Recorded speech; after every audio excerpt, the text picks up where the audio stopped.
However, she's worried that a weapon of this caliber will take time to reload and fire again. That's where she finds herself mistaken because the prince casually tells everyone that he's not done yet, and that they will now test 3 shells at rapid fire with a closer target. Once the weapon launches those shells, the area where they landed erupts in chaos and fire, leaving Agatha in awe. At that speed, even an extraordinarily powerful creature wouldn't be able to dodge that attack. She's sure that if Tequila had a weapon like this, the devils would never be able to breach their walls. She then asks the prince if this weapon was developed by witches. He replies that it's technically true, as it was the combined effort of both witches and mortals. You see, Anna smelted each part individually, while Usia extracted purified elements, and Sylvie checked for all imperfections. The shells were developed by the alchemists and their apprentices, and every witch involved, except Anna, is a support witch. Well, this is finally a solid slap to her face, and she has started to think that mortals might actually defeat the devils after all. Let's not forget about Princess Tilly as well. She's also not very used to seeing the godly weapons my guy is whipping up. We also see Andrea and Ash. Andrea is confused about how this was even constructed and where its power comes from, while Ash thinks this is just like how Andrea shoots her magic arrows. Andrea proudly reminds her that her radiant magic bow is completely different from this thing. Meanwhile, Princess Tilly feels quite left behind. She can't help but think how her brother is really far away from her in terms of advancements and knowledge, and she has no clue what goes through this goofball's mind. Meanwhile, as much as he might be feeling proud of himself, but he is equally devastated internally because this test has cost him a shit ton of money, and his heart is literally aching. He even looks quite dejected for a moment, leaving Tilly even more confused about his eccentricities. Later that evening, once they found themselves in the castle, the prince invited his sister for a discussion. It was apparently about how he's going to deal with the Third Divine War and their future. He starts the conversation by stating that they've learned from Agatha that the 4 great kingdoms are merely a fraction of the realm of Dawn. Even the wastelands used to be fertile lands, and humans had no choice but to retreat here after losing to the devils twice. The gate will open soon, and the Third Divine War will soon be upon them, so he's hoping his sister can stay here. Tilly goes quiet for a moment before breaking into a happy smile, saying she didn't think he would say that. The prince then explains that the devil's power is unpredictable, and they have to combine all their forces if they want to win. Although Agatha mentioned that the First Divine War was fought through the efforts of both witches and mortals, it's very likely they were only allies on the surface. It wasn't very different from the Second War. He reminds her that his new plans include weapons that can defeat devils, and he has already shown proof of that. Once he turns these ideas into reality, mortals can be more powerful than they've ever imagined. He believes that the right choice is to send mortals into the war while assigning witches to manufacture weaponry. Before the war begins, every extra worker will only make them stronger. Tilly then asks, if she stays, what will happen to the witches at Slumber Island? Well, this sounds like a green light, and the prince bursts into happiness that his sister is actually ready to stay. He quickly tells her that they can all come to the border town, and they have more than enough space to shelter them. He will assign them a large swathe of land and make sure they are treated equally to the Witch Union. They don't have to join the Witch Union, and she can remain their leader. Princess asks if he don't mind that most of them are not able to fight. To this, he says he has no problem at all. In fact, he believes that support witches are more useful than combat witches. They don't empower themselves, rather, they benefit thousands of others. The natural world is full of undiscovered potential, and if they utilize it, support witches will be invaluable. His sister smirks upon hearing this and asks if this was his true objective all along, leaving him startled after getting caught. In any case, she finally says that she can work on these terms, as there's no reason for her to reject his offer to fight against the devil's invasion. Personally, she also wishes to stay here and learn about his interesting newfound knowledge, though she can't agree to anything just yet. The prince asks why not, and she explains that since she is the elected leader of Slumber Island, their future cannot be influenced by her personal desires. If they move to the western region, they will lose their independence, and if anything happens, they will be helpless to resist. She reminds him that if a conflict arises between the two siblings, there is no surety that he won't kick out all of her witches from the border town. The prince startles and stumbles over his words while Tilly makes it clear that she cannot entrust their future on just one word alone. She asks him if he would entrust everything if the roles were switched. The prince tries to tell her that she is his sister, and he would never dare to hurt her. But Princess Tilly replies that she still finds it difficult to believe, so she can't accept his offer immediately. She decides to continue their relationship as allies for now. He will have her full support for the border town's expansions, and if he needs any witches, she will do her best to satisfy his request. And if the devils overwhelm him, he is welcome to Slumber Island to live the rest of his life in peace. With that, their discussion wraps up. Once she is gone, Roland sinks into despair. Nightingale pops up beside him and asks what he said to her that day when she arrived at the border town. He replies that he only told her half the truth, so he can understand if she doesn't believe him right away. He then gives an analogy to Nightingale, reminding her that if her brother came back completely different, what would be her honest reaction. She raises an eyebrow and asks if he's talking about the guy who literally stabbed her in the back. The prince feels out of place and quickly says he shouldn't have brought that up. Nightingale reassures him that she has left the Glen family behind, that family feels like strangers to her now. Come to think of it, we have come so far in the story that I have literally forgotten about her tragic background. Anyhow, the prince reminds her that he's now like a stranger to her sister as well, and besides, she didn't like him from the start when they used to live in the castle together. Nightingale leans in and says she's curious about his life in the royal castle. She also wants to know just how awful he was, given his infamy even reached Silver City.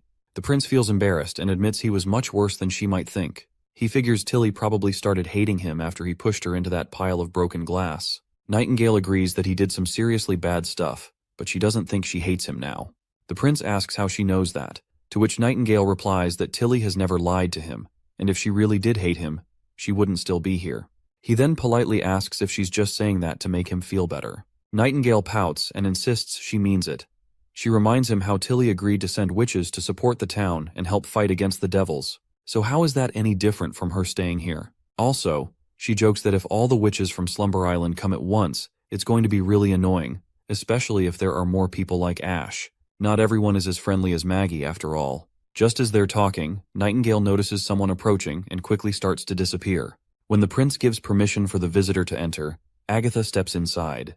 As the prince makes her comfortable in a chair, she points out that, according to Miss Wendy, he was the one who developed both the incredibly powerful muskets and cannons that can rival a transcendent. She then asks if there are any mechanisms or blueprints recorded in those books of his. The prince promptly pulls out 2 books and asks if she's referring to Natural Science 101 and Chemistry 101. He explains that these books only highlight the fundamental principles, but they don't contain any blueprints. Agatha then reluctantly says that since only the Witch Union can have access to these books, then she requests to join it. The prince cheekily reminds her that the Witch Union is an organization within Border Town, and he asks if she's really willing to work for it, since its leader isn't a transcendent witch but just an ordinary guy. Agatha bows her head and replies that his knowledge to create weapons capable of destroying devils makes him far from typical. As long as he doesn't oppose alliances and ensures the survival of witches, she wouldn't mind working for the Witch Union. Though she looks a bit reluctant, even the prince is surprised by her acceptance, since he wasn't expecting her to agree so easily. He then asks why she didn't join Tilly on Slumber Island, since it's a city built by witches. Agatha responds that she has no interest in joining a refuge. To her, it's all pointless if they can't fight off the demons.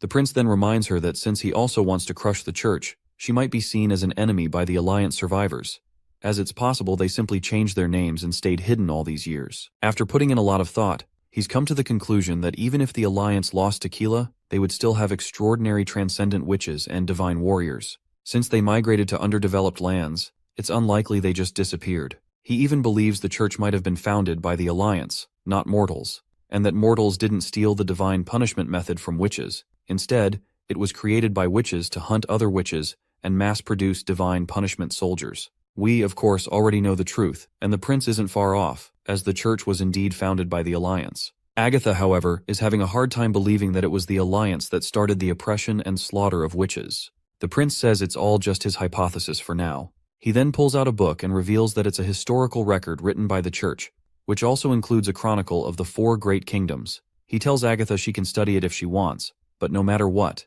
the church is now their enemy. One of his goals is to destroy them, so if she decides to stand with the witches and fight the devils with him, the Witch Union will welcome her. Well, we all know what her decision will be. The scene then transitions outside, where Agatha demonstrates her abilities.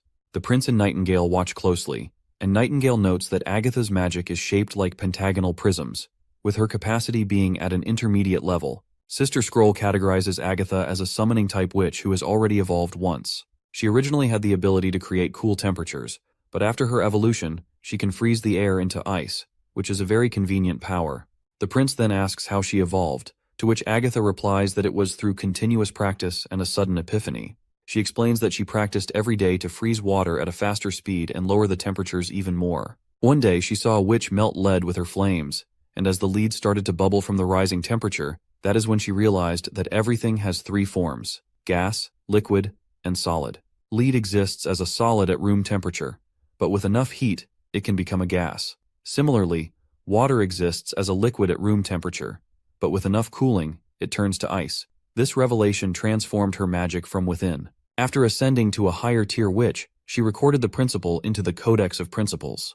The prince nonchalantly asks her what this Codex of Principles is. Agatha, a bit bewildered, responds that she's surprised the prince isn't more shocked about the concept of matter shifting from solid to liquid and then to invisible gases. To which the prince asks her why he should be surprised, especially since it's a common observation that gases come in many different types, each with its own boiling and melting points. So there's nothing to be surprised about, and it's all covered in Natural Sciences 101. Of course, poor Agatha is annoyed that her important discovery has been dismissed, like it's just trivial knowledge. She then reluctantly says that the Codex of Principles is a record of every high-tier transcendent witch's awakening process. She further explains that since every witch has different abilities, it's tough to imitate someone else's experiences. The prince then asks her if there weren't any witches with similar abilities that transcendent witches had, since there are thousands in the Alliance. Agatha explains that the scholarly guild believes the shape of magic determines its abilities, and no witch has the exact same shape. But the prince pushes back, asking how she knew that Anna is a flame type. Agatha reveals that it's just a common designation. Any ability that glows or gives off heat can be categorized as a flame type. Agatha goes on to explain that as magic grows, matures, or even awakens, similar abilities can become incredibly different. A basic flame ability might eventually lead to better control of temperature, bigger size, more intensity, or even creating projectiles. The scholarly guild has much more formal categories, which are pretty similar to what they use. Sister Scroll then asks if they also have 3 types of witches, but Agatha explains there are actually 4. The main difference lies in summoning, and the guild splits it into 2 types. First, there's conjuring, and second, construction. The prince then points out that Anna is a conjuring witch because she constantly drains her magic, and the things she summons disappear when she stops. Soraya, on the other hand, would be a constructing witch because her paint can exist on its own. Agatha adds that she's not too familiar with Soraya's abilities, but that sounds about right. She also mentions that a summoning construction magic would hold its form, like her ice. The prince smirks and says that their test will end here for today. When Agatha doesn't have any tasks, she's free to practice her abilities on her own. However, he hints that someone might desperately need her help. Agatha curiously asks who, and the prince tells her that Kyle Sichi, the chief alchemist in Bordertown, could use her assistance.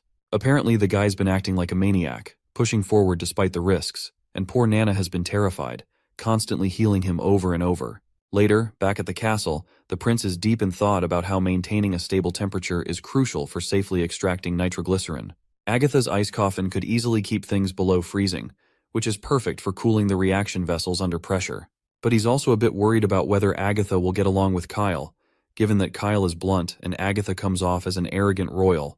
Just as he's lost in thought, Margaret tries to pull him out of his daydream. He quickly snaps back to reality, and she asks him what's wrong, wondering if he's upset because she charged too much to transport the refugees. He quickly denies it, saying that if it weren't for her ships, those refugees would have died in the freezing slums of other cities. Margaret then remarks that it's rare for him to ask for her help with such urgency, so she'll try her best. But many of her sailors aren't willing to travel in winter, so she's only managed to gather 13 ships. She also mentions that she probably won't be able to visit as often next year. The prince asks if she's talking about the saltpeter trade convention, and she responds positively. Apparently, Timothy has banned the saltpeter business, and even the cities of Redwater and Silver aren't selling it anymore. Her only options now are to sell at a low price to the Alchemy Association or to elites in the capital. She's also heard from government officials that Timothy plans to lock down the entire western region. It won't just be saltpeter. Merchants will be trapped in Redwater, and Bordertown, Longsong Fortress, and Willowtown will all be affected as well. Many elites are opposing this, but Timothy probably won't retract his orders. If they can't trade saltpeter and other resources here, even the steam engine business might have to stop. The prince's expression turns serious as he listens, realizing that Timothy has become desperate ever since the witches dropped that nuke on his castle. Otherwise, he wouldn't be making such a risky move. You see, saltpeter is crucial for producing acid and other resources. If they lose access to that, their 152mm cannons will just be decorations, and their new rapid firearms will be useless too. Since Bordertown is still in its early stages of development, without income from the steam engines, he is worried the region's economy could easily collapse.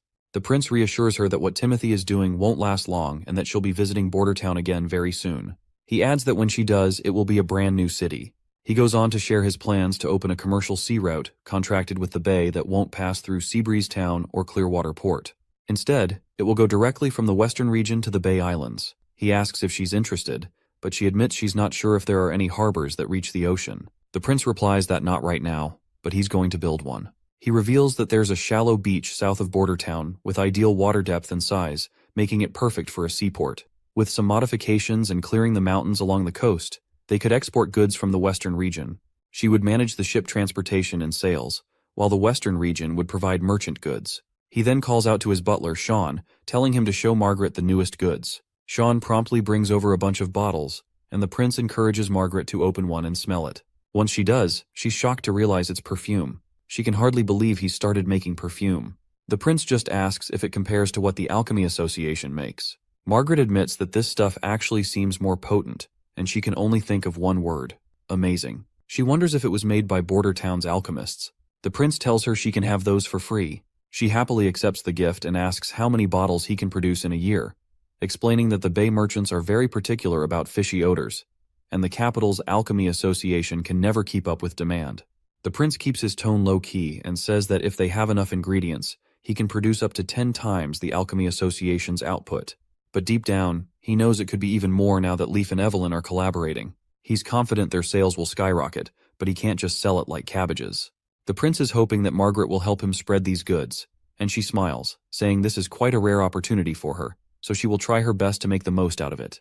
A little later, Agatha finally finishes reading the books. She finds it hard to believe that a mortal wrote something like this. The more she reads, the more she understands the world as a chaotic place, with hidden laws that everyone must follow. If this person were in Tequila, the Alliance would definitely accept him, and he would be treated just like a high-tier witch. She wonders where he gained this knowledge because she used to think mortals were limited when it came to technology. Tilly responds that she doesn't have a clue either. She explains that back then, her brother was arrogant, cowardly, and talentless. He was illiterate, and his personality was pretty terrible too. She further says that he was just a waste of oxygen, not a prince, to which Agatha replies that this sounds like a typical mortal. Tilly insists he wasn't even great by mortal standards. She explains that he always keeps things to himself while expecting others to believe in him, which is just impossible. Abruptly, Tilly goes quiet when she realizes she said too much. Anna reassures her that it's the first time she's heard her talk about these things. But Tilly still feels terrible because she's supposed to be the Witch Union ally, and that was pretty rude of her. That's when Anna assures her it's fine, saying the prince wouldn't care about something like that. She believes he has his own issues to deal with. Tilly then mentions that in the beginning, he was just like everyone else, except maybe a bit more outspoken. However, once she heard rumors that he wanted to marry witches, his older brother Timothy and Gerald started bullying him in the name of justice, and his personality began to get worse. Agatha finds it odd that he was teased for wanting to marry a witch because in Tequila, that would have been a respectable dream.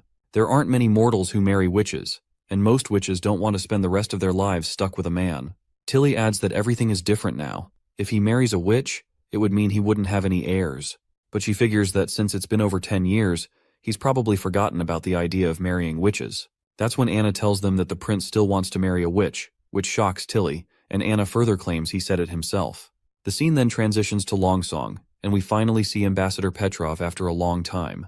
As he gets out of bed, his lover asks if he's not going to sleep a little longer since it's too early for him to be up. He replies that the prince wants to meet him, so he is going to visit the border town. She questions why he's going out in this harsh weather. Petrov explains that it must be something important, so he needs to get ready. He'll be gone by the afternoon, and he tells her to head home. He'll come back for her when he returns.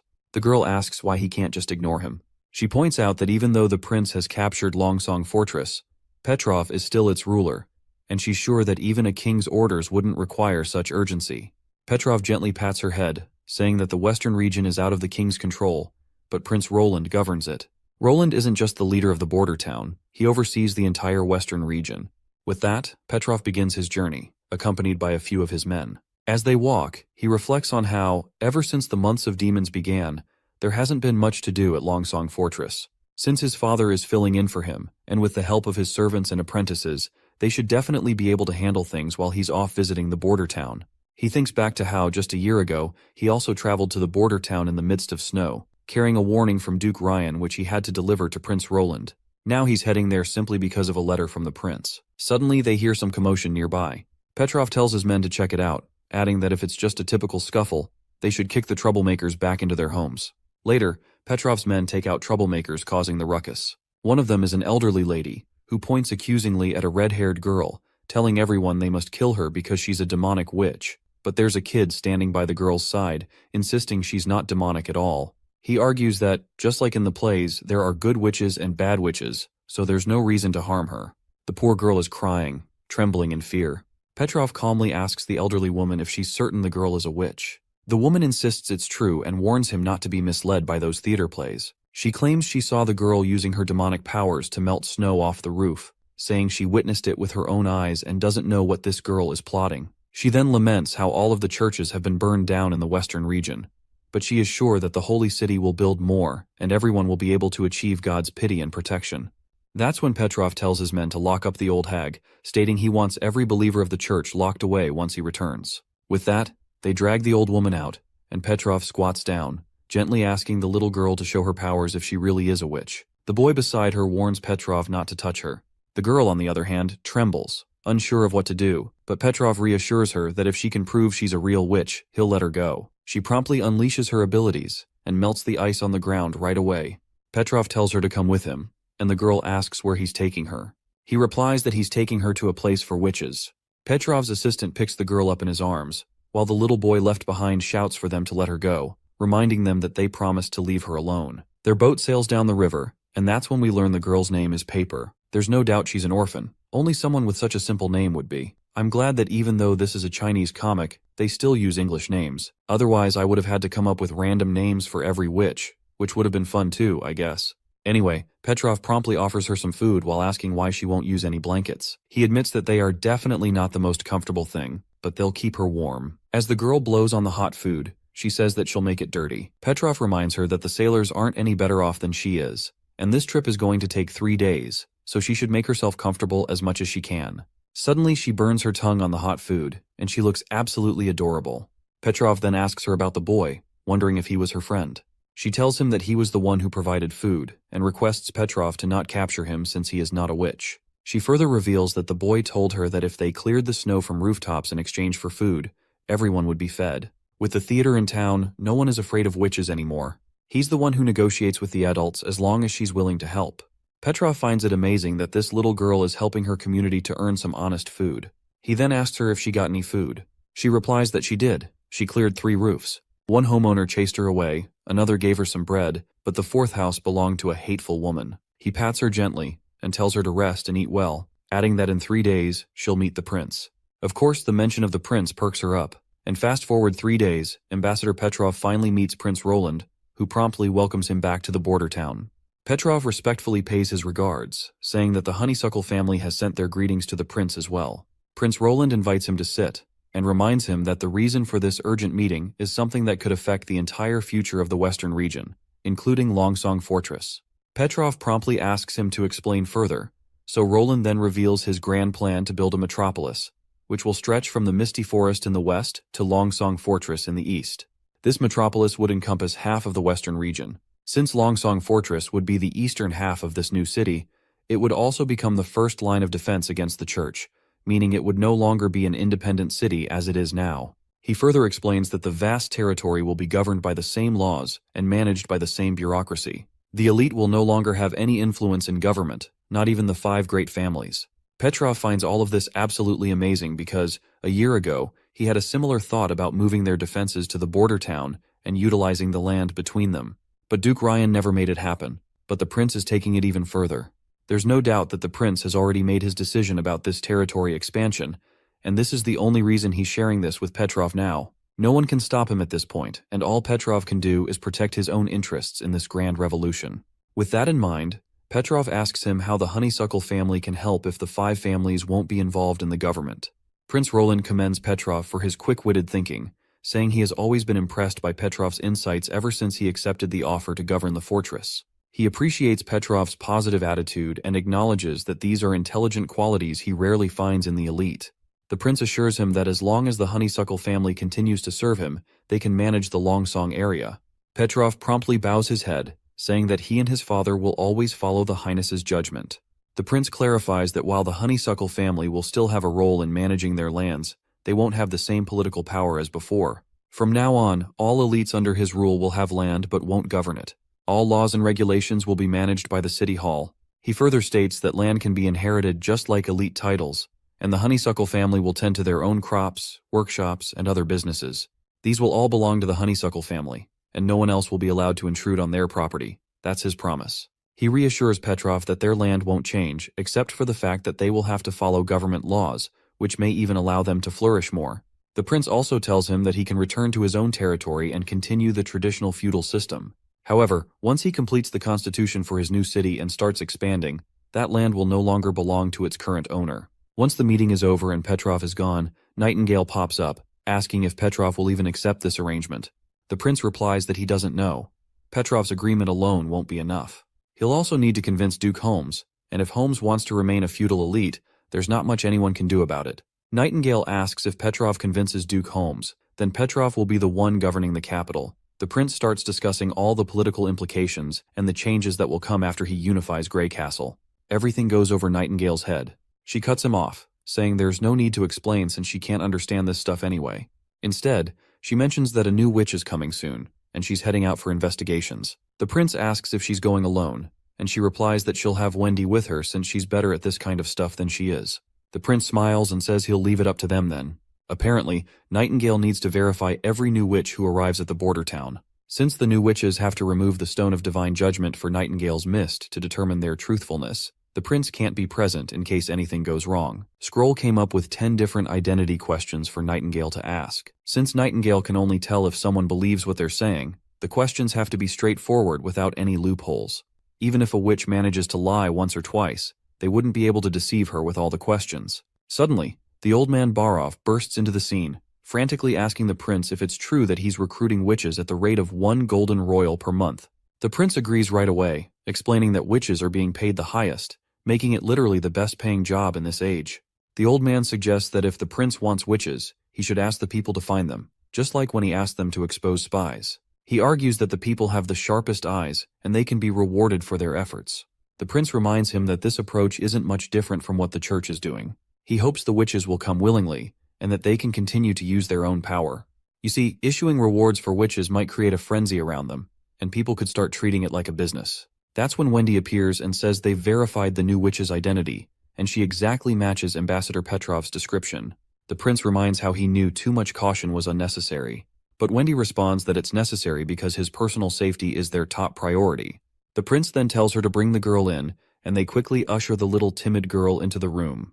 Wendy reassures her not to be afraid and introduces her to Prince Roland. As soon as the prince sees her, he can tell she must be panicking inside, since she is in a completely unfamiliar place. So adapting to a new life might take her a long time. After all, she's just a little girl who doesn't have Agatha's intellect or Anna's tenacity. Even Moon and Lily had each other as sisters for support. He then tells Wendy that there's no need to test the girl's abilities just yet. He suggests she should get used to this new, unfamiliar place first. Wendy decides to give the little lady a well-deserved bath, and she'll be staying at the witch branch for now. Later, we find ourselves in a steamy bath scene, where Wendy is gently giving a warm shower to this timid girl. Wendy reflects on how taking care of new witches has practically become part of her job, something the prince specifically assigned to her, especially since she's good at comforting others. She had felt a bit sad not having any witches to take care of for a while, but now she's happy she can be a big sister to someone again. She then notices how skinny this child is, but she is relieved that she is a witch, and with some proper nutrition, she'll bounce back to normal soon enough. Wendy checks the water temperature to see if it's not as hot anymore. She helps the little girl step into the bath, and as soon as she does, the kid feels a shiver run down her spine. But pretty quickly, she starts to chill out as she gets used to the warm water. Wendy begins to rub the girl's back and asks Paper when she awakened as a witch.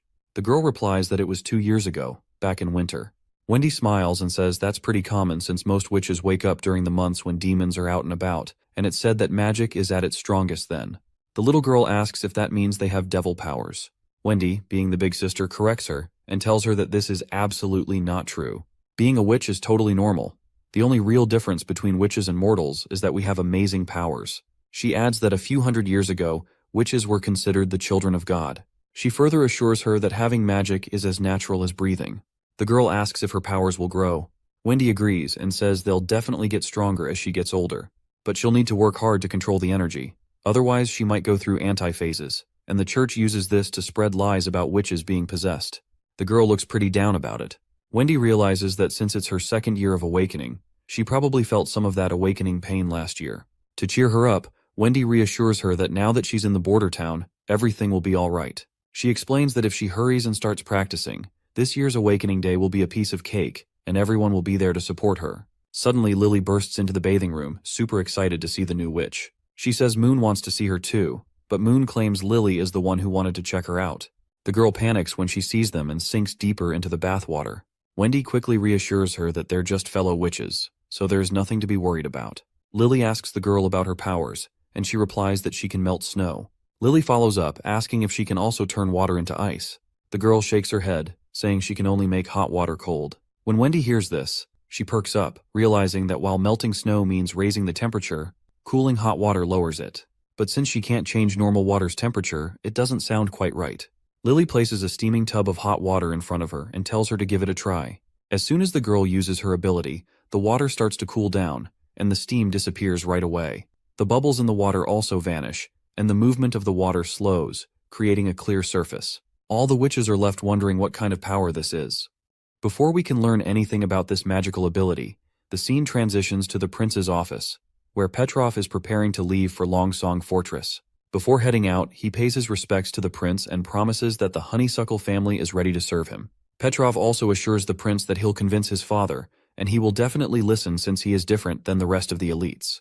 The prince is pleased to hear this, while Petrov continues, saying he's witnessed the incredible progress in Border Town. If the new city the prince is aiming to build is as advanced as it seems, the honeysuckle family wouldn't mind joining in, especially if it means they could flourish under the prince's vision. The prince then tells him that his goal is to make every part of Grey Castle a comfortable place for its citizens to live. Petrov bows his head in respect, saying he'll hurry back to the fortress and report this news to his father. The prince reminds Petrov not to forget about the other 4 families and the entire elite class. He promises that any family willing to accept their conditions will be wholeheartedly integrated into the new city. He then instructs Petrov to hold a conference at Longsong Fortress to announce this news to everyone. Petrov is startled by this, but the prince reminds him that he'll be the one delivering this message, as he will take on the role of ambassador.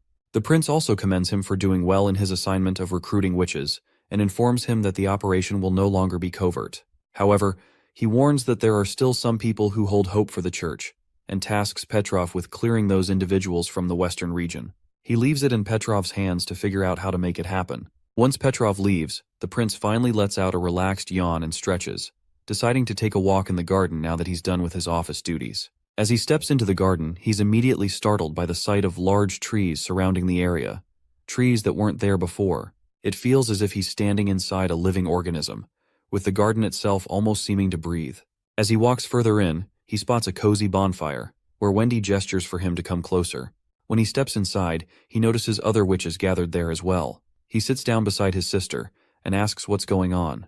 Tilly reveals that Sister Leaf's ability has evolved, allowing her to create this entire section of the garden. She has fused with the plants, and everything they see is a part of Sister Leaf herself. The prince is shocked and asks if she is still able to return to her human form. That's when Lady Leaf herself speaks up, and she uses the movement of the leaves to create her voice, saying she can return to normal if she deactivates her ability. The prince is amazed by this and asks how she's able to speak using only the leaves. He then wonders if she can hear them talking. Lady Leaf explains that not only can she hear them, but she can also see, smell, and touch anyone within the garden. She can detect every tiny change, the birds building nests, insects crawling on the bark, and the sensation is something she finds incredibly hard to put into words. Using the flow of air within the garden, she gently hands the prince a flower. Nearby, Andrea is cooking some delicious corn, produced by Sister Leaf's power. The prince curiously asks how she achieved such a remarkable ability. Lady Leaf responds that she's not entirely sure. She continued trying talking with the animals and plants while practicing her abilities, and then one day, they responded to her summons, and perhaps this is what she's always been searching for, a way to combine the forest life forms together. The prince asks what would happen if she tried this in the misty forest. He wonders if it would become a part of her as well. She replies that she's not sure, and even if she could, it would require a long time. She explains that maintaining this form doesn't require much magic, and the forest can even replenish it. However, every time she expands, her consciousness slows down. She struggles to find the right words, but is certain that if she tries to extend her influence over something as vast as the misty forest, she would surely lose her mind. When she first fused with the garden, she felt that her mind wasn't enough, and that struggle made it hard for her to return to normal. However, she doesn't feel that way when she fuses with plants she's controlled before. She just needs to jog her memory, and it works seamlessly. The prince is fascinated by Sister Leaf's ability. While Lily's evolution was on a microscopic scale, Sister Leaf's breakthrough is on a much grander level. If she could eventually control the entire Misty Forest, no enemy would be able to hide from her. Wendy congratulates Sister Leaf, expressing how glad she is that the Witch Union now has another evolved witch. This means that half of the association's witches have awakened. The prince points out that Agatha would be absolutely shocked if she were here. He then asks about Paper, and we see the timid young witch trying to hide behind Wendy. Wendy reveals to the prince that Paper's abilities need attention too, as there's something odd about them that they need to figure out. Wendy then snaps her fingers, and 2 cabbages fall from the tree. She picks one up and reveals to the prince that she's teaching Paper how to cycle her magic so she can use it consistently, just like he taught her in the beginning. She explains that Paper's control isn't exactly precise yet, but she's making progress. Wendy opens a hole in the thick woods that are blocking the cold and makes the cabbage she's holding freezing cold. Afterwards, she instructs the little girl to use her abilities on it. As Paper focuses her magic, the snow on the cabbage begins to melt. One of the witches wonders if she's speeding up time, but the prince observes that time is just a concept humans created for measurement. It doesn't actually exist, so he's not sure how Paper is creating that effect. Wendy then ties a rock to a rope and lets it hang from a branch. When Paper uses her ability on it, the rock starts to vibrate frantically.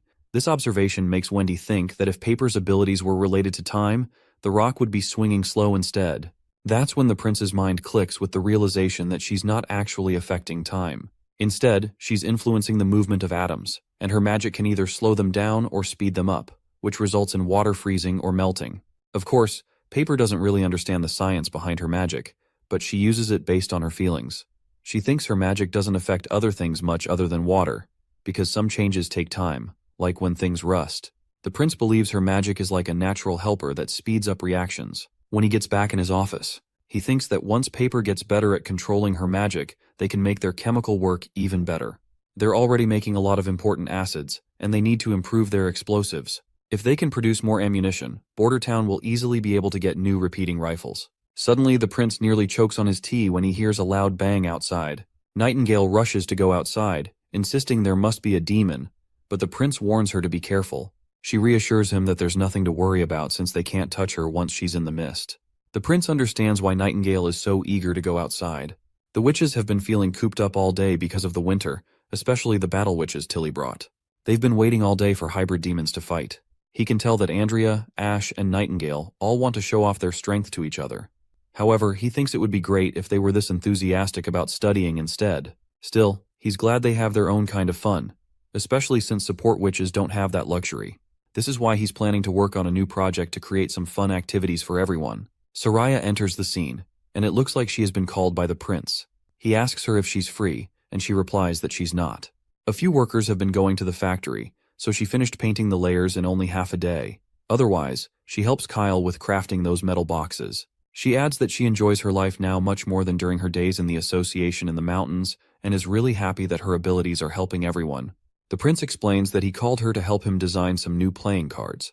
He believes all the witches would appreciate a new pastime since the rules for the previous game were quite simple, and the game would be over quickly. He starts designing the playing cards and gives Soraya a basic idea of how they should look. He explains that there will be 4 suits and 13 ranks, with the last 3 ranks being the Jack, Queen, and King. There will also be 2 Joker cards, making a total of 54 cards. Soraya says she understands and will give it a try. Thinking about playing cards reminds the prince of his past life, where playing poker while watching TV was a Chinese New Year tradition. They would play until the firecrackers went off in the morning to welcome the new spring. Unlike traditional mahjong, playing cards are portable and easy to set up, so anyone can play as long as there's a flat surface. There are plenty of ways to play, making it one of the most popular games in the world. He explains that there are lots of games they can play with these cards, but they can start with something simple. He says he'll call Anna over, and she can teach them how to play Do Dizu. The scene transitions to the bustling market of Border Town, where Eileen is torn about whether or not to buy some meat. Her husband Ferlin explains that every piece of meat is priced by weight, so they can't really get a better deal. He asks if this is because she prefers lean meat, but he reminds her that it won't taste as good if there's not enough fat. Eileen replies that the best cut has a decent balance of both lean and fat, making it suitable for frying in a pan. She knows she has to pay attention to pick the best one. As she's selecting the meat, Ferlin decides to grab a bag of flour. As he walks around, someone calls out his name, and we see that Ferlin is quite popular at the market. I guess this isn't surprising since he was the first knight of the Western region after all. Once it's Furlan's turn to grab the flower, a little girl greets him over the counter, excitedly telling him that she's an official apprentice and currently working in the agriculture department.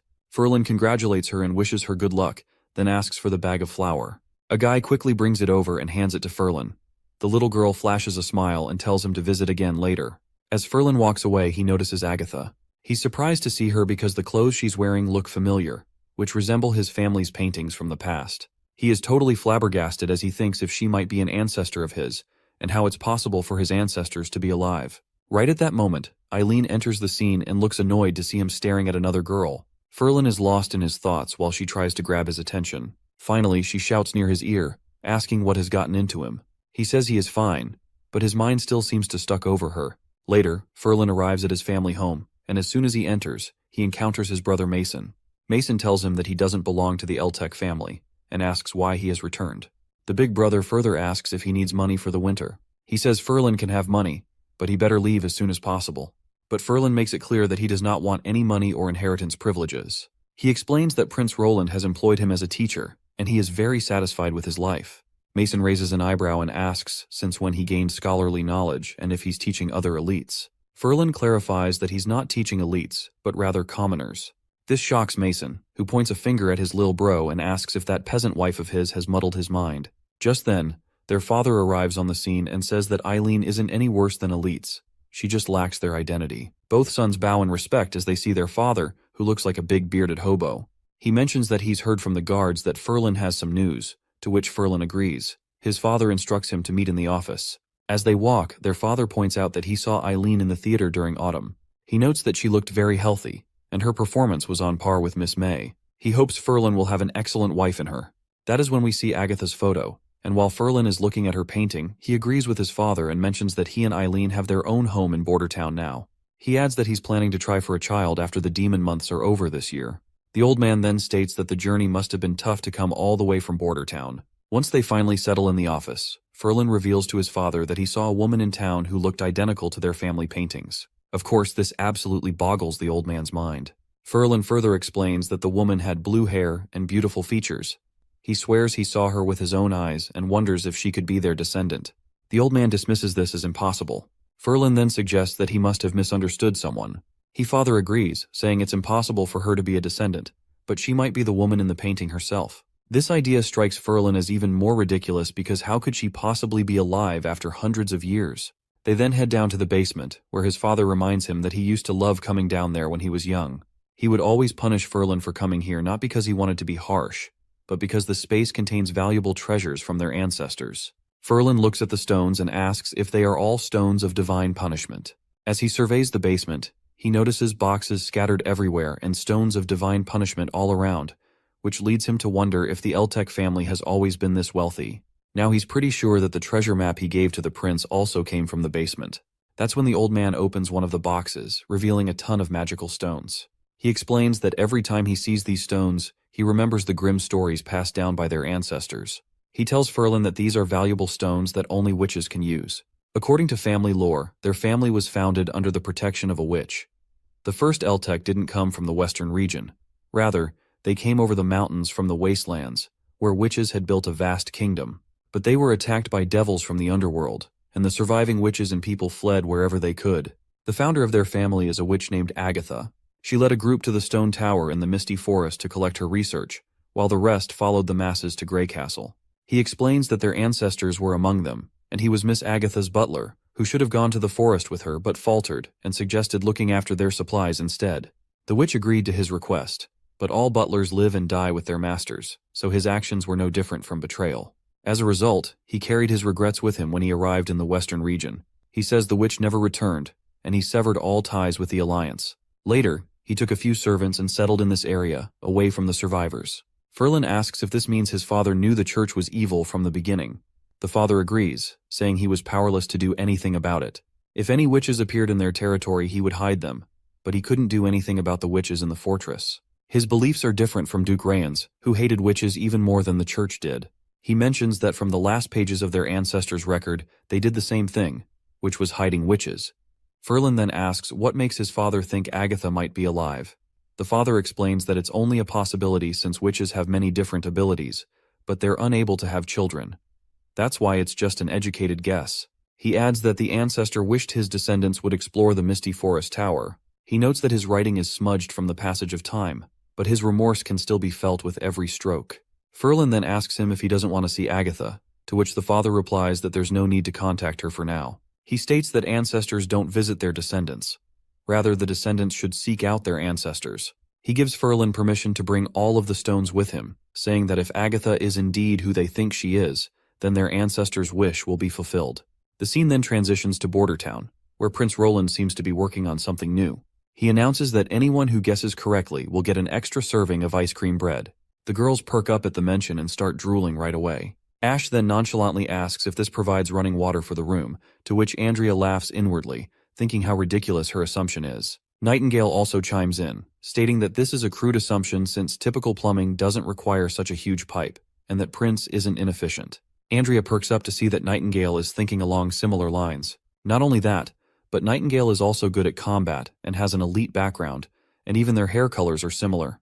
She has the most elite attitude in the entire Witch Union, and more importantly, she hates Ash. Andrea has no clue why that is the case, but she's sure that the enemy of her enemy is her best friend, which makes Nightingale interesting to her. Ash then asks Nightingale how she can be so sure about her claim, to which Nightingale slips out that she watched Prince draw the blueprints in his office, and saw everything he did.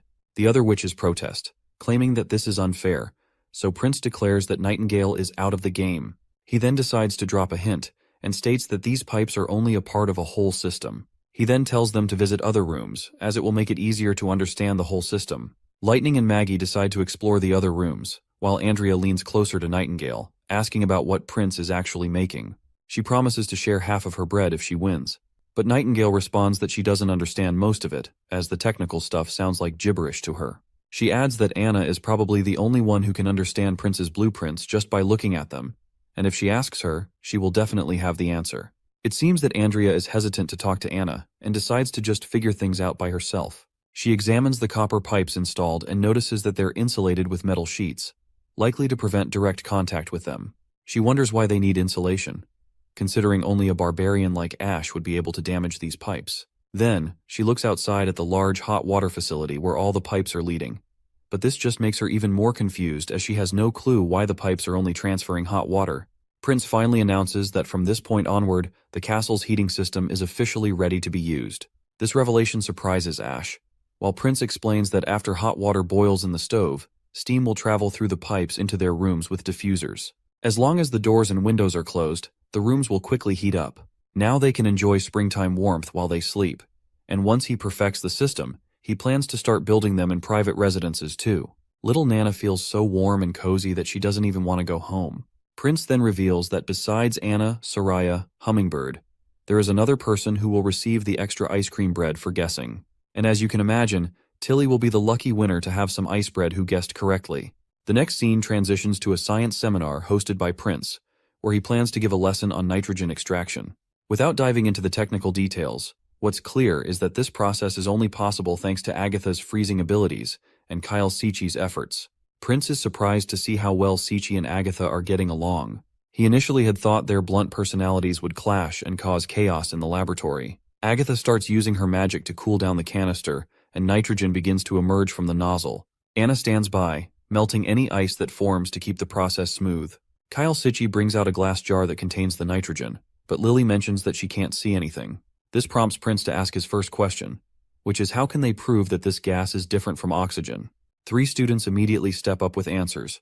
The first one is Princess Tilly, then Agatha, and lastly, it's Anna. After giving their thorough answers, the 3 women smirk at each other, acknowledging each other's intellect while also showing a subtle competitive tension, as if they are quietly competing to outshine one another. Prince couldn't help but feel proud of the top students. Meanwhile, the less academically inclined ones were clearly struggling to grasp the concepts. Even Barov had no idea what kind of sorcery is this. He turned to Iron Axe, asking if he understood anything, to which Iron Axe replies that he has no clue what is going on, but he sure knows that this all sounds cool to hear. With nitrogen now secured, Prince is thinking ahead to producing nitric oxide, key for making nitric acid, and he knows Anna's skills will be critical in this process. The scene shifts to the town wall, where soldiers are dutifully keeping watch. One of them points out that the witches have arrived, and as they look, they can't help but marvel at how beautiful the witches are. It's a far cry from what the church had led them to believe, and they fed everyone that witches were ugly and terrifying monsters. Right at that moment, they notice some commotion, and as we get a closer look, we spot this giant hybrid monster along with other demon monsters too. The soldiers start to panic, wondering if it's an underworld devil, and they're sure their rifles are just as good as water pistols against this behemoth. Only an artillery team could stop it. With the speak of the devil, the artillery shows up and quickly fires a shell, but it misses its mark, and the monsters keep marching toward the wall. The soldiers decide to shoot the demons within their range, while Ash and Andrea step forward to take the monster head-on. The soldiers glance at the witches, wondering if their magic can even take down those monsters. But before anyone can do anything else, everyone's shocked as a booming voice rings out, and a shell pierces through the big monster's chest, killing the big sucker with just one hit. Some soldiers are absolutely thrilled, while others are left in awe. But pretty soon, they all start hugging each other, celebrating the fact that they literally just took down a devil from the underworld. They all praise the prince while the witches smile, seeing how effortlessly the victory was achieved, all thanks to the prince. Agatha, on the other hand, is losing her bananas as well. She can barely believe that this weapon took down an underworld terror beast with just one hit.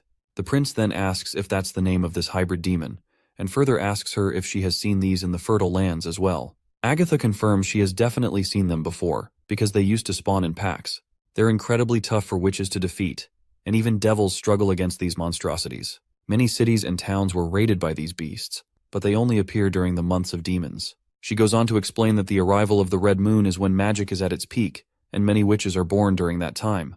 Devils and demons also grow especially powerful then. Agatha adds that she closely studied the history books he gave her, and she calculated that humans should have at least 20 to 50 years until the next red moon, so it's impossible for this monster to appear now.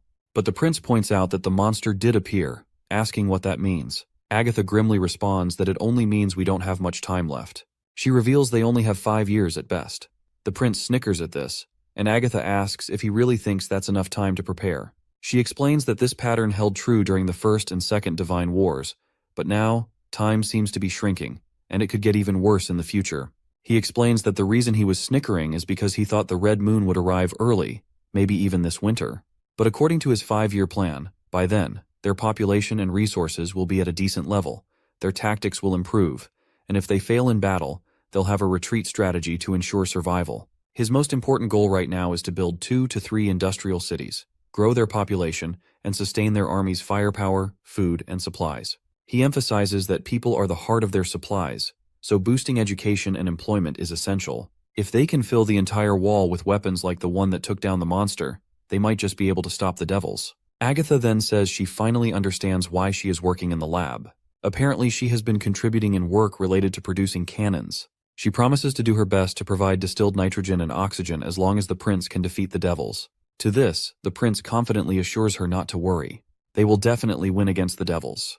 As night settles in, we see all the witches gathered around, playing cards, a game the prince recently introduced. It looks like Ash is having a rough time. She keeps losing over and over, which is driving her nuts.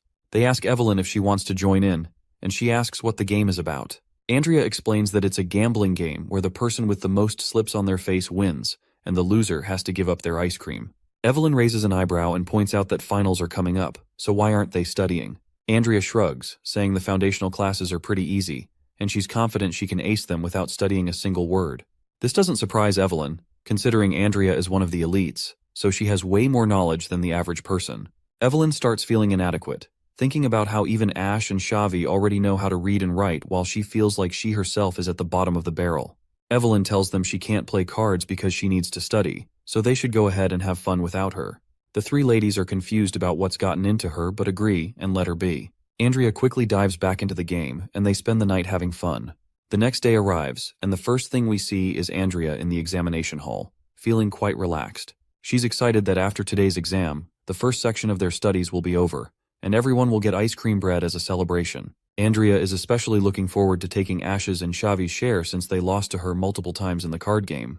She can't help but smirk, imagining them handing over their cakes to her. Lady Scroll distributes the exam papers to everyone, and as soon as the test starts, Andrea starts breezing through it, while Ash is startled that the test has started already. As Evelyn struggles with the exam questions, Andrea confidently finishes the first sheet. But when she flips the paper over, she's immediately hit by unexpected questions she never anticipated. All of these dots and lines do not make sense to her at all. She then suddenly remembers that Nightingale is also an elite witch, so she must know the answers. Andrea sneaks a glance at Nightingale, only to be met with a clueless expression. Now even more nervous, Andrea looks over at Evelyn, who is also trying her best to solve these problems. Maggie also seems to know what she's doing. Then she looks over at Ash, and, not surprisingly, Ash is struggling just as much as she is with these baffling questions. Looks like Andrea is totally screwed with this exam. Later, Lady Scroll collects all the tests and brings them to the prince. The prince smiles as he checks the papers, thinking about how fun it can be sometimes. He enjoys seeing the variety of weird answers students come up with, and he can almost feel their pain and anxiety through their writing. Suddenly, Nightingale pops in, demanding to know why Anna didn't have to take the test.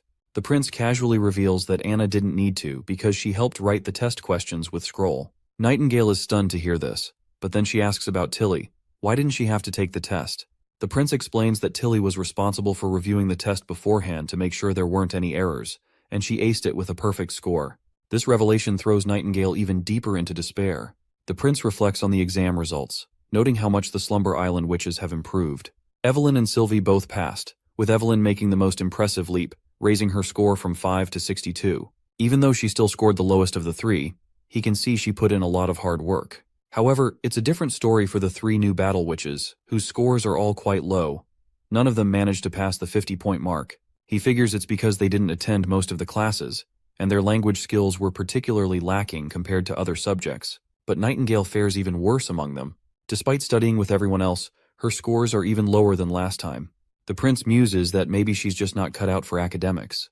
I can't help but think about how Nightingale has one of the most badass abilities among all the witches. I sometimes wonder what her powers might look like if she evolves.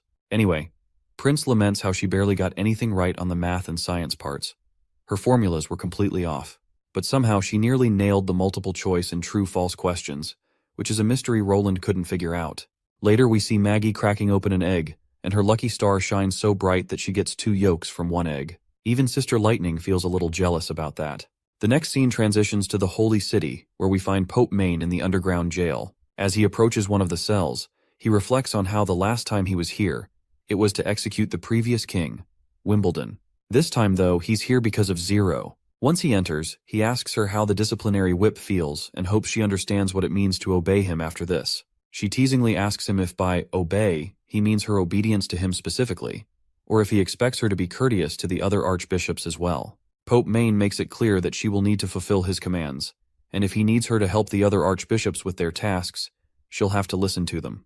She readily agrees, saying she'll do as he says. At that moment, he tells the soldiers to release her handcuffs. Once they're off, he informs her that he has a mission for her and asks her to come with him. He reveals that the months of demons might last for 5 this year, posing a great challenge for the Holy City and even worse for other areas.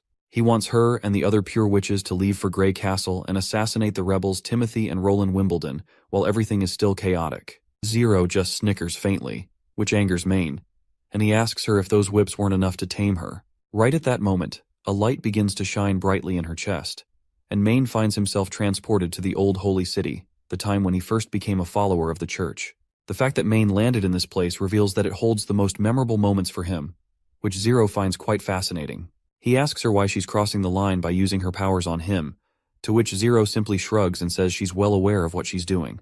But she reminds him that since they are in the world of mind, they have more time than they could ever use, and there is something she wants to explain to him slowly. Of course, Maine already knows that this place is a battlefield of souls, where victims fight their invaders within their consciousness. The winner takes all, and the loser takes the fall. It's a rare type of summoning, almost unavoidable without the stone's protection. But even though he's wearing the stone, Maine is frustrated to see that her powers still work on him. Zero snickers and asks him if he's thinking about his stone, explaining that its effectiveness has been erased. She finds it amusing how mortals can't tell the difference between whether the stone they're wearing is still effective or not. Maine grits his teeth when he realizes this must be Isabella's doing. He knew from the start that these two were unreliable, and he's frustrated with himself for not using them to produce divine punishment soldiers when he became pope. Anyway, he asks her when she removed the stone's effectiveness. Zero reminds her that he had locked her behind the bars, so how would she knows? Maine tries to keep his cool and asks her if what she's doing is revenge for him punching her. He reminds her that even if she kills him, the entire Hermes base is surrounded by stones, leaving her nowhere to run. Once he returns to reality, she'll be detected by the divine punishment soldiers and captured. When they interrogate her, she'll realize that the punishment she's gone through is just child's play. Zero snickers and lets him know that she isn't planning to escape. Instead, she wants to take his place and become the Pope. Main calls her way of thinking ridiculous and reminds her that he is the one who is trusted by their followers and the masses. It's funny how she thinks they would recognize her position if she killed him. She then reveals to him that she doesn't have to show herself. She can just be the Pope's messenger. O'Brien always stayed in the temple and wore a mask when he went out, so no one would ever notice there was a different Pope. But Main reminds her that she won't be able to hide it. Once the divine punishment soldiers see him missing, she'll be captured right away. He's sure it's not too late to release him, and she will let her off the hook. The girl approaches him and reminds him that once the battle of souls begins, there's no stopping it. Main gets more annoyed with each ticking second. When he asks her what she exactly wants, she tells him that even giving up would be a wise choice. These words strike Main hard, because they're exactly what the previous Pope had told him. It seems like the former Pope already knew this was going to happen. To clear up any lingering doubts, Zero also claims that the previous Pope had arranged this battlefield for them. Once it ends, the one who is still alive will become the real ruler of the church. She then tells him not to look too sad because the church was built by the Alliance, and O'Brien did this to give witches a chance at redemption. If he wins, he would acquire her memories and experiences, which is a treasure worth 200 years. Main asks her what she plans to do with the church if she wins. She laments that it will either be victory or destruction. She then exposes him for the secret orders he had made, but she already knows everything about it. In the midst of battle, Main sent a shipment of supplies to the ports of Everwinter and ensured the ship's maintenance and wages for the crew, which makes her believe he truly leaves no stone unturned. He literally prepared for his own backup plan while taking the throne in front of so many followers. She states that he lost the belief in victory before God even showed himself, so she asks if he really deserves the smile of God. Main calls this notion of a smile a complete joke, because if God really cared about them, why would he let humanity lose again and again? Not to mention, the battle against the devils still relies on the divine punishment soldiers in the end. Time is of the essence, so he asks her what she can really change by becoming a pope, reminding her how her brethren lost everything 400 years ago. She quickly raises her sword and declares that witches are just a small group within humanity, and this war will determine their survival as a whole. It requires everyone's participation, whether men, women, old, or young. They will all be glorious warriors on the battlefield, ready to defeat the devils or face extinction. Of course, it doesn't take Main long to realize that she plans to feed everyone berserk pills, and this wicked woman confirms it with a sinister smile. She explains that if one berserk isn't the same as a divine punishment warrior, then 10 should be enough to take down at least one devil. Since there are plenty of demon beasts roaming about right now, they have a stable supply of pills, and their research might even develop new formulas. In 5 years, she believes the church will have 3 or 4 million pills in stock, and the divine punishment army won't be alone. They will be fighting alongside an entire nation of berserkers. Main calls her crazy for her twisted way of thinking. A pure witch raised by the church would never say something like this, and he's sure her mind has been corrupted by the infidels. But the girl claims that accepting new knowledge is just part of becoming better, and blending ideas brings progress. With that, she decides they should finally determine who will be the real leader of the church. He quickly shoots an arrow, and she dodges it right away. She calls him foolish for believing that demon-breaking arrows would work against him. She comes crashing down with her sword, leaving Main disoriented, and makes it clear that this world is hers, and he can't possibly win.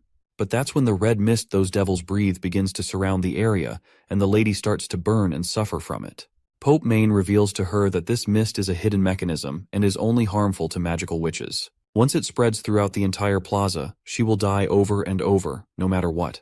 The girl snickers at the tactic the Pope has, but she quickly begins to heal herself. She admits that he indeed has some tricks up his sleeve after all. She then tells him that if he had gone to the Holy Library beforehand, perhaps this battle would be even harder for her. But that's just how the Battle of Souls is so much fun. She quickly starts to use wind magic, repelling all of the red mist. This pushes Main to desperate measures, forcing him to take the berserk pills himself. As soon as he gulps the pills down, Zero also summons a giant shining sword. And once she takes her stance, she almost looks like the former queen of the witches, Alice. That's when she reveals that absorption isn't her only talent. She also values observation and learning. With that, she throws the swords crashing down, and that's how Main finally meets his end. The knights quickly grab the Pope's robe and put it over her right away, addressing her with the title of Pope. The scene then transitions to the border town castle, where we see Ferlin and his father, Duke Eltec, present. Both father and son are sweating in front of him due to the heat. The prince tells them that they can take off their coats if it's too hot because the castle now has a heating system, making it much warmer inside than outside. He wouldn't want either of them to feel uncomfortable. The both of them take off their warm jackets, and Ferlin inquires more about this heating solution, to which the prince reveals that it's a new way to provide warmth, and it's much more efficient than a fireplace. He then gets back to business and asks both of them if they came looking for Agatha. He tells them that they better take off their stones of divine judgment for the sake of respect if they want to meet her. Once the stones are out of the way, we see that Agatha also arrives in the dining hall right at that moment and asks the prince why he called her. With her usual arrogance, she reminds him that the divine war is about to begin and that she needs to hurry and focus on weapon production. If it's not urgent, she wants him to just send a message next time. To which the prince tells her that this is quite important and promptly asks if she remembers when Tequila fell 400 years ago. There was a servant group that broke off and followed other survivors to the south of the mountains. Agatha thinks for a moment and agrees that there was, but she asks him why it matters since it's been a long time. That's when Duke Eltec dashes toward her and both father and son kneel before her. The man reveals that he is a descendant of Cage and asks if she remembers that name, to which she replies that she remembers it because she was the one who named him. She bought 2 servants. One of them was Kraft, who was the leader of the family's patrol guard, and the other was Cage, who was the butler. She throws them a look of disdain as she asks if they're claiming to be descendants of the butler who secretly escaped with the magic stones and research records. The bearded man quickly refutes such intentions, but Agatha doesn't even bother to listen to what they're trying to say. She orders them to leave, stating that she doesn't want to see any of them. With that, she begins to walk away, leaving the 2 of them on the ground, shouting for her to stop. The bearded man even withers on the ground, and right at that moment, Nightingale pops up. The prince asks her what is going on and if she can see anything. Nightingale quickly reports that both of them were telling the truth. It doesn't take the prince long to realize that telling the truth isn't necessarily related to what's happening in reality, which makes him believe that there's something wrong with the family records. The prince then tells the man that he doesn't have to return to Longsong Fortress right away, as he can stay at Ferlin's house and visit their town for a while. He assures them that he will ask them about the details of what happened, so there's a chance that she might finally talk to them. The bearded man acknowledges this and thanks him for it. The prince excitedly asks about the magic stones and records they have brought here. The bearded man reveals that everything is currently in their boat's cargo hold, and there are about 10 chests. The prince is sure that her feelings may soften when she sees her belongings preserved from 400 years ago. Later, all of the chests finally make their way to the border town castle storeroom. Sylvie takes an observant look and assures them that there doesn't seem to be any danger, so they can open the chests. The prince then tells Agatha that she should listen to Duke Eltec's story. It doesn't matter what her butler did. At least he wanted to return these to their owner. Perhaps it was an effort to repay her for the mistakes they had made. Agatha states that her butler seems to have deceived his descendants and himself. She believes that these people don't owe her anything since witches have lost their power in this era. There's no reason for those who still have power to feel indebted to her or to treat her with any special regard. The prince goes speechless and reluctantly admits that she has a point. However, he still believes that she seems to blame them needlessly. She also agrees that it's unnecessary for her to take out her anger on those descendants, especially since they don't even know what happened back then. The prince then decides to explain this to them personally. He then asks her about these belongings, to which she states that these things don't belong to her, as they are the scholarly guild's property. Meanwhile, Tilly opens one of the chests out of curiosity and discovers big shiny stones inside. The prince already knows that these stones were transformed from stones of divine judgment, and a stone of this size would be worth around 300 golden royals. But Agatha reminds him that there is more to that, explaining that magic stones can only be created by chaos beasts, which makes them invaluable, so no amount of money could ever be enough to represent their true worth. Tilly grabs one and asks what kind of stones these are since they don't seem very portable. Agatha explains that they are glowstones. She pours a little magic into one, and the stone begins to shine brightly with a blinding light. The prince is quite excited to see these because they are an excellent source of light before the era of electrical engineering. Anna then asks how these stones were chiseled to different sizes since they were originally stones of divine judgment. It doesn't seem possible that they could have been cut with magic since witches can't go near stone of divine judgment, and a huge natural stone seems to be very resilient, not something that pickaxes could break. Agatha doesn't quite understand what Anna means by huge divine stones, so the prince explains that they are at the bottom of the border town mines, tied to a treasure map that has been passed down through the Eltec family. They also used it to find her laboratory. The lady smiles and agrees that the map was indeed used by the scholarly guild to mark the locations of stone veins, prepared for future holy cities. This leaves everyone present feeling a bit clueless. So Agatha further explains that every holy city was built upon veins of divine judgment stones. Besides facilitating research on the relationship between magic and its stones, it was also to prevent conflicts between witches from spreading over large areas. It's similar to the Badlands that border the mountain ranges, what people here call the Plains of Hermes, where the church's holy city is currently located. Tilly thinks that since the church kept the name Holy City, it's even more likely they are the inheritors of the Alliance. Agatha adds that if humanity hadn't suffered such a devastating loss in the last divine war, a holy city would have been built on these northern slopes. The prince, on the other hand, lets out a heavy sigh, relieved that the church didn't build their holy city in the western region. Otherwise, he would have to focus on defenses while trying to expand his industry, and just the thought of it annoys him. Agatha explains that magic stones can't really be manipulated by force. Breaking them down requires a special chemical solution that contains the magical blood of witches or demons. Sylvie gasps in shock upon hearing this. Agatha goes on to clarify that since every magic stone is different, the amount of blood needed can vary. Back in the Holy City, adult witches are required to donate their blood regularly, and since extracted blood quickly loses its magic once it leaves the bodies, it has to be used immediately. The Alliance orders suitable witches to donate blood every 2 to 3 years, and of course, captured demons are used for the same purpose. Anna asks if Agatha has done this too, to which Agatha replies positively, revealing that even the third seat of the Alliance is no exception.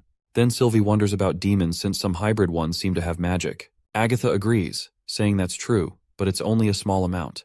They're useful for dealing with fragments, but not the actual veins themselves. Once the stones are cut away, their strength decreases significantly based on their size, and their effective range is reduced too.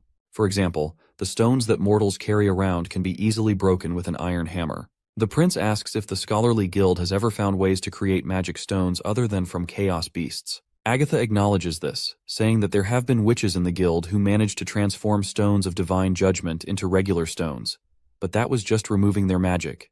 They were never able to create even the simplest glowstone. And since Sylvie can detect magic, she can actually see what the stones look like on the inside. Sylvie agrees that she can see, saying it looks like a weak cloud of mist. Agatha explains that the Scholarly Guild once collected statistics from thousands of witches and stones, and found that before Ascension, most magic took the form of mist, swirling powder, or flame. While these details might look similar, they determine countless variations of magic, which is why they believed there were no identical abilities. Then Tilly notices that the light from the stone is getting dimmer. Agatha explains that it's because she infused only a tiny amount of magic into it.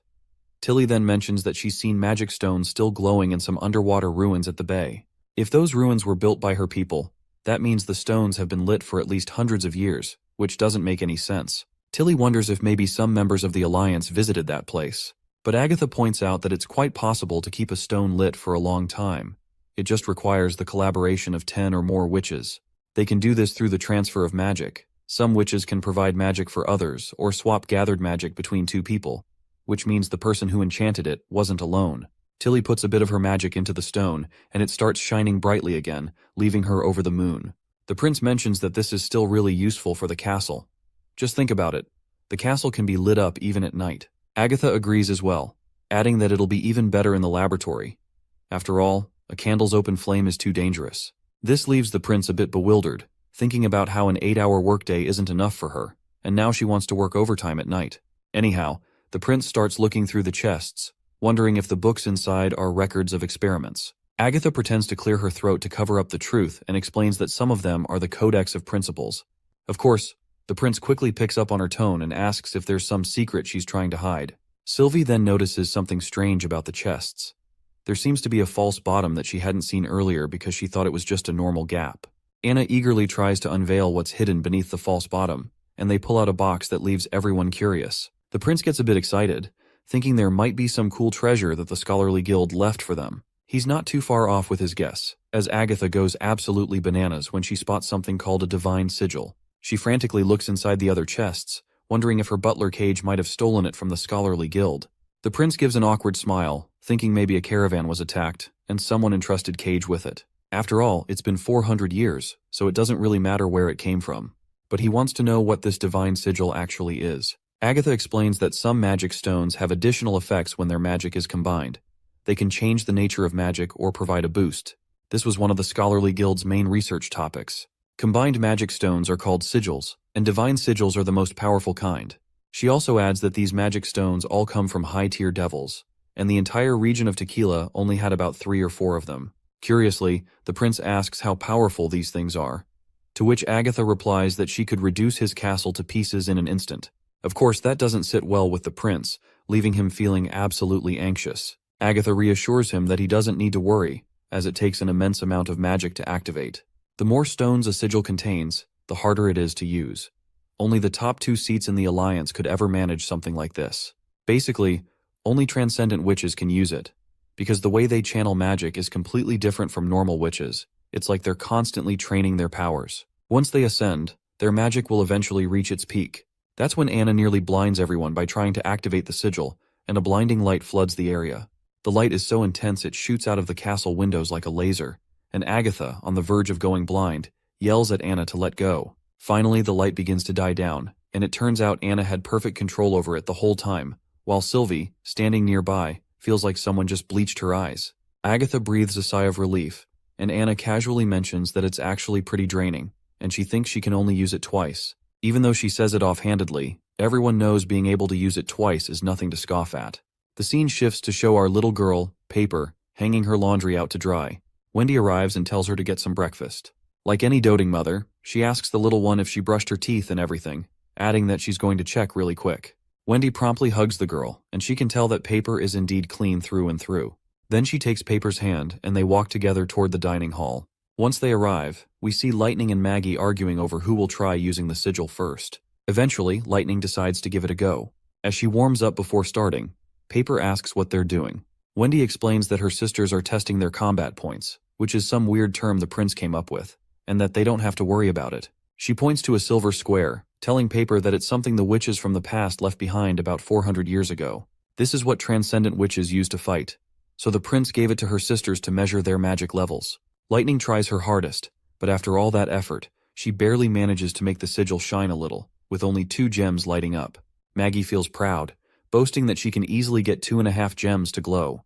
The 2 girls start bickering and playfully arguing in the background, while Wendy asks Paper if she wants to try as well. Wendy quickly adds, though, that it might be too early for her since she hasn't learned how to infuse magic into stones yet, so she probably wouldn't be able to activate the sigil. But it's part of the mandatory curriculum, so they'll be getting glowstones to practice with soon. Suddenly, Paper doubles over, clutching her belly in pain, and says that it feels like her magic is trembling, as if it wants to burst out. Wendy quickly asks if she remembers when she first became a witch. Paper answers that it happened during winter, but she doesn't remember exactly when. Wendy realizes that it's already the end of fall, which means winter is approaching.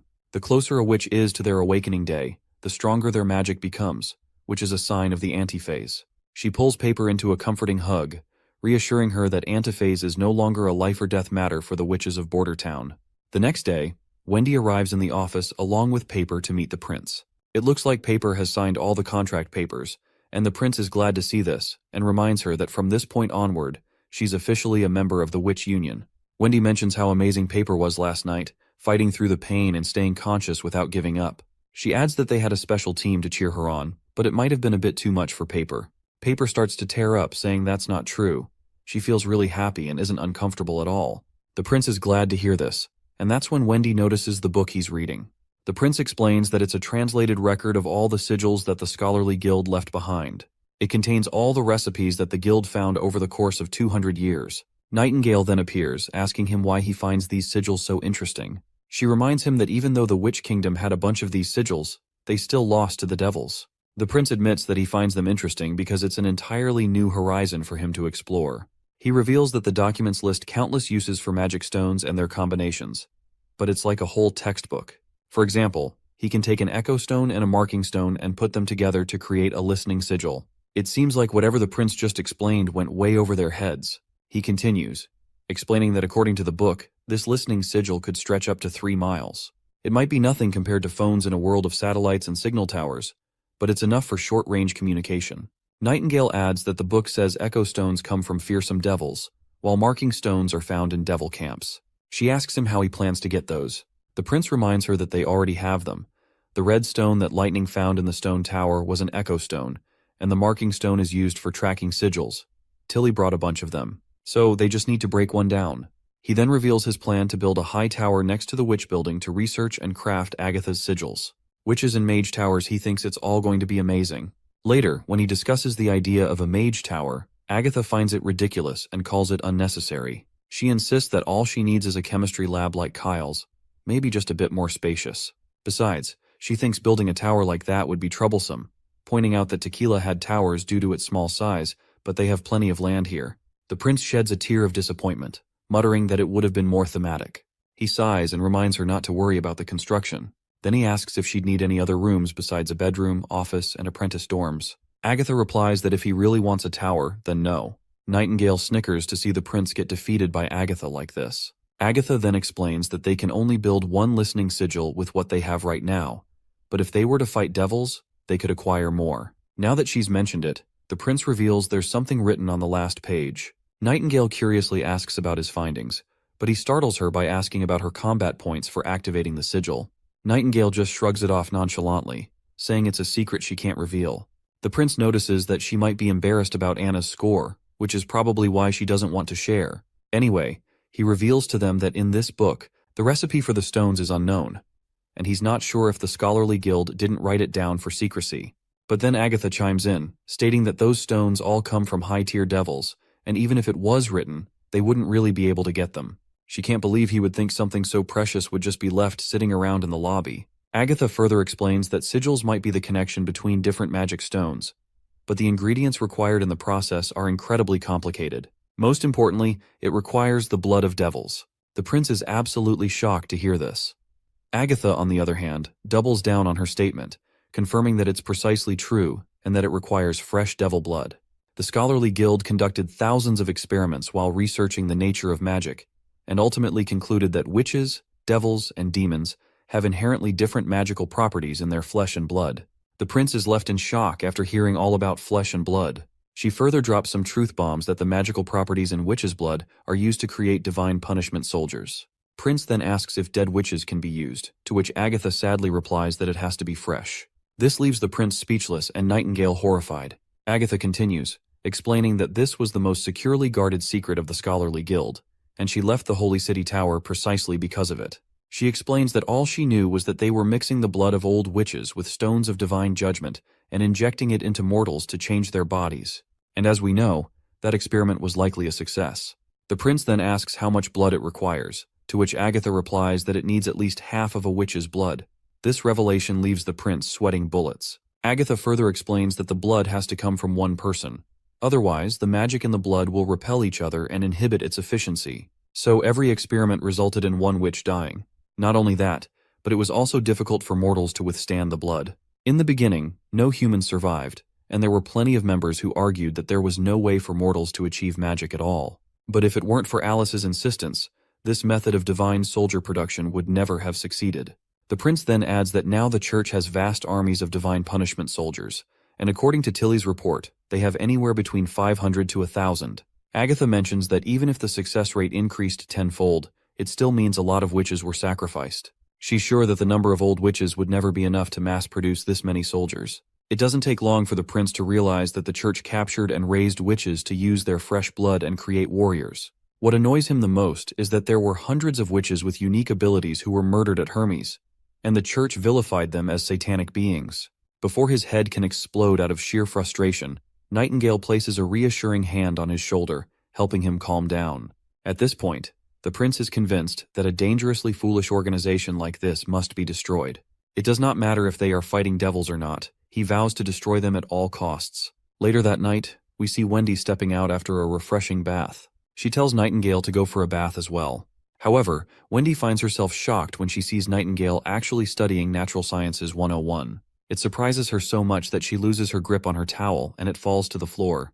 Wendy asks her if something happened between her and the prince that led her to study out of the blue. Nightingale then decides to share everything, and the scene transitions to a bit earlier when the prince looks at her dejected face. He asks if she plans to go against the church alone, but Nightingale states that she isn't that foolish. If the church could be toppled by just a single witch, someone would have done it already. The prince explains that the church created divine punishment soldiers to increase its own strength, which means they wouldn't waste powerful witches for blood. Even the mist can't guarantee her safety against those soldiers. The prince wants to handle the church strategically, believing that the best approach will be to launch a steady offense with the First Army once the war officially begins. He assures Nightingale that he's determined to build a new world where witches will be treated as equals to mortals, and their lives will be valued just as any other. Nightingale moves closer with a smile on her face and expresses her confidence that he will make it happen. Back in the present, Nightingale explains that this vision is her motivation for studying. She wants to become stronger, so she can be more useful in the fight against the church. Wendy, meanwhile, is shocked as she realizes that all those nunneries built by the church were really just harvesting centers for fresh blood. She reflects on how if Ash hadn't saved her, she would have shared the same fate as other witches who died at the hands of the church. This revelation fuels Wendy's determination to improve, and she also wants to catch up to her sisters, who are working hard. So she agrees with Nightingale that it's finally time to get stronger. From now on, she will follow the example of her sisters and spend an hour each night learning the prince's knowledge before sleeping. She tells Nightingale they should do their best together. However, it seems that Nightingale has already reached her limit, as she has dozed off already. Well, what can you expect of her? A few days later, we see the prince proudly introducing his new ship to the citizens, claiming it to be one of the best he has created so far. As the ship rolls into the water and lands in the river from the dock, everyone is absolutely amazed to see it floating. This ship was constructed from stone and was completed in just half a month. Word is spreading that even the Plaza billboard is recruiting a captain and crew for it. At that moment, Nightingale appears, asking the prince why he would announce this to the civilians. The prince responds with a confident grin, explaining that it's to showcase their power and boost the morale of the townspeople. He believes this introduction will serve as evidence of their town's massive improvements. In the past, people would have found it hard to believe that a ship made of concrete could float.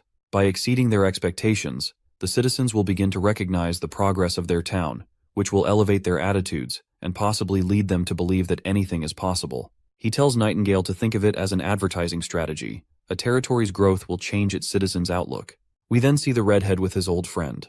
The friend comments that even a sailboat would require at least a month to refine its frame, as the wood needs to dry completely before being bent with steam. It's an incredibly difficult process that could never be accomplished in just half a month. The redhead asks his friend how he knows so much about boat construction, to which the old man replies that he used to be a captain. When he was younger, he shipped large amounts of cargo between Seabreeze Town and Clearwater Port.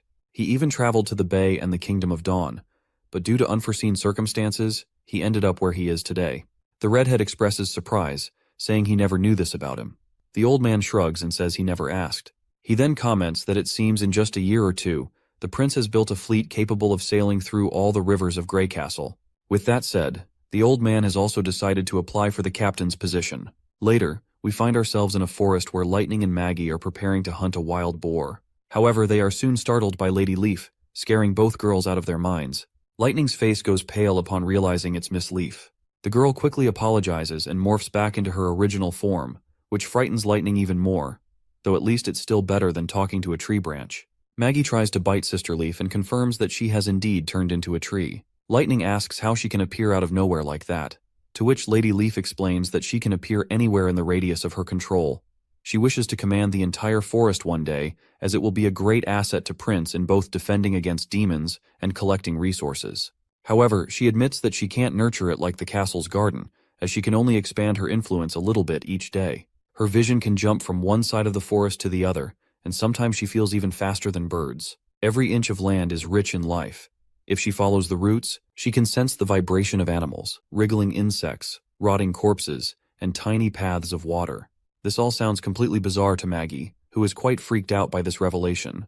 But Lightning reminds her that she can literally turn into a devil, which is pretty weird in itself. Sister Leaf then tries to trap the boar by making the bushes sway, and as the boar falls for the bait, it starts to run. Lightning quickly takes her cue, slashing down on the poor creature. After a few cuts, the boar finally collapses, leaving Lightning quite happy with her successful hunt. Excitedly, she decides to drain the boar's blood, recalling that Prince said it would make the meat more delicious. Suddenly, Sister Leaf notices something and quickly mentions that 2 wolves are approaching. She explains that they usually stay deeper in the forest and don't venture out in the winter. As the scene transitions, we see that these wolves are apparently frightened by the arrival of 2 devils. Leaf is terrified and urgently tells both of them to run, revealing that the devils are advancing toward the wall, wearing black iron gauntlets, the same kind of tools used to kill Pepper and the others. She insists they should flee, as these beasts don't seem to bring flying creatures with them. But Lightning steals her resolve, making it clear that she's not going anywhere without putting up a fight. She believes that if they keep running every time they see an enemy, they'll never stand a chance against them. With determination, she pulls out her revolver and states that her father always said that one should always get back up when they fall down, and she adheres to these words and won't run away anymore. She mentions that these devils are just as scary as they look, but they can be killed too. They have a huge weakness that they can't survive without the red mist. Lightning reminds Leaf of how she took down a devil with a crossbow, and Nightingale managed to defeat even more under worse circumstances. Leaf still feels terrified and thinks she should report this to the prince since both Nightingale and Ash have way more experience in killing devils than anyone else around here. But then Lightning starts flying toward the devils, saying they might be gone by the time they get there. It'd be even riskier to let such dangerous enemies roam near the town, and if they leave her detection radius, it would just spell more trouble. Even Hoot seems fired up to take these things on. Leaf asks what Maggie is saying, and Lightning replies that Maggie wants to claw their heads off, flatten them into patties with her wings, and then roast them over a fire to see if they're tasty or not. Jokes aside, they decide it's time to get going. Lightning tells Leaf to immobilize the devils with her vines like she did in the Wastelands, but Leaf hesitates, remembering how everyone got zapped by these creatures back then. Still, she steals her resolve and agrees to do it, but she can only do it temporarily. Lightning winks with a smile, and they shoot off toward the devils, planning to attack from the air since that'll give them the most obscure angle. Plus, they'll be focused on the vines, so it shouldn't be too bothersome. After a quick flight, Maggie spots the devils below. Lightning comes up with a plan and tells Hoot to transform into that big weird bird at half distance while they both split off in opposite directions. They charge at the monsters. If Sister Leaf was right, Lightning is pretty sure the devils should have magic stones in their gauntlets, and their range is about the same as a witch's, roughly 5 meters at best.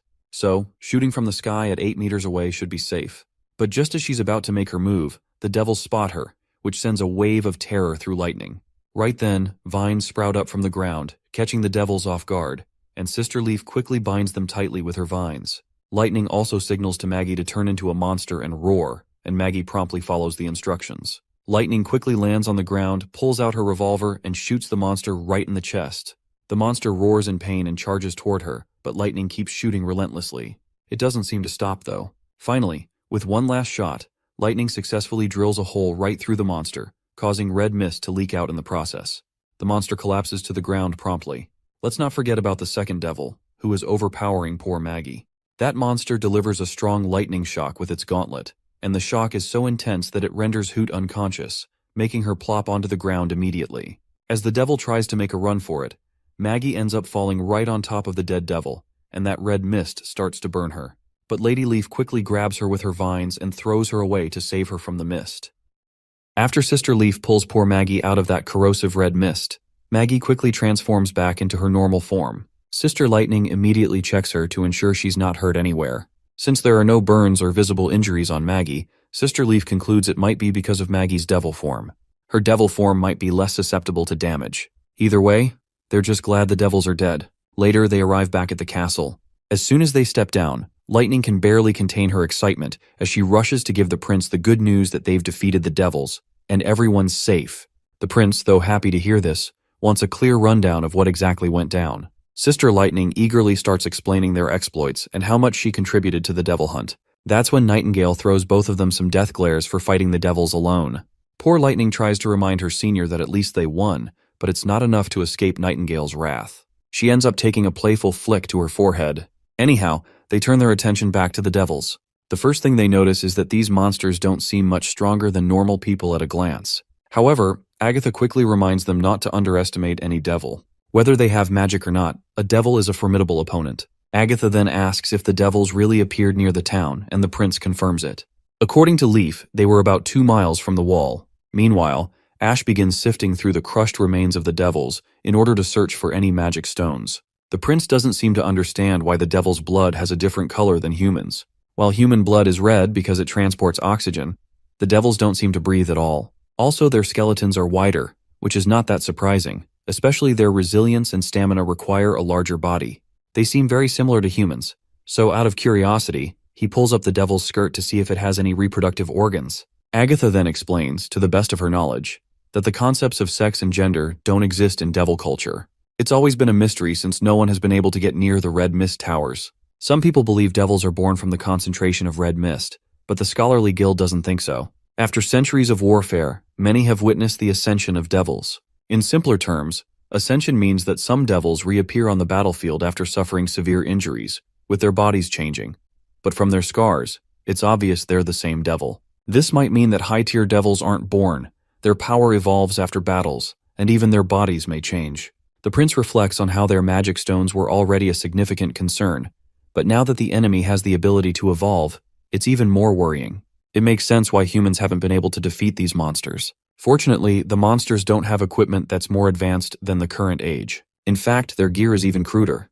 They wear animal skins and rough cloth as clothing, and their fighting masks are just skulls of hybrid demons. The craftsmanship is very coarse. While inspecting one of the monsters, the prince finds a stone tablet and asks Agatha about it. Agatha explains that it's their method of recording information. The writings on it are created with magic, but humans wouldn't be able to decipher it.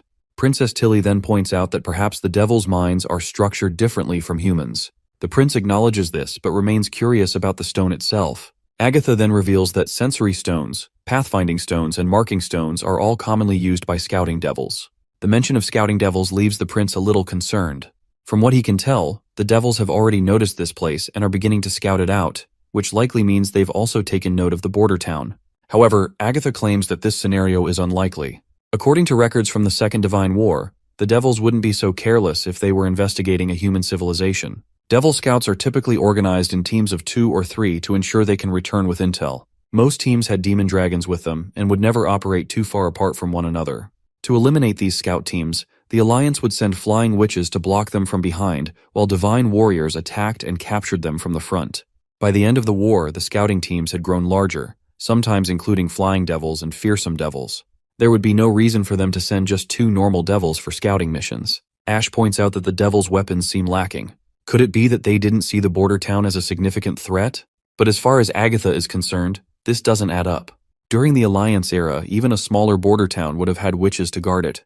It's impossible that the devils wouldn't know how humanity has changed over the past 400 years. Their scouts should be armed the same way they were during the Second Divine War. The prince feels a wave of relief, thinking that maybe the devils aren't planning to confront the border town after all. Agatha agrees, but with a touch of caution. She explains that the devils probably didn't even know a town was nearby. They were likely just investigating the area around their camp.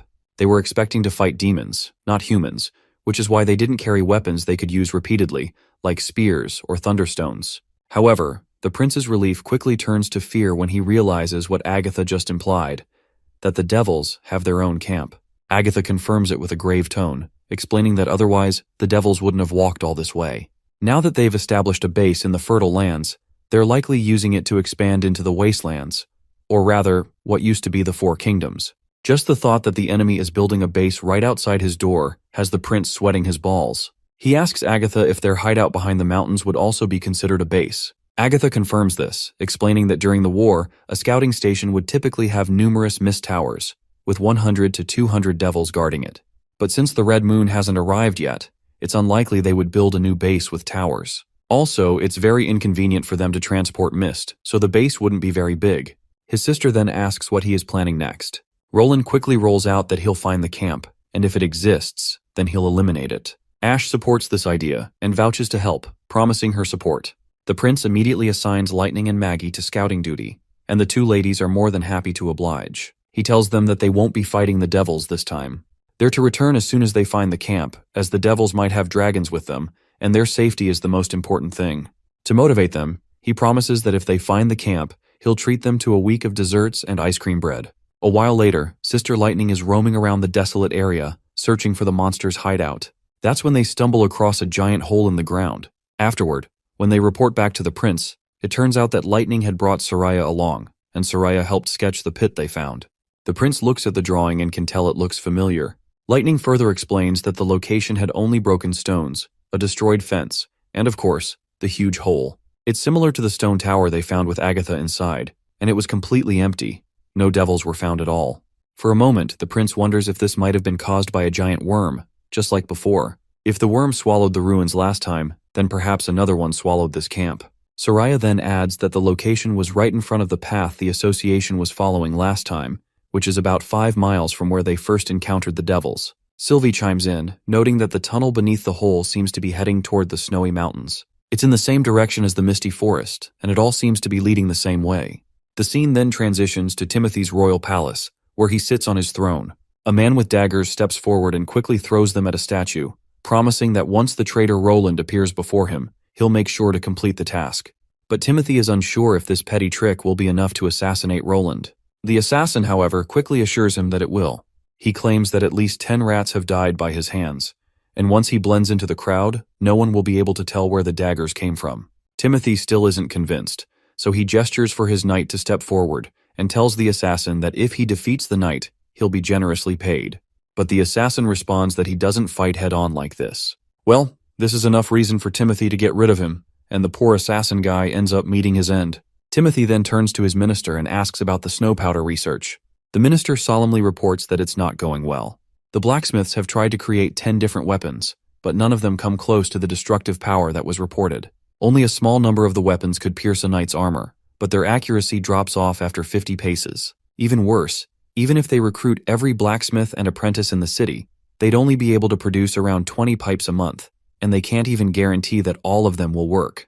To make matters worse, 4 of the weapons have already exploded during testing, and the soldiers are getting antsy about using them.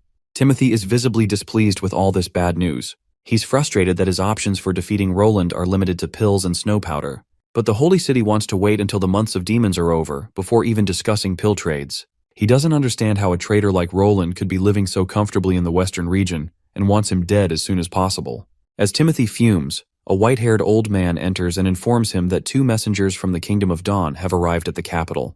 Apparently, Otis Lucy and Belinda Lucy of the Deer family are waiting in the office and have requested his presence. Once they're settled in the office, Timothy wastes no time expressing his curiosity. He remarks how unusual it is for the King of Dawn to send representatives during the months of demons, which makes him eager to know the king's exact intentions. Timothy also makes it clear that if they've come seeking food, cotton, or cloth, he can only provide a small amount, and even that is offered out of sheer curiosity. Timothy reminds Otis that the succession decree has caused massive turmoil in the kingdom. Many supply chains are paralyzed, and they barely have enough resources to care for their own refugees. Diverting more is incredibly difficult. Both guests bow their heads to apologize. However, they point out that their king has sent them because of a much bigger threat looming on the horizon. Apparently, the church's armies have already sacked Eternal Winter and Wolfheart, and a flood of refugees is pouring into Dawn.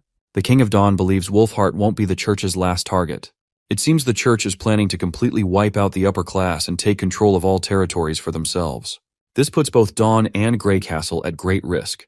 In the coming years, the church may very well start a new war to raze them both to the ground. The King of Dawn wishes to form an alliance against the church. Otis promptly presents a series of tactics along with a written agreement. He urges Timothy to sign it if he's willing to fight back. If they focus their firepower on Grey Castle's Blizzard Mountain or Dawn's northern slopes, the church may retreat. Avoiding this war would be beneficial for both kingdoms. For Timothy, this meant he wouldn't be able to buy pills from the church. And without those pills, he isn't sure how he'll be able to defeat Roland. However, the church is just as dangerous, and the best move for him might be to unify his castle first and deal with the church later. Timothy acknowledged that this is an extremely important matter. He'll need to discuss it with his advisors. In the meantime, the guests can wait in the castle until he makes his final decision. He then asks Otis if he knows anything about the situation in Eternal Winter and Wolfheart. Otis reveals that they've gathered some information from spies, but there's not much to go on. Timothy then shifts the conversation, asking if Otis knows anything about Garcia Wimbledon of the Black Fleet. Belinda responds, saying there are rumors that she died in the church's crossfire, along with the King of Wolfheart. This shocks Timothy, and he asks if they've found her corpse. Otis responds with a no, though the church's announcement and Wolfheart's silence suggest they didn't survive. Once they leave, Timothy relishes the fact that his sister is dead, and he is looking forward to sending Roland to the heavens as well. The scene transitions to Slumber Island, where a merchant is utterly boggled by the sight of how many houses the witches have built in just half a month. He finally believes that Princess Tilly wasn't lying. Also, I have forget the names of these 2 Slumber Island witches. Let's call this Ponytail Girl Witch 1, and the other with Black Head Witch 2. Witch 1 comments that the princess never lies, to which the merchant agrees. He now has no issue with relocating people to the Slumber Island. Witch 2 mentions that she also included a heating method she learned from the western region. The beds are connected to furnaces, so as long as there's firewood burning, they stay warm. With layers of wood, straw, and blankets, the beds are much more comfortable than any furniture, especially in winter. The merchant can see that this is an interesting design. He invites Witch 2 to come work at Crescent Moon Bay. He has plots of undeveloped land, and with her skills, he's sure she can make them flourish. He's willing to pay her generously in money if she agrees. But Witch 2 quickly declines, stating that she doesn't plan on leaving the island. The merchant persists, trying to allure her by promising better living conditions. He tells her she could live in the same courtyard as him, enjoy fine wines, and taste delicacies from all 4 kingdoms. Not only that, she would have servants by her side wherever she goes. This is the lifestyle people crave, and if she works for him, she can also enjoy it. But Witch 1 quickly interjects, reminding this fat ass that they can't just agree to this. There are certain things witches aren't allowed to do. The merchant, clearly annoyed by their refusal, is about to protest further when suddenly Thunder appears. He interrupts, telling the merchant that the Slumberspell Merchant Guild is unique both in the Bay and across all 4 kingdoms. It will do just fine without his business. The merchant is stunned to see Thunder, the big cheese himself, standing behind him. Thunder continues to humble this fat bastard, reminding him that he drafted the rules for the Slumberspell Guild. The contractor has the privilege of assessing the task's danger, and they can't just throw themselves into danger recklessly. He asks the merchant if he still has any objections. The merchant, of course, quickly responds with the no. With that, the merchant decides to leave, and everyone waves him goodbye in exchange. The 2 witches are happy to see Thunder and are glad that he helped them. Thunder reveals that he was passing by Slumber Island after an expedition. During his trip, he saw waves rising higher than he'd ever seen before. The boat was almost flying, sailing on the waves' sheer cliffs. By some miracle, they didn't fall and sink. He claims that if he hadn't seen it with his own eyes, he would never have believed such a thing. Witch 1 quickly responds that since seawater isn't made of rocks, why would it flow downward? Thunder laughs and explains that he has named it the Ocean Line. It's north of Shadow Island, and the wall looks like a long line that stretches infinitely. It splits the sea into 2 very distinct regions, and he is planning to make this his next destination for his adventures that are to come. Later, the witches are gathered in a room on Slumber Island, talking about how much they miss the delicious food from Border Town. They're especially craving the birdkiss mushrooms. They drool as they imagine all the tasty food that Prince Roland had. Not just that, they're also missing the warm showers with bubbles and soap. One of the witches regrets that she only went to drop off Princess Tilly and had to come back, so she didn't get to enjoy anything. As everyone is talking about the border towns and Roland Wimbledon, the Witch 2, whose name I still don't know, sits quietly in the corner of the room. As she's getting ready to sleep, her mind drifts to the thought of how she might have a romantic relationship if she were to work with Roland Wimbledon. But she worries whether Princess Tilly would even accept Prince Roland. She wishes for the 2 siblings to stay together so that every witch can go to the border town and live happily there. Sorry guys, I had to call them Witch 1 and Witch 2 because I seriously forgot their names. Finally, we transition back to the border town, where we see Nana heading to the hospital. As she's leaving, she doesn't forget to wave goodbye to Lady Ada. Lady Ada asks if Nana is coming back for lunch, to which the little one replies yes. As Nana makes her way through the village, everyone greets her, and she seems to hold a special place in their hearts. Well, it's not surprising, especially since she's cured so many people before. Before Nana enters the hospital, the guards mention that there are no patients today, but some of her friends are here to visit. As soon as Nana enters, Sister Lotus jumps at her and gives her a warm hug. Lotus explains that it was Moon who suggested to visit the hospital, as there's nothing left to do at the castle. Lily is also there, and with her usual arrogance, she tells everyone to stop causing a ruckus. She might have plenty of time on her hands, but she still has to examine a ton of bacteria. But Moon brutally reminds her that she literally saw Lily falling asleep just a minute ago. Anyway, Nana is just happy that they came to visit her. Even Lily decides to conduct her experiments later since they're causing too much noise.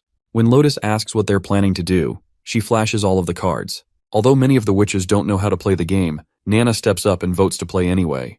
They spend the rest of the day playing until night arrives. Even after taking a refreshing bath, Moon does not seem to be feeling good at all. She expresses how envious she feels of Nana.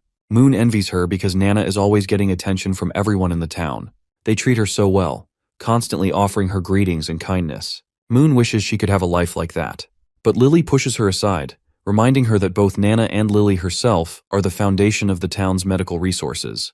Everyone's health is kept safe by one treating the outside and the other treating the inside. Moon is frustrated that she has not contributed or helped anyone at all. Because of this, she ends up seeking out Prince Roland the very next day. Roland has no clue why she's visiting him, so he guesses that she might have been bullied and is here to complain. But that's not the case. She flat out reminds him how he always mentions that she has a lot of potential, yet she hasn't evolved. She's pretty sure the reason her ability hasn't evolved is because she can't understand Natural Science 101. Now that Moon has mentioned it, Prince Roland claims that he's been thinking about it lately as well. According to Agatha, He explains that the Witches' Alliance achieved ascension without fully understanding natural processes 400 years ago. They did it through continuous practice of their abilities and occasional epiphanies. These moments of realization could happen either by observing events in real life or through sudden insights. However, ascension through that method is not as thorough as systematic education. Agatha's magic is evidence of that. She's the weakest of all the ascended witches, and even some regular witches like Sylvie and Andrea are stronger than her. All of this goes over Moon's head, and she simply points out that she just wants to evolve, so simply asks if he has any solutions to her problem. Prince Roland states that it might not work, but he can try. He begins by asking her about her perspective on magnetism. Moon explains that it's a physical phenomenon produced by the motion of electric charges, resulting in attractive and repulsive forces between objects. Prince Roland reminds her that she just quoted from a textbook, and while she has it memorized nicely, he doesn't think she truly understands what it means. He then draws a diagram of the inner workings of a motor, and explains that she can't use closed circuits to quickly cut lines of magnetic force, but she can change her own magnetic fields. As a result, she can personally influence the transformation from magnetism to electricity. Electromagnetism essentially results from changes in magnetic flux within a closed loop. If she wants to change the magnetic flux within a constant magnetic field, the only way to do so is by changing the area within the loop. In other words, she needs to cut and shorten the wire. But what if the area is consistent? In that case, she must change the field, which will then change the magnetic flux. He points out that she needs to quickly release and withdraw her magnetism, instead of continuously using her power. It's okay if she doesn't understand it right away, but he tells her to try changing the direction of her magnetism, like switching from her left hand to her right. She needs to practice this first. Once she gets the hang of it, he'll prepare a little toy for her, and when she understands it, she'll know what it all means. The thought of having a toy really perks her up. Later, we meet Moon once again. Following Prince Roland's instructions, he had told her to hold the frame with both hands and practice using her ability. But before doing so, he had told her to close the curtains and put her glowstone away. Afterwards, she grabs the frame with both of its rods, and as soon as she begins to use her magic, she notices the glass connected to both rods starting to glow. The glow intensifies further, and suddenly, the entire tube glows brightly, leaving Moon absolutely bewildered. The next day, she visits Prince Roland again and questions him about why the glass started glowing. Hearing this, Prince is quite fascinated that she managed to do it so quickly, as he had expected it would take her at least 2 days to make any progress. He then asks if she realizes that the glass illuminated like an electric light bulb. When she confirms it, he's happy to hear that she used the power of lightning. This revelation leaves Moon completely confused. As Prince dissects the light bulb, he reminds her that the light was orange and kept shining only for a moment. The lightning ignited the filament inside, causing it to burn and emit light. But it's okay if she doesn't fully understand it. He promises to show her what real electricity looks like soon. Later, Moon comes back to her room, where Lily asks her why she is up so early, and she further orders Moon to bring her breakfast. But Moon doesn't like Lily's attitude. She proceeds to close the curtains and sit in the chair, as she needs to practice her powers in the dark, with the glowstone put away. Reluctantly, Lily shuts her book and decides to leave. However, the thought of Lily leaving scares Moon a little, since she doesn't like the dark. After some teasing, Lily decides to stay. Once Moon settles into the chair to begin her session, Lily asks if she plans to magnetize the object with her hands. Moon responds with a no, explaining that she's going to cycle magnetism through her hands. Prince said she might be able to see lightning if she does. Of course, Lily is baffled and isn't ready to believe it right away. But Moon sits down and begins her practice. As she concentrates, she remembers Kara, the former leader of the Witch Association. Moon is sure that if Kara were here, she would be yelling at her by now, as she always considered Moon useless. But Moon is glad that Prince isn't like that. In fact, he even made special equipment for her to practice with, and he swapped the metal wire inside for a copper one. Determined to prove her worth, she begins her practice. Light soon starts to radiate, and before long, she is able to illuminate almost the entire room. This leaves Lily completely baffled. As Moon takes notes, she realizes that electricity becomes magnetism, and magnetism becomes electricity. In other words, they are the same. The next day, Moon demonstrates her abilities to Prince, who is left completely speechless. He can hardly believe his eyes as she produces an electrical system without any power source. He has no doubt that her ability is of the enchanting type, and that she's introduced a brand new attribute to the metal frame, using magic to provide power. Moon happily points out that, just as he had said, electricity and magnetism are related, they can't exist without each other. The fact that her ability can magnetize objects, she realized, might also be able to create electricity with it, since electricity requires magnetism. She tried applying magnetism to the bronze rods, and then this happened. Prince is quite pleased with Moon's epiphany. He now feels certain that electrical currents result in magnetism. However, magnetic fields don't create electrical currents without reason. The currents must travel in a closed circuit, with magnetism changing alongside them. Changing both the strength and area of magnetism typically requires an external energy source, but Moon's new ability replaces that requirement, causing magnetism to change on its own. Prince is now certain that witch abilities shouldn't be measured strictly by logic. Moon's magnetic magic might not adhere to the rules of real magnetism, just as black fire isn't actual fire. He addresses Moon curiously and asks if she has ever noticed any changes in the magnetism of objects she has enchanted. Moon recalls trying something like that back at the Witch Association. She had wanted to lower the magnetism of an object when she wasn't using it, so it would be less troublesome for her sisters. However, no matter what she tried, the magnetism maintained its strength, and she assumed it was impossible to adjust. Prince then turns to Nightingale and asks her to describe the form of Moon's magic. Nightingale promptly responds, saying it looks solidified, like a shifting pool of water. This revelation means one thing: Moon has evolved. Prince pats her on the head, appreciating her hard work and consistency, as her evolution wouldn't have been possible without her dedication. He declares her the 6th evolved witch in the Witch Union. This lights up Moon, who is thrilled to know she can now be of even greater use to Prince. Prince continues, expressing that there's so much potential in Moon that he can't even count it all. As he said before, her potential is limitless. He tells her to get some sleep first, noting that her eye bags are almost the size of a fist. He promises to properly test her abilities later that afternoon.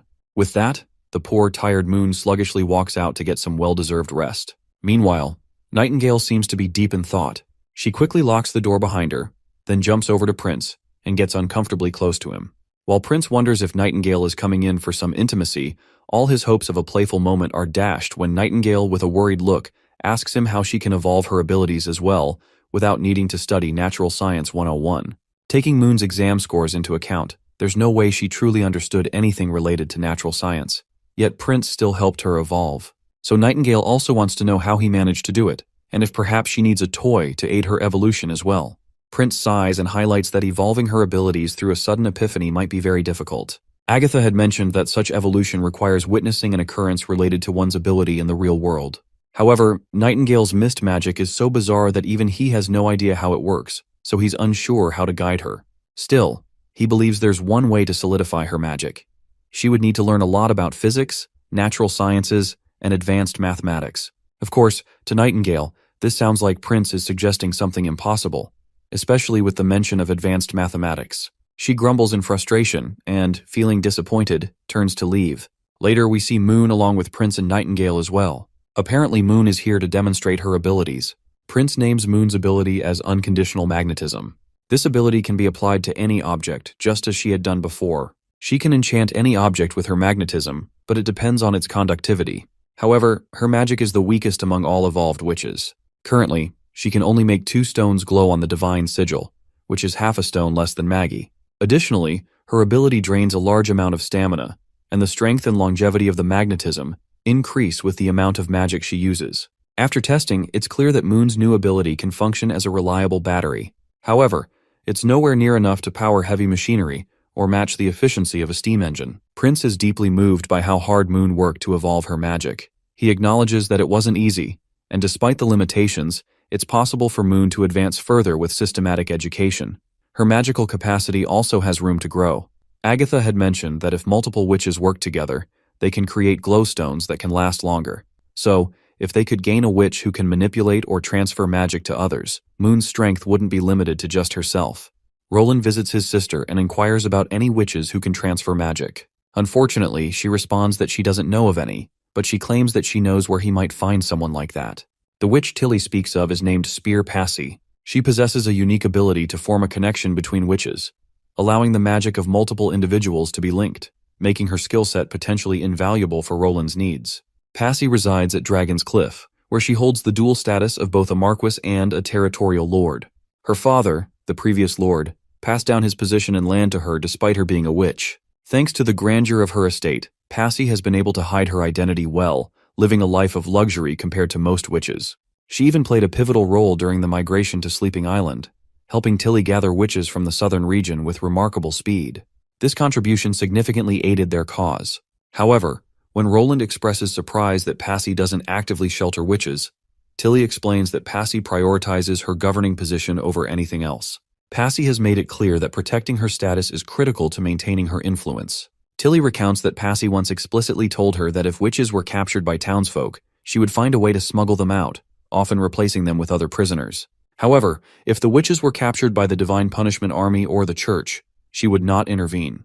Tilly advises Roland to try reaching out to Passy but cautions him that her assistance is not guaranteed.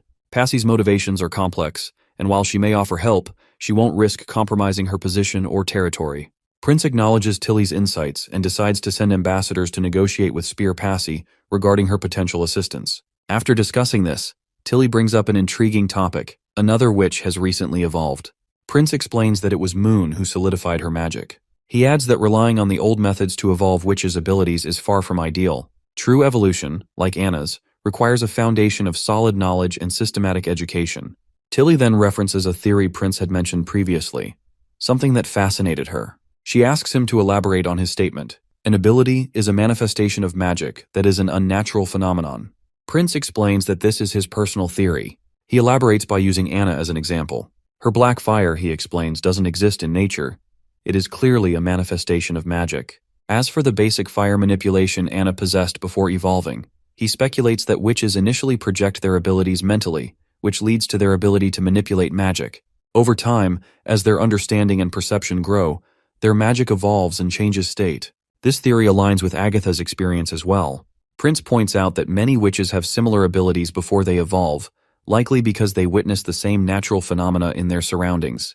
However, once they reach higher-tier awakenings, their powers become dramatically unique. This, he believes, is due to the vastly different experiences and perceptions each witch has accumulated in their lives. Now that Prince has framed it this way, Tilly finds it makes sense. After exchanging these deep, cerebral ideas with her brother, Tilly suddenly shifts the conversation, asking if he came from a world without magic. This unexpected and pointed question leaves Roland choking on his tea. Gathering himself, he cautiously asks her how she came to such a conclusion. Tilly explains that over the past month, she's carefully read all of his writings and theories. While she found them insightful, something always felt off. It wasn't until his latest explanation that she realized what the problem was. Apparently, he treats magic as completely separate from the natural world. For instance, Natural Science 101 and Physics 101, neither of them mentions magic at all. According to him, magic isn't a natural phenomenon, even though it clearly exists. Roland feels cornered by the points Tilly raised with such valid logic. He never imagined, even in his wildest thoughts, that a normal person would notice something like that when learning such complicated knowledge. But it turns out Tilly Wimbledon is more than just a royal genius fourth princess. She's also a transcendent witch. Just as he thinks he's in trouble, Tilly reassures him that he doesn't have to spill all the beans right away. It has gotten pretty late, so she's heading back to the dorms, and she tells him he should get some rest too. She hopes to keep trusting him. With that, she leaves, and Nightingale steps out from her hiding place. Even Nightingale looks disappointed because Princess Tilly was so close to uncovering Roland's true origins. If only she had pried a little more. Roland sighs in disappointment and points out that she didn't pry because she doesn't want to risk losing their relationship. If prying meant breaking their alliance, it wouldn't benefit Slumber Island, especially with the same looming threat still hanging over them. Her status as an ally is more important than the truth of his identity. Roland believes this is the only reason Tilly's giving him some time, but that doesn't mean she doesn't want to know the truth. If she keeps stalling, she might lose her trust once their enemies are defeated. Tilly's played her hand, and now she's waiting for his. But Roland still hasn't figured out what she thinks of the fourth prince. Regardless, he has to bury that worry deep for now. He turns to Nightingale and asks for her opinion about the trip to Dragon's Cliff with Maggie and Lightning. Nightingale agrees to go, but Roland reminds her that it won't be a simple conversation, and he's actually worried about it. Of course, Nightingale assures him that if talking doesn't work, she'll just kidnap her. But that's exactly what Roland is worried about. He doesn't want to kidnap anyone. Spear Parsi would probably rip their hearts out if she did that. He begs her not to mess this up. She should gather some intel about the situation before meeting with Spear Passy. If she rejects the offer, that's fine, but there's no need to threaten her at all. He also tells her to keep a record of Dragon Cliff's environment, defenses, and patrol schedules. Lastly, he reminds her to return as soon as possible and, most importantly, to stay safe. The very next day, Maggie, Lightning, and Nightingale set off on their journey, and Sister Scroll waves them goodbye through the window. Meanwhile, Roland is busy making notes. He looks totally worn out because he's just strained half of his brain cells writing this book. As he thinks this, Scroll remembers that tomorrow is Miss Anna's awakening day. In the middle of the night, Prince Roland visits Anna, After taking in the surroundings of her room, he reflects on how everything in here gives a strange sense of modernism, with the indoor heating and glowing stones. As he stares at Anna, she responds, asking why he's staring at her. Roland admits that he was indeed staring, which makes Anna a little happy. Anna then feels kind of selfish, thinking about how everyone seems to care about her, but she doesn't pay much attention to anyone else. Roland just laughs and tells her she's being too harsh on herself. Anna points out that if Miss Agatha hadn't mentioned those old methods, she wouldn't have asked the prince to come here. She bets that the other sisters will also request him to stay with them on their day of awakening, which will keep him busy. Roland reassures her that it's fine. He is sure that they'd ask for extra ice cream or bread instead. You see, when Agatha learned that Anna's awakening day was coming up soon, she immediately offered her prior experience from Tequila City. According to the Scholar Guild's research, besides exhausting their magic to reduce the effects of the anti-phase, witches also have to pay attention to their personal emotions. For example, feelings of satisfaction and joy can provide great benefits to their health. The Alliance would even send servants to assist accomplished witches and meet their needs. However, having servants around his favorite girl Anna doesn't sit well with Roland, so it looks like he's personally here for her emotional support. He promptly gifts her a book, which is a present for her awakening day. The book is apparently about calculus. The reason she's receiving all this special treatment is because awakening days are like the start of a new life. Of course, Anna likes the book, but she puts it aside for now, which confuses Roland. He asks her if she's not planning to read it, but Anna quickly leans over to him, expressing her desire to hear more special stories from him. She gets even closer and sits on top of him and hugs him tighter. Previously, when he told her stories, she had fallen asleep. So this time, Roland decides to pick up the story about the huge city he lived in. Just as he begins, she stops him because she already knows the history of Grey Castle and the numerous times it's been told. But what fascinates him is that what he is telling does not align with what she has heard, so she is more interested in learning why that is. She gently pushes him onto the bed and lays on top of him. Seeing how hesitant he always is to talk about his past, Anna decides not to press him for more details. Instead, she proposes a game. She'll try to guess his past life by herself and record everything she observes in her books. Later, Roland will have to see her observations, and if more than 50% of them are accurate, he'll have to tell her the truth. Roland realizes this isn't about winning or losing.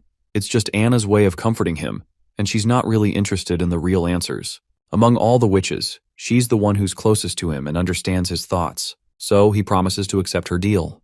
The scene shifts back to Maggie and Lightning, who are on their way to Dragon's Cliff. Meanwhile, inside the castle, we meet Spear Passy, who immediately senses a strange presence and quickly asks the intruder about their identity.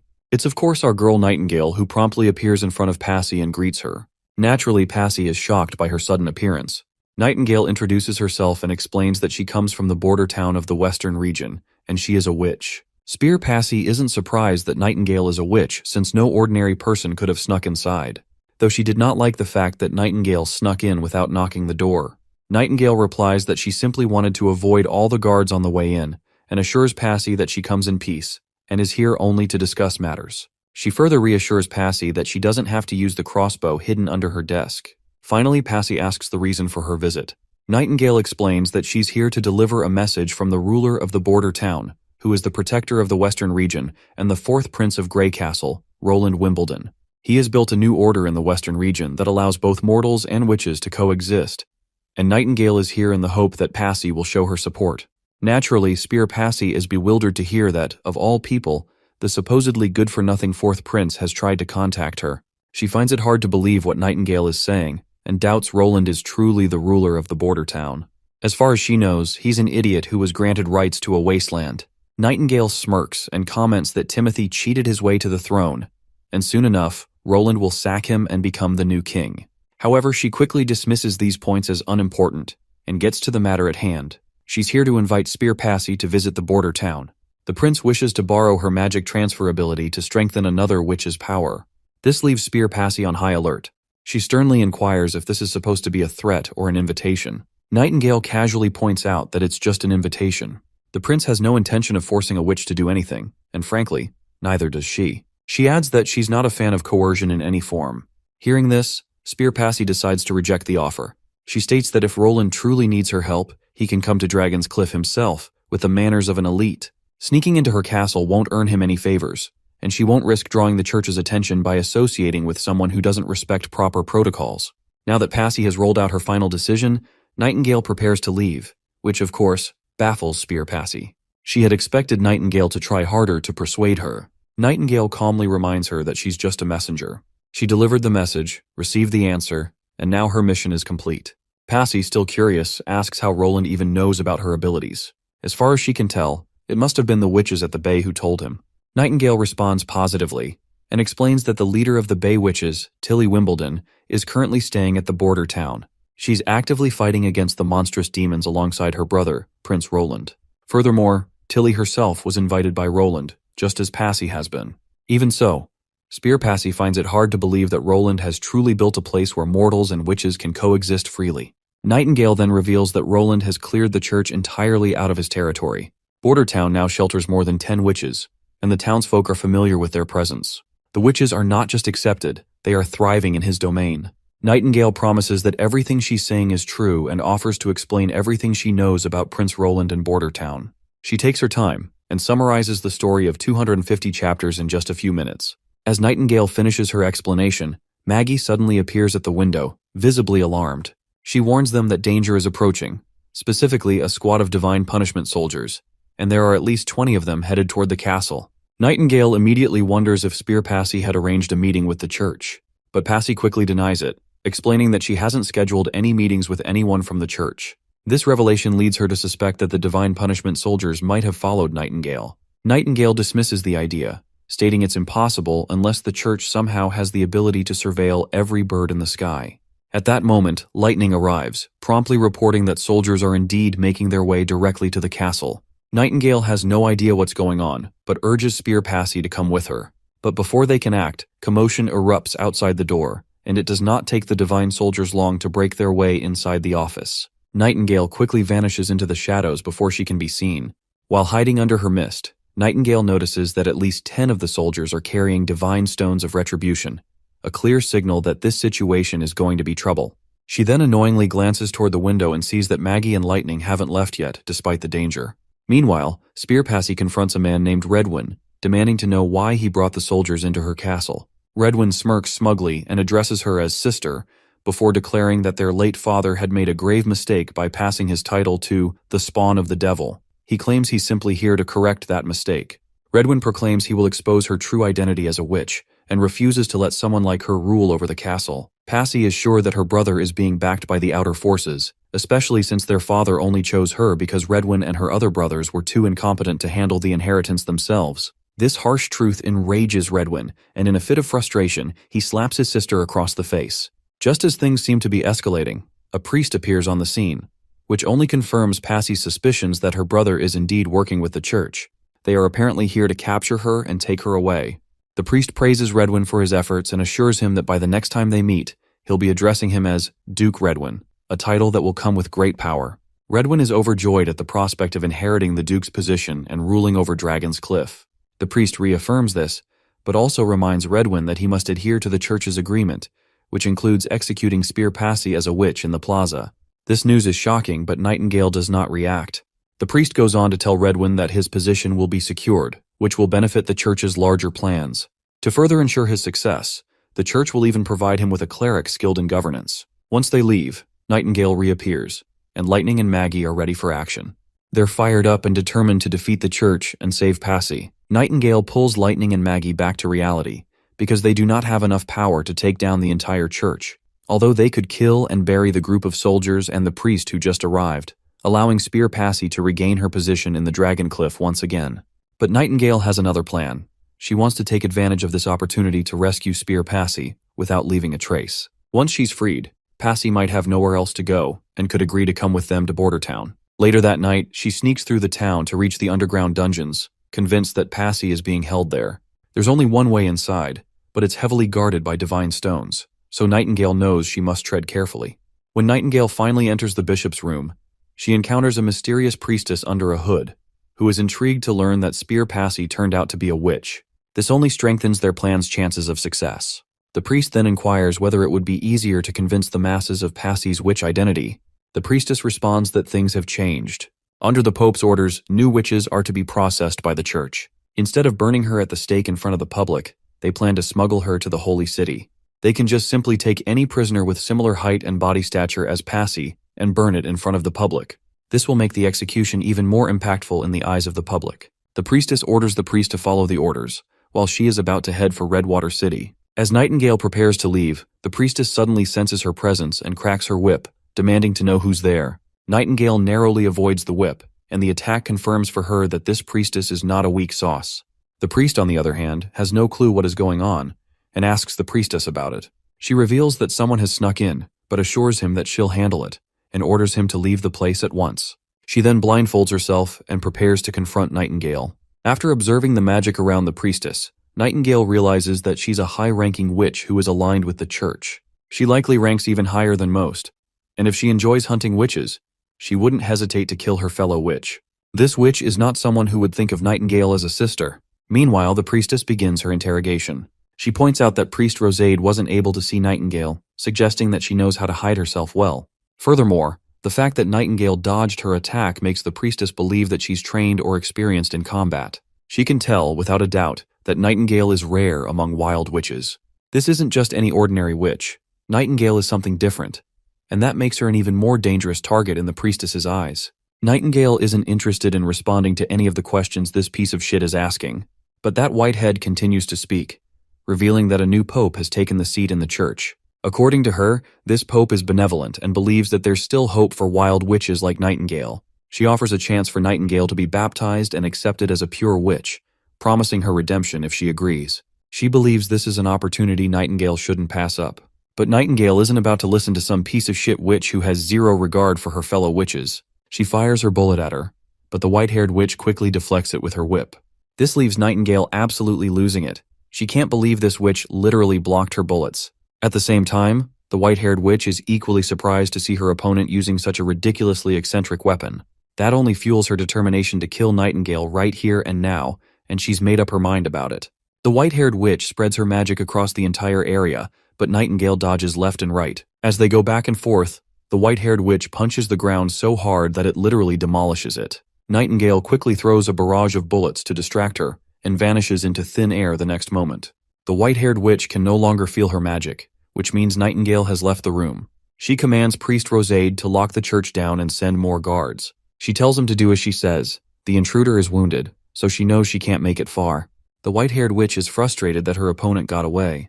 What infuriates her the most is that Nightingale was using such a strong weapon. Her battle skills are considered the perfect balance of offense and defense.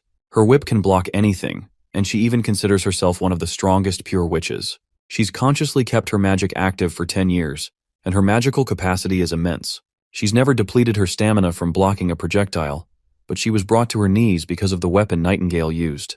Her eyes are bleeding, probably due to the side effect of exerting herself.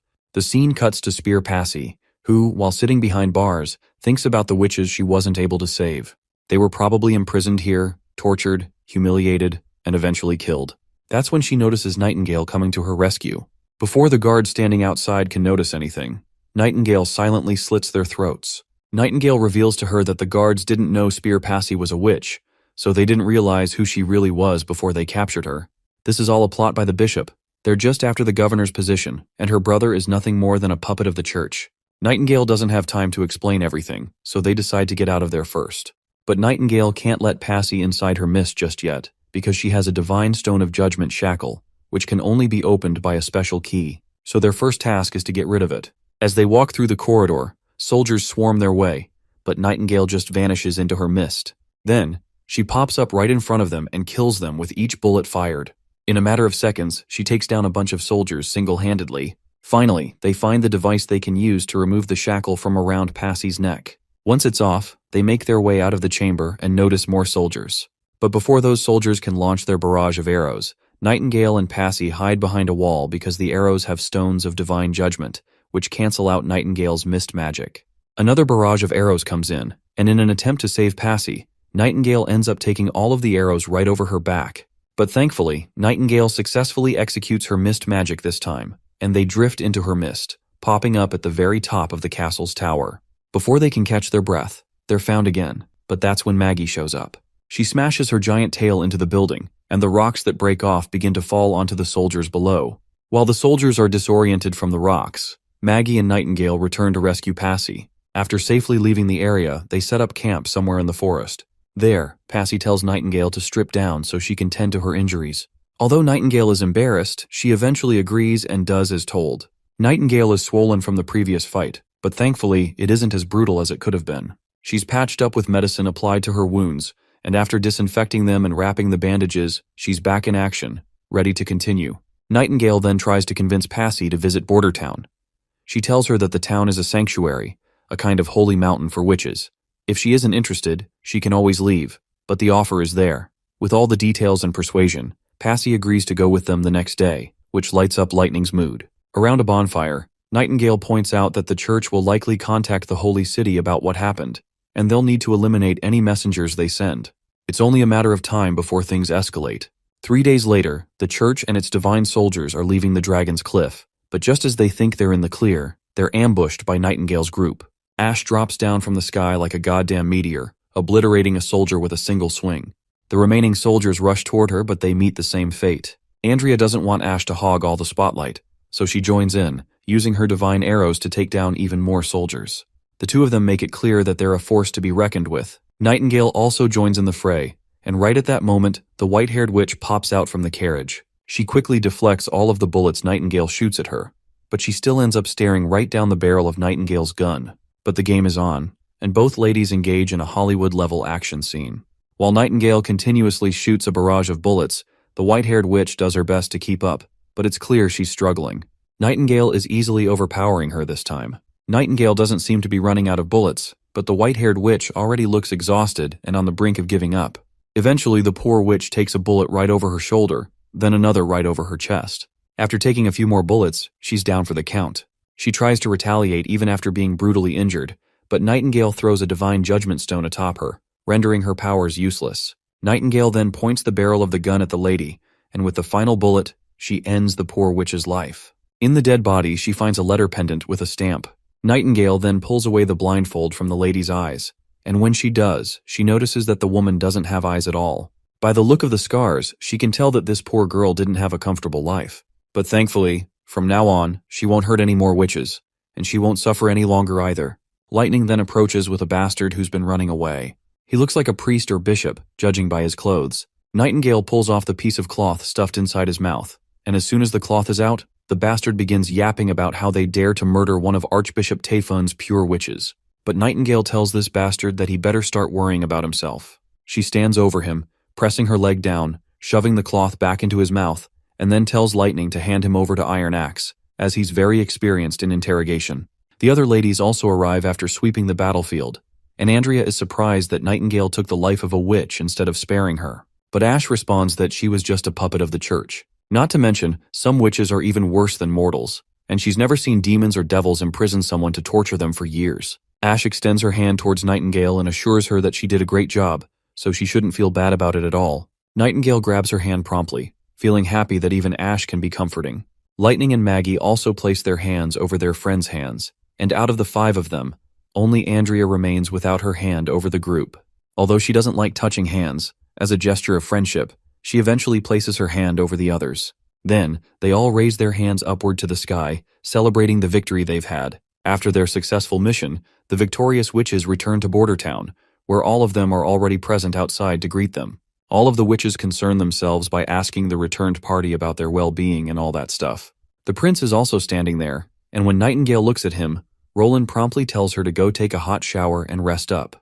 He's left a lot of dried fish snacks in her drawer. Later, all of them have a feast together and spend the time of their lives enjoying each other's company. After dinner, when the prince returns to his office, he finds Nightingale there. He promptly asks her if she's not going to sleep. But well, if Nightingale had gone to sleep, she would have missed hugging him today, so she stayed here. She claims she's been itching for this hug ever since they were in the castle garden. Suddenly, Spear Passy arrives outside the office, and when the prince gives her permission to come in, Nightingale retreats into her mist while Passy promptly enters the room. Once they settle down with tea laid out, they begin their conversation. Once the prince reveals everything to her regarding church and the threat of devils, Passy starts by saying that she has considered his requests. She states that while losing absolute authority, adopting the same laws, following the same markets, and abolishing succession through inheritance are all things she can agree to. She's curious and wants to know if he's really planning to enforce these changes throughout the entire Western region. As far as she's concerned, that would weaken the entire elite class, and his reputation as a traitor would be solidified.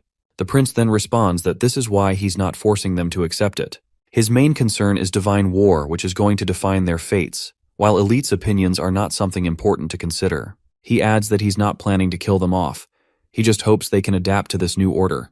They'll still keep their lands, and the only thing they'll lose is their absolute governance. He is sure that they will make a smart decision. Passy acknowledges this and realizes he won't be changing his mind.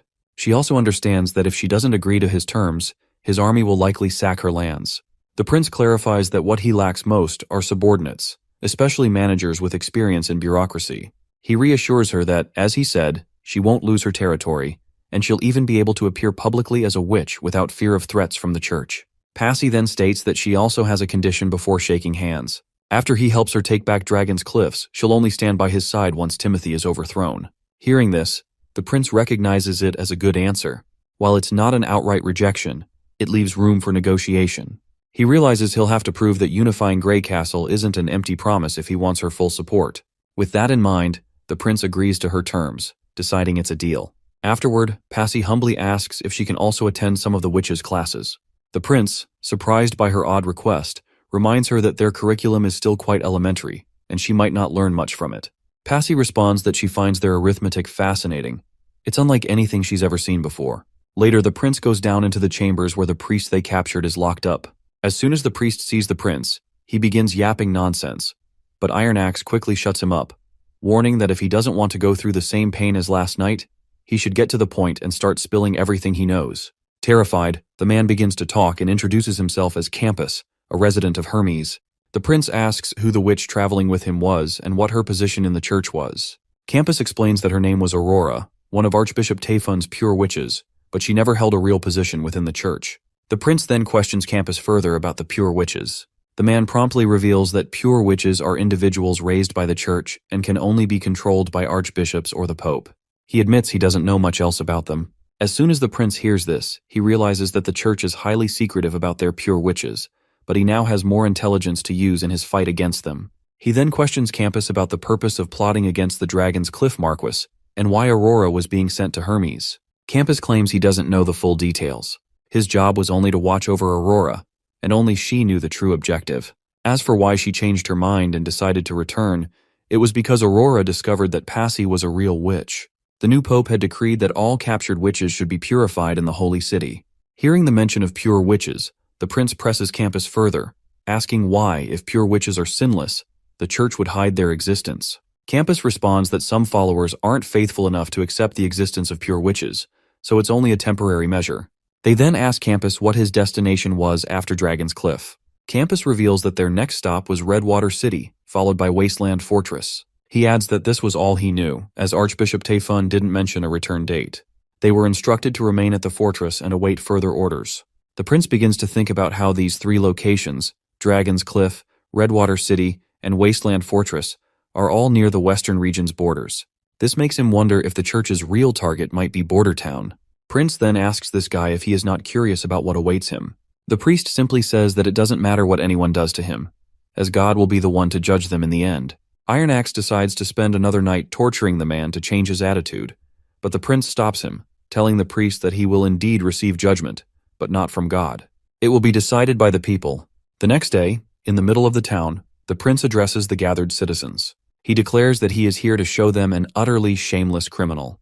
The soldiers throw the priest into the crowd for all to see, and the prince continues, explaining that the church has been hiding the truth from the very beginning. Had this priest not been captured, they would never have learned of such horrifying news. The church proclaims witches as filthy devils, but in reality, both the pope and the archbishops are enslaving witches on an alarming scale. The prince questions the priest if this is all correct, to which the terrified man quickly replies with a yes.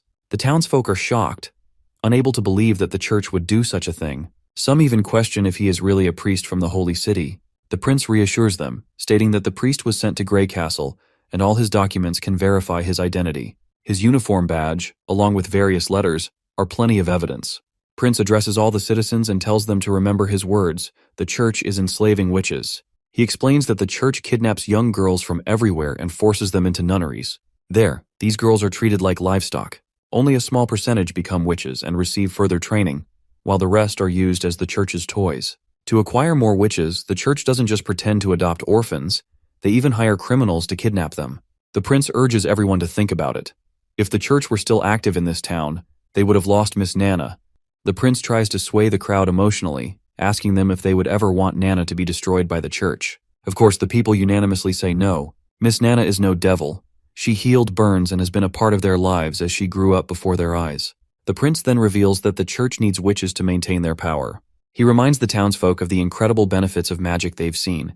Miss Nana's healing ability, Miss Lily's disinfecting magic, and so much more that could improve their lives. The prince continues to explain more ways witches have helped improve the town. For example, the army's firearms and the steam engines used in the mines are gifts from witches. However, like anything else, these tools can be used for good or evil. They can defeat demons but also harm innocent people. The prince warns that the church aims to use these tools to oppress the people because they see anyone outside their religion as damned. He calls out the hypocrisy of the church, pointing out how their actions contradict their supposed sense of justice and the teachings of their own God. The prince urges his citizens to consider the consequences if their children were kidnapped by the church, only to become tools. The prince then turns to the priest, asking if he has anything to say in his defense. The priest, overwhelmed, admits it's all true and confesses to his crimes. The prince addresses the townsfolk, asking for their input on the matter. Without hesitation, the people unanimously vote to execute the priest. The scene shifts to Spear Passy, who has just finished signing the contract and the unification memorandum. She questions the prince about the recent execution, pointing out that publicly killing a priest is essentially a declaration of war against the church. The prince firmly states that he has no regrets. Declaring war on the church was necessary because they are enemies that Border Town must defeat, no matter the cost.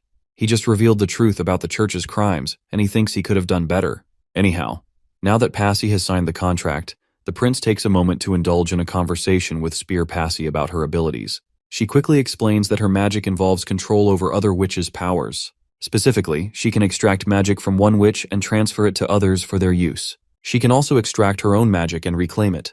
This ability is not an effect that can be seen from the outside, so she could use it any time when she was in the castle without getting suspected as a witch. The prince asks when she discovered her abilities. Spear Passy reveals that she's always known about them since awakening, though she's uncertain how much other witches understand their own powers. For her, it feels as though she gained an extra organ or a sixth sense, something innate that allows her to feel the presence of magic.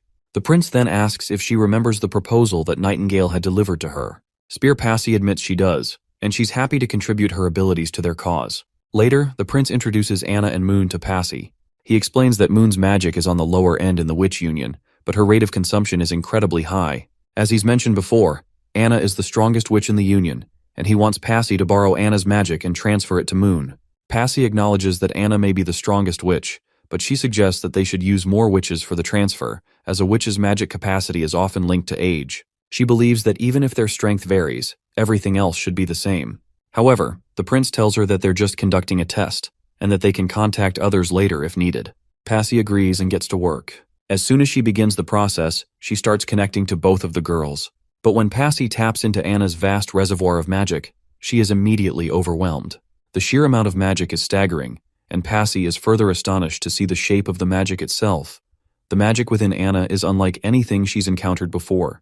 Passy quickly begins extracting magic from Anna, but she's unsure if she can handle the immense power. Anna's magic seems resistant, like a solid piece of metal, and it doesn't look like it's going to budge at all. Just as Passy starts to feel overwhelmed, she's jolted out of the process. Nightingale offers her a hand to help her stand, and Passy, still disoriented, admits that she's never transferred magic like that before.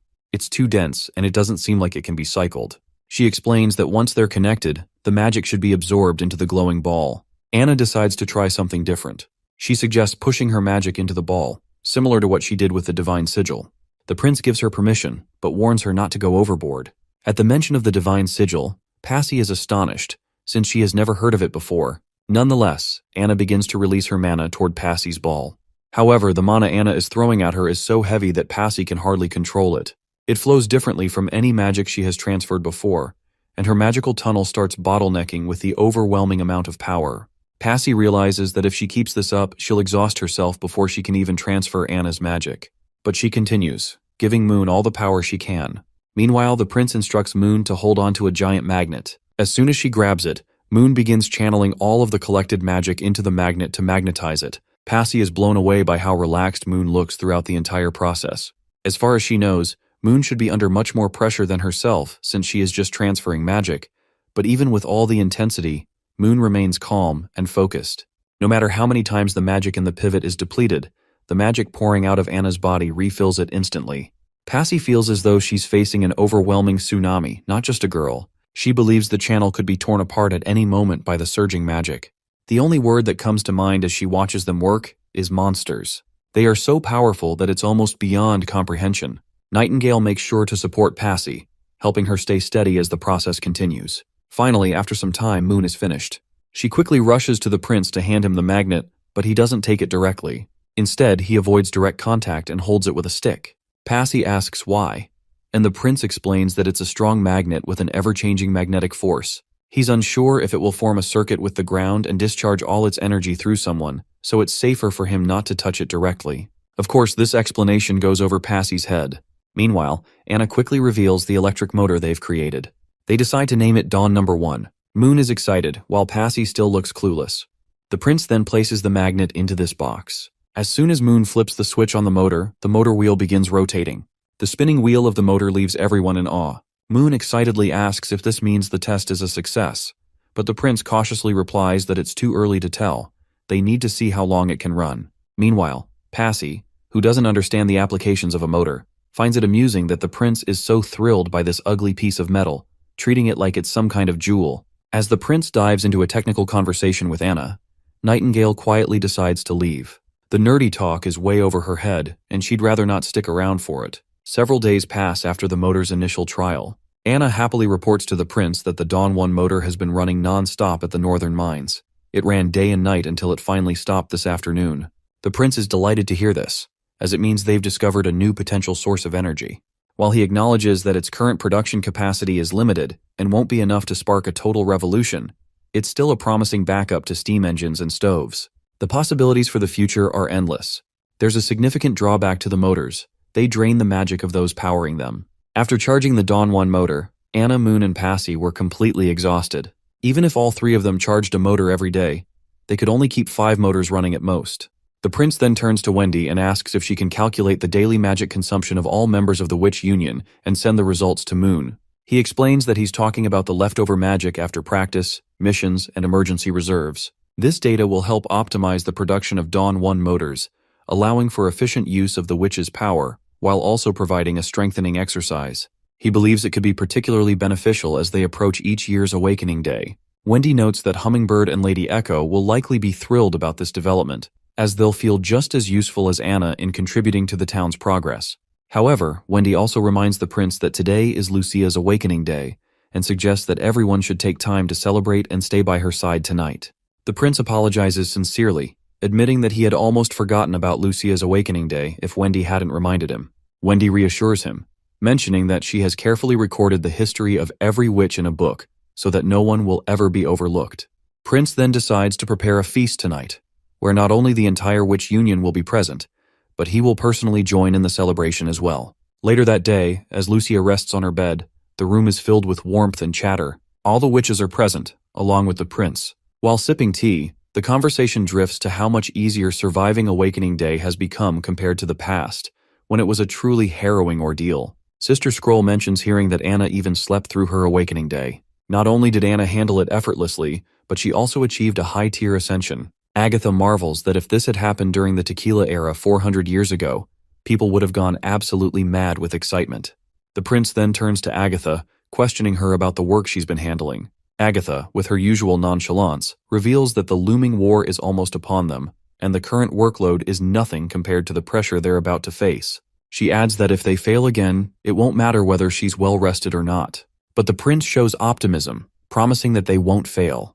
But Agatha is still not sure if being confident is enough to win against demons. Wendy then quickly cuts in to remind everyone that it's not the time to be talking about gloomy things. She then turns to Lucia and asks about her wish since it's her awakening day, and she's allowed to make one wish. Lucia is fascinated by the idea of her wish being granted. Just then, her younger sister, excited and full of energy, hugs her tightly and suggests she ask for some ice cream bread. However, Lucia gives her sister a playful wink over her head. She's not planning to waste her wish on something like that, and decides to save it for something more meaningful later. The prince agrees to let her postpone the wish, but he reminds her that wishes won't accumulate over time. Right at that moment, Nightingale notices that Lucia's awakening has begun. Suddenly, Lucia winces in pain, and the other witches quickly scramble to find ways to distract her and ease the discomfort. Despite their efforts, Lucia continues to feel the sharp pain, and her vision begins to distort. Even Nightingale begins to sense something unusual happening with Lucia. Before things escalate, Passy quickly steps in. Using her power, she extracts magic from Lucia to lessen the burden of the awakening and passes the extra power to Anna, hoping that it will help stabilize the situation. Anna starts channeling all the power she's receiving into the divine sigil. A while later, we see that Lucia has finally made it through the awakening. She hugs her sister, while the other witches are shivering from the cold. The extra power Anna was getting had to be released, so she ended up obliterating part of the wall in the process. Anna also looks a bit exhausted after releasing all that magic through the sigil. She had to drill a hole into the wall to safely release the spare energy away from everyone. But the prince looks deeply concerned when he sees the huge hole in the wall. It's not that the wall is broken, it's that he's not sure how to explain that blinding beam of light that probably caught the attention of everyone in the village. That's when Nightingale gets shocked, noticing that Lucia's magic has solidified too. The next day, just as the prince feared, the first person to come to him about the light is the money manager, old Kut Baroff. But the prince reassures him that no one was hurt, so there's nothing to worry about. He tells him to spread the word that the light everyone saw yesterday came from the fourth prince capturing lightning from the sky, as he plans to illuminate the town for his citizens. Since the prince is already building electricity infrastructure around the town, it'll be easier to explain it to the townsfolk. Soon, they'll have a new divine source of power that can light up the town like it's daytime. We then see Carl coming to meet the prince, and not just Carl, but also Kyle, Sichi, Iron Axe, and his knight. They all have one thing on their minds: the light they saw last night. Iron Axe wants to know if that was an attack by the demons, while Kyle Sichi makes a wild guess that it was from the divine sigil. Once they get the assurance they need, they promptly start to leave. Lastly, the prince's sister comes to visit him. He nearly chokes on his tea when he sees her there, and quickly starts reassuring her about what happened yesterday.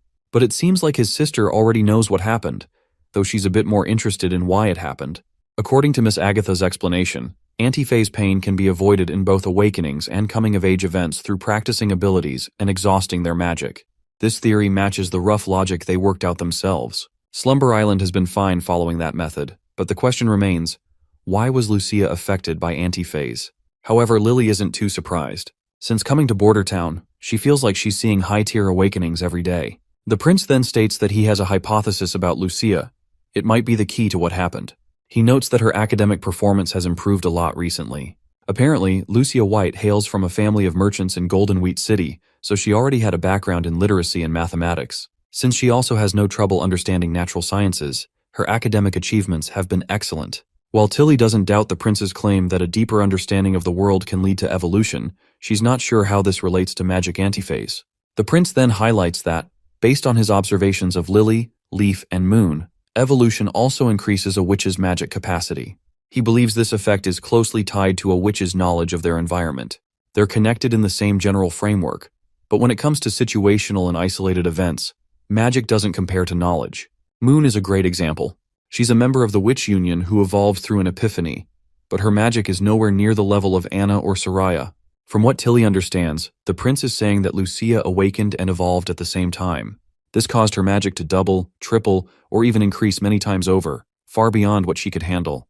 The prince acknowledges this, but adds that he doesn't think awakening and evolving are the same thing. Increases in magic capacity are generally categorized into 3 types: awakening day, coming of age, and evolving. While they may seem similar in their effects, he believes the first 2 are mandatory stages, whereas evolving is self-motivated. He points out that antiphase isn't present during evolving. If awakening and evolving were the same, Anna's rapid growth in magic would have killed her when she evolved. The prince hypothesizes that witches have a danger line for their magic capacity. When they exceed this limit, their bodies are plunged into extreme pain. However, with daily practice, this line can slowly be raised. That's also why witches are advised to deplete all their magic before awakening day, to prevent overwhelming their bodies with excess magic. In simpler terms, the prince believes that Lucia's magic increased far too much, and her overwhelming magic went past the danger line, causing the accident. He further explains that Anna might have suffered just like Lucia, but her magic capacity was already enormous. Because of this, her danger line was much higher than the average witches. This also explains why Lucia returned to normal after Passy absorbed some of the violent magic. It never really belonged to Lucia in the first place. Tilly is amazed by all the hypotheses the prince has to offer, They explain a lot of things. She then asks him why magic can appear in so many different ways when it all comes from the same source, and why witches can only see the magic in the world once they awaken. The prince responds that magic only truly belongs to a witch once they accept it. Awakening can be seen as drawing magic to oneself, but ultimately keeping only a small portion, while evolution is about expanding that small portion. The more knowledge a witch has, the stronger they become when they evolve. This also makes sense because there's no limit to evolution. There's no end to learning more about the world. Suddenly, the princess gets curious and wonders how powerful the prince would be if he were a witch, given all the knowledge he has. But the prince quickly shakes off that thought. He really wants to personally experience what transcendence feels like, but he'd rather avoid paying the price. Princess Tilly then requests him if he can give her permission to bring some of his curriculum back to Slumber Island with her. The prince agrees to her right away, as it will be beneficial for him if the witches on the Slumber Island evolve as well. Besides, she is sister, so he possibly can't say no. This remark leaves her embarrassed, and an awkward silence falls over the room. She doesn't say anything afterward and quietly decides to leave. On the other hand, the prince regrets what he said. He realizes that he probably overstepped his boundaries. He doesn't think she'd be interested in him saying that, especially since she hasn't fully trusted him yet. But just before she leaves the room, Tilly turns to him and admits that she would have been more glad if he were not her real brother. Later, as the prince sits alone in his office, he keeps replaying the phrase in his mind Tilly had said. While he's spaced out, Nightingale suddenly appears in the room. Prince wants to know if Nightingale understood what Tilly meant by those words, to which Nightingale says she surely has no clue. The prince definitely doesn't want to interpret this the wrong way. After spending time with her this winter, he has a better understanding of her personality. He wonders if Tilly might be saying she doesn't want the fourth prince to return, or maybe she was commenting on how he pulled her into their relationship. Nightingale then points out that since he's not her actual brother, he shouldn't be worrying too much about it. Not to mention, she didn't need any powers to tell that he was lying. I mean, since he is not her real brother, why would he be comfortable giving his Natural Science 101 lesson? The prince gets embarrassed, but quickly clarifies that since this winter will last a few more months, making a copy of his book won't hurt him. Besides, he is 100% sure that his sister has practically memorized its contents already. But still, she made a formal request to test his attitude. Since Slumber Island is made up of witches, they'll continue to solely rely on magic, whether they evolve or not. But he proudly claims that he is different. This knowledge can bring both witches and mortals to greater heights, because he relies on everything, not just magic. Later we find ourselves outside, where poor Lucia has just made her way into the facility. Anna is there too, and she makes sure to warm the poor girl up. Afterwards, Lucia looks at the table and notices various parts scattered around, then asks Anna what she's making. Anna explains that some parts are for new firearms, and the prince said he hasn't succeeded yet, so he'll need more testing.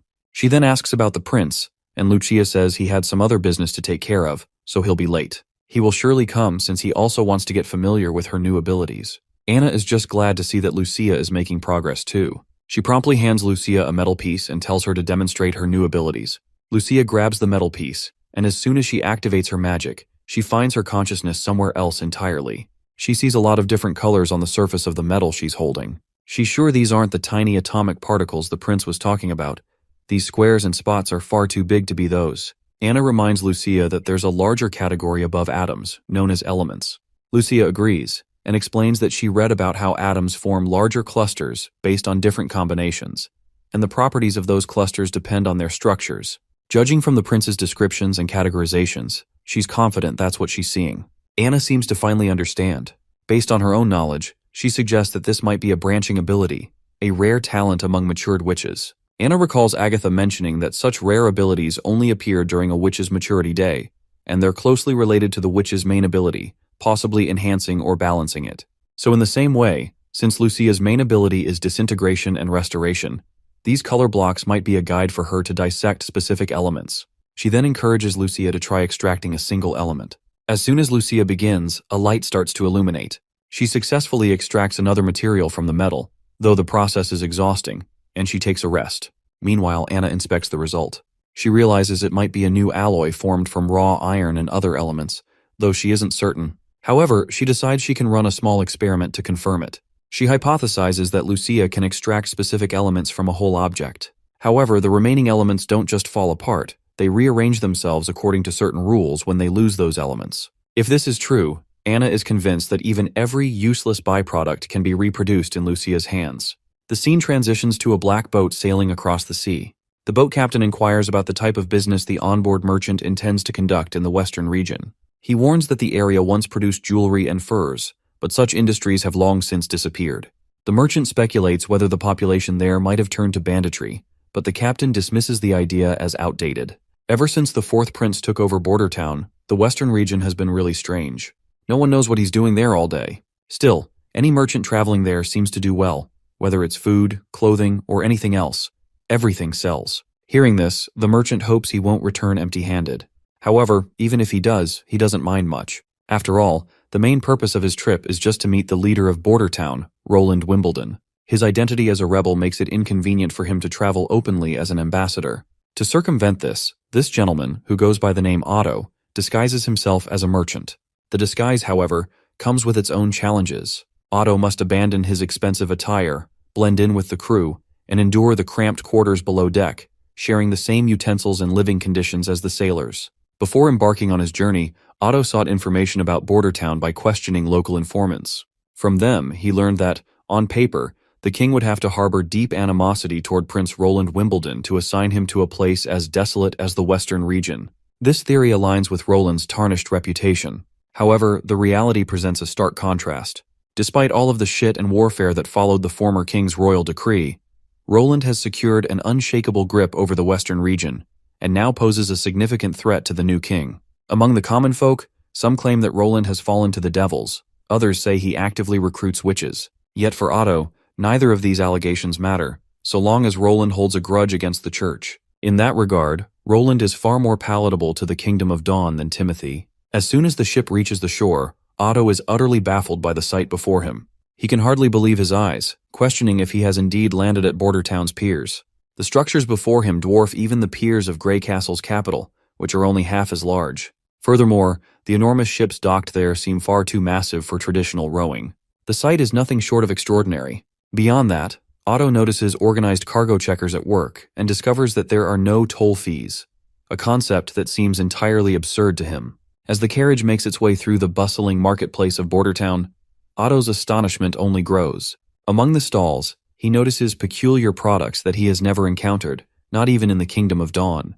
While Otto marvels at the market's unique offerings, the scene shifts to Ash and Andrea walking through the same marketplace. Andrea appears indifferent to her surroundings and pays no attention to Otto. However, Otto immediately recognizes Andrea and calls out to her. Hearing her name, Andrea turns around and, upon seeing him, recognizes him just as quickly. Later, the group heads to a nearby motel to catch up. Otto is overwhelmed to meet Andrea again, having believed for years that she was dead. While they talk, Otto notices Ash and inquires about her. Ash promptly introduces herself and, with curiosity, asks Otto how he knows Andrea.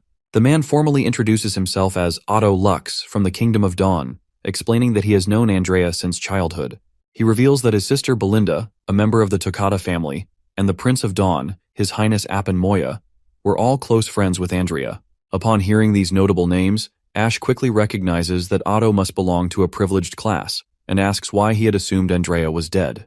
Before Otto can respond, Andrea interrupts. She firmly states that Belinda and Oro were correct. The young lady of the Quinn family is, in fact, dead. Otto is left bewildered, unable to comprehend why Andrea would say such a thing. To understand her statement, it is crucial to know the context. In the city of Glow, the top three noble families, Toccata, Quinn, and Lux, were considered the king's most trusted partners. For generations, these families held key ministerial positions in the royal court, shaping the kingdom's governance and legacy. The Quinn family's daughter, Andrea, was renowned for both her beauty and her prestigious background, making her the object of many suitors. Otto and Oro were no exception, each vying for her attention in their own way. But everyone was taken by surprise when Andrea's horse-drawn carriage lost control and tumbled down the mountain during a spring vacation. After a long and arduous search, they finally found her broken and battered corpse. However, Andrea quickly interrupts, revealing that it wasn't an accident. She then promptly discloses what happened 5 years ago. Apparently, the carriage accident was orchestrated by the Quinn family. Her father had discovered her identity as a witch, and once he learned the truth, he immediately arranged the staged accident to fake her death and smuggle her out of the kingdom. Eventually, Andrea settled in the northern region of Grey Castle, where she met Tilly. After hearing the truth, Otto reflects that the accident may have been for her own good, as it ensured her safety, given that the church was actively hunting witches. But Andrea does not share this view. She is annoyed that her father never bothered to ask her opinion. He didn't care about her feelings. His only concern was to dispose of her as quickly as possible. With that, Andrea decides to leave. After all, the Quinn family's young lady died 5 years ago, and she no longer knows anyone named Otto. However, Otto reminds her that Oro still places flowers on her tombstone every year, as he is unable to forget her. But for Andrea, this is simply emotional baggage. She believes that Oro will eventually move on, just as she has. Despite this, Otto doesn't want her to leave just like that. The scene then transitions to Bordertown Castle, where Anna reveals to the prince that Tilly's 20th birthday is approaching. She asks the prince what he plans to gift her. Unsurprisingly, the prince doesn't even remember that Tilly's birthday is coming up. The fourth prince's memories are mostly filled with mischief, and he has never bothered to retain any memories of such occasions. You see, Tilly represents a dark period in the fourth prince's history, and anything related to her is buried deep in his memories. This is likely because she was the youngest child, and the king always held grand ceremonies for her birthday when he was alive. Even Timothy, who was spoiled the most, did not have that luxury. When Tilly came of age, all 4 regional leaders rushed to the capital to honor her. She even received gifts from Dawn Wolfheart and Eternal Winter. Timothy and Garcia were envious and wanted to teach her a lesson. Of course, the fourth prince was too cowardly to participate with his older siblings in this mischief, so he has no real memory of what happened. In the end, the older siblings poisoned the bear, and it died. Ironically, it was her favorite gift. Since he has no memories of her, the prince isn't sure how to approach the situation. But there is one thing on his mind.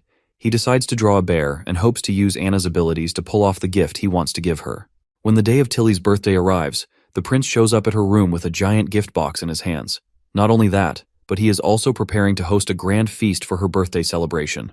Tilly is quite bewildered by this gift, as Roland has never given her anything before. He admits this is true, but quickly reminds her that he once gave her a goose feather quill. Regardless, he urges her to unwrap the gift. As soon as she does, she finds a cute panda inside. For some reason, she calls it a bear, so for the sake of it, we'll call it a bear too. Tilly gives the toy a hug, sinking into its softness and feeling incredibly cozy.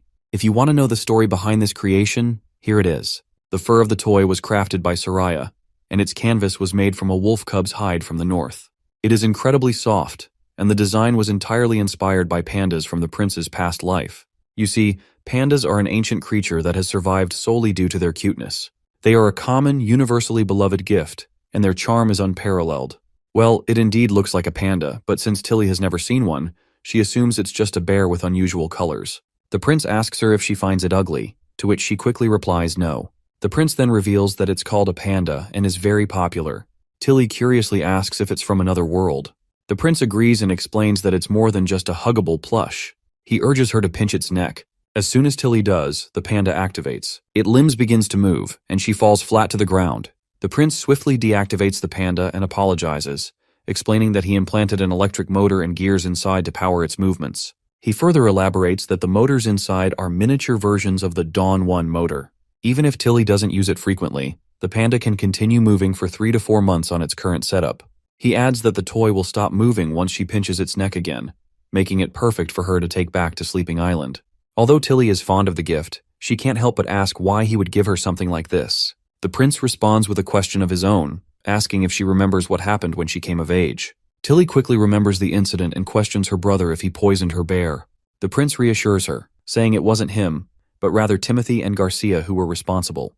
He admits, however, that he also bears some responsibility. If he had reported their mischief to his father earlier, it might never have happened. As the 2 siblings are catching up, a knock sounds at the door. Before opening it, the prince wishes Tilly a happy birthday and encourages her to put aside any unpleasant memories. This gesture leaves Tilly feeling slightly flustered.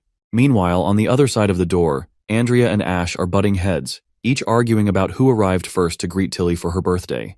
When the prince opens the door, he interrupts their bickering by breaking it down to them that he is the first to arrive, which naturally deflates both of the girls' moods. We then switch back to Otto, who is sinking into despair somewhere in the town. He's visibly upset by how Andrea dismissed their feelings, calling them nothing more than emotional baggage. It's been 2 days since their last encounter, and Otto has walked through every corner of the town in search of her. He even spent the rest of the day wandering around the market, hoping to catch another glimpse of her, but to no avail. Despite his search, Otto hasn't forgotten his original purpose. While looking for Andrea, he's also been observing the miracles created by the prince. The black machines in the mines, towering metal structures by the Redwater River, and the canals that seem to flow everywhere. The entire town is incredible, and Otto can only record as much as he can for now, planning to pore over the details later. Suddenly, someone approaches Otto and questions whether he's a merchant. The dejected man is clearly not in the mood to respond, but the knight sternly states that they've received reports suggesting he might be a spy. They request that he put his hands behind his back and follow their instructions. He's warned that if he resists, they cannot guarantee his safety. When Otto reveals his true identity as an aristocrat from the Kingdom of Dawn, it's already too late for him. He receives a hard punch to the gut. However, the knights don't continue the beating after hearing the mention of his noble status. Still, they kick him again for resisting. Desperately, Otto tries to explain that he is indeed an aristocrat, and he is willing to show the documents he has in his bag. The knights, gritting their teeth, know that only the prince will hear his explanation now. If Otto reveals everything, there's a chance he might get out of this alive. Well, it was a rough experience, but at least Otto finally ended up in front of the prince. When the prince takes a look at the notes Otto had been preparing about Border Town, even he finds them unusual. It's not surprising that Otto was misunderstood, as many citizens didn't know where he came from, and it was his order to report anything out of the ordinary. The prince admits that Otto's arrest was rougher than it should have been, but emphasizes that most criminals immediately retaliate with weapons. Since the start of winter, 2 police officers have been injured in Border Town, and they were all Timothy's spies. While Otto understands the need for security and stability, he raises a valid point. This approach might hurt innocent travelers. Most people, unlike him, may not be able to produce documentation to prove their identity. The prince reminds him that he need not worry about that. He explains that the Justice Department's verifications have nothing to do with documents, and he has many methods to ensure the safety of innocents. It's the best of both worlds. Otto then goes on to explain that while passing through the capital, he overheard rumors among the merchants that Prince Roland is planning to overthrow Timothy. The prince stresses that Timothy should never have come to power. He killed their father, executed the first prince, and kicked the third princess out of the Grey Castle. The entire southern region is now devastated by warfare, and refugees are scattered everywhere. These are all Timothy's crimes. Only his departure will restore Grey Castle's brilliance. Otto can see the determination in Prince Roland, a drive to actually make a difference, something he never saw in Timothy. Otto then addresses the prince, stating that as a friendly neighbor, the Kingdom of Dawn wishes for Grey Castle to regain stability as soon as possible. He has come to deliver a request for an alliance from the King of Dawn. He didn't bring an official letter, fearing it might be leaked, but his king has granted him full authority on this matter. If their kingdoms can unite and become the 2 horns pushing back the church's assault, they will avoid the fate suffered by Eternal Winter and Wolfheart. But the prince points out that this plan doesn't seem very useful. The church's determination to swallow all 4 kingdoms is far stronger than Otto realizes. The prince begins to believe that Otto doesn't fully understand their ambition. However, he's willing to share everything he's gathered about the church, hoping that Otto can bring this information back so his king can reconsider the alliance. Defeating the church will require retaliation at full power, not just overwhelming intimidation. Shortly after, once the prince has finished revealing everything from A to Z about the divine warriors, pure witches and devils, Otto looks absolutely boggled. The amount of information he's just received is overwhelming, and he just wants to report it all to his king as soon as possible. The prince reminds him that this information is closely tied to the life and death of both kingdoms, so it's incredibly important. He further stresses that they don't have a lot of time. The scene then shifts to Andrea, where Xavi reports that Otto is about to set sail soon. She suggests that Andrea should at least send him off, considering he's her childhood friend. But Andrea refuses to meet him. This also triggers a memory when Princess once asked her if she wouldn't meet Otto, as it seemed like he cared about her. As the chill breeze continues to make Xavi shiver, they notice that the boat is about to sail off. Although Andrea is visibly upset to see him go, she still believes it's for the best. She is sure that both Otto and Oro will find more suitable women through their families, and she believes her relationship with them was destined to end. With that, she silently says goodbye to him without meeting him for the last time. Later, the prince walks into the facility where Anna is experimenting. He's finally here to see how much progress Lucia has made with her abilities. While Anna warms his hands, she reminds him that she's already successfully fractured new gun barrels and interlocking mechanisms based on his blueprints. However, she thinks some of the designs could still be improved, particularly one part. Prince expresses his appreciation for her hard work, genuinely pleased with her results. He's especially happy that despite only providing theoretical blueprints for the firearms, the practical application Anna has implemented has turned out so well. It's natural to have imperfections in such designs. Moreover, Anna's talent and analytical skills far exceed his own. He believes that one day, her work will surpass his own achievements. Anna then bows her head, hoping for a pat on the head, and the prince fulfills her request with a smile. Next, Lucia reports her progress. She explains that it will take her longer to work with the steel alloy, as there are simply too many elements to separate. As the prince reads her notes, he's pleased to learn that the superior steel she created by controlling its purity and carbon content is only the beginning. With the various elements now at their disposal from the northern mines, he knows the work ahead will be difficult, but he's willing to try whatever it takes. He then asks to see the tests Lucia conducted, and she promptly presents them. I have already dragged this part out a bit, so let's summarize the next part. Agatha is also working on her project. She's in the process of creating nitrogen, while Soraya's task is to make containers to seal it. With all these components, the prince is planning to eventually create a light bulb. It's the dead of night, and everyone has gathered outside in the courtyard, yet no one seems to have any clue what the prince is planning. Wild guesses float through the air as the crowd murmurs in confusion. Then, with a single press of a button, the prince debunks all the wild guesses when the bulb lights up to life. The sudden brightness is blinding, and even lightning has to shield her eyes from the sharp glare. The crowd gasps in awe, and the prince explains to everyone that this is a light bulb. Unlike candles, it won't be extinguished by the wind, and unlike bonfires, it requires no maintenance. From this day forward, the entire town will have access to lights like this. Anna then announces Sister Moon is the true hero of the hour. It is thanks to her efforts that they are able to see light in the night. Some days pass, and the town is bustling with activity despite the harsh winter. The townsfolk are busy clearing snow from the roads, and life seems to move forward smoothly. However, beneath the surface, shady dealings take place as goods are exchanged illegally in secret corners of the marketplace. In the middle of one such illicit transaction, the town's officers raid the scene. One of the shady businessmen is quickly captured, but the other attempts to flee with his goods. His escape is short-lived, however, as he stumbles upon Wade, who promptly arrests him. Later, the two men are brought before the prince. With a cold, commanding tone, the prince demands they reveal their schemes. He warns them that any attempt to lie will result in harsher punishments.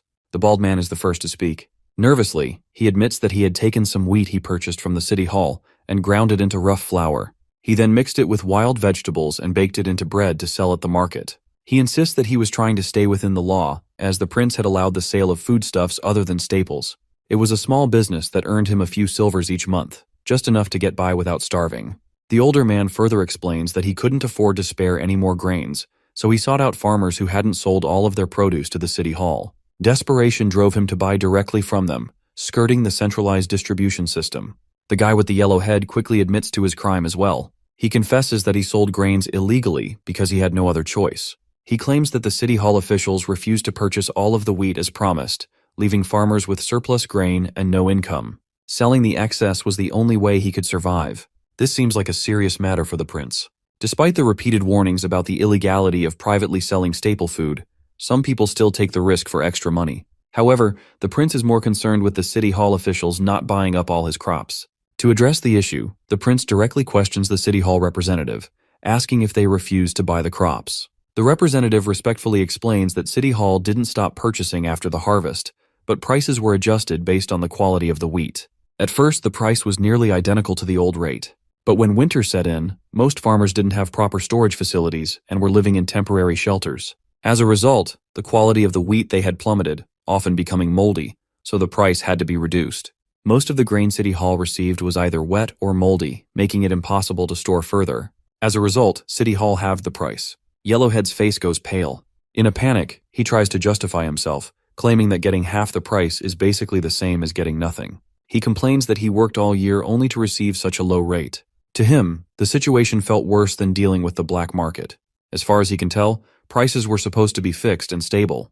That's when Old Man Barov steps in, sternly scolding the farmer. He points out that the farmer would have received the full price if he had sold the wheat on time. Barov accuses him of hoarding and asks if he really thought City Hall wouldn't notice his scheme. Barov explains that hoarders like him gamble on the town's food supply running low so they can sell their stock at 3 or 4 times the price. Now that the prince has heard both sides, he declares both of these guys guilty. The farmer, Soya, privately sold crops with malicious intent, so he'll be sentenced to 10 years in the mines. If he shows good behavior, the punishment could be reduced.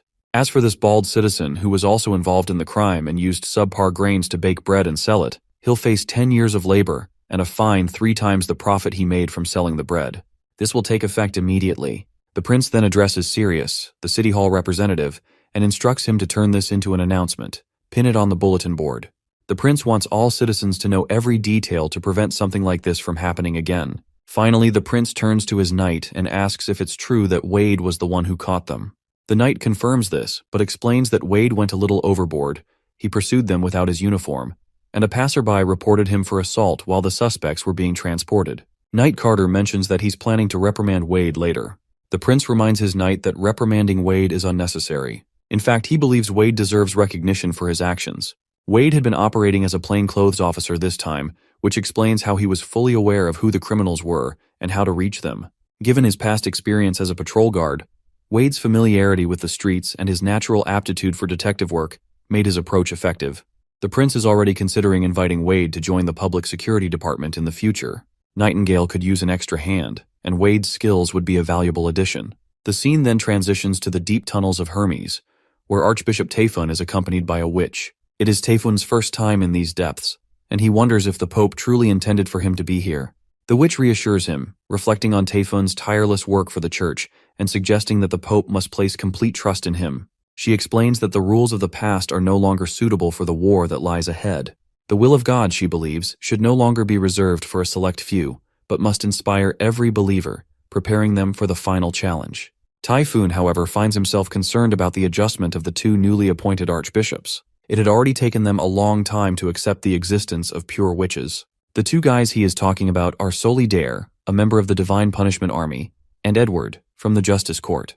The witch explains that if it weren't for pure witches, who else would be able to carry out black operations for the archbishops? She continues, suggesting that, besides their usefulness in such tasks, witches can also offer other forms of relief, whether it's through intimacy, releasing anger, or satisfying different desires.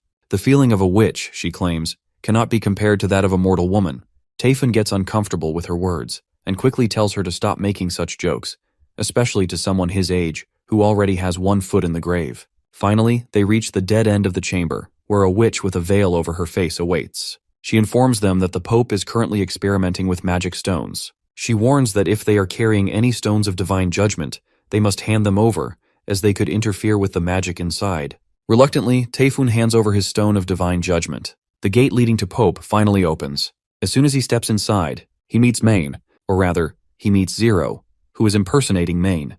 The fake Maine quickly tells Tayfun to make himself comfortable, but the old man refuses. He insists on maintaining formality, as he is bound by the church's rules. However, Maine reminds him that he is giving the order. Reluctantly, Tayfun finally sits across from Maine, the two men facing each other. Tayfun reports that he has captured 3 witches, as Maine had ordered the capture of any witches. However, during the extraction of one of them, she managed to escape and killed the entire squad in the process. Since then, no one has been able to track her down. Because of this, they've lost 16 followers to this witch, 4 of whom were in training to become divine punishment soldiers. Tayfun warns that if this happens again, the members of their order will begin to fear participating in such operations. Maine reminds his old junior that combat witches are rare, and most of the fallen witches lack the power to resist.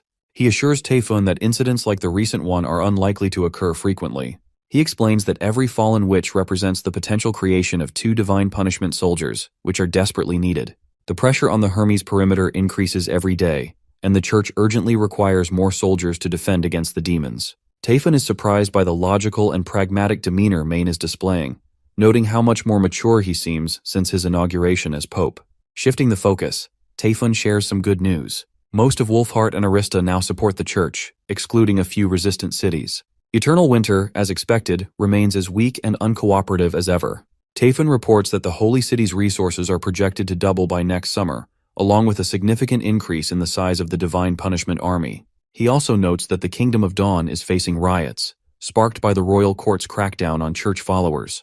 Despite the pressure from their aristocrats, Tayfun is confident the church's supporters in the kingdom can hold out until the end of winter. Maine is pleased with this report and announces plans to adjust next year's priorities. Grey Castle will take precedence, while the Kingdom of Dawn will be deprioritized and addressed last. But Tayfun reminds his senior that the church's resources are currently focused on the Kingdom of Dawn. Shifting their efforts to Grey Castle would require significant effort and time to reorganize. Maine, however, counters by stating that Grey Castle is already in ruins.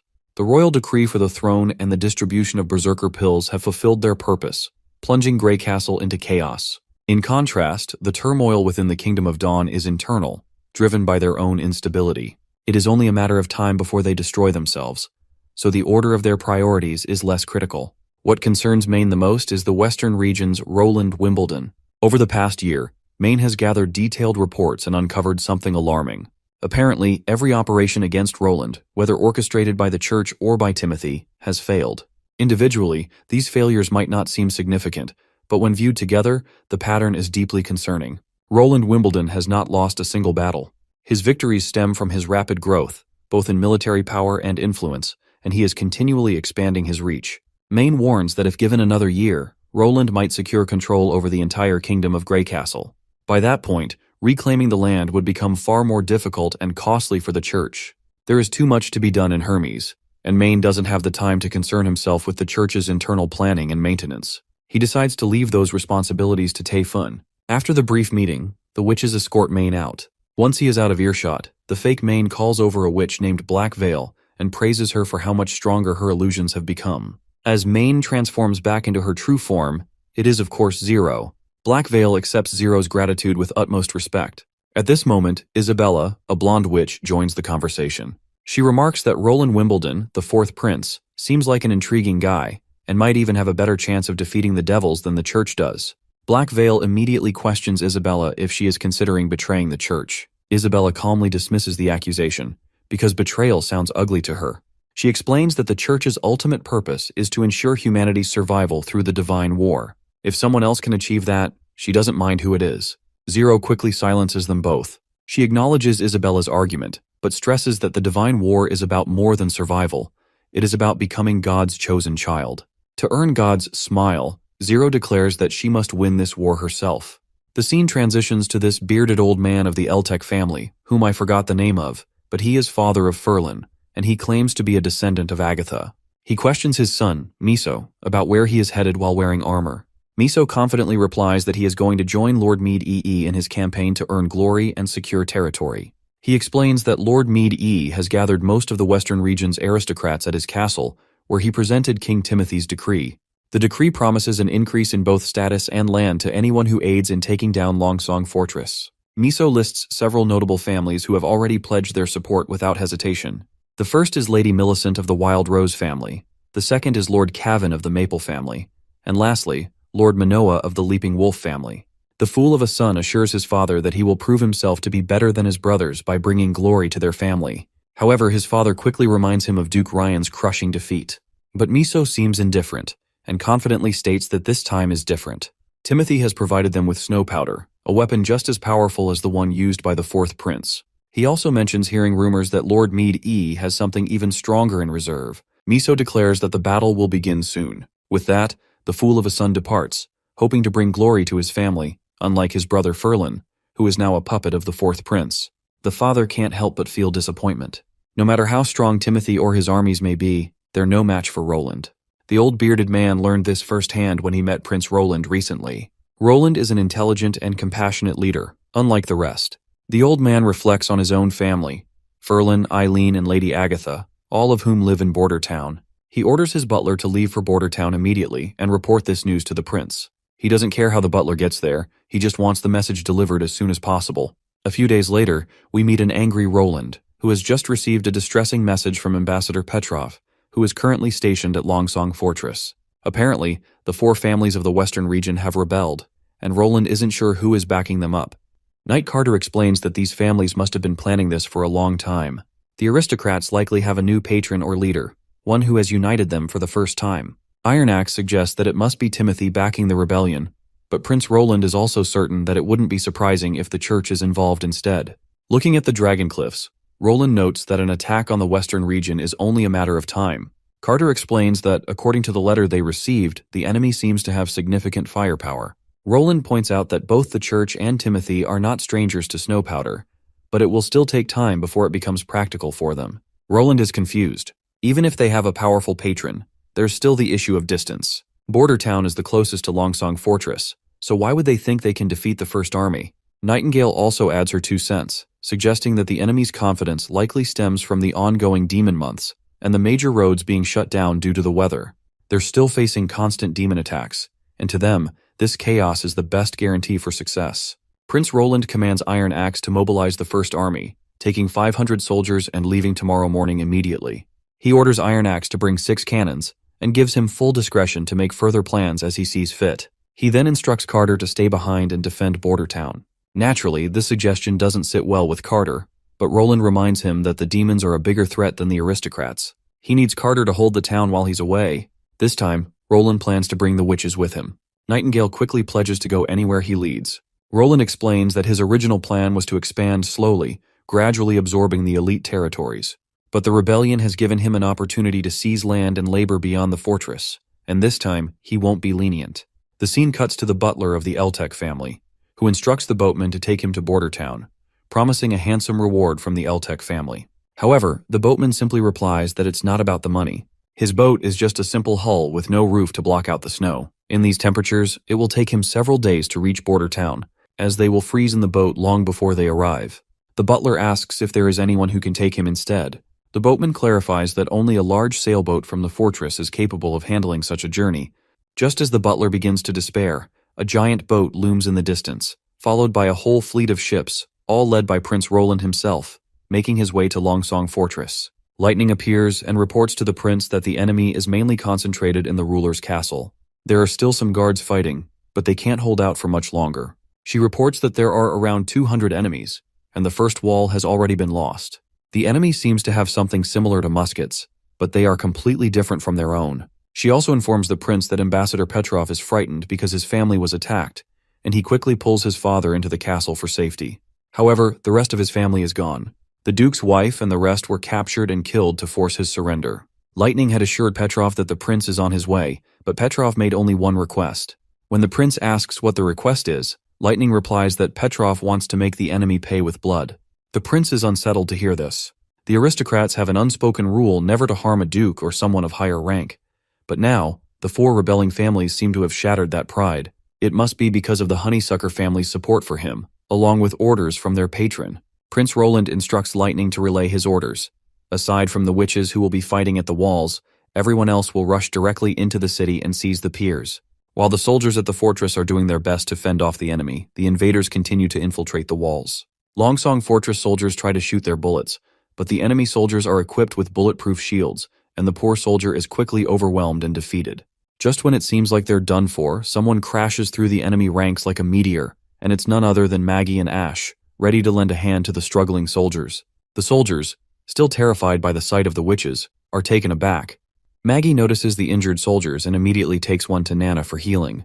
The soldier on the ground, still in disbelief, wonders if this witch is really here to save them. Ash responds positively, stating that she's here under Prince Roland Wimbledon's orders. The soldiers remain stunned, still processing the fact that it would have taken at least 3 days for them to get here from Border Town. How did the prince know the aristocrats were attacking? Ash, however, states that she doesn't have time to answer his question. In front of her are the enemy soldiers, and she's itching to obliterate them. The enemy soldiers laugh, amused by the sight of a woman defending the wall. But their laughter is quickly silenced when Ash swings her heavy blade and cleaves through several soldiers in a single swing, taking their heads with it. The soldiers watch in absolute awe as Ash continues to obliterate the invaders, cutting them down left and right. Once the area is cleared, Ash orders one of the surviving soldiers to gather the rest of his comrades at the wall, assuring him that someone will pick them up later. With that, Ash leaps off the giant wall, crashing down on the soldiers below, sending them scattering like matchsticks. As soon as she starts swinging her sword, it's clear that the soldiers' fate is sealed. Meanwhile, Jacques Meade, who is leading the rebellion, is fascinated that the Honeysuckle family has retreated to the topmost floor of the fortress. Despite being under constant attack for a full day, they're still holding out. He's confident, however, that Petrov will eventually have to give up. After all, how long could he keep avoiding starvation? Jacques Meade reflects on the secret letter from Timothy, which mentioned that if they can capture Longsong Fortress, the royal army will join them and destroy the traitorous King Roland. Once the snow melts, the western regions would be left for him to manage once Roland is defeated. One of his knights reports the state of the battle and asks if they should switch to phalanxes. Of course, Jacques Meade quickly gives the green light. He's sure that the small muskets Longsong Fortress is using will be useless against Timothy's phalanx. Jacques Meade imagines how satisfying it will be to send Petrov's head to Roland, but it looks like his dreams are going to be just dreams at the end. Another subordinate reports to Jacques Meade that something strange is happening at the West Piers. He claims to have heard chugging noises, and when he sent 2 teams to investigate, neither has returned. Jacques Meade, still as arrogant and blinded by his misplaced confidence, dismisses the report with a mocking tone. He asks if it's not just some hobo snoring or something. But his subordinate tells Jacques Meade that only a titan as tall as a wall could snore that loudly, making it clear he's not joking. Meanwhile, at the piers, one of the soldiers looks around with the fire torch in his hands. He can't see anyone around, and worst of all is that the entire area has plunged into darkness with no torches burning. But soon enough, the air is filled with the sounds of bullets, and enemy soldiers drop like flies. Leading the charge is none other than Prince Roland Wimbledon, and his face is a mask of pure fury. When one of the soldiers returns to Jacques Meade to report what's happening at the piers, the poor man is stomped on by Jacques Meade in a fit of rage. The stubborn leader refuses to take the situation seriously. He dismisses the idea that the Prince Roland is marching with thousands of soldiers. The soldier tries his best to convince Jacques Meade, explaining that Duke Rampart's men were hit by a relentless barrage of gunfire. He points out that the darkness was filled with countless sparks, and the shooting didn't stop for even a second. Jacques Meade asks where Duke Rampart is and what happened to the Wild Rose and Leaping Wolf families. He demands they be brought here immediately. But then, the soldier delivers more bad news that those families have already retreated from the battlefield along with their men. Jacques grits his teeth in sheer frustration. He's so stubborn that he refuses to accept the truth. Instead, he convinces himself that the soldier must be exaggerating, likely shaken by the barrage of gunfire. Jacques reasons that muskets might be powerful, but their range is no more than 40 paces, and their reload speed and accuracy should be pretty slow. Even if the enemy troops are equipped with those weapons, he's confident that if they gather all their knights and charge during the reloading phase, they could overwhelm them. The remaining soldiers and servants could then swarm the enemy forces, giving them a chance to defeat them. Jacques orders his knights to call in the phalanx team, planning to advance behind their shields while the musket infantry follows. Not long after, a horde of enemy soldiers marches against our side of soldiers. The firearms enemy is equipped seems massive and terrifying at first glance. But as terrifying as it might be, it's clear their weapons still rely on outdated methods. Each shot takes forever to fire because the fuse has to burn completely to trigger the explosion, just like an old-school bomb. Time isn't something these guns have, and our soldiers take full advantage of that. With just a press of the trigger, they unleash a barrage of bullets, mowing down all the enemy soldiers in the front line. The enemy keeps getting hit, one after another, while Jacques Meade can only watch the scene in front of him, seething with anger. But anger doesn't win battles. In the end, he meets his fate, dead on the ground, surrounded by the soldiers who followed their foolish leader to their death. The prince makes his way to Petrov and his father in the castle. As soon as they see him, they drop to their knees in respect. But the prince quickly tells them to rise, praising them for holding out until the last minute against the 4 rebellious families. He promises that those families will pay dearly for their betrayal. Petrov, however, is consumed with guilt. He's deeply disappointed in himself for failing to protect the fortress for the prince, and the weight of this failure brings him to tears. But the prince simply tells Petrov to rise, emphasizing that he has done nothing deserving of blame. Deep down, the prince acknowledges the truth. You see, Petrov isn't cut out for battle. This rebellion and the earlier loss of the fortress only prove it. But that doesn't make Petrov useless, far from it. He's a natural when it comes to management, business, and seizing opportunities. While Petrov may not be a commander or capable of defending himself against military schemes, that doesn't mean he isn't a good ruler. In fact, the prince is already thinking of giving him a place far from the bloodshed of battle, where his talents for leadership and commerce can truly shine. The prince tries to reassure Petrov, explaining that this rebellion had to have been orchestrated from top to bottom. The enemy disrupted the order in the western region to steal what wasn't theirs. They committed horrific crimes, killing civilians from every class. Today, countless citizens have lost their families and homes, but the prince makes it clear that he doesn't plan to let those bastards win. He acknowledges that Petrov's resistance kept the fortress from falling into an even greater disaster. The bravery and courage of everyone here are worthy of the highest praise. However, the prince reminds them that the battle isn't over. The rebels are running as fast as they can, and now is the time to strike back. The prince vows that no enemy will escape justice, whether they're hiding in the territories of the 4 families or even in the capital. The mastermind behind this rebellion will be held accountable. Starting tomorrow, the prince declares, the First Army will march to conquer the rest of the western region outside Longsong Fortress. Any aristocrat who dares to resist will be dealt with on sight. He orders his army captain that he wants the western region to be unified by next week. Iron Axe salutes the prince, acknowledging his orders. And it's not just him. All the soldiers stand tall and salute their lone prince, recognizing him not just as a leader, but as their king. The scene transitions to René Meade, the younger brother of Meade Jacques, the same cocky sucker who got killed because of his cockiness in the battle. René has been locked up behind bars by Jacques because he refused to rebel against the prince. René is also Petrov's closest friend, making it impossible for him to attack someone he holds so dear. Years ago, when Duke Rayan was defeated, it was Petrov who saved René from prison. From that moment on, Renee abandoned any ambition to challenge Jacques for the position of family head. All he wanted was to become one of Prince Roland's knights. Now, trapped in the cell, Renee sees clearly the mistake his brother has made by rising against the prince. Suddenly, his sister arrives, carrying food for him. Her first question is about Petrov, especially since she has feelings for him. So naturally, she's worried. But before Renee can answer, the entire palace begins to shake. Moments later, soldiers from border town barge in. Standing before the siblings is Iron Axe. He looks directly at Renee and asks if he is Renee Mead, the second son of the Elk family.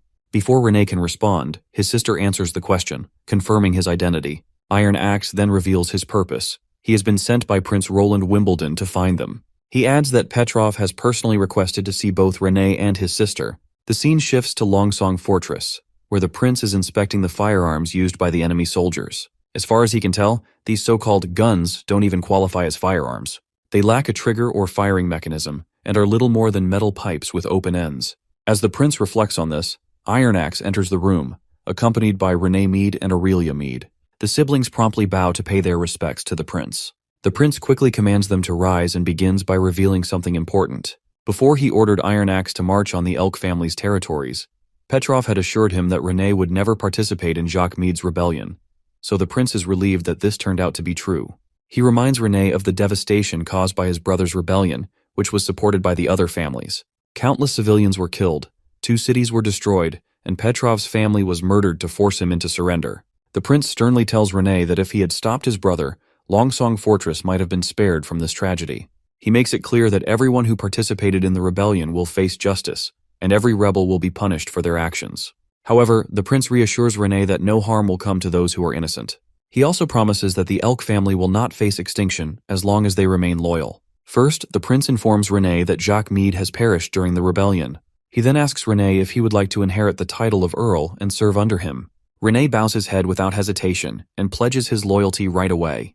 Turning to his friend Petrov, Renee apologizes for the pain caused by his family's actions. However, Petrov quickly reassures him that none of this was his fault. Renee reflects on earlier times from the earlier chapters, the time when he once proposed that Petrov marry his sister.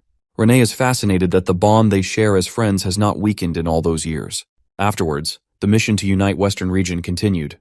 The rebels stood no chance against the prince's first army. The outcome of most battles was decided in a single firefight, with the rebels crumbling before they could even reload their primitive weapons. They fell apart like a sack of potatoes. The first army spent most of its time pursuing the rebels and conquering territories.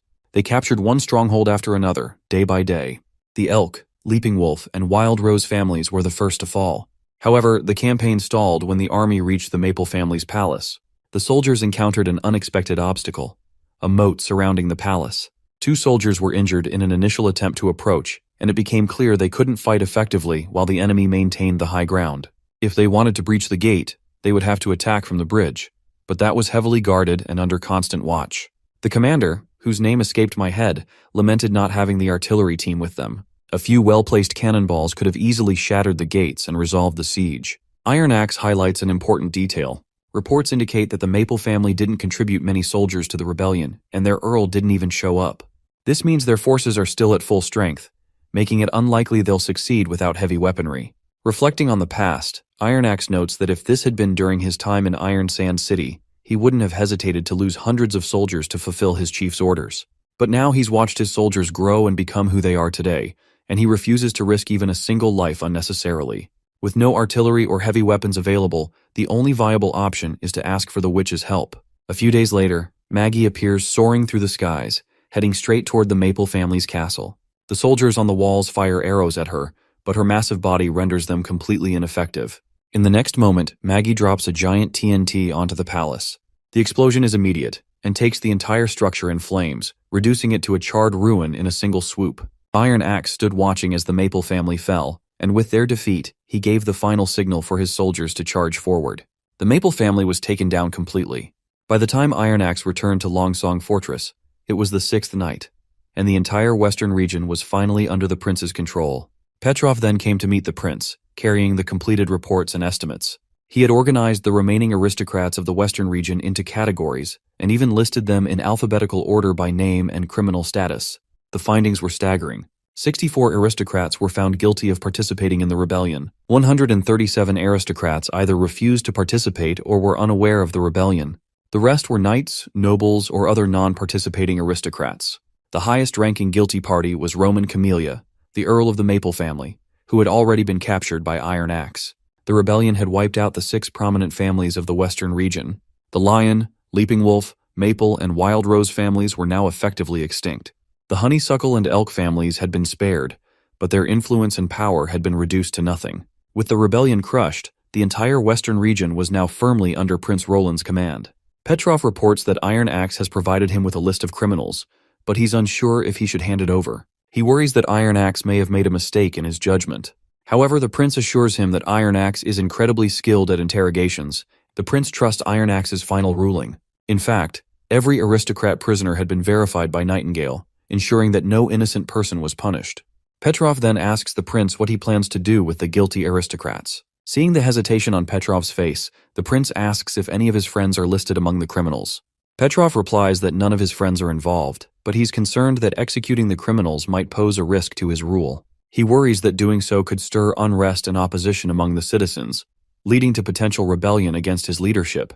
The prince, surprised by Petrov's political maturity, realizes that Petrov has thoughtfully considered the consequences. He's impressed by how Petrov has set aside his personal feelings, weighing the outcomes of such a decision. Instead of growing bitter and cynical about the violence, Petrov has learned and matured from it. The prince reveals his plan to Petrov, explaining that he intends to publicly announce the entirety of the situation. He will list the names of the rebels, including aristocrats, soldiers, servants, and guards. The organizers who directly instigated the rebellion will be executed, along with others who committed murders. The remaining rebels will be sent to other mines for labor. In the end, only 5 or 6 aristocrats will be executed. The public will likely assume that the rest were spared because of their expired privileges. The prince believes that, after this, no one will consider the actions cruel or unusual. After all, rebellion is a grave offense. With the obstacles in the western region now cleared, the prince is confident that the new laws and systems will be respected and implemented without hindrance. He sees this as a significant step toward building a true city, where order and structure prevail. The prince plans to begin the renovation of his fortress, starting with the installation of French windows. 3 days later, the prince gave a speech at the Longsong Fortress Theater. First, he offered condolences for the rebellion's casualties and distributed a pension. Then, he made some announcements about his new policies. The theater's audience was smaller than he expected, and the snow had discouraged most people from leaving their homes. Those who were present were skeptical of these promises. After all, corruption had led to famine in the past, and even emergency rations were mixed with sand and leaves. So receiving golden royals seemed too good to be true. Of course, when he actually did distribute the golden royals, the atmosphere changed drastically. Many more people showed up for the aristocrats' trial, and the entire theater was packed. Some even sat in the corridors. Criminal trials and executions still served as common entertainment for people everywhere. In the end, 132 people were sentenced to execution, and the other 900 or so had participated in the rebellion, but didn't kill anyone. As a result, they were sent to the northern mines. The power of the western region's aristocrats was finally wiped out. However, clearing these obstacles was just the beginning. Creating a new order was the most important condition for true governance. To lighten their moods, the prince prepared a grand banquet. Since the large families like Honeysuckle and Elk were all on the prince's side, the remaining smaller families tripped over themselves to praise our prince. Even at this small banquet, they praised the tiniest things, like the chopsticks and the food. Now, it's safe to say they were trying way too hard.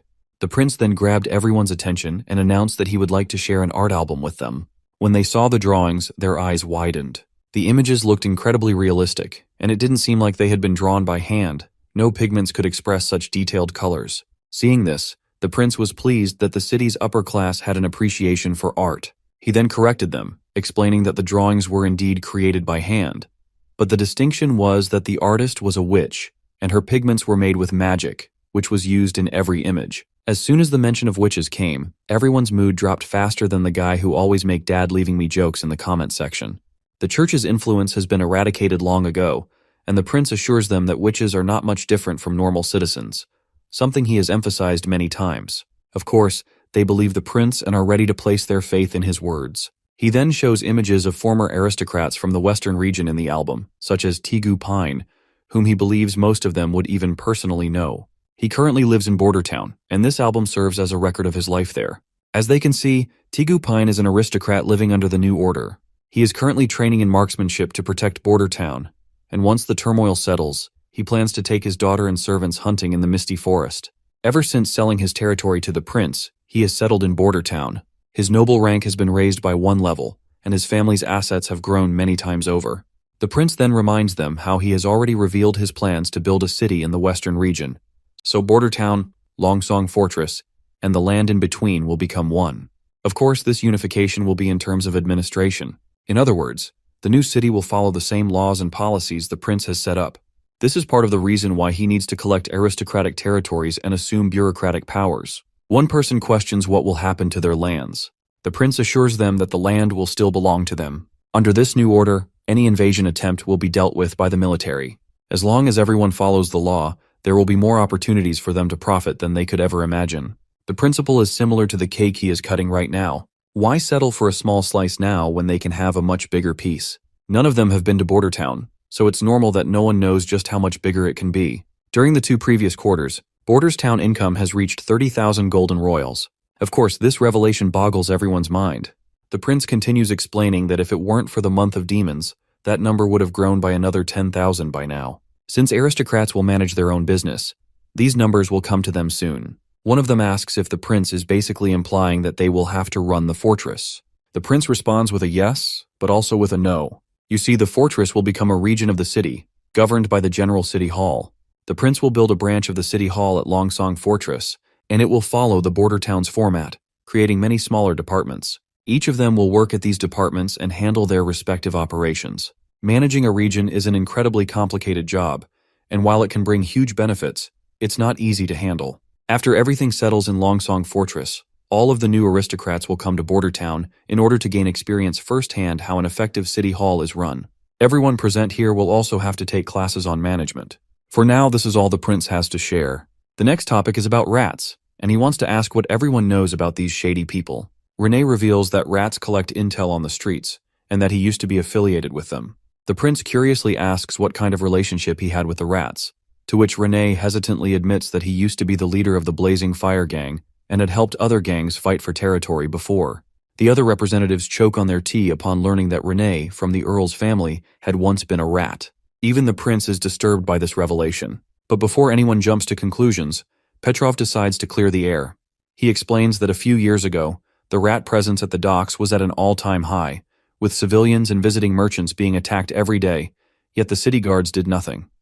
Petrov could not stand it, so he brought his own guards and recruited people from the slums to drive the rats out. Renee even sent Petrov daily letters when Petrov was in the capital, claiming that it was a glorious battle, one on par with fighting demons.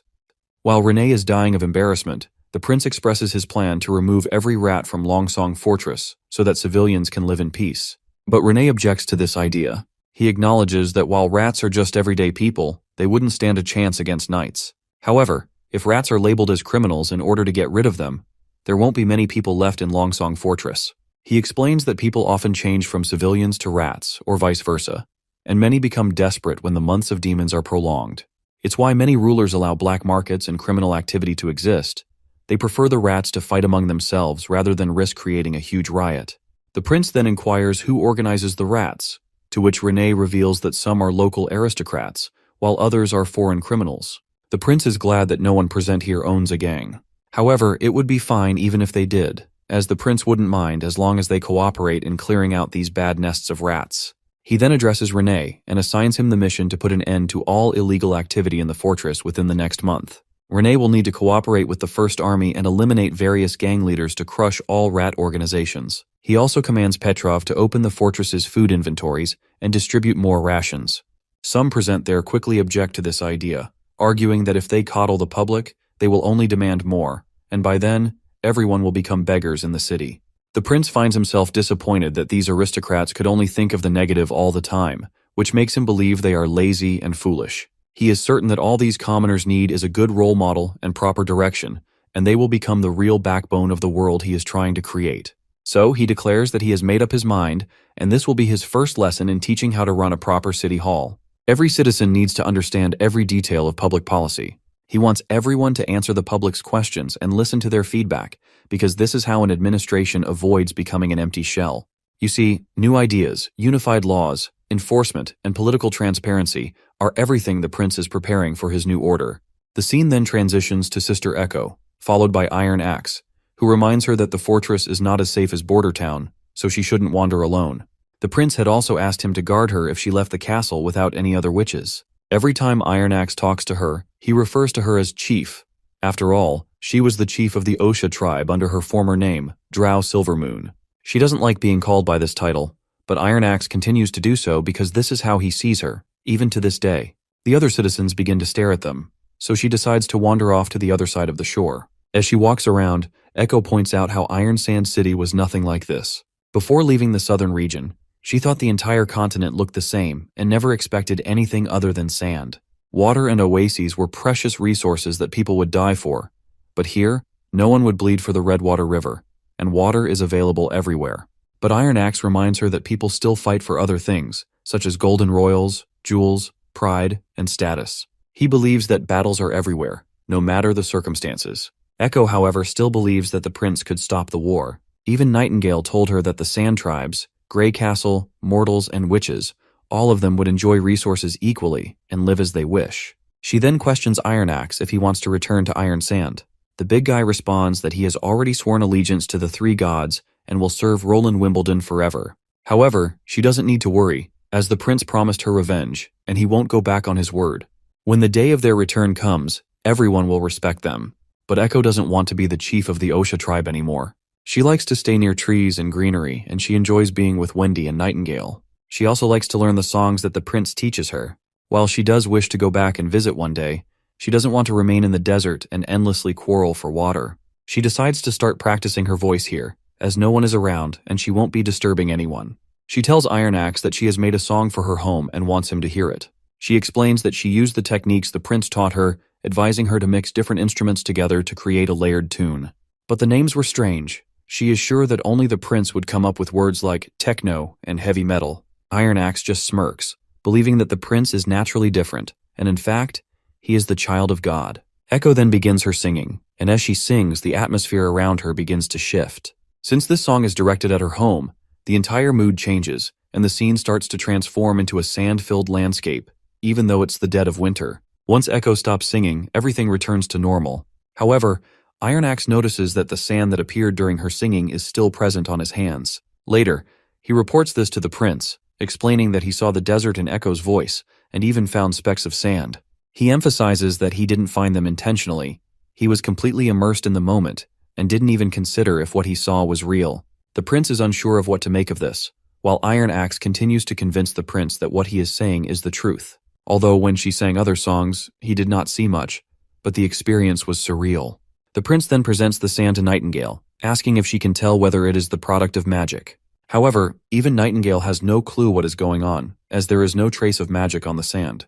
But when she looks at Echo, she can see that her magic has solidified. Sister Echo seems glad to hear this happy news, while Nightingale reports that Echo's magic is like a blue jewel, as clear as water, and she is just as strong as Maggie.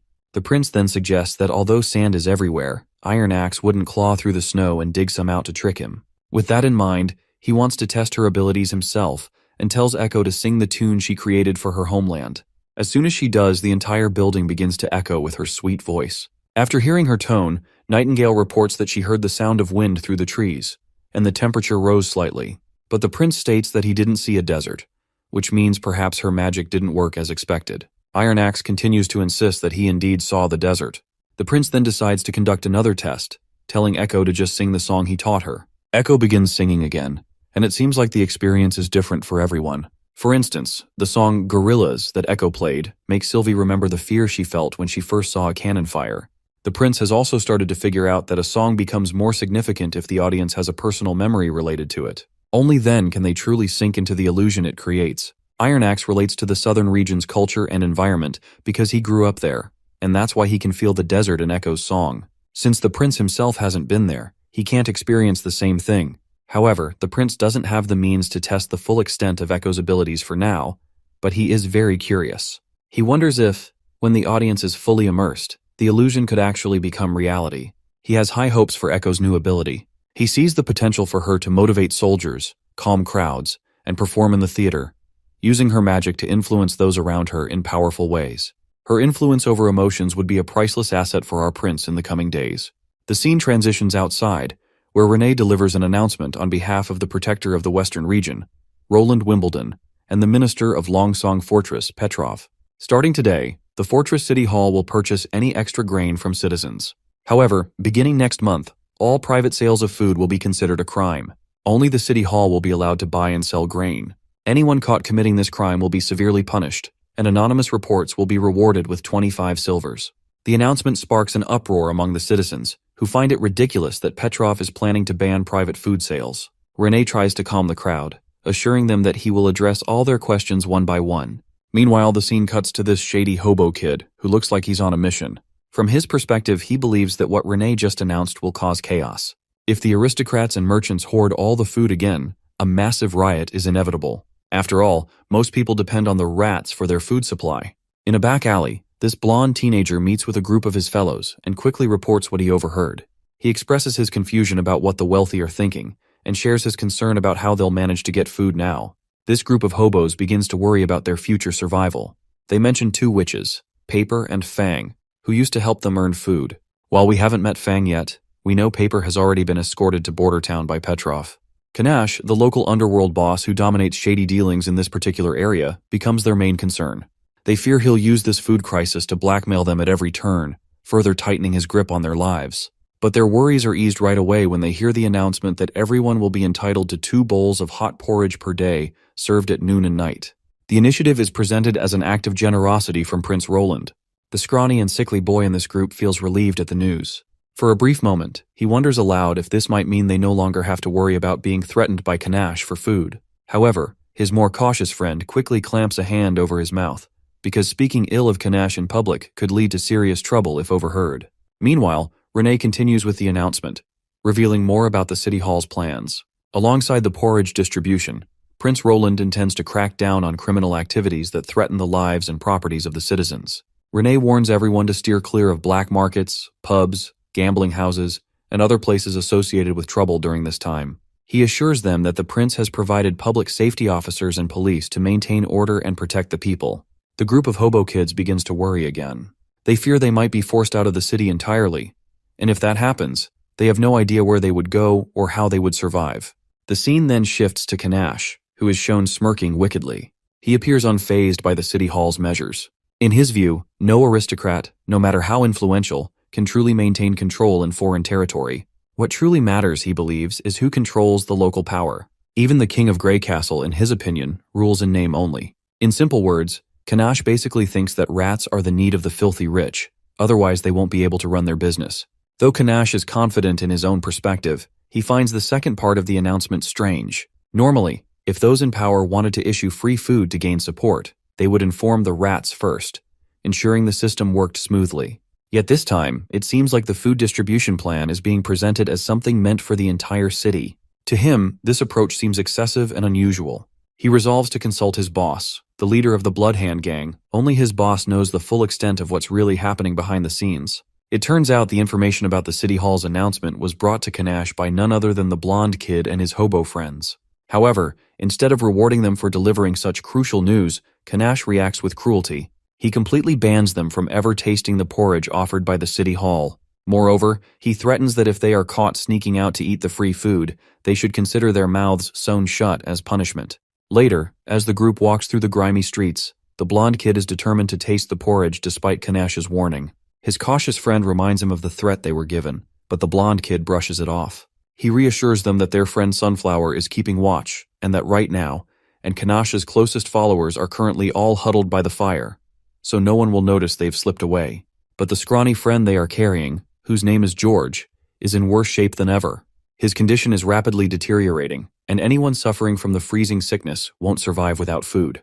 The black bread Kanash gave them is nowhere near enough to stave off hunger, and George needs something more, and a bowl of hot porridge might be the only thing that can give him a chance to survive. As they arrive at the City Hall to receive the porridge, the blonde kid is actually surprised that food is actually being served.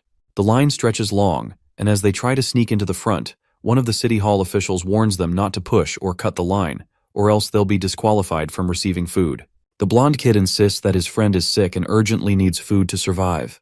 George has been starving for days and is now suffering from the freezing sickness. City Hall officer Wade quickly gestures to his fellow officer to take the sick boy and tells the other two kids that they can find their friend here once he has been cured. Instead of waiting in line for their share of porridge, the blonde kid decided to return to their camp. If they stay here, it would take at least half an hour to get the food, which could put Sunflower in danger. However, when they arrive, they find that their worst fears have already come true. She is already in danger. The filthy scumbags have strung her up with a rope around her neck. She's barely surviving, desperately balancing on her tiptoes on a short bench to avoid suffocating. She is getting brutalized because the others snuck out of the place. Before the two boys can intervene, the thugs cruelly kick the bench out from under her feet. The real horror begins. The blonde kid and his friend rush to save Sunflower, but the thugs are quicker. They strike the two boys over the head, knocking them unconscious. With the boys incapacitated, the scumbags turn their sadistic attention back to Sunflower. One of them decides to pry out one of her teeth, while another thug viciously pounds on the blonde kid, who is starting to stir. But suddenly, the rope around Sunflower's neck is severed, cut by someone or something unseen. This familiar purple mist starts to fill the area, and before the attackers can understand what's happening, shit goes to hell. In just a matter of seconds, two guys have been taken down. That is when someone crashes down from the rooftop, and it's Ash, the mad lad lady. More and more of the thugs swarm the area, but Ash swings her blade and sends everyone scattering in every direction. Nightingale is also present, having taken care of the other attackers with equal skill. The blonde kid rushes to tend to his injured friend. It's then that Officer Wade arrives, raiding the scene with her team. He demands that everyone drop their weapons, declaring the arrest is being made in the name of His Highness Roland. Seeing the overwhelming power of the City Hall forces, the blonde kid is left stunned and overwhelmed. The announcement turned out to be true. These officers, sent by Prince Roland, are indeed here to arrest the rats. By the way, as I mentioned earlier, he is the same kid who used to be with Paper, and he was devastated that Petrov took her away from him. But right now his eyes fill with tears when he realizes that the promises made by Petrov and the prince are not shallow. All the rats at the scene are arrested, including the group of kids. Nightingale approaches the blonde kid, telling him to answer truthfully. She asks him if he has ever killed anyone or robbed anyone. The kid quickly responds with no. Since he is spitting the truth, Nightingale tells him to go get some porridge. She then turns to the other two kids, but before she continues, the blonde kid asks her if she's a witch. Nightingale responds affirmatively, and the kid reveals that these thugs are Kanash's underlings, and that Boss Bloodhand is the true leader of the rat faction in the fortress. He believes that catching them is key to eradicating the entire rat faction. Nightingale reassures him, promising that no criminal will escape justice. This assurance brings a small, hopeful smile to the kids' face who were brutalized by these bastards. The three kids rush to join the queue, feeling a sense of happiness and relief now that they've been saved by a witch. They're excited about the possibility of meeting Paper someday. After standing in the line for a while, they finally reach the front and get their turn to receive food. As they collect their bowls, Renee announces that once the months of demons come to an end, Longsong Fortress and Border Town will combine to form a new city. The land in between will need to be developed, which means new jobs will be available for everyone. For the blonde kid, this means he won't have to live like a rat anymore, and with his new opportunities, he'll have a better chance of meeting Paper one day. But that's a story for later. We transition back to Border Town, where Wendy and Sister Scroll are sitting down for some tea, trying out a new blend from the City of Dawn. It's a peaceful moment, and they're enjoying the warmth of their drink. Meanwhile, Paper is in a different part of the town, focused on trying to ignite the stones in the Divine Sigil. Unfortunately, she's still not strong enough to light them all. After her little cute struggles, she turns to Wendy with a curious look and asks when she'll be able to ignite the second stone. Wendy, in her usual calm and wise manner, reminds her that she can only ignite the second stone once she's older and more powerful. In the meantime, Wendy suggests that Paper should just enjoy her hugs and focus on her growth. That is when the scene pans towards Spear Passy, who is sitting nearby. Passy appears to be somewhat jealous as she watches Paper and Wendy interact. The kind of bond and support Paper receives at such a young age is something that Passy realizes she missed out on during her own childhood, and it stirs up some emotions in her. Wendy then inquired of Passy about her recent experiences at the City Hall, as she had been visiting there frequently. Well, her visits were quite interesting. It is a place where there's much to learn. She remarks that it's the first time she's seen such a strict, orderly management system in place. It's far more efficient than the old ways, where just a few high-ranking officials dealt with everything themselves. The City Hall ensures its continued efficiency even if some employees leave, always keeping positions open for citizens to join. Passy is especially impressed by the regulations and laws Prince Roland has enacted, noting that they are very unique, something she has never seen anywhere else before. Just as they're discussing this, a City Hall officer enters and interrupts their conversation, reporting that a villager has come forward with a troubling claim. Apparently, the villager says that her daughter has just become a witch. Since Prince Roland isn't present at the moment, The officer explains that the prince had previously instructed the witch union to handle matters like this when he is not in the castle. Later, Wendy and Sister Scroll arrive at the registration hall. There is a mother along with her daughter, who is supposedly a witch. The mother claims that they are immigrants from the southern region, and they moved here like a month ago. Wendy inquires this supposed witch and asks her for her name. The timid young girl doesn't respond, so her mother beside her pushes her forward. Hesitantly, the girl introduces herself as Summer. The old hag then explains that her husband is still working in the boiler rooms, so she brought her daughter here on her own. She excitedly explains that she's heard witches receive a golden royal every month as salary. Wendy confirms this, and the woman becomes even more excited, practically pushing her daughter forward as she insists that they are ready to sign any necessary contract. Of course, both Wendy and Sister Scroll can sense that this mother is up to no good. Wendy calmly explains that joining the witch union requires an evaluation. Since Prince Roland is not present, Summer will need to stay at the castle for now, and the contract can be signed once the prince returns. The mother agrees without hesitation and promptly begins to walk away, leaving her daughter behind. The poor girl looks visibly anxious. Sensing her unease, Wendy gently explains to her that there's nothing to worry about. She adds that the witch union isn't anything like the terrible rumors people might spread. Later, Agatha joins them and hands Summer a magical stone. Wendy reminds Agatha that Summer isn't yet familiar with her magic, as it's only been 3 days since her awakening. Agatha assures her that there's no cause for concern. The stone she's provided is a balanced magic stone, designed to measure the overall level of magic within someone. While it's not as precise as Nightingale or Sylvie's abilities to sense magic, it's the best tool they have available to determine if Summer truly possesses magical powers. After the little test, Agatha confirms that Summer does qualify as a witch, specifically a summoner type, but her level is extremely low. Agatha further explains that it's not unusual for magic to be this weak early on since it hasn't fully gathered yet. It's still in a juvenile stage. They decide to figure out what kind of ability Summer has, so Wendy asks her to demonstrate. Without hesitation, Summer uses her magic, quickly forming a mirage. The illusion offers a glimpse of the past, where we see Sister Scroll and Wendy having that tea time. Everyone watching is left awestruck because the scene Summer creates looks incredibly lifelike. Agatha notes that while the ability to create illusions is rare, it's not unheard of. She recalls at least 2 other people in the Alliance with similar powers, one of them being a high-tier witch from Falling Star City. Meanwhile, Summer feels drained, having used up most of her mana. Wendy then asks her how many times she can use that ability in a day and whether she can control the illusions more specifically. The girl reveals that she can use her ability about 2 or 3 times a day. She hasn't tried going beyond that, but it gets increasingly tiring each time. Hearing this, Scroll explains that it sounds like magic depletion, which is pretty natural. Magic flows like water or swirls like fog. It's the source of her power every time she uses it. Scroll assures her that they'll slowly teach her about the other attributes of magic over time. Later, Summer demonstrates her ability again. This time, the scene she creates shows an event from about a day and a half ago, when the witches were having dinner together. Scroll records everything to share with the prince. Few days pass by, and Sister Scroll decides to send Summer back until Nightingale does not verify her identity. After all, they can't afford to take any risks when it comes to Prince Roland's life. So because of that, Summer had to leave, but she seems much more energetic when she leaves the castle after staying for a while. She asked lots of questions about the witches and the prince, clearly excited to learn more. Initially, Summer thought the prince was a scary guy who kept many women around him, but she soon realized it was just a misunderstanding. However, things didn't go as smoothly when Scroll took her back home. Summer's mother didn't take the news well. All this old hag seemed to care about was money. To resolve the issue, Scroll ended up giving her 1 gold royale to keep her quiet. Wendy isn't sure if giving Summer's mother money was the right decision. However, Scroll reminds her that if paying off that old hag can keep Summer safe from her mother's harsh treatment, it's a small price to pay. Scroll points out that there are many days ahead of them, and if 1 gold royale can buy Summer a more comfortable life at home, it's worth it. After hearing this, Wendy agrees. She actually hadn't thought about it that way before. She then reflects on how much better the prince understands the value of witches' abilities compared to her. Wendy admits she's neither as logical nor as calculating as Scroll when it comes to weighing risks.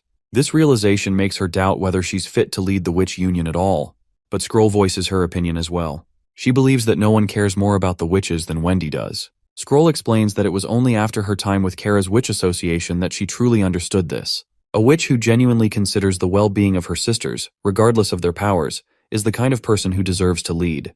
According to Scroll, that quality is Wendy's greatest strength. While the both ladies are having their conversation, they hear that the prince has returned, and a grand feast has been prepared to celebrate his arrival.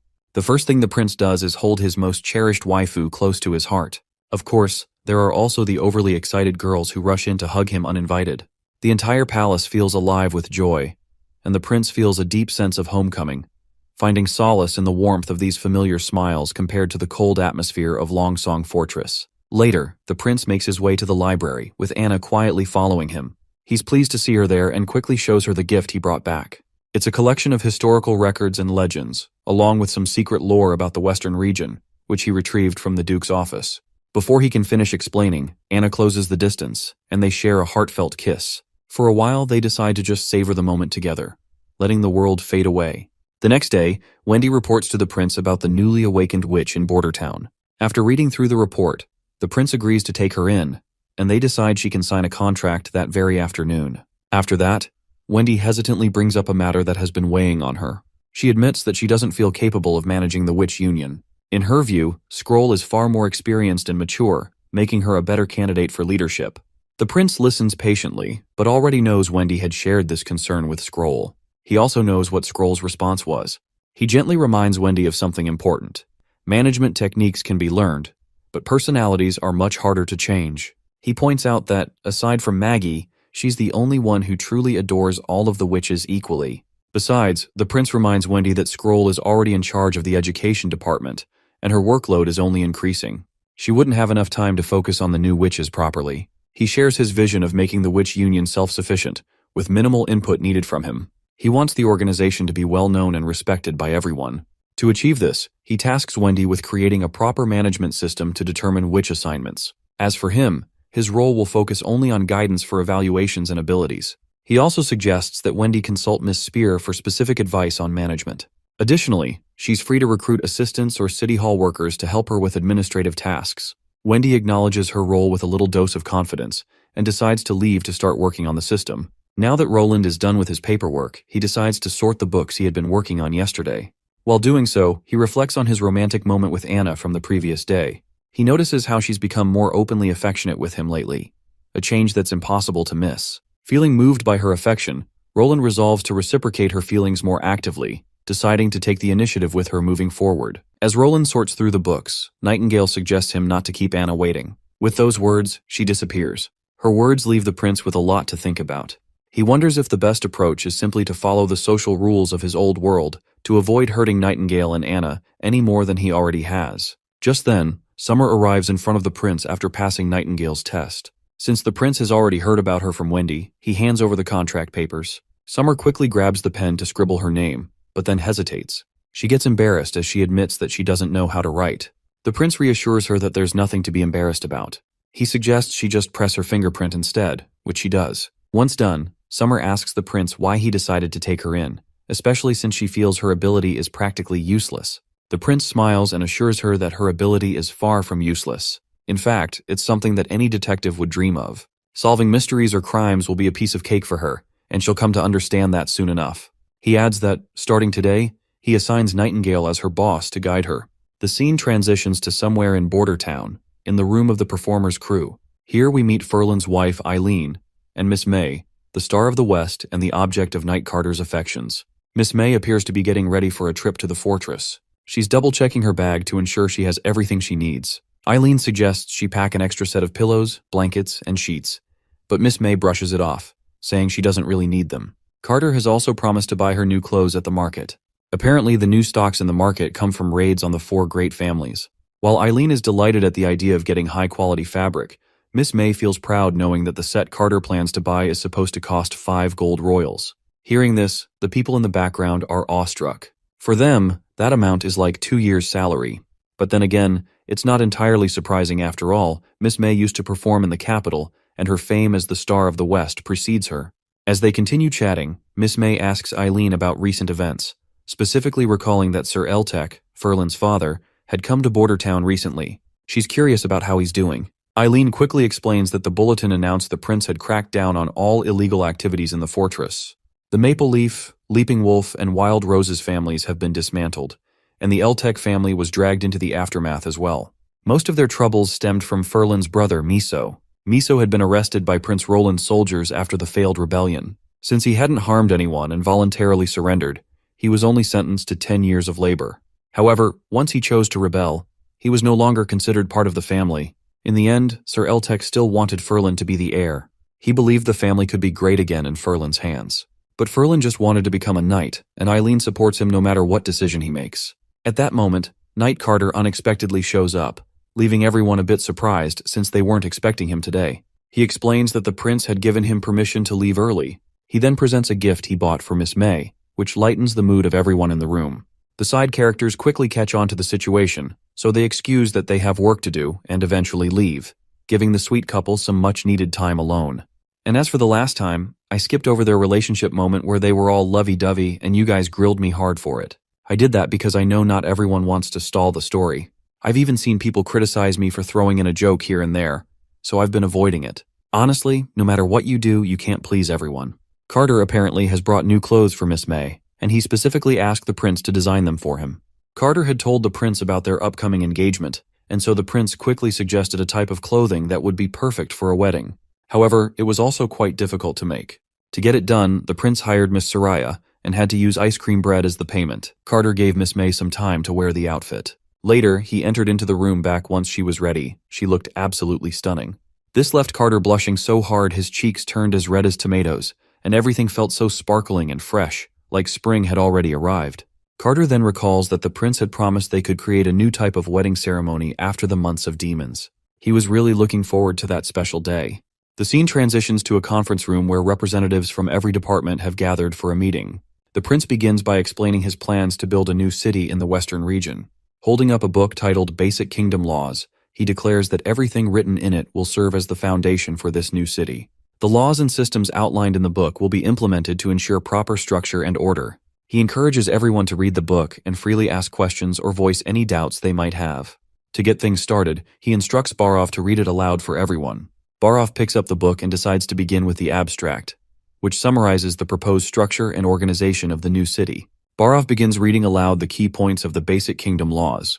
The first is, all territory under Roland Wimbledon's control belongs to Roland Wimbledon. Second, the City Hall is the highest authority in the territory, and under Roland Wimbledon, it will be responsible for all management and maintenance in the western region. Third, there are various ways for foreigners to become citizens, and the City Hall will offer at least 3 methods. Fourth, no civilians will be bound to a caste system.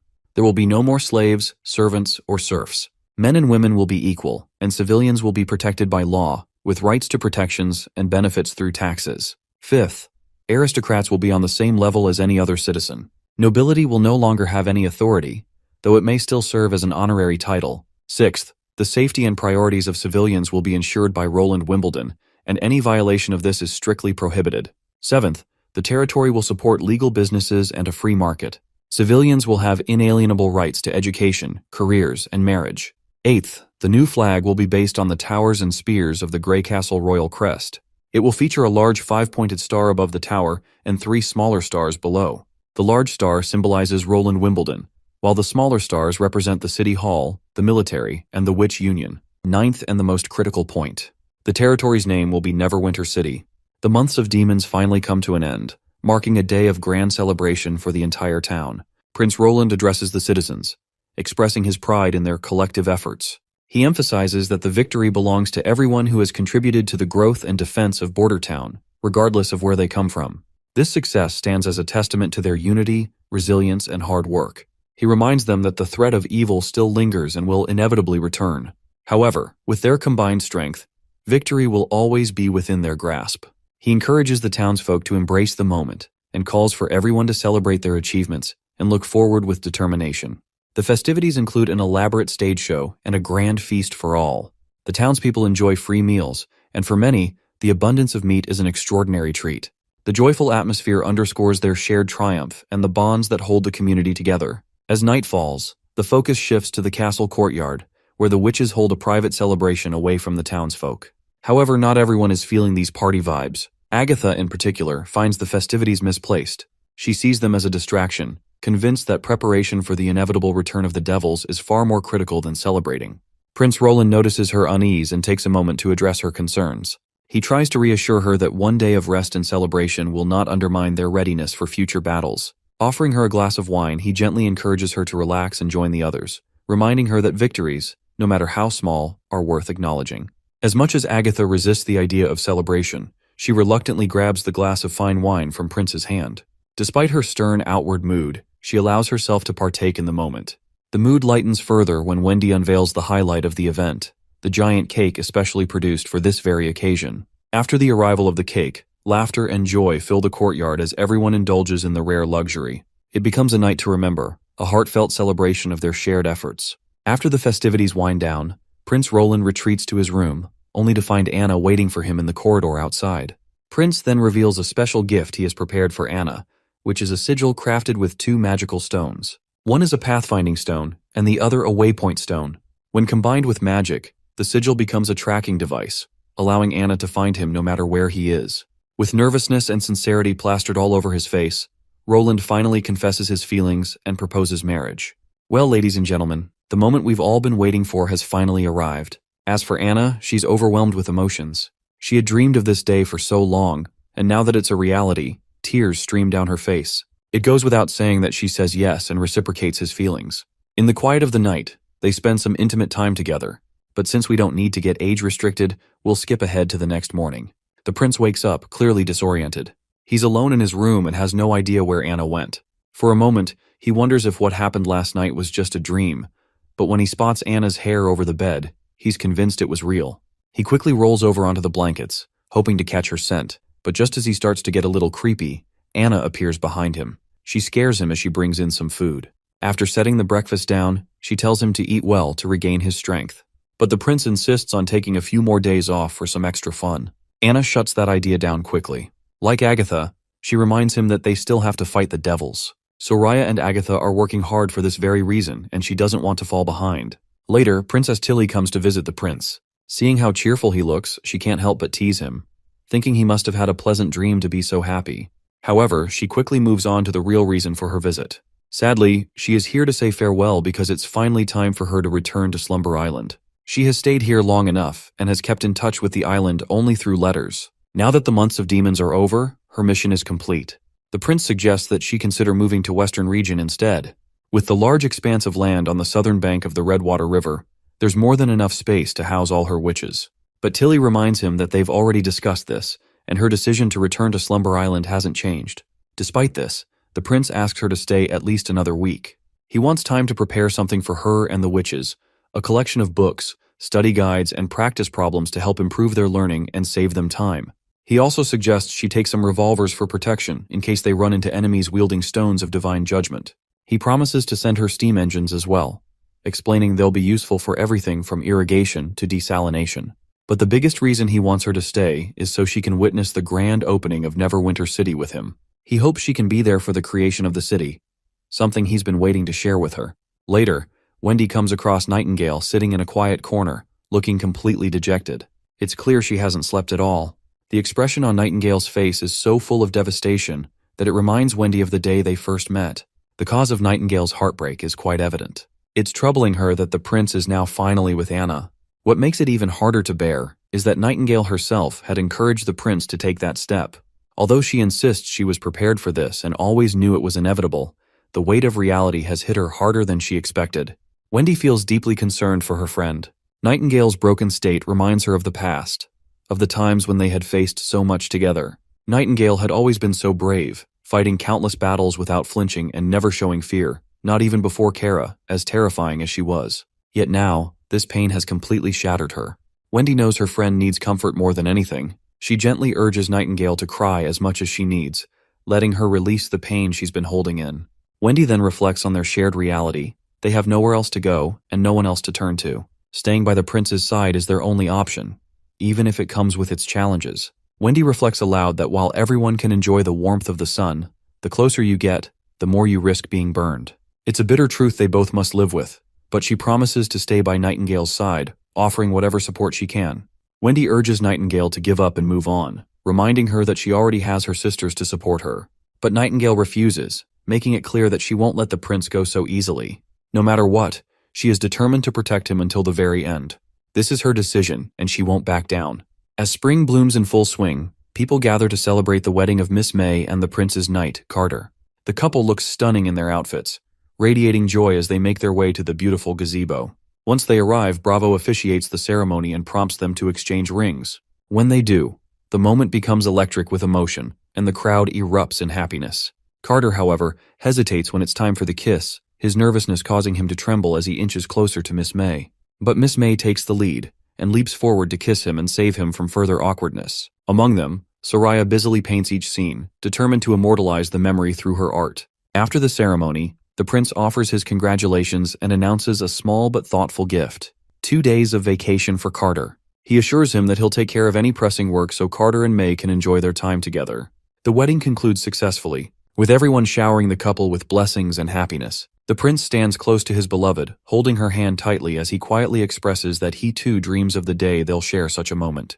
Though surrounded by joy, Nightingale watches from the sidelines, her heart heavy and broken. All she can do is endure the pain in silence as the world around her celebrates. The scene transitions to a few days later. While the prince is busy shaving his beard, Baroff reports that the messenger pigeon has been sent to Longsong Fortress and is expected to arrive at their castle within half an hour. The prince inquires about the preparations for the upcoming event. Baroff informs him that everything was completed yesterday afternoon, and the venue is large enough to accommodate everyone in town. Apparently, this event is no ordinary gathering. The prince plans to announce the establishment of a new city.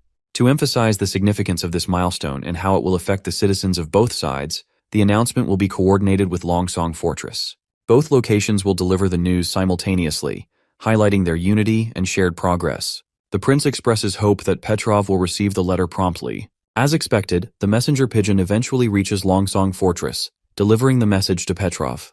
With everything in place, the simultaneous announcements begin in both Longsong Fortress and Border Town. The prince steps forward and formally greets the gathered crowd. He begins by expressing his belief that everyone present understands the significance of today's event.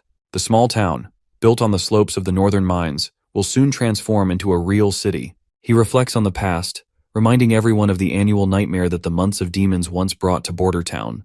However, they proved that they could stand their ground.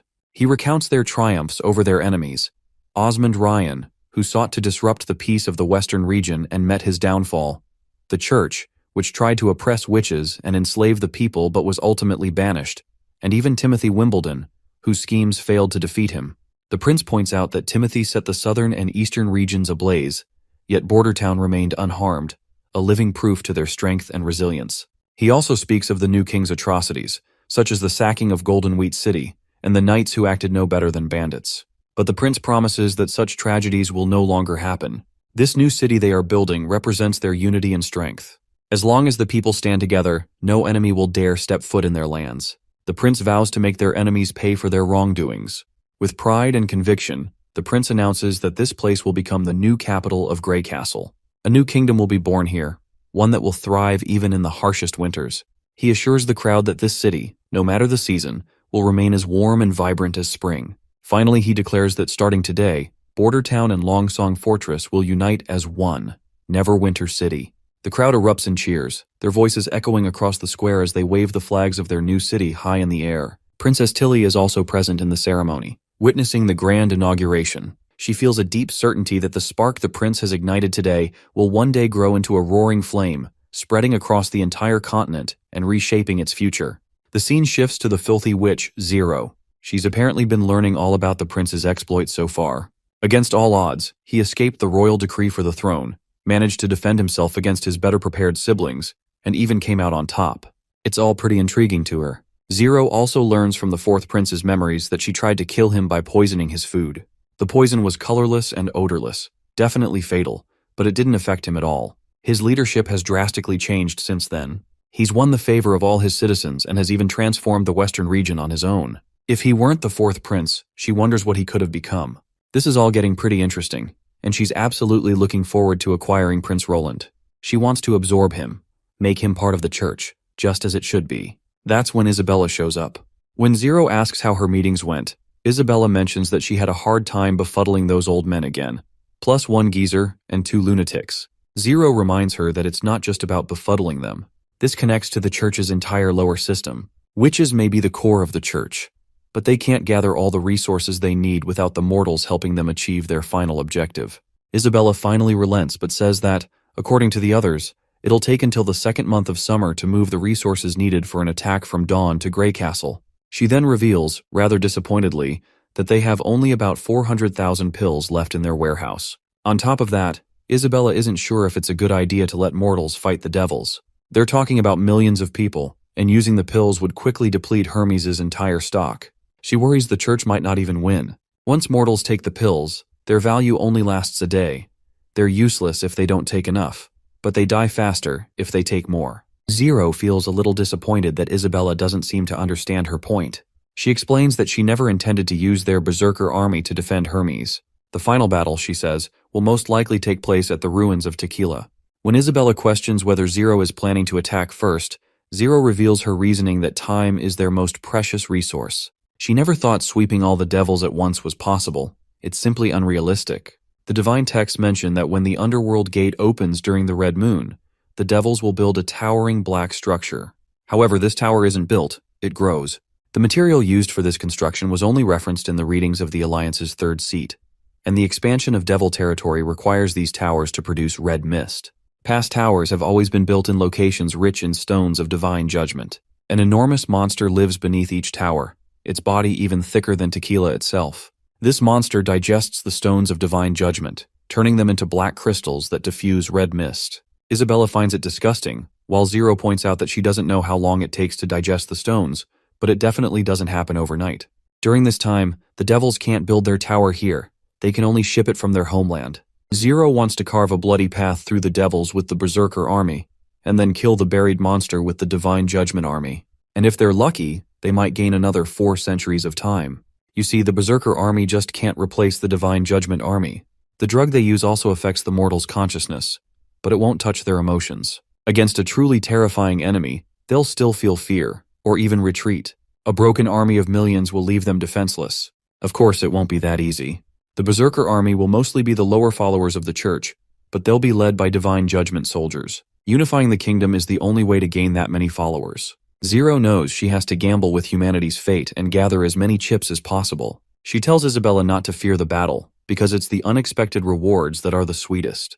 Their intelligence, bravery, belief, and sacrifice will determine their future, and this is what God wants to see, because the weak will never earn his smile. Isabella hopes for the best, though she is still curious about one thing. She wonders what would the fourth prince do if he were standing here right now. Zero dismisses the remark coldly. She's sure she won't fall against a mere human like Roland.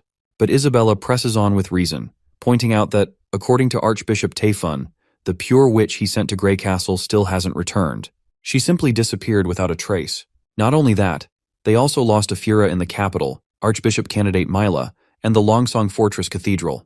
She tries to give Zero a wake-up call, reminding her that this is one of their biggest losses. It's as if, ever since they started meddling with the Western region, they've never won, as if God himself is protecting it. Although Isabella didn't want to say this, the word slipped out anyway, and this only serves to enrage Zero beyond belief. She quickly shuts Isabella up, reminding her that mortals know nothing about God. Mortals can only rely on knowledge and tactics, and those will all become a part of her. She believes that even if Roland has a method to defeat the devils, the Alliance will do better. When the church conquers Grey Castle, the Western region will witness who is truly God's child. Isabella grows concerned, seeing how much her friend has changed. Zero is beginning to resemble the Pope in some ways. On the other hand, Zero is still shaken by the unsettling thought that Roland might actually be under some form of protection by the gods. As Isabella leaves the room, Zero reflects on how, no matter who the Pope is or who came up with the idea, anyone who enters the prayer room will drastically change. The highest level in the temple is the closest to God. She then walks into the temple, and after standing beneath the gazebo, she reveals that this is the only place where she can witness God's messages. She clasps her hands and begins her prayers. Her entire body begins to shimmer, and before her appears a demonic red eye. But according to her, this is supposed to be God's true form. The magic surrounding this supposed God is larger than the ocean, and its brilliance is brighter than the sun. This only reinforces her belief that only someone who wields such power could be God himself. This, she claims, is the red moon mentioned in the holy books. Through premonitions, she understands that humanity is weak and cannot protect anyone. The end of the divine war is illustrated in 4 paintings. Once she enters the first picture, we see this throne, adorned with skulls. In the next picture, the city she wanders through is the origin of the devils, where they first appeared, on the northern peak of the Realm of Dawn. As she gazes at the throne, she reflects that she was supposed to find the protector of devils sitting there. But it's empty. It guards the secret of God. There are paintings, and according to the ancient records, It has been said that the contents of the second painting are subject to change. Some mention that it depicts a huge eyeball, while others say they saw bubbling volcanoes or an endless pit glowing at the bottom. No one sees the same thing, but as far as she can see, there is nothing. The church's secret records once mentioned that in the early days of the First Divine War, there was something inside the other painting. When the war ended centuries later, the image faded to black. It makes her wonder if it's the aftermath of those rejected by God. Perhaps they are hiding something. As for the last painting, it's never been mentioned.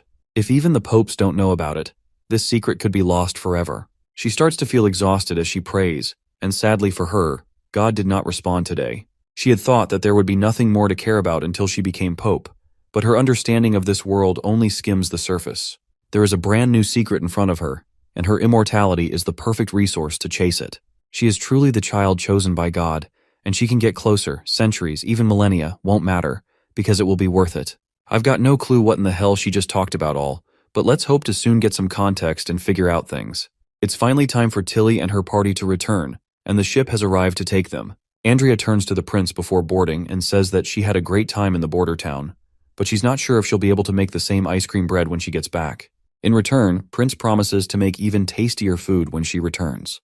That's when Ash chimes in with a verbal jab, telling the prince that they wouldn't mind if he kept Andrea for himself. After all, one less loudmouth on Slumber Island won't hurt anyone. Of course, both ladies immediately throw their usual jabs back at her, while the prince turns to his sister and tells her that if she runs into any problems on Slumber Island, she can let him know, and he'll do his best to help however he can. And, he adds, the city of Neverwinter will always welcome her return. Tilly thanks the prince and says she's also looking forward to him visiting Slumber Island as well. With that, the witches begin boarding the ship, and both Xavi and Andrea wave their hands for the last time. The prince seems quite dejected to see them go, and Nightingale quickly picks up on it, asking if he doesn't want to let them leave. The prince expresses how a bit jealous he feels. There are over 300 witches living on Slumber Island, and he wishes they could all move to the western region. But they shake off the gloomy thoughts and decide to move forward. On a sunny day in the Neverwinter, we meet the prince and Nightingale inside the office. Nightingale reports that the fortress rats are scuttling around again, which could push things out of control. The prince had expected this. Eradicating the rats will be a long process, with occasional surges, but as long as pressure is maintained while offering them better ways to live, they'll eventually disappear.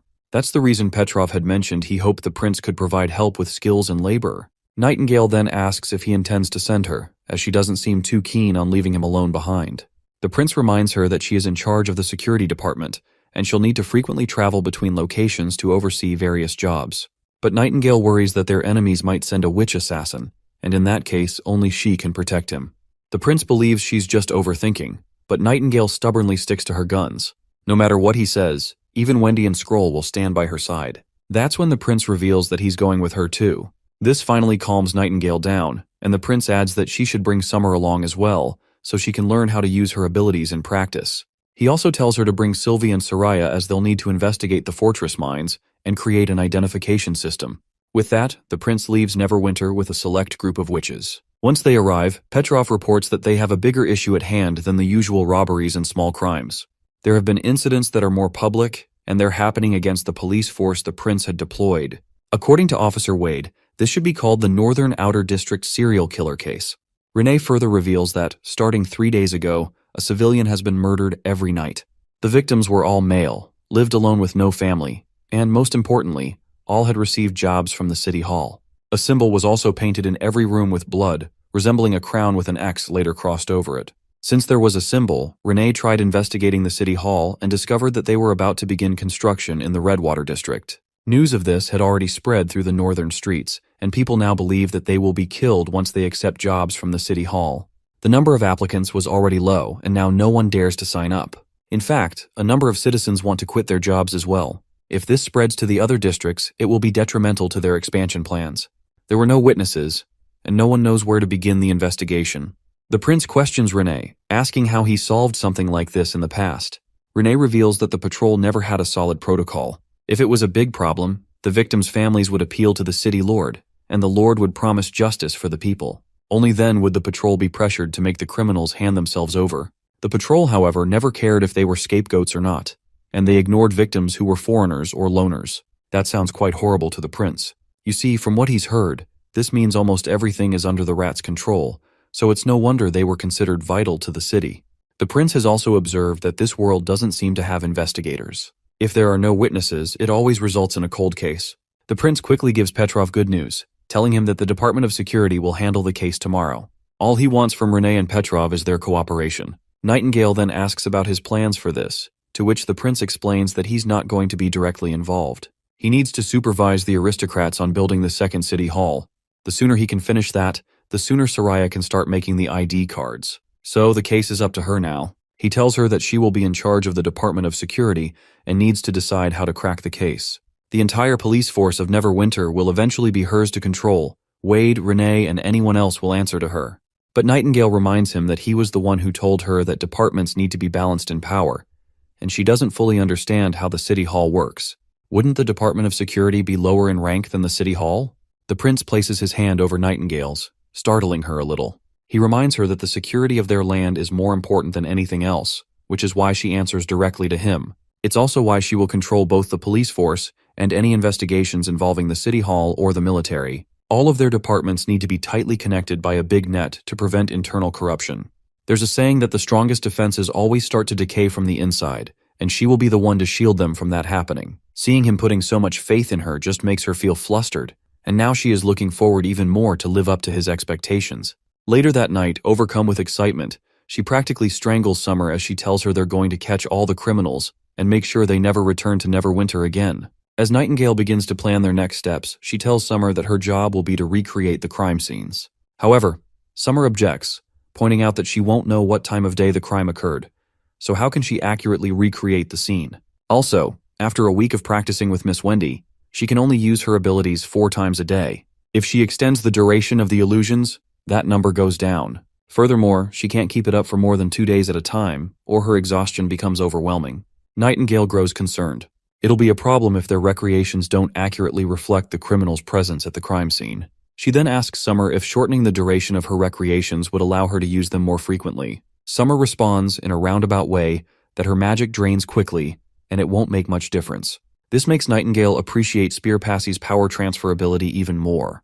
But since they don't have another option, she decides to take a gamble, predict a time, and hope for the best. She claims that her luck has always been good. After all, it's how she met Prince Roland.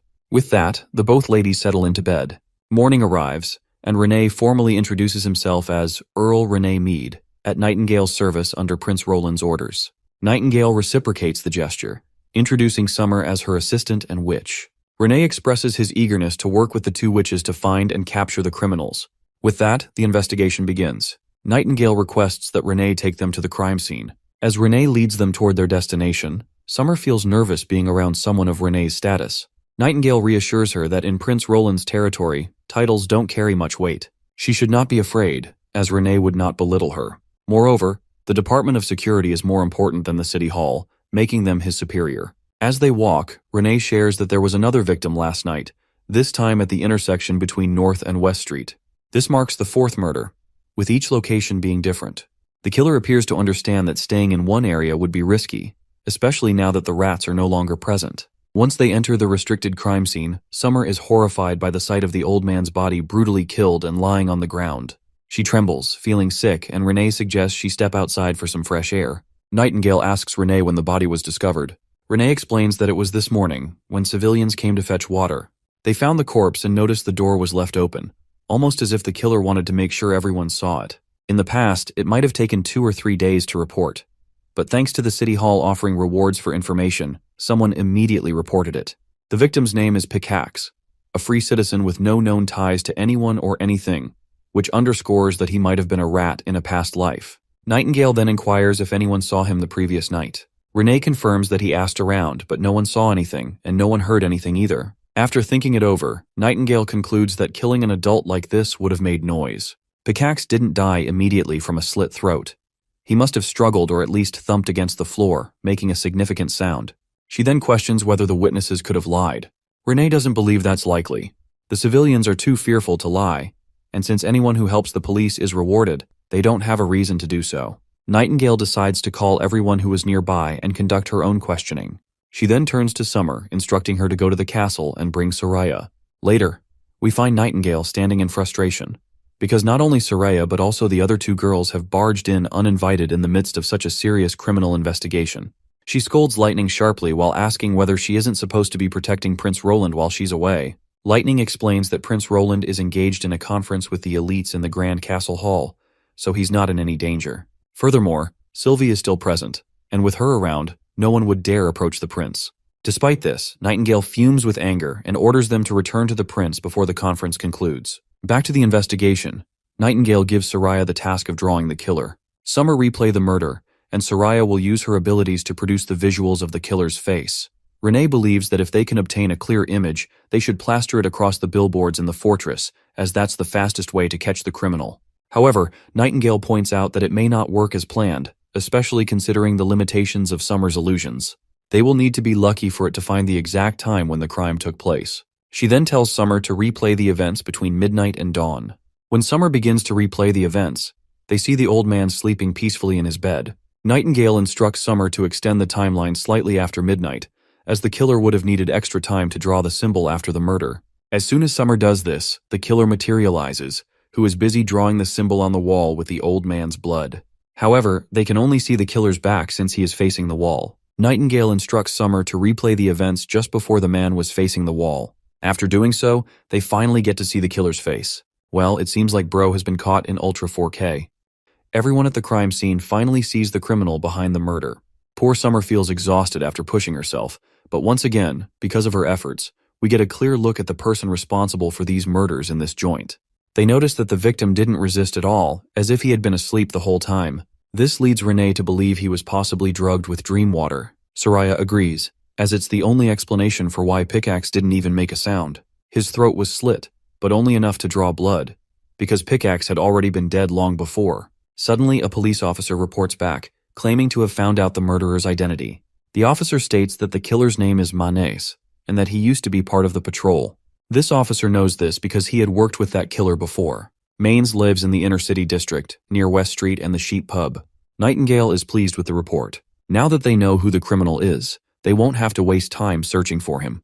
With that, Nightingale decides to raid his house. Later, they arrive at his place and find him sleeping soundly. But his sleep is quickly interrupted when the officers arrest him and tie him down. Renee breaks it down to this bastard that he's under arrest, then grabs him by the hair and slams him to the ground. Renee is absolutely furious to see this traitor who was plotting against Prince Roland's plans. He wants this bastard to hang at the city gate as a clear warning to other criminals who might harbor ill intentions. But the bastard tries to run his mouth, denying the accusations. That's when Renee punches him hard enough that teeth fly from his mouth, sending him crashing down. Renee lets him know that they've seen everything with their own eyes, so there's no room for argument. This is when Nightingale steps forward to continue the interrogation. She asks him about the mastermind who wants to kill the rats who applied for jobs, and the meaning behind those paintings on the walls, the crown marked with a cross. Not to mention, the dream water mains fed to the victims isn't cheap, and it's even harder to buy now that the rats are gone. Renee roars at the bastard to start spilling everything, or else he'll face the wrath of the elites. But the bastard stays silent, so Renee keeps punching him. Finally, Mayonnaise speaks up and owns up to all the atrocities he's committed. He claims that someone in the inner district had tasked him with the job. The mastermind offered him 4 golden royals for every person killed, and further assured him that civilians would end up hating the police for it. If they killed enough people, the common folk would start believing that the police didn't have enough power to protect them, and the patrol would make a comeback. Mayonnaise admits he doesn't know exactly why the mastermind chose him for the job. They had met at the pub, where the mastermind handed him a bottle of dream water and told him he'd strike it big if he followed the instructions. Mayonnaise claims he had no savings, and after his application to the police force was rejected, he was left jobless, filled with resentment toward the police. That's why he did something he clearly shouldn't have. Nightingale then questions the bastard, asking if he knows anything else about the mastermind. He denies it, pretending he has no idea. This gets Nightingale worked up because she's sure he's lying. That's when Renee warns the bastard that Nightingale is a witch and can easily see through lies. Mayonnaise insists that the mastermind never told him his name, so he can't confirm anything about him. However, he admits that the mastermind didn't seem like an elite. When they met 2 days ago, the man was in a rush. Then, he suddenly remembers the uniform the man was wearing. It had a symbol that looked like a flower petal. The mention of a flower petal instantly reminds Renee of the honeysuckle crest. The man claims he doesn't know the full details, which is why he was trying to avoid spreading any misinformation. After all, why would the honeysuckle family harm the prince when they are his protectors? Renee is also sure that Petrov wouldn't do something like this, so it has to be someone else. He then decides to wait for the next meeting between him and the mastermind. When that happens, they'll capture the person behind these killings. Meanwhile, Nightingale notices that Maines doesn't seem to be lying about anything. That's when Detective Lightning and Maggie arrive on the scene, informing them that the prince's meeting with the fortress officials is over, so they should be heading back.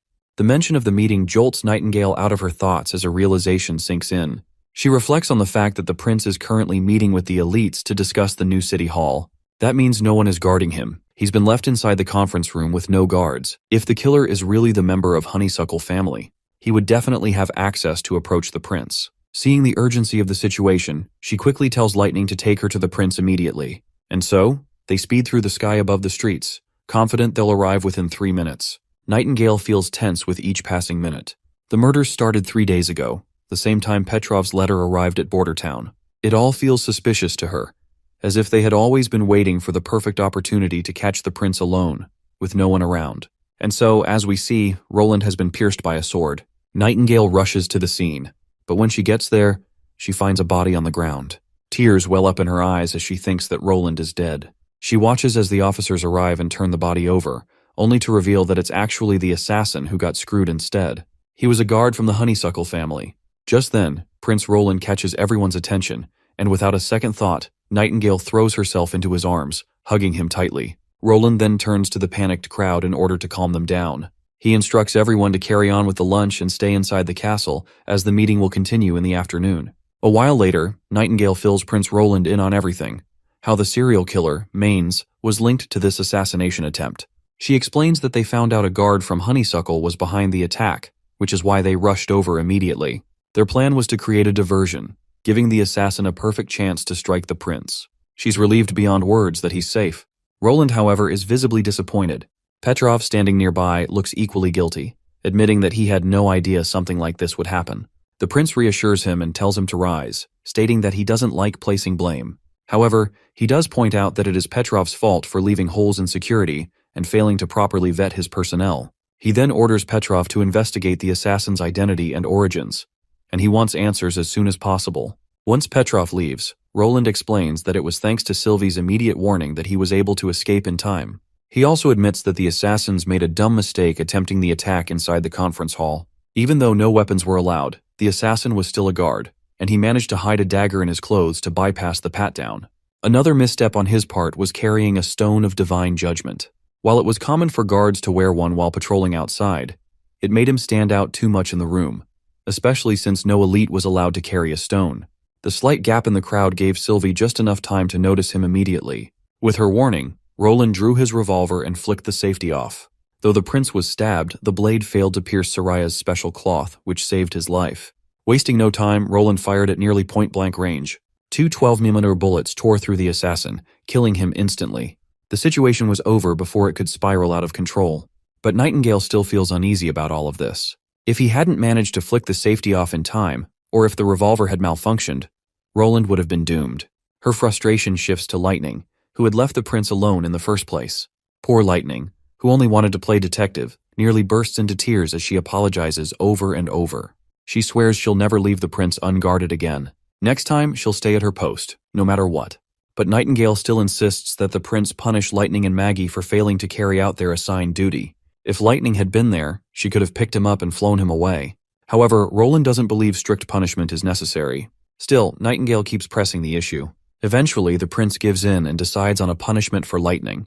She will have to complete 3 exercises in math and science after lunch. Of course, this punishment is as brutal as it gets, leaving poor Lightning completely shocked. The aftermath of the shock is so severe that her muscles stop working from sheer disbelief, forcing Sylvie to drag her away. Later, Nightingale starts feeling remorseful that she wasn't there to protect the prince herself. But Roland reassures her that she did everything perfectly. He gives her a different perspective. He points out that the only reason the assassin, Sheo, attempted to kill him in the conference hall was because there was a powerful witch protecting him. Diverting her was the only way for the killer to even have a chance. But Nightingale still doesn't like the fact that the killer almost succeeded in his assassination attempt. Roland, however, doesn't see it that way. He believes failure is failure, and the only reason the assassin failed was because of her. He thanks her for all the effort she has put in, and tells her that he truly appreciates her concern. Finally, Nightingale feels at ease. She smiles, acknowledging his words. The investigation concluded that the assassin, Sheo, was not from the western region, and used to be one of Duke Ryan's patrol soldiers. But Petrov and Nightingale theorized that this assassination wasn't out of Duke Ryan's revenge. Sheo's residence was locked down because only Summer's replay magic could reveal the truth. He had asked Maggie to bring Miss Spear Passy to the fortress castle. Later, Maggie brought Spear Passy there. After dinner, they followed the Elk Earl to Sheo's house, which was a normal townhouse in the inner district. It had been completely cleaned out, not even a single piece of paper was left behind. The criminal had obviously prepared in advance to destroy all evidence. The prince told Summer that Sheo was usually out during the day, so she only needed to replay what happened at night. He needed to see everything that took place in this room, starting from when Sheo contacted Mayonnaise. Every moment was important. Spear Passy then began her mojo, borrowing Maggie's magic and transferring it to Summer so she could hold her magic longer. The prince was sure that with Maggie's extra magic, Summer wouldn't miss a single detail, and Soraya's real-time drawings would keep a record of everything in case they forgot. In the replay, the prince notices a piece of familiar jewelry, and told Soraya to draw it because he had seen it before. It might be something special. After painting it, she shows it to the prince. It turns out to be a jewel, engraved with the Star Tower and spears, which is the crest of the royal court. This leads Nightingale to believe that perhaps Sheo was sent by Timothy. But Prince Roland believes this jewel actually belonged to the king, Wimbledon, his father. Nightingale reminds him that Wimbledon was supposed to have been killed by the first prince, Gerald. However, the prince claims that he has seen this before in his father's office. When he asked about it, his father explained that every jewel represents a brave warrior loyal to the castle. The more jewels there were, the more stable the Wimbledon throne was. This means Sheo was probably a sleeper agent appointed to Duke Ryan's side, monitoring the entire western region. Renee then questions why Sheo would try to kill him. In response, the prince theorizes that Timothy likely found the list of rings. Once he had a ring that represented Sheo, Sheo had no choice but to carry out Timothy's order, even if it was meant to assassinate Prince Roland. The crest means everything to them, and they would do anything for it. In the end, Sheo throws the crest away and destroys it, because in his eyes, if there is no crest, then there will not be any orders either. Later that night, Nightingale sneaks out of her room and quietly lays beside the prince. She feels guilty coming here, especially since Anna has a relationship with him, but she can't resist anymore. The next day arrives, and Prince Roland wakes up, totally tired. He notices that breakfast is already there, and it seems Nightingale was the one who brought it. Seeing how Nightingale is in an unusually good mood, he asks her out of curiosity, wondering if she had a sweet dream. Well, what she did last night was nothing short of a dream, so she confirms his guess. He then reminds her that she will be accompanying him today. He argues that if Timothy really used the list of rings, there may be sleeper agents elsewhere in the western region, and he can't interrogate everyone himself.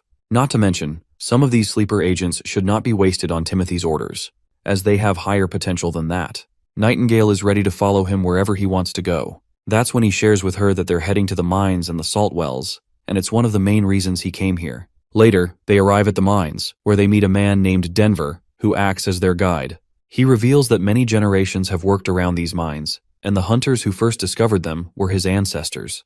The Kelly family has served 3 dukes, and their maps are as tall as a person, and no one knows the mines better than they do. The prince then inquires about why no one is working now. Denver explains that it's because of the months of demons. Since they only recently ended, the snow around the mountains has melted into the tunnels, flooding the deeper sections. Though the mines have drains and wells in place, they fill up too quickly for them to siphon the water away, so operations are temporarily shut down.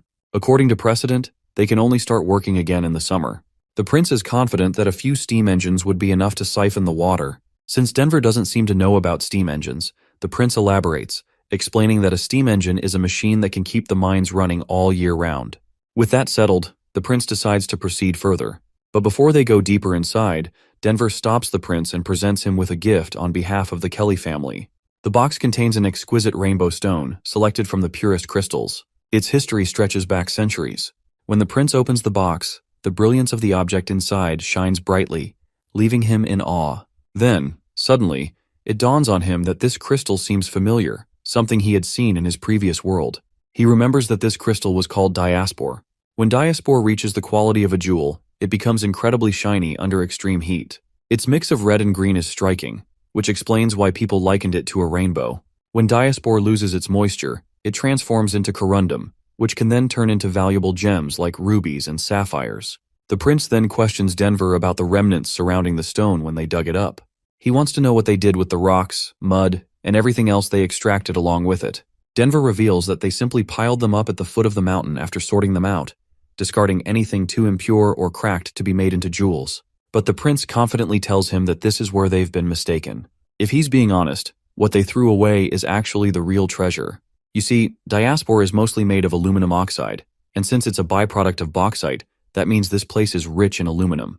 The discarded rocks and mud are actually the raw materials for smelting, and aluminum is infinitely useful. Compared to iron, aluminum's low density and anti-corrosive properties make it a vital material in industry and transportation technology. Aluminum is also promising as a weapon material in this world, particularly for large airships. While the prince originally planned to prioritize other iron mines, this tunnel has been an unexpected surprise. So, he decides to adjust his plans and explore this one first. The scene then transitions to Slumber Island, where the ship carrying Princess Tilly and the other witches has finally arrived at the dock. To welcome her, the witches of Slumber Island excitedly rush toward her, jumping into her arms in order to exchange warm hugs, as they had missed her dearly. As Tilly shares warm hugs with her sisters, she has a profound realization. No matter what happens, this will always be her true home, a territory created by witches for witches. Then, a green-haired witch, Camellia, steps forward to greet her. Princess Tilly is glad to see her as well and thanks her for managing the territory in her absence. Camellia assures her that everything has gone smoothly. She believes constructing the slumber spell was definitely a great idea. While she plans to report the details later, for now, she insists that Tilly get some rest. As the witches begin unloading all the souvenirs Tilly brought from Border Town, they also find a stash of books among the cargo. The witches aren't exactly thrilled to see these thick books, especially since they had been expecting gifts like soap, perfume, or something more exciting. Camellia then turns to Princess Tilly and questions if she intends to teach everyone from these books. To which Princess Tilly responds positively. After all, gathering knowledge and broadening one's horizons is the only way to grow stronger. That's when Thunder speaks up, pointing out that widespread education isn't a simple task. It requires a lot of money and time, and when people put down their tools to study, a portion of the labor force is temporarily lost. Unlike business, the results aren't immediate. It requires patience and consistency. But Tilly firmly believes that education can bring incredible change, even for commoners. The two then exchange greetings since they haven't seen each other in a long time. Thunder takes the opportunity to ask about her trip to the western region, curious if she found the answers she was looking for. Princess Tilly admits that she still hasn't gotten the answers she sought as the prince remains very secretive and omits information very carefully, but she was amazed to see how the western region is flourishing under his rule. Meanwhile, the witches discover the stuffed toy Roland had gifted to his sister, and they all swoon over how soft it is. Wanting to avoid being bombarded with endless questions from the other witches, Tilly decides she'd rather hear Camellia's report first. In the office, Thunder also gets the chance to read all the valuable information Tilly managed to gather. It contains everything, from the existence of devils to the revelation that the ruins were actually created by witches. Not only that, but Border Town also discovered an ancient witch who has been alive for 400 years. The sheer amount of information is overwhelming, and Thunder is forced to admit that Tilly has learned more on this trip than he has in his entire life. Tilly then asks for Thunder's thoughts on the devils, wondering if he finds anything particularly frightening. He admits that he does feel a little spooked, but compared to his burning passion for exploration, that fear is nothing. Being an adventurer and explorer through and through, he's now itching to see that so-called living fossil from 400 years ago. Tilly finds it ironic that this guy wants to visit Border Town not to reunite with his daughter, but to meet Agatha instead. Thunder then proceeds to share his latest exploits from his recent expedition east of the sea line. There, he witnessed a cliff formed entirely by seawater, where ships could somehow sail on vertical water. What's even more incredible is that he managed to climb the cliff and watch the entire process of the tide in action. As the current sped up, the ship started plummeting toward the lowest point of the cliff. If Molly hadn't protected it, the impact alone would have snapped the ship in half. He kept turning the wheel, trying to steer toward the rushing water. Coincidentally, a strong wind was pushing against it, creating a fascinating balance between the two forces. The ship couldn't move forward another step, yet it wasn't being pushed down the cliff either. But based on his observations, even if the ship had been pushed off, it would have been just like climbing up, but in reverse. It would have simply landed at the lower part of the cliff. The whirlpool eventually filled up, and from the top of the sea line, they were able to witness the entire phenomenon unfold. The height of the sea line shrank while the sea level rose, and that, Thunder reveals, is the truth behind the tides. The sight was extraordinary. From a distance, it looked as if they were stuck on the side of a cliff, with their sails perfectly parallel to the sea's surface, like they could fall at any moment. Tilly struggles to make sense of it, but Thunder insists he saw everything with his own eyes. Half a month later, the tide began to recede at the same time as Phantom Island did. He asks if she remembers that place where the sea level drops rapidly, as if there's a massive hole at the bottom swallowing all the water. Tilly, however, dismisses it as just a theory. No one really knows what the seafloor looks like. But Thunder pushes forward, asking her why she thinks this part of the ocean is called the Whirlpool Seas. He reminds her that she mentioned how the continent was ruled by witches 400 years ago, so maybe the name itself comes from an even earlier time period. Tilly has to admit that he's making some solid points, but she argues that they don't have the means to explore the bottom of the ocean. No one on Slumber Island can do something like that, and proving such a theory would be incredibly difficult. But Thunder claims he knows someone. There's a witch who lives in the bay, one who hasn't interacted with humans in a long time. She was once a good friend of his, helping him during his expeditions. But ever since her abilities awakened, she bid farewell to the land. Sometimes you can hear her song drifting through the fog out at sea. This jogs a memory for Tilly. She wants Thunder to confirm it if he's referring to the rumors about a mermaid who guides ships through the ocean. Thunder confirms this. He further admits he's not sure if she'll be willing to help, but they have to try. He might also need the assistance of his old friend, Margaret. For this expedition, he wants to hear more about the new ships in Border Town. He's heard they don't require wind to sail, which would be incredibly useful for his expeditions. Money isn't an issue, and the sooner he gets his hands on one, the better. So he asks Tilly if she can send a letter of purchase to Prince Roland on his behalf. He also makes one more request. He doesn't want his daughter finding out about his adventures. Tilly understands his reasoning and assures him she won't say a word. The scene transitions to Longsong Fortress, where a newly revolutionized ship designed by the prince is docked. Thousands of people are lined up, eager for a chance to board and sail to Border Town. Some hesitate, uncertain about moving to such an unfamiliar place. But many see it as an opportunity of better jobs, higher wages, and the chance to earn more silver. And who wouldn't want extra money? Some dream of making enough to buy themselves a bicycle. Meanwhile, Prince Roland is busy guiding Petrov before his departure for Border Town. He goes over the assignments Petrov needs to handle and, after ensuring all responsibilities are properly handed over, he finally boards the ship. With only a week left until the spring assault, Roland feels relieved knowing Iron Axe is taking care of the military preparations in advance. Their main focus right now should be on crop production. If they plant their spring seeds diligently, they will have enough food stockpiled to feel secure. Nightingale also expresses her confidence in their agriculture efforts. With both their agricultural director and Leaf's Gold 1 ability, she believes they are set for a successful harvest. Roland, however, reminds her that their spring assault has another surprise in store, one that will be revealed soon enough. Once they return to Border Town, we find Anna working on the construction of a new ship. She is pleased to see Roland back and, naturally, he asks about the progress of the project. Anna describes the numerous challenges they faced during construction, but confidently states that she has resolved all of them. This leaves Roland genuinely surprised. The issues she mentioned were far too complex for the average person to solve, yet she handled them effortlessly. She then asks him if he has a name in mind for the ship, but Roland admits he hasn't thought of one yet. The reason Anna asks about the ship's name is that First Army soldiers have been coming by every few days to admire the vessel. Some of them even argued about engraving their names onto the hull, claiming that Roland had promised to name a warship after the best artillery soldier. However, Roland dismisses the idea, stating that this particular ship will not be named after an individual. The first warship's name will not only symbolize itself, but also represent its entire class. He refuses to grant such a significant honor to a single person. With that settled, they decide to simply call it Roland, officially naming it Roland 1 Warship. The scene then shifts to the capital, where a group of men, including this guy in a red coat, and he is always staying in the capital in order to keep an eye over any move Timothy makes, and report it to the prince as soon as possible. Everyone refers to him as Tassa. The discussion revolves around Timothy's latest move. It seems Timothy has begun his offensive, sending a fleet of 500 men to blockade the Redwater River, aiming to cut off Border Town's trade routes. The fleet consists of 4 battleships and 200 fully equipped soldiers, reinforcing the blockade. Tassa is determined to report this development to Prince Roland as soon as possible. However, before doing so, he takes a moment to read a message he has just received from the prince. After reading it, he reassures his fellow members that they no longer need to worry. Prince Roland, along with the First Army, has already set sail, and their target is none other than the capital itself. The scene transitions back to Prince Roland. Nightingale appears, immediately noticing how unusually happy he seems. She assumes that his good mood must come from the fact that he will finally see his home after such a long time. But Roland denies it, stating that the Western region is his only true home. He insists that his happiness comes from knowing that he will soon be able to end this conflict with Timothy once and for all. Of course, Nightingale, with her ability to detect lies, knows better. A faint blush creeps onto her face as she calls him out for lying. Exposed, Roland finally admits the real reason for his happiness. He is simply satisfied with the fact that he managed to establish so many warships in just 1 month.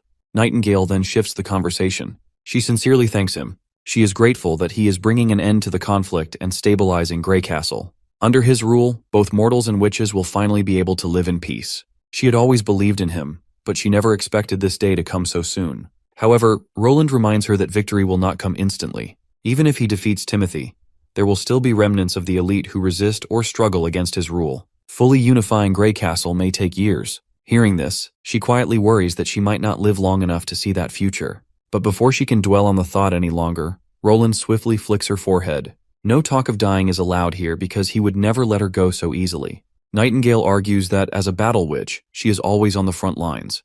The possibility of dying early is something she has already accepted. Proudly, she reaffirms her commitment, stating that she has already pledged her loyalty to Roland and would willingly sacrifice herself for him if necessary. But Roland immediately dismisses such thoughts. He assures her that the only ones who will be making sacrifices will be their enemies. Just then, Lightning arrives in order to report urgent news. She reveals that 4 sailboats are approaching from 20 kilometers away.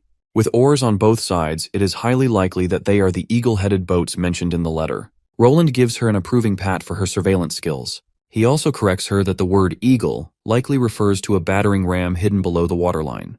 Feeling proud of herself, Lightning cheekily demands a reward for her efforts. She wants one of her school assignments to be excused. After some back and forth, Roland reluctantly agrees, but with one condition: she must not slack off like last time. As Lightning beams with joy, Nightingale thinks that he should not have given in so easily. But Roland simply smiles. To him, small acts of mercy are what make people remember kindness. With that settled, he turns serious once more. There is work to be done. According to Tass's reports, Timothy has sent 4 galleys. Their speed is roughly the same as Roland's concrete ships, but they have the advantage of agility. These ships are designed for ramming and boarding enemy ships, and they could also potentially be used for suicide attacks. Given that the enemy is trying to blockade their waterways, Roland dismisses the second possibility of a suicide attack. He firmly believes that this will be everyone's first naval battle, so he's open to any strategic suggestions from his commanders. One of the officers in the conference speaks up, pointing out that cannons are not very accurate against moving targets. Since both sides will be in constant motion, he recommends opening fire only when they are within 50 meters. He assures that his platoon can sink an enemy ship with each cannonball at that range. Another platoon leader counters this, explaining that cannon fire consumes a lot of ammunition, and only Miss Anna can manufacture it. He suggests waiting for the enemy to make the first move, and when they attempt to board, they can retaliate with heavy machine guns. Prince Roland, carefully weighing both opinions, turns to the captain for his perspective. The captain's response surprises everyone. He proposes a direct collision strategy. The other commanders are taken aback, but the captain elaborates. Our ships are large, fast, and made of steel. A wooden enemy ship would likely collapse from a simple collision or lose its mobility due to heavy damage. It looks like Roland is absolutely loving the idea, and he eventually locks on it. He commands them to sound the horns, ready to implement the daring plan. On the enemy side, Duke Eden and his crew begin to notice a strange black smoke rising on the horizon. At first, they assume it's a fire somewhere along the river, perhaps a merchant's ship caught in flames. These idiots just can't make sense of it, especially since they don't understand the concept of engines or the source of such smoke. As they continue to observe, they notice the ships traveling far too quickly for merchant vessels. There are no flags to identify them, which adds to the mystery. The speed at which they're moving along the river, effortlessly defying expectations, only deepens their confusion. Soon enough, the ship Roland 1 comes into full view. The enemy soldiers and commanders are left utterly stunned, their minds struggling to comprehend the massive, imposing steel vessel barreling toward them. It's unlike anything they've seen before. A ship of that size, that fast, and made of steel is a monstrosity in their eyes. The massive chunk of steel collides directly with the wooden ships in the blockade, and the results are catastrophic. The wooden boats, unable to withstand the sheer force of the collision, begin to sink rapidly. Duke Eden panics as he frantically orders the ship's captain to head for the shore. While running away, he dreads his fate and the severe consequences that will follow if he turns tail and flees. If he enters the capital like this, he'll have no chance of getting promoted. His only opportunity is to seize the traitor's warship and bring it to King Timothy. Even if it was created by devils, as long as it's manned by humans, he's convinced they still have a chance to win. So, he yells at his men to bring out the bows and torches. They're going to kill that bastard hiding in that metal shell. Whoever helps take down Roland and his ship, Eden promises them a gold royal. The offer is just as lucrative as it can get, so they charge full speed at our hero's warship once again. The bastards are armed with their long-range weapons. Feeling smug, thinking victory is theirs. They start firing arrows and throwing bombs with everything they've got. But sadly for these primitive suckers, their arrows are utterly useless against the thick steel of the ship. Iron Axe quickly fires the machine gun mounted on the warship, and those bullets literally tear through the shields those bastards are holding. The barrage of bullets starts disintegrating the wooden boat structure, ripping through it like paper. As the relentless rain of bullets continues, all Eden can do is stand there, completely frozen. By all common sense, a massive weapon like the one our party has should have horrible reload speed and accuracy. So Eden has no idea how in the hell Prince Roland managed to create such a terrifying weapon. The only explanation he can think of is that this must be an invention of the devils. In the end, he gets drilled by a bullet too and sinks down along with his ship. The boys on the warship feel disappointed that the enemy got obliterated so easily. They were looking forward to flexing their muscles and showing what the artillery squad is made of. But their commander quickly reminds these idiots that they can't afford to waste ammo, especially considering how much effort Anna puts into making them. He assures them that everyone will get their time to shine, so they shouldn't feel too salty about it. The boys then start discussing among themselves how amazing it would be if they had a warship named after them. 2 days pass since that successful subjugation, and it looks like their warship is finally nearing the capital. But Lightning reports that the port appears to be heavily guarded by at least 100 men, and they look like civilian soldiers. Prince Roland is surprised to hear that only 100 men have been deployed at the port. You see, he had predicted that the first battle would happen near the port. To prevent his army from disembarking, soldiers with crossbows and hand cannons might be surrounding them at the riverbank. They could even have catapults ready. But now, Roland is starting to believe that the enemy has abandoned their huge advantage of the shoreline. He does admit that it was a wise move, but he also acknowledges that Timothy doesn't seem to understand the range and power of 150-55mm shells. He then asks Sylvie if any of the civilian soldiers are equipped with berserker pills, to which Sylvie replies that she didn't find anything like that, and they aren't even fully equipped with weapons. However, she notices something strange beneath the dirt. Apparently, the enemy has buried something down there. She can see canisters and barrels hidden under the port, filled with a black and gray powder. It doesn't take long for Roland to realize that it must be gunpowder. Now everything makes sense. The civilian army of 100 is simply disposable. Timothy wants Roland's soldiers to disembark and attack the port. And once the explosives are detonated, everyone, including Timothy's own men, will be blown to pieces. Since Timothy isn't capable of remote detonation, those poor soldiers are there to do it manually. Roland immediately instructs Sylvie to locate the fuses and the soldiers manning them. As for Nightingale, Roland gives her the task of sneaking in, taking out the fuse operators, and watching the gate to prevent anyone else from detonating the gunpowder. Later, he plans to destroy the fuses using their cannons. Now let's switch to the enemy's perspective. The captain of the soldiers, Duke Thames, is quite fascinated by the fact that that idiot Roland actually decided to attack the capital. You see, the royal city has never been attacked in its 200-year history. No one has ever had the courage to challenge its mighty bluestone walls. So, to him, it's ridiculous that Roland would choose to attack despite being at such a disadvantage. With the enemy almost at the port, he addresses his soldiers. He orders them to relay his commands. He wants the 1st and 2nd Cavalry squads on standby behind the gate, with mercenaries stationed alongside them. The bastard is feeling pretty smug about their plan. They're convinced that Roland's forces won't stand a chance against the surprise they have in store, gunpowder buried beneath the ground, ready to be detonated. But then, as he observes the battlefield, he suddenly notices something odd. Roland's warship is leaving the fleet. Now that he thinks about it, he realizes something strange. Roland's warship doesn't have oars, which makes him wonder how the hell is that ship even sailing. But in the end, it doesn't really matter. No matter how strange their ships are, the Duke is sure that his enemies are going to die, though for some reason, they aren't docking at the port.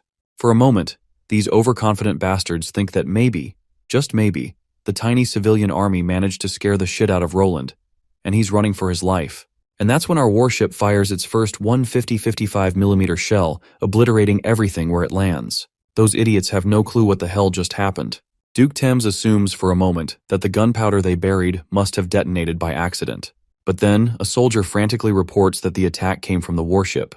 Of course, the Duke gets annoyed. What the soldier is saying is completely bullshit. How the hell could a warship nearly a mile away launch an explosion like this? Before he can even process it, more devastating news arrives. The fuse locations have been destroyed. The bastard starts trembling. This means Timothy's ambush plan has completely tanked. At this point, he's certain that the enemy is going to reach the city walls. And then, another explosion erupts as the gunpowder buried beneath the ground ignites, wiping out all the soldiers standing nearby. They literally have no idea who is detonating the damn thing. And just when they think things couldn't get any worse, another bad report comes in The main capital gate is in danger. The Duke is completely lost. How is this even possible when the enemy is still miles away? But we can clearly see that it's Roland's artillery who obliterated the gate. The soldiers stationed there are all smoked. At this point, the only thing running through their minds is that the enemy is downright diabolical. Panicking, the Duke quickly orders his soldiers to control the cavalry and not let them scatter. But before they can even react, something appears in the sky. A hot air balloon. Wendy doesn't waste a second before deploying one of the bombs. Lightning ensures the bomb lands in the perfect spot, and in an instant, it crashes down right over the main gate. The wall crumbles, burying the soldiers beneath it. In a matter of minutes, Roland's strategic prowess has completely wiped out the enemy's defenses, without even stepping foot on the port. Sylvie is somewhat horrified by all the destruction, and the enemy is now completely defenseless. But Nightingale believes that these shitheads deserve every bit of it. If the roles were reversed, the enemy wouldn't have been any less ruthless. But Prince Roland believes that no matter who wins, war always comes at a price. Right now, though, he has no time to brood over the horrors of war or the virtues of pacifism. This isn't just about survival. It's a battle for power, ideals, and most importantly, a war of eras. When an inferior era is replaced, it never fades quietly. Massive bloodshed is inevitable, and if someone has to suffer, Roland would rather it be his enemies than himself. With that, he orders his soldiers to sound the horns and take the city. Iron Axe and his first army platoon are ready to comply. A while later, the entire city is in shambles. Our soldiers have infiltrated the streets, pushing deeper into enemy territory. Right now, they're facing mindless berserker-pilled soldiers.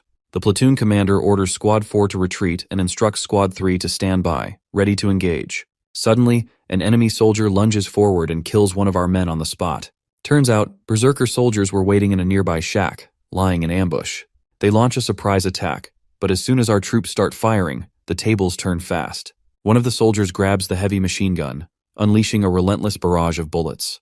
The mindless bastards drop like flies. Once the massacre ends, the soldiers sweep the area, finishing off the last surviving berserker troops. Let's not forget the balloon, which is also wreaking havoc, dropping one bomb after another. Meanwhile, a soldier rushes into Timothy's chamber, where the so-called king sits slumped on his bed, completely devastated. The soldier reports that the enemy is at the castle gate. They need to escape before it's too late. But it looks like Timothy has already given up. He is lost in thought, remembering how his father ended his life right in this very room. His father had used his own death as a trap to kill Gerald, Timothy's greatest obstacle. That moment had given Timothy the opportunity to climb to the peak of power. In just 1 year, he had cleaned up the eastern and northern regions, exiled his sister, and stood unrivaled. He had believed that unifying Grey Castle was only a matter of time. But in just 3 days, just 3 goddamn days, everything he built has been shredded to pieces. He throws a tantrum, raging that Roland would never have won if he hadn't collaborated with witches and devils. And now, he's furious at the church for failing to eradicate witches from the world. If it weren't for them, Roland wouldn't have had access to these ridiculously powerful weapons. After venting his frustrations, Timothy finally makes his decision. He won't die here. That fool of a brother should be the one to go to hell, not him. He heads for the secret tunnel, his last hope of escape. The tunnel has a hidden entrance and a permanent locking mechanism. Once it's sealed, it's impossible to break through. Lined with stones of divine judgment and deadly traps, he's certain Roland won't be able to track his movements. Timothy just needs to make it to the northern and eastern aristocrats who still support him. After all, he promoted a few dukes there. Surely, they'll shelter him. However, Timothy doesn't know if the northern or eastern aristocrats will still take him in now that the capital has fallen. He thinks maybe the church might, but he's also aware that while those fools may be arrogant and inefficient, they're surely not going to let Roland tighten his grip on the kingdom. If the church grants him the revenge he deserves, Timothy is ready to hand them his father's kingdom. All he wants is Roland's execution, and then he plans to torture those cursed witches to death. But when he finally reaches the other end of the tunnel, all he finds are soldiers waiting for him. The siege of the royal city has finally come to an end. As Prince Roland marches through the city, the soldiers welcome him with cheers. The captain of the Second Army approaches, bringing good news. The castle road has been secured, and the city now belongs to Roland, making him the new king of Grey Castle. Well, Prince also can't shake off the sacrifices it took to reach here. This has been the fiercest battle for the First Army. Their casualties haven't been fully recorded yet, but over 20 bodies have been counted, after Nana's healing, that is. The royal decree for the throne has finally been sealed. As King Roland enters the palace, he notices a few familiar faces standing respectfully in line to welcome their new king. The first in line is Treasury Minister Lauren Muir, followed by the old Foreign Minister, Brent Fellon. There's also Judiciary Minister Paul, the current Prime Minister Duke Wake, and Communications Director Marshall. All of them had served the late King Wimbledon, and some of their families can trace their roots back to the founding of the Wimbledon family, the time when Timothy Wimbledon inherited the throne. These men all served him faithfully. Prince Roland can tell that they seem willing to pledge their loyalty to him as well. However, he doesn't need them. This won't be a conference, it will be a court of justice. He addresses everyone present, declaring that Timothy Wimbledon murdered the first prince, Gerald Wimbledon. He instigated riots, allied with the church, and is now imprisoned, awaiting his punishment. Soon, his crimes will be known in every corner of the continent. He then questions if anyone has anything to say. The current Prime Minister, Duke Wake, steps forward, admitting that Timothy's crimes cannot be ignored. He claims that he had tried to convince Timothy to reconsider his actions, but to no avail. He expresses relief that Prince Roland has finally cleared the dark cloud that hung over the castle. But Roland knows better. Everyone standing here played a role in enabling Timothy's atrocities. There is no excuse for that. He makes it clear that whatever they say now will not be of any use. However, Lauren Muir reminds Prince Roland that when Timothy rose to power, he promoted many of his personal allies, such as Langley Scar and Duke Mollis. The knights and the army were under their control, leaving little room for opposition. Another official quickly agrees, and the mustached man even claims that when Timothy executed Gerald Wimbledon, he also purged the court. With the knights holding all the power, no one had any way of stopping him. Prince Roland acknowledges this. In their regard, what they are saying is true. But to separate those who were merely caught in Timothy's rule from those who were truly devoted to him, Roland decides to play a little game, one that will allow everyone present to prove their innocence. Prince Roland states that it is a simple interrogation game, he asks, and they answer. If anyone lies, they lose. He further clarifies that each person will only have one chance. If they lose, they might face the guillotine, slave labor, exile, or property seizure. The game follows the rules of the court, making it entirely fair. First in line is Duke Wake. Prince Roland asks him a single question. When Timothy forced the refugees to attack the western region, did he participate? Wake hesitates before answering. Eventually, he admits that he followed Timothy's orders to gather refugees from the eastern and southern regions, but he claims he had no knowledge of Timothy's true intentions. However, Prince Roland can tell he is lying. Declaring him a liar, he sentences Wake to prison for the rest of his life before demanding the next person to step forward. The other officials tense up at the sight of their fellow being condemned so easily. Prince then warns them further. If they think they can outsmart him, they should reconsider. Lying will not help them because he can see through lies effortlessly. His words send a chill through the room, and panic sets in. One by one, the officials begin rattling out every detail of the atrocities they committed, desperate to prove their innocence. After an intense interrogation, the game finally comes to an end. Those who are found guilty are thrown into the dungeon, while the remaining ones are allowed to leave the castle. With the matter settled, Prince Roland now turns his focus to restoring order in the castle. Once stability is ensured, he will summon the people back to the city. Prince Roland wants to make it clear that his governance will be unlike that of his father or Timothy. To drive the point home, he reminds everyone of the game they just played and warns them that there will be more like it. Sorry for calling Roland a prince, since he is now a king. I will try my best to not call out him with his previous title. Then we hear Roland's thoughts. He voices his frustration. He does not wish to stay in this place longer than necessary, but he has no choice. The capital still needs to be managed, and for now, he must rely on smaller aristocrats with clean backgrounds until the city hall's trained officials take over. After spending a day sorting out the mess, it is time to meet his brother in the dungeon. As he descends, he notes that this dungeon is far better than those in the outer districts. No leaking water, no rats or cockroaches scuttling around, and no stench of mold and moisture. Finally, he arrives face to face with Timothy. The moment Timothy lays eyes on him, he is left questioning if this imposing figure is even the same Roland Wimbledon he once knew. But Roland makes it clear that he is indeed Roland Wimbledon. Timothy keeps denying it, insisting that the brother he knew would never look at him like this. Roland merely smirks in response before sharing a memory from their childhood, like how Garcia and Gerald had once dared him to go into the chapel's basement when he was 12. Timothy had stolen a key from the guards and used it to lock him inside, leaving him trapped until morning, only to return and mock him. Back then, Roland had neither the courage to fight back, nor the bravery to face his older brother. But now things have changed. Timothy begins blaring, claiming that Roland is a devil, and some foul creature has taken his appearance to steal the kingdom. But Roland calmly reminds him that he is no better than any devil himself. He murdered their father and pinned the blame on their brother just to seize the throne. He reminds Timothy that their father despised the church, yet Timothy allied with them. He used innocent people as pawns to invade their siblings' territories. Now, in just a year, the kingdom is in complete ruin, cities are burning, refugees are everywhere. Even a devil would not have been so cruel. Timothy shouts in response, insisting that he did not kill their father. Their father committed suicide, he was possessed by the devil, just like Roland. This unexpected claim catches Roland off guard. Timothy further comes clean that he is telling the truth.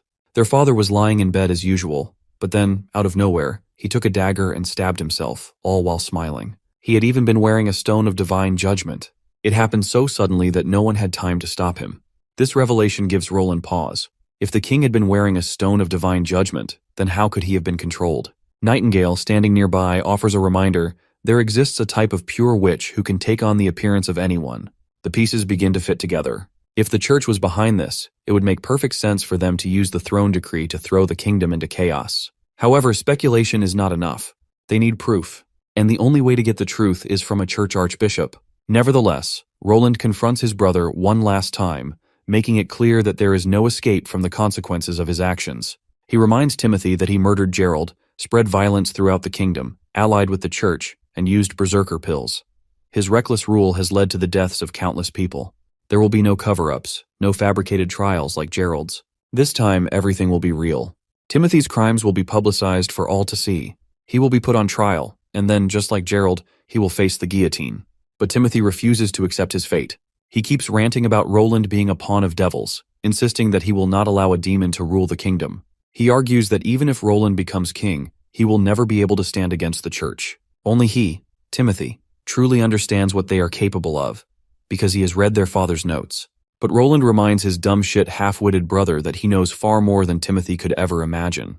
He doesn't just understand the church's schemes, he also knows what the future holds. He is well aware of the difficulties ahead, and he knows that Timothy does not have what it takes to lead their people through the trials to come. For Roland, this is not just about punishing a traitor, it is about preparing for the greater challenge ahead.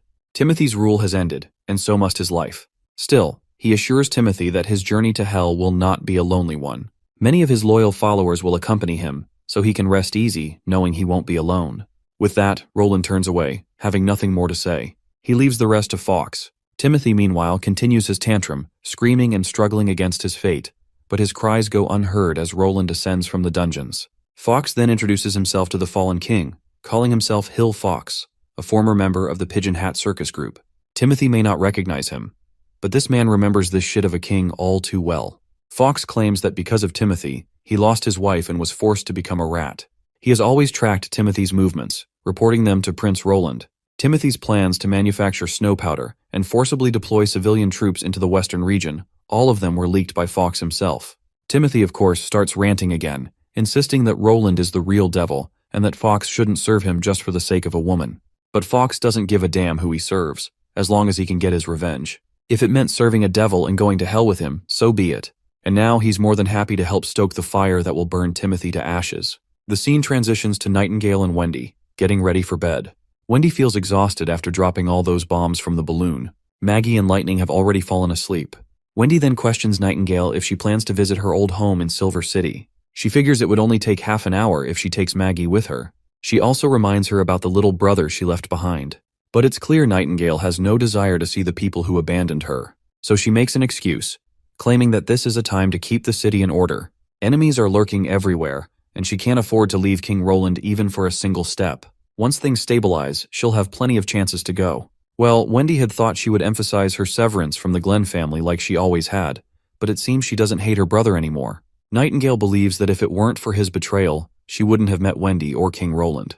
She chooses to cherish her current life and forget the old one. Later, Wendy falls asleep, while Nightingale remains awake, reflecting on the situation. She recalls how the kingdom has finally come under Roland's control, and how witches can now live openly, like normal people, in the light. However, she herself has no intention of abandoning the dark either. She finds solace in the shadows, the only place where she can have time to herself.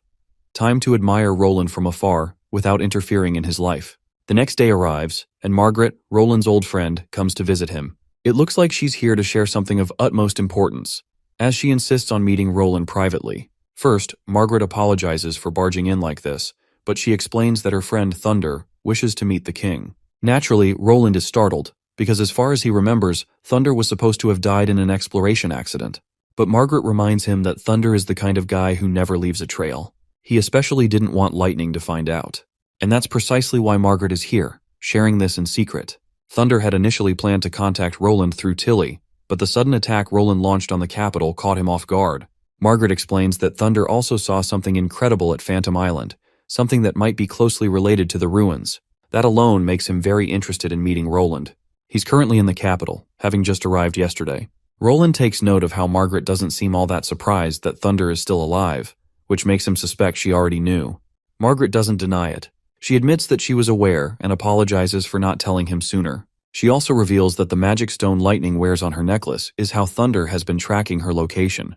She goes on to explain that Thunder was the one who sent her to Border Town in the first place, to make sure his daughter was doing well.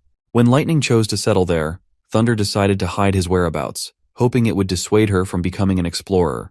Upon hearing the truth, Roland feels like a fool. He had almost believed Margaret was genuinely fascinated by Border Town and all the business opportunities it had to offer. But back to the main topic.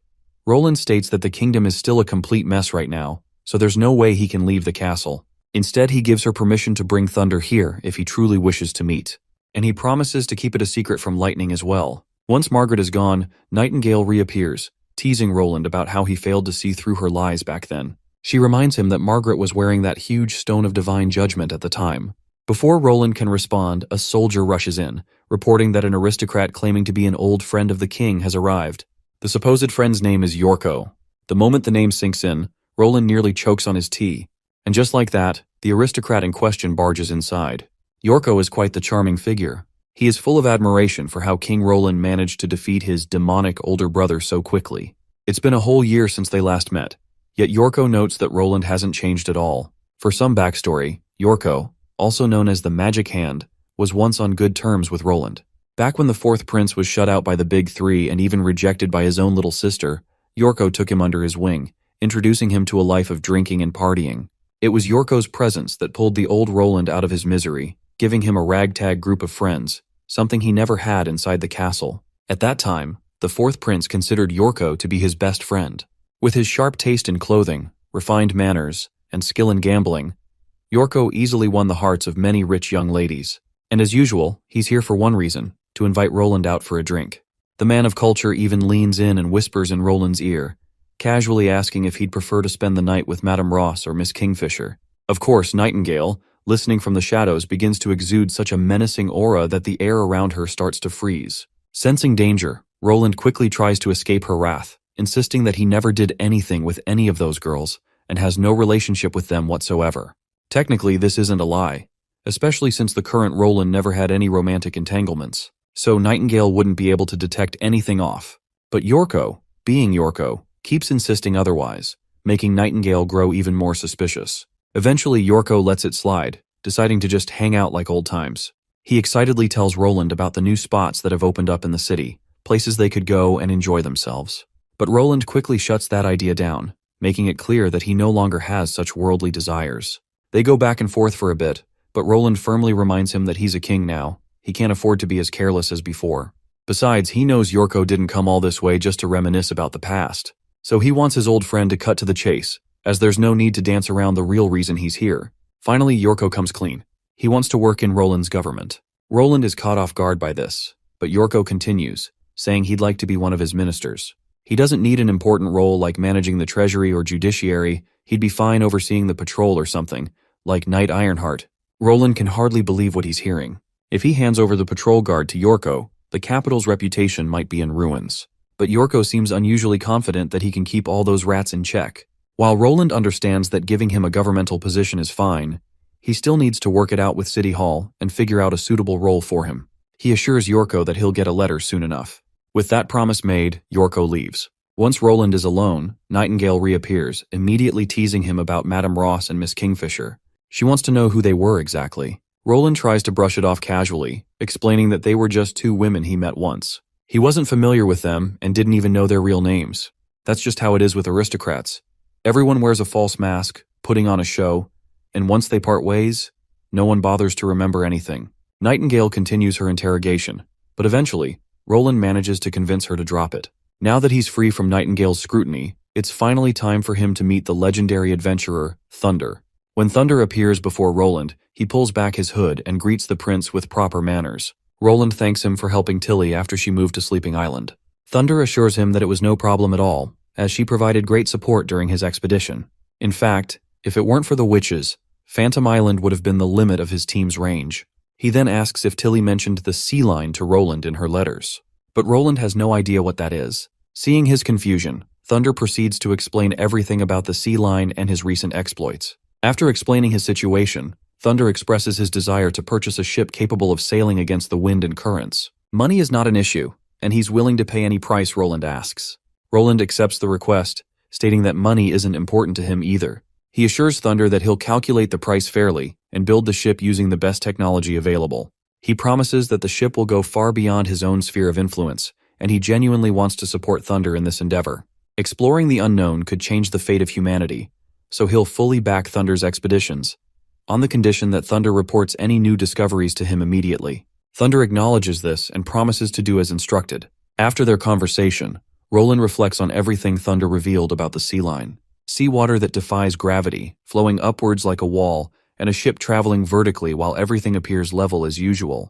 If this wasn't coming from the most famous explorer in the world, Roland wouldn't have believed a word of it. This suggests that something is interfering with gravity, creating a unique magnetic field. But since the true nature of gravity itself isn't fully understood, he can't reach any conclusions just yet, as it might even be related to magic. Nightingale reappears after quietly smuggling Thunder out of the castle. Noticing Roland's contemplative mood, she questions him about it. Instead of answering directly, he asks her an odd question. Does she know what elves are?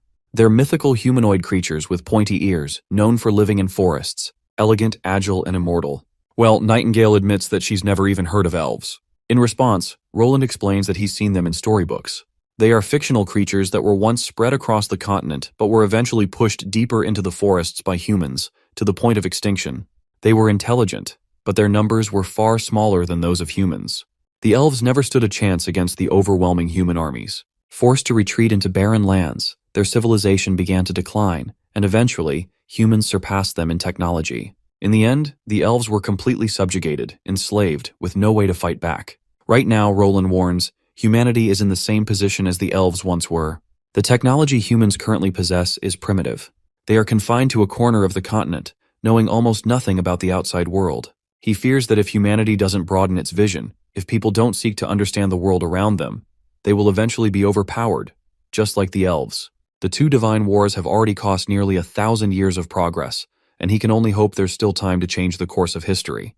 The scene transitions to Border Town, where Sister Soraya is using her paint magic to help the neighbors. After finishing up, she hops onto her bicycle and makes her way toward the castle. Upon arriving, she finds her fellow sisters already gathered, prepared for their afternoon tea party. As they sit down to eat, Soraya begins to doze off in the middle of the meal. She quickly snaps back to attention when Sister Scroll calls for everyone's focus. Today's class has been cancelled.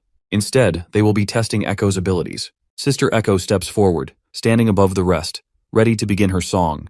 The moment her voice fills the air, a shift takes place. Out of nowhere, the entire group finds themselves enveloped in a warm, cozy hot spring. The sensation is so soothing that all the witches are completely entranced, basking in pure bliss.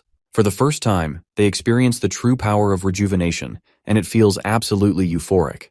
The scene transitions to King Roland, waking up in his castle. The sky is clear, and the sun shines brightly. A perfect day for an execution. And we already know who the sacrificial goat will be. After a week of preparation, the evidence of the church conspiring with Timothy to overthrow the late king is now irrefutable. Not many aristocrats are being executed today, aside from Timothy, his underlings, the former prime minister, and the head judge. The rest of the condemned are all church followers.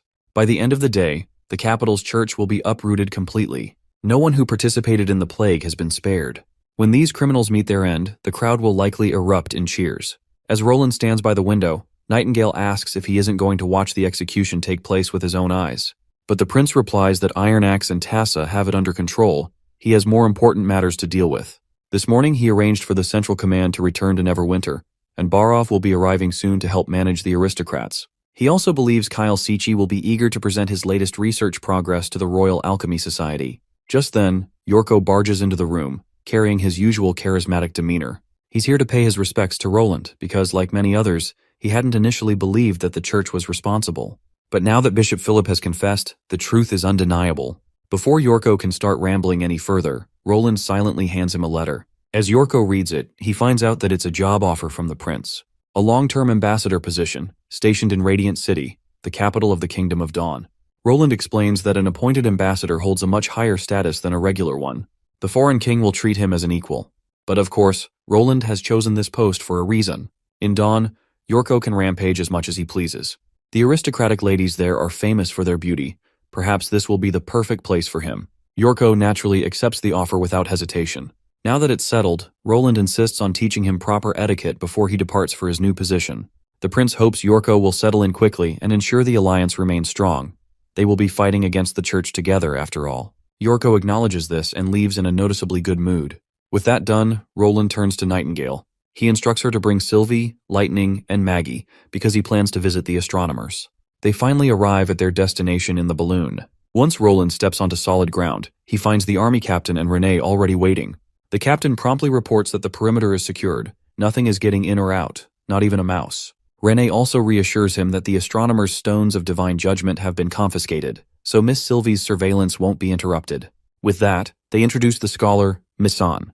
The old man steps forward and bows respectfully before the prince. Roland immediately questions whether Missan is his real name. The old man responds positively and explains that it is a title awarded by the Astronomy Society to those who have discovered new stars. He named the Missan star, which forms the Missan halo with 3 others, following a cycle across the sky. He introduces the rest of the astronomers, 8 masters in total, each with their own discoveries. They express their willingness to share their knowledge with King Roland, teaching him all they know about the stars and the cycles of day and night. But Roland has little interest in learning about the stars themselves. He promptly requests to see all of their constellation maps. Once inside, he meticulously examines the maps. However, after reviewing them thoroughly, he fails to find any trace of the North Star or Sagittarius. A troubling thought crosses his mind. Perhaps this is not Earth at all, but a different world entirely. There is a sun and a moon, yet the sun is just one of countless stars in the vast Milky Way. The universe holds billions of galaxies, each filled with their own celestial bodies. It wouldn't be strange for this world to exist in some stable, foreign solar system. Still, something feels off.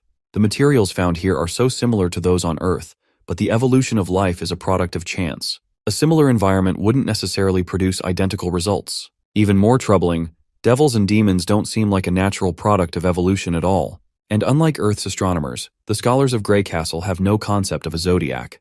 They don't recognize the 12 constellations. In fact, the stars in their maps appear far more concentrated than those seen from Earth's night sky.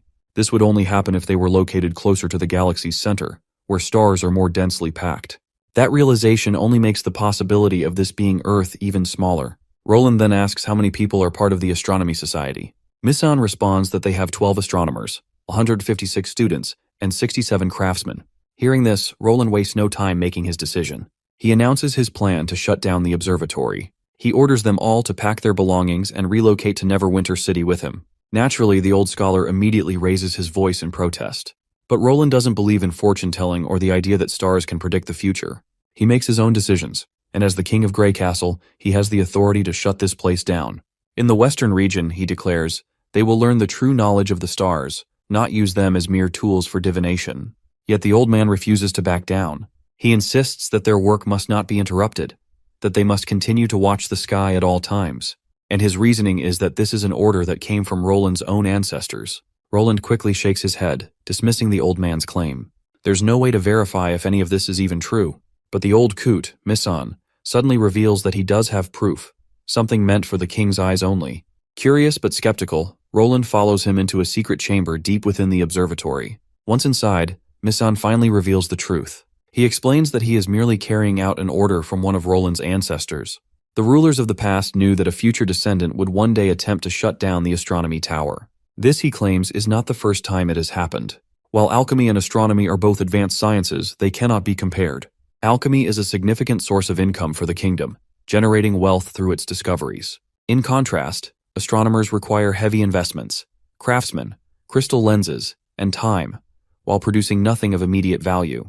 To prevent future rulers from dismantling the Astronomy Tower for the sake of saving money, the ancestors established an unbreakable rule. This rule was engraved onto a golden brick, ensuring its preservation across generations.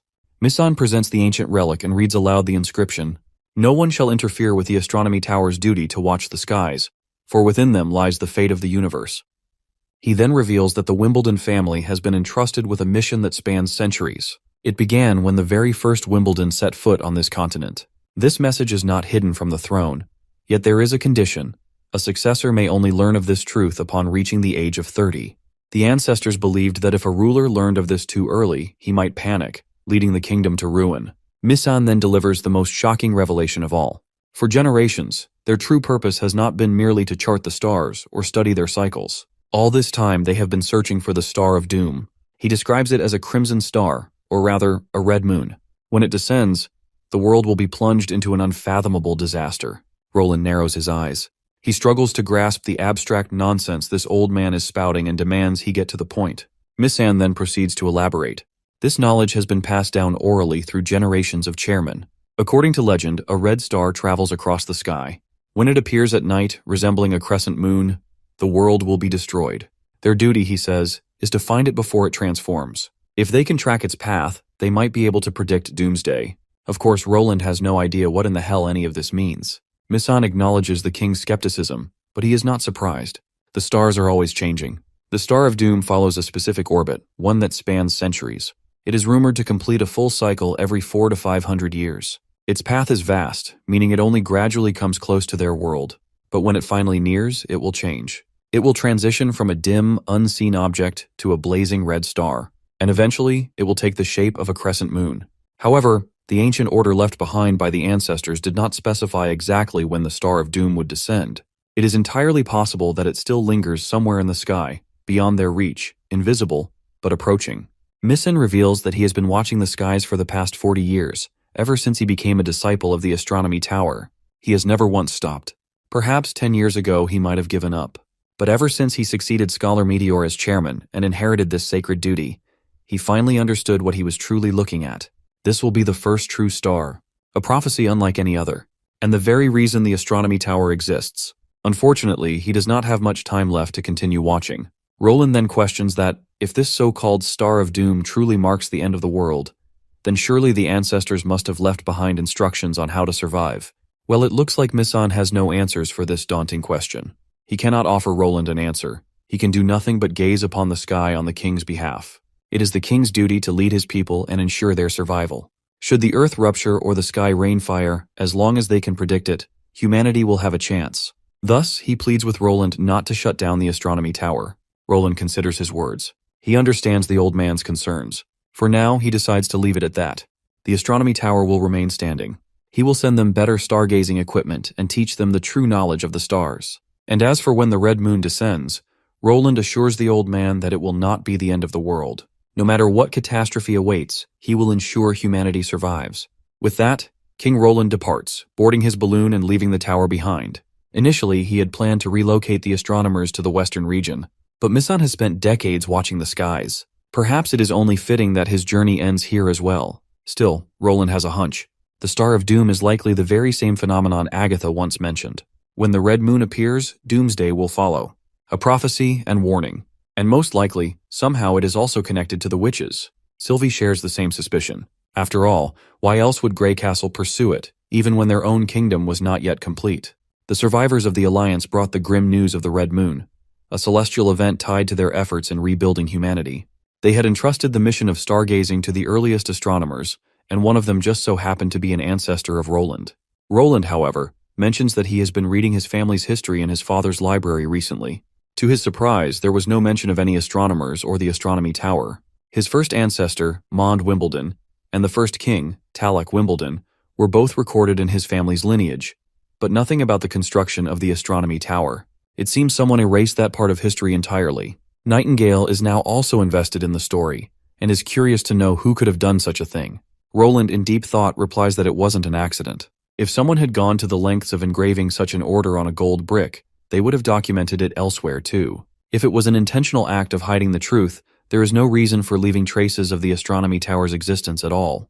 Every successor was meant to know the true purpose of the tower. There's a mystery surrounding the Wimbledon family from 400 years ago, and Roland is determined to uncover it. The scene shifts to the office of Duke Carlin, where one of his workers delivers unexpected news. Roland's army breached the capital walls in a single day. King Timothy, unable to escape, is now trapped inside.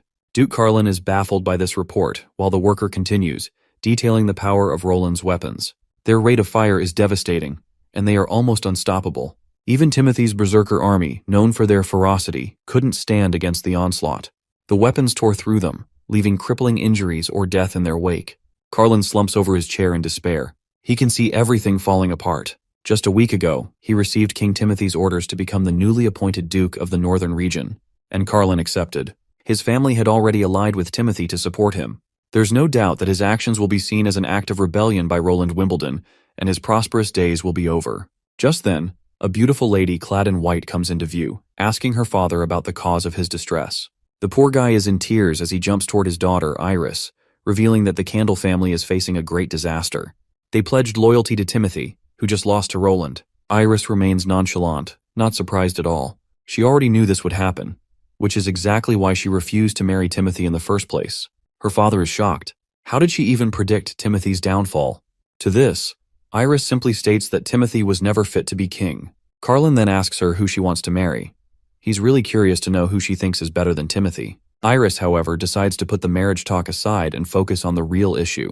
First, she wants her father to order his soldiers to return, all those who left for Grey Castle. Carlin insists that this is impossible since they've already been gone for 4 days.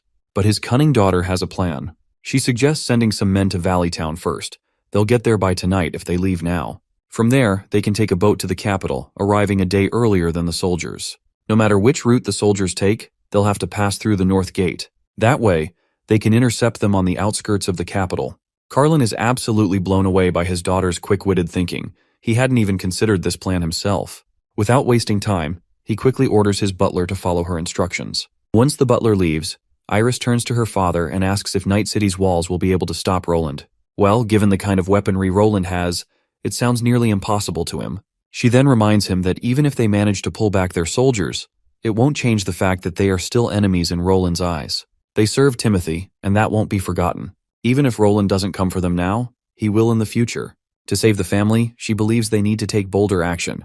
Carlin quickly catches on to what she's suggesting. But even if they pledge loyalty to Roland, how can they be sure he'll trust them? In response, it is then she declares that she will accomplish this task through sheer goodwill. The scene then transitions to Duke Candle hosting a grand party. All the major nobles from the neighboring regions have gathered, discussing the future of the northern lands now that Roland Wimbledon has successfully captured Grey Castle.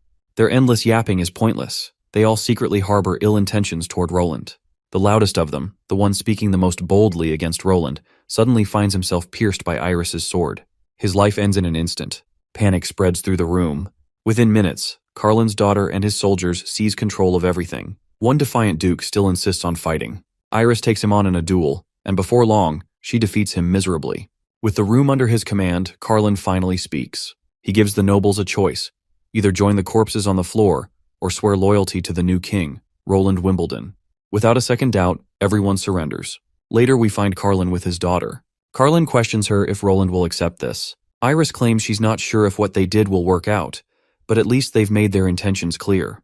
The fourth prince holds the power to determine the fate of the northern region. He may decide to appoint his own people to manage the land. She then instructs her father not to loosen up. He still needs to follow up and seize the two lords' territories by tomorrow morning. Roland's impression of the Candle family will determine how this plays out. Iris decides to take the heads of those two lords they just killed to the capital and requests her father to appoint her as his ambassador. The scene transitions to the capital, where the old man Baroff and Kyle Sichi have arrived after a long, mundane journey. Baroff is literally in tears, thinking about how Prince Roland destroyed Timothy just as Roland had intended. The operation went as smoothly as it possibly could. But Baroff is shocked when he learns that the prince has not started preparations for the coronation, which he believes should be done as soon as possible. However, Roland claims he doesn't have time for that right now. A proper coronation requires months of preparation. Crafting the golden crown, the jeweled staff, inviting the church and the other 3 kingdoms. An unimportant coronation would only slow down the second half of his spring assault. Roland then reveals that his ambassador to the Kingdom of Dawn will soon depart. He'll make sure to ask him to carry this message along as well, and it won't be too late to start on the coronation matter once the Kingdom of Dawn confirms things.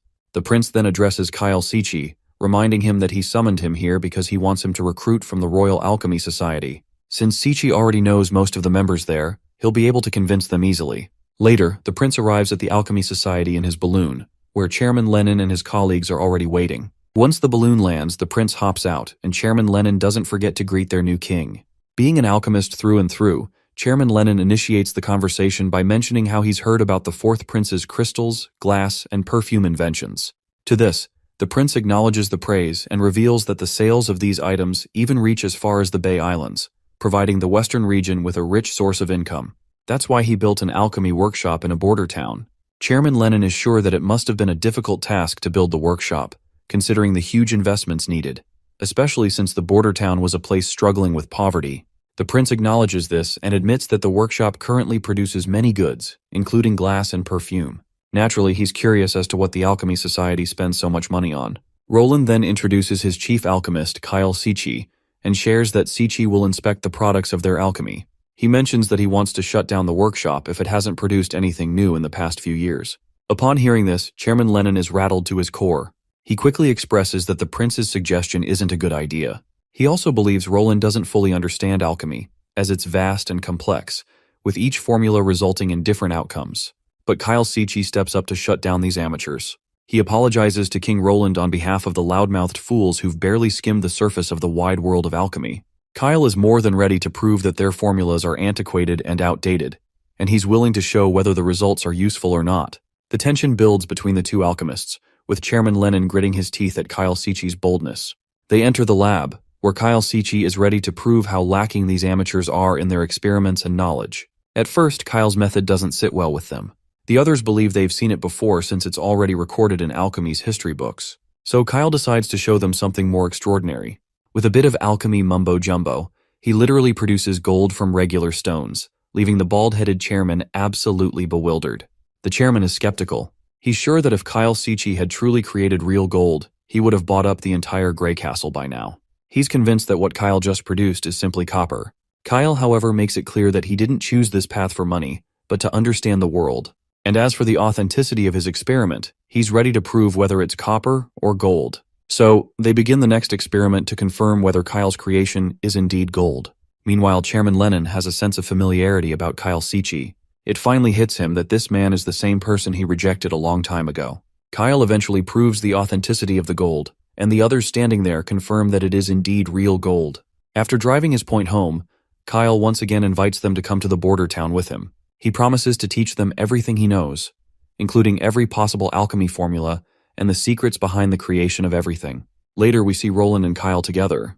It looks like Kyle is already ready to depart for the border town without wasting a single day.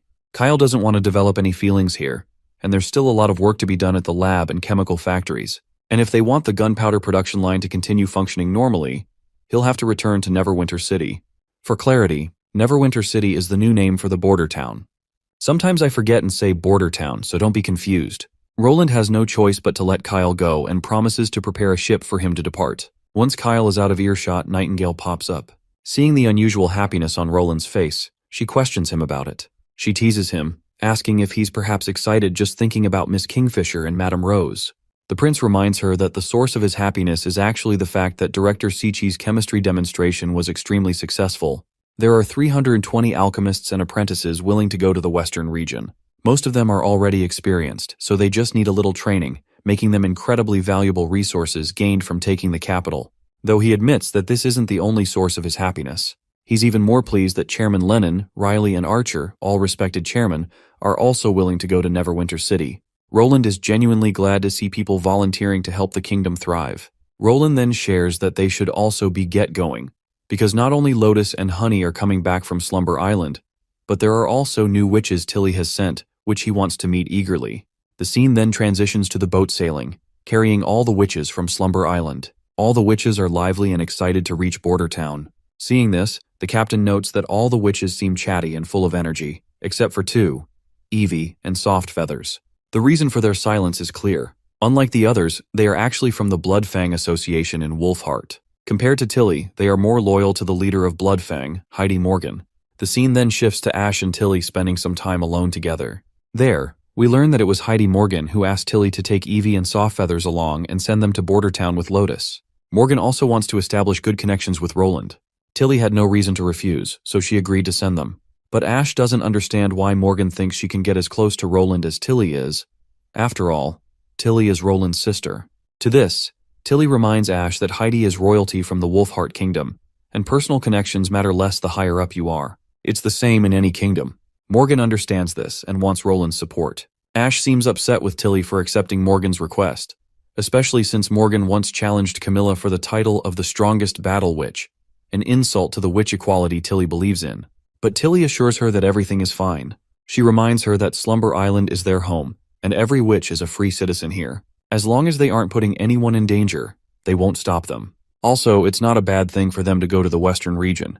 You see, most of Bloodfang consists of battle witches, and the church's influence has been suffocating. They've had to stick together just to survive.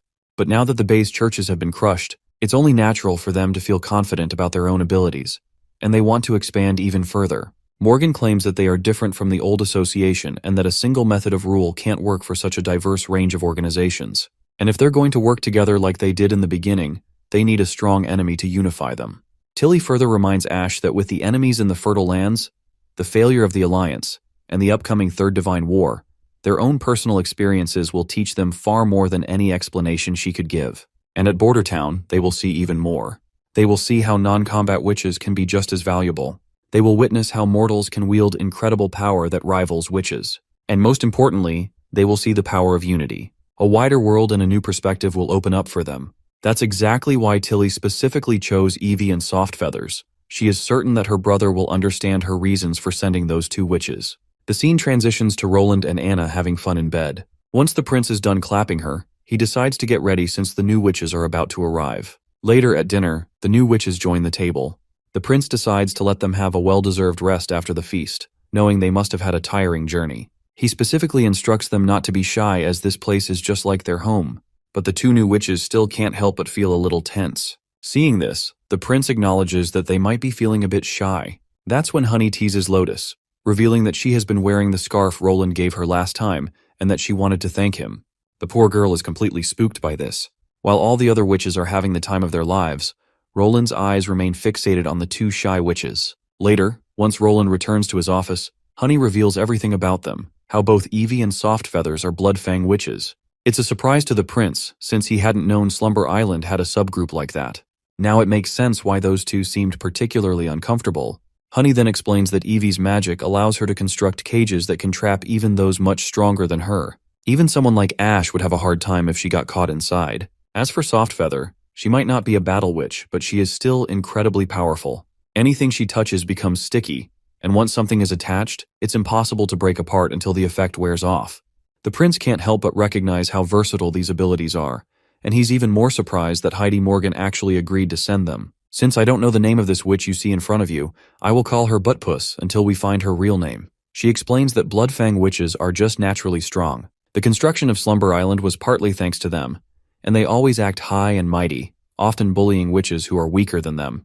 If Miss Tilly wasn't strict about it, far fewer witches would have come to the island. The prince then falls into contemplation. He realizes that the witches who go to the bay don't have as much combat experience and come from many different organizations. It's no wonder something like this happens. What he doesn't understand is why Tilly sent him battle witches, perhaps to capture demons. But the months of demons are already over. Then, another thought crosses his mind. Maybe Tilly wants him to capture that devil with multiple magic stones. But that task is far too risky, even if the rewards are great. Nightingale suddenly places her hand on his forehead, checking if he's feeling unwell, given how tense he looks. He reassures her that he's fine as he is just puzzled, unable to fully grasp why Tilly would assign him such a daunting task. When they ask what kind of task he's referring to, he comes clean, revealing that he's considering using the two witches' powers to capture a devil. The next day, everyone gathers outside. Softfeather is the first to demonstrate her powers, using her magic on the stones laid out in front of her. The prince then turns to Nightingale, asking about Softfeather's level of control over her magic. Nightingale responds that Softfeather has excellent control. Her magic consumption is quite low, and she barely detected any change in her stamina. Iron Axe and the others inspect the enchanted stones, and to their surprise, the stones are completely stuck together. They can't pry them apart at all. Roland then inquires if Softfeather has ever tested how long the stickiness lasts. She explains that if she sticks something like 2 rocks together with all her power, it could probably last for decades. But that's just a prediction, as she has never actually tested it before. The prince then asks her about the largest thing she has ever stuck together.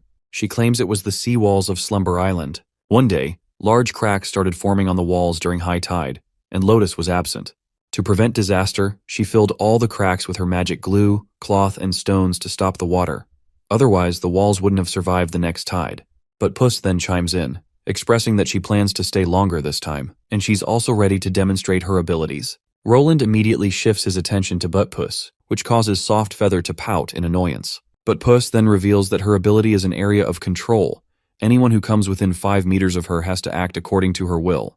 To demonstrate, she casts her magic on Iron Axe and Knight Carter, and both men suddenly start dancing against their own wills. She states that she can do this about 10 times a day. The prince is quite pleased to see another unique ability.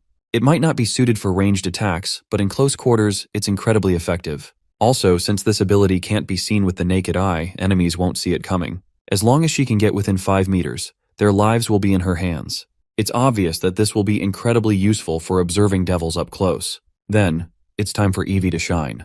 She proudly boasts that she can instantly immobilize enemies and even kill them by shrinking the cage she traps them in. She can capture 2 people at a time, especially since she only has 2 hands. She further brags that even Ash wouldn't be able to escape, as long as she doesn't unclench her fists. She then throws an open challenge for any witch to step forward and try to escape her. She especially wants Maggie to try, since Maggie can transform into a huge beast. The prince finds this idea to be very good. After all, Maggie's dragon form is the same type of creature that the devils use as steeds. If they're going to capture devils, they might encounter similar enemies, so they decide to call Maggie over and speak of the devil. Maggie appears. The prince doesn't waste any time explaining the situation. All Maggie has to do is transform into her dragon form and see if she can escape Evie's magic cage. Maggie quickly shifts into her giant form, and Evie wastes no time activating her ability. A glowing cage materializes around Maggie, trapping her. Maggie struggles with all her might, but it's clear she can't escape. Seeing this, the prince is thoroughly satisfied. Even if they face a devil riding a dragon, they'll still be able to capture it, and the cage itself is incredibly sturdy. Roland then orders Evie to release Maggie, but instead of complying, this crazy woman does the opposite. She tightens her grip on Maggie and slams her down into the ground. Everyone watching immediately panics and starts yelling at Evie to release Maggie, but Evie doesn't listen. She completely ignores them. Seeing this, Lightning gets annoyed and charges straight at the treacherous woman, but Evie just traps Lightning too. And then, with no hesitation, she throws her away. That's when Roland finally snaps. He promptly delivers a hard slap across Evie's face for the shit she's pulling. That slap is enough to snap Evie out of whatever twisted mindset she was in, and she quickly apologizes. Apparently, she was just trying to gauge the other witch's powers. She believes that people are capable of surpassing their limits when facing danger, and she just wanted to make the test results more accurate. But from what she's seen, even an evolved non-battle witch can't compete, which makes their so-called ascension completely useless. Prince, on the other hand, is totally not vibing with this lady. He can't figure out what kind of messed up upbringing she must have had that makes her think hurting others is completely normal. Roland then turns to Maggie and asks her about her well-being. Wendy sadly admits that while she's not severely injured, she ended up with some bruises. Roland gets even more ticked off hearing this, and sternly orders Evie to apologize to her. Evie doesn't respond immediately, but eventually she offers an apology to Roland. However, the prince reminds her that he doesn't want her apology to him. He wants her apology to Maggie. Hearing this, Evie looks rattled, as if Roland had asked her for something blasphemous. All she does in response is click her tongue. Seeing her messed up attitude, Roland realizes that the situation on Slumber Island is worse than he thought. Most importantly, he sees that she doesn't believe she did anything wrong. He can think of countless ways to punish her, but none of them will change her twisted views, so it's pointless. Instead, Roland tries to mess with her psychologically. He reminds her that just because she thinks she's strong doesn't mean it's her right to hurt those weaker than her. In reality, she's the weak one. Roland reminds her that support witches are more important than battle witches, and in a fight, support witches are the heart of survival. Her idea that the opposite is true is both pitiful and laughable. She won't win if she relies on her abilities alone. Evie just feels annoyed and believes that no support witch is capable enough to defeat her. But Roland makes it clear that most of the Witch Union members could do it easily, even if they've never used their abilities in combat. Yet Evie sticks to her guns, making it clear that she believes no one can defeat her. At this point, Roland decides to organize a serious fight between her and Maggie, hoping Maggie will show her that Evie has no privilege over any witch. Of course, this arrogant Evie just dismisses Maggie as a dumb pigeon.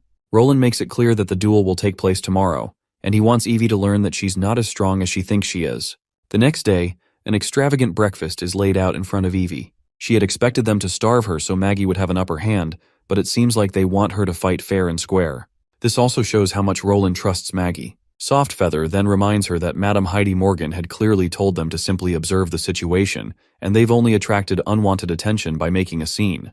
But the arrogant Evie reminds her friend how Madame Heidi would say that battle witches who conquer territories and wield power for their ruler are more important. As for the king here, she finds him strange.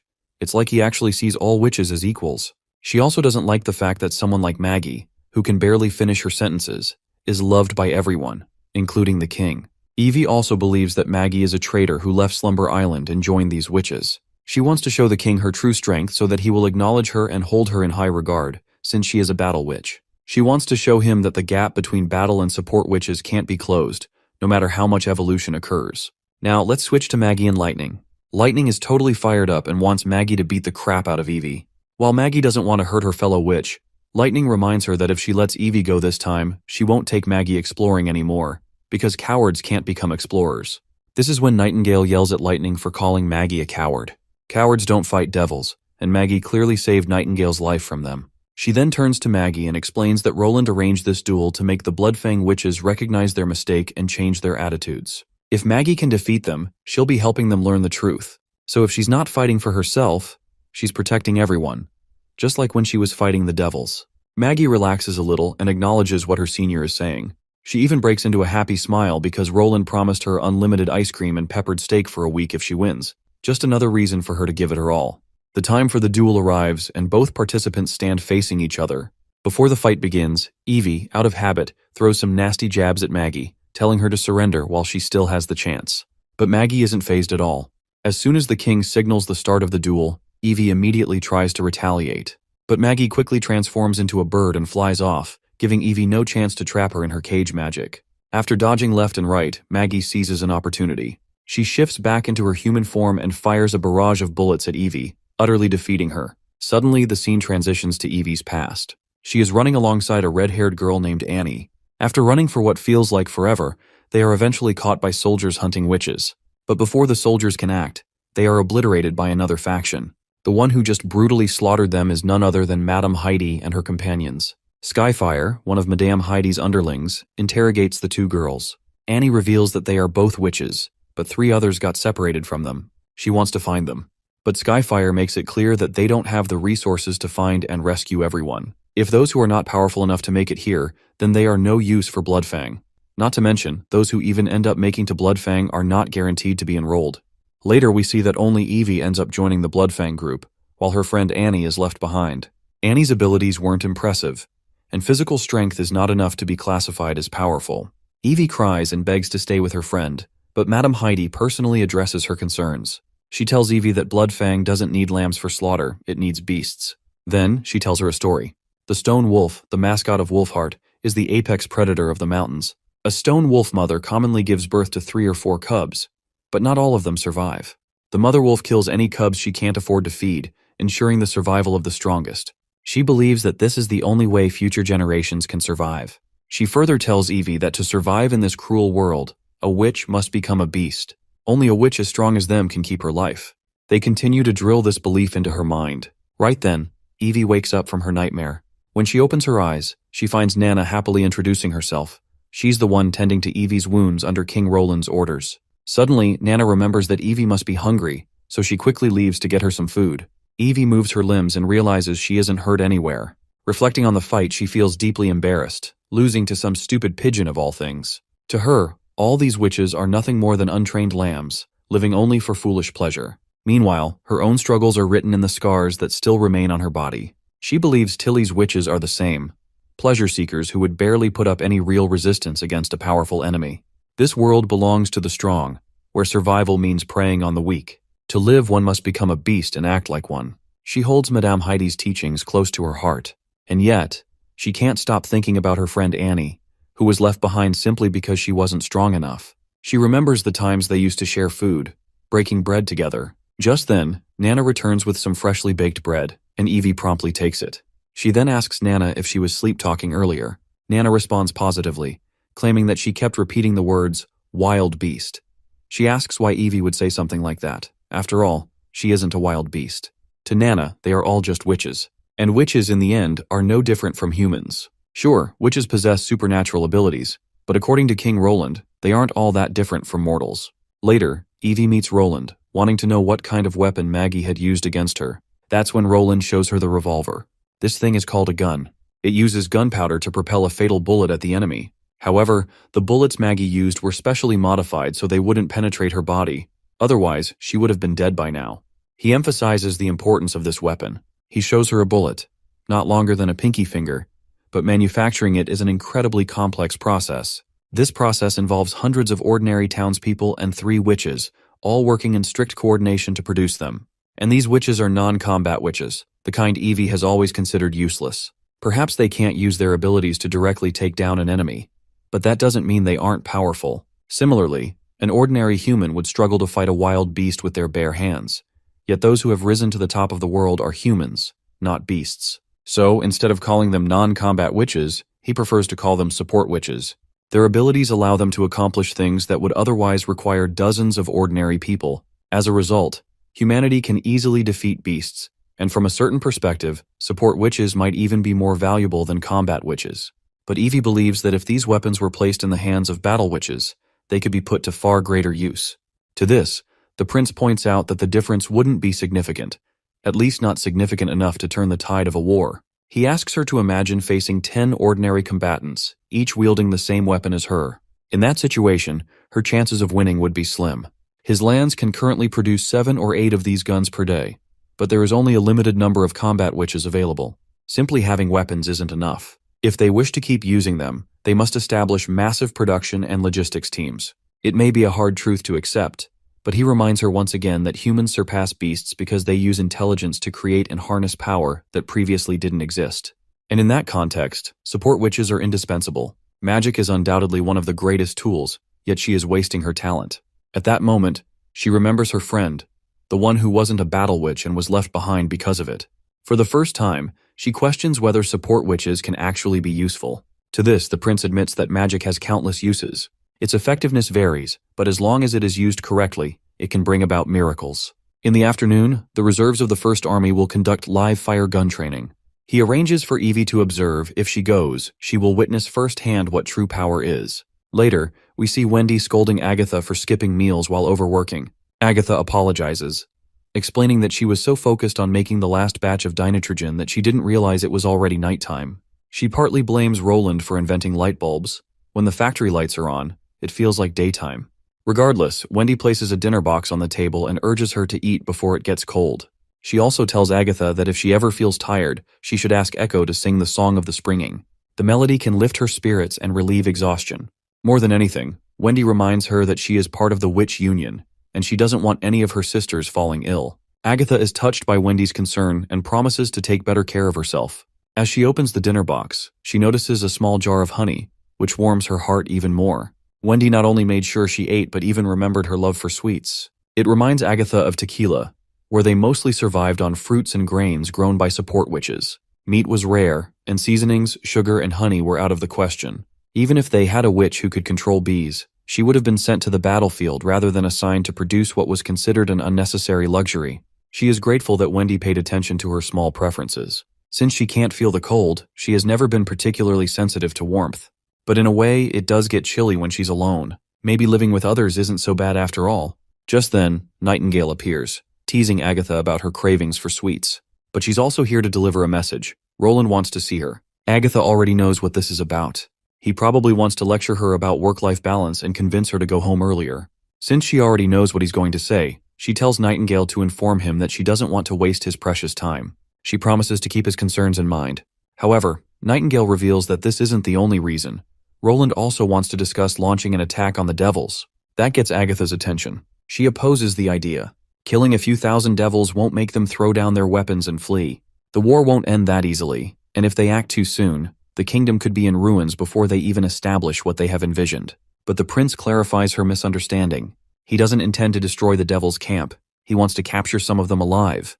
The new witches are perfect for this task, and after Evie captures the devils, they can transport them easily using a hot air balloon. Prince then asks her few crucial questions. Can devils survive without the red mist they carry? And more importantly, would their blood still be useful for creating sigils? Typically, a canister of red mist lasts a day or so, and devils determine how much to bring based on their mission. If they are patrolling or conducting surveillance, they usually carry 3 or 4 canisters, but that is their limit. Once they leave that strange black tower, the mist gradually loses its effectiveness. Otherwise, the scholarly guild would have mass-produced sigils long ago by feeding devils and chaos beasts.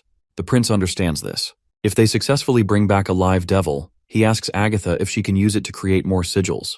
She confirms that she can, but she will need sufficient ingredients, an independent lab, and at least 20 mortal assistants.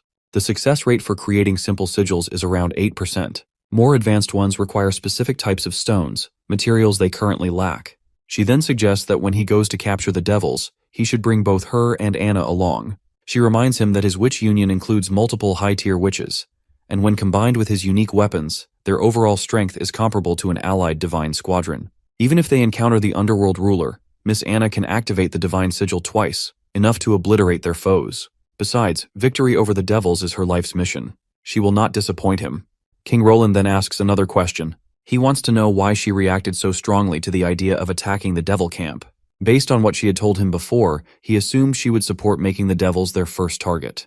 In fact, she had previously been willing to accept casualties for a chance at capturing a chaos beast. But Agatha merely shrugs off the question, claiming she doesn't remember saying anything like that. Forcing an excuse, she abruptly leaves his office, saying she's feeling sleepy. As she leaves, she recalls how Wendy once predicted that Roland would become king of Grey Castle and lead them to victory against any enemy. And now, that prediction seems to be coming true. So because of this reason, she has also started trusting his judgment more, rather than making rash decisions based on her own impulses.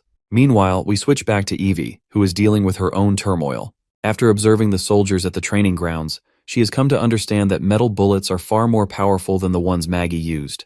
And the cannons? Those are even more terrifying. They make revolvers and rifles seem like mere toys. However, the soldiers tell her that the cannon she saw is actually the oldest model. Their real trump card lies with the artillery division, specifically the newly developed 152mm howitzer. And her head is still ringing from all the blasts she heard today. Softfeather has a similar reaction after witnessing the terrifying power King Roland possesses. She realizes that Madame Heidi never even considered the possibility that such power existed. Evie sinks further into depression. By now, whatever Heidi's objective was, it no longer matters. She believes that, in Roland's eyes, Tilly Wimbledon's crowd of support witches is far more important than the battle witches of Bloodfang. Evie is devastated. The power she had been so proud of all these years is nothing more than a joke. Other than Annie, she has nothing left to hold on to. She then announces to Softfeather that she does not want to go back to Bloodfang. Surprisingly, Softfeather feels the same way. Then, she notices Evie crying, which is an unusual sight, because beasts are not supposed to cry. And even if they do, it is never for themselves. Evie wonders how different things might have been if she and Annie had met the Witch Union from the very beginning. Later, they visit Roland and reveal everything about Bloodfang, how it operates and what its true nature is. Roland then asks if Tilly knows about their ways. Evie answers that they are not sure. Heidi forbade them from revealing anything about the group, and she rarely spoke to Tilly. The prince then inquires about the other witch groups on Sleeping Island. Evie explains that most of them are closer to Tilly, especially after the slumber spells were built. However, some battle witches secretly agree with Heidi's ideas. Most of them, though, do not want to deal with Ash's wrath. Roland begins to realize that Bloodfang is more problematic than he initially thought. As the daughter of Duke Morgan, Heidi could have easily provided shelter for support witches, but she never planned on taking them in. Her goal was never about compassion, unlike the Witch Union. She only wanted a hit squad. He may need to send a secret letter to Tilly to warn her about Bloodfang. Then, the prince asks why they are revealing everything about Bloodfang now, despite being forbidden from doing so. The only explanation he can think of is that they both want to abandon Bloodfang's orders. They confirm his suspicion, admitting that they wish to join the Witch Union. Roland had expected that the firearms demonstration would deal a blow to their pride, but he did not expect it to shake them so deeply. He then addresses Evie, reminding her that he cannot just forget the fact that she hurt Maggie. For now, he cannot accept them into the Witch Association. This is when Evie begins to unbutton her clothes and stands bare before the prince. She offers herself for punishment. Before Roland can react, Nightingale swiftly moves to block his vision, preventing him from seeing Evie's exposed body. She then promptly rushes to cover Evie with a blanket, but in that brief moment, Roland catches a glimpse of the permanent scars marking her back. And suddenly he understands. Evie's willingness to accept punishment without hesitation reveals just how deeply Bloodfang's ways are ingrained within her. This is not just about obedience, it is about control, submission, and a warped sense of loyalty. Roland tells her that if she truly wants to join the Witch Union, she must stop acting as though she is still part of Bloodfang. She is no longer a tool to be used or discarded. A short while later, as he grows more relaxed, he informs her that she may submit a request through Wendy. Her behavior and willingness to change will determine whether the witches are willing to accept her. But no matter what, Neverwinter will always be a home for witches. Even if she does not become part of the witch union, she will not be cast out. When Evie leaves, Nightingale comments on how fortunate she is. She survived while her friend Annie was not as lucky. If Bloodfang is truly the only witch organization left in Wolfheart, then witches who do not fall into their ranks likely face even worse fates. Captured by the church or aristocrats, their chances of survival would be slim. The next day, Anna arrives wearing a new uniform, looking absolutely stunning. She seeks Roland's opinion on the outfit. He has grown used to seeing her in the maid uniform, so this change is refreshing. The fabric was provided by Soraya's magic, making it both lightweight and durable. This means she can design even more outfits for Anna, an idea that excites Roland. Then, he reveals the real reason he called her over. He wants to develop a new energy source, an alternative to the steam engine. He presents her with blueprints for a new machine. It is similar to a steam engine, but instead of rotating rods, its mechanism uses paddles. A paddle steamer. It still relies on pressurized steam, but the efficiency is significantly improved. As for Anna's role in its construction, just like with the battleships, progress will depend on the first working prototype. There is no rush, though, since Wendy mentioned that they are preparing to capture some devils. And this time, Roland will not be joining them. Anna is visibly relieved. She cannot bear to watch him get injured, or worse, killed, like last time. They share some passionate moments together before she departs. Later, after Anna leaves, Nightingale appears. Roland tells her that they should practice a few more times before the mission. She must be completely familiar with the plan and everyone's role. This ambush will target small groups of devils that pursue invaders, and they must be ready to adapt if things do not go as expected. If the situation turns dire, Roland orders her to ensure that Anna returns safely, no matter what. That is precisely why he is not going with them. Otherwise, everyone would prioritize protecting him, leaving them vulnerable. Just then, they notice Barov through the window. He has returned from the capital. Since Roland wants to discuss smelting operations with him, he decides to head out to meet him. Meanwhile, in the capital, Iris, the daughter of Duke Carlin, arrives at the castle, seeking an audience with King Roland. However, the guards inform her that Roland left Prime Minister Barov in charge, but Barov himself departed for Neverwinter a few days ago. For now, the castle stands empty, except for the servants. Iris feels frustrated as she stares at the grand yet empty castle. They had rushed all the way here without stopping, only to realize that they completely missed their mark. She cannot believe that the king abandoned such an incredible city just to build his own in the western region. With no other option, she decides to return to the pier. If Roland is in the west, then that is where she must go. She is adamant about meeting him. However, her brother reminds her that there is no need to rush. They can take their time. Reluctantly, Iris agrees. She decides to find an inn for the night and leave in the morning. As for the heads and the rest of their luggage, she insists on leaving them on the boat. The last thing she wants is to smell them any longer. The next morning, when the siblings return to their boat, they are met with an unexpected sight. The ship has been burned down. Iris immediately seeks out a dock worker, demanding to know why their ship was set ablaze. The worker promptly explains the situation. Some fool left corpses on board, and the smell attracted burglars. He reminds them that people in this city are extremely sensitive about dead bodies. After all, it was corpses planted by the church that caused the terrible plague just a year ago. Fire, he says, is the safest and most effective way to eliminate the threat. To make matters worse, the captain of the ship has been arrested for questioning. Hearing this string of bad news, Iris's frustration grows. This trip was supposed to be about pledging their loyalty, but now it feels like everything is falling apart. Meanwhile, at the border town, the witches gather to prepare for their devil heist. They engage in target practice, ensuring their precision and control are perfect for the upcoming battle. Once training is complete, they celebrate their efforts, spirits high. However, Evie remains uncertain. She is still unsure if these witches are truly capable of capturing devils alongside her. Roland had told her that they were all support witches who had contributed greatly to the kingdom. But standing here now, she sees something different. These are not support witches, they are textbook battle witches. And then there is Nightingale. The moment she slips into her mist, the entire world becomes hers. She moves like a ghost, phasing through reality itself. Nothing can stop her. A goddess of death who can kill in silence.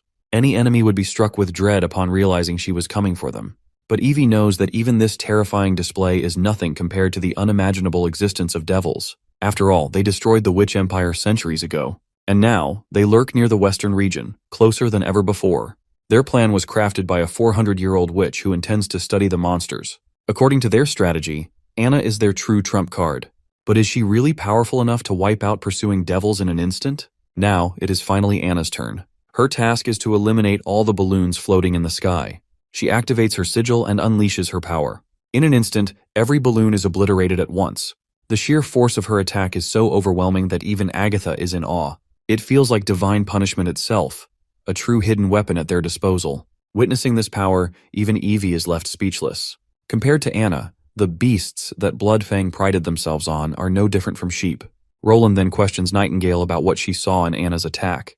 In response, she explains that she saw those flashes of lightning, which were created with magic. She also saw the violent swirl of magic in the mist. But its color was different from any other magic she had seen before. And the color was very peculiar. It was black, or rather it was colorless light. It resembled the void created by the stones of divine punishment. In her mist vision, the gleaming power of sigils appeared both colorless and black. Roland then asks Agatha about the amount of research involved in studying sigils. Agatha explains that there wasn't much, as she had already told him everything they had learned. After all, only the top witches could activate sigils, and their powers couldn't be wasted on testing. He then shares a hunch.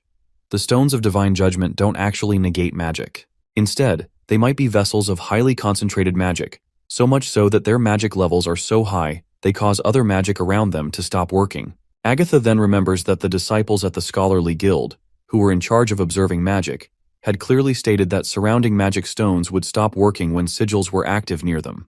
The prince, in response, argues that her observation could have been obstructed by the divine sigil's blinding surge of energy, like how a shadow disappears in bright light. But in Nightingale's mist world, only magic has color. Even if she stares directly at the sun, it wouldn't appear in her vision, which could explain why past witches never discovered this phenomenon.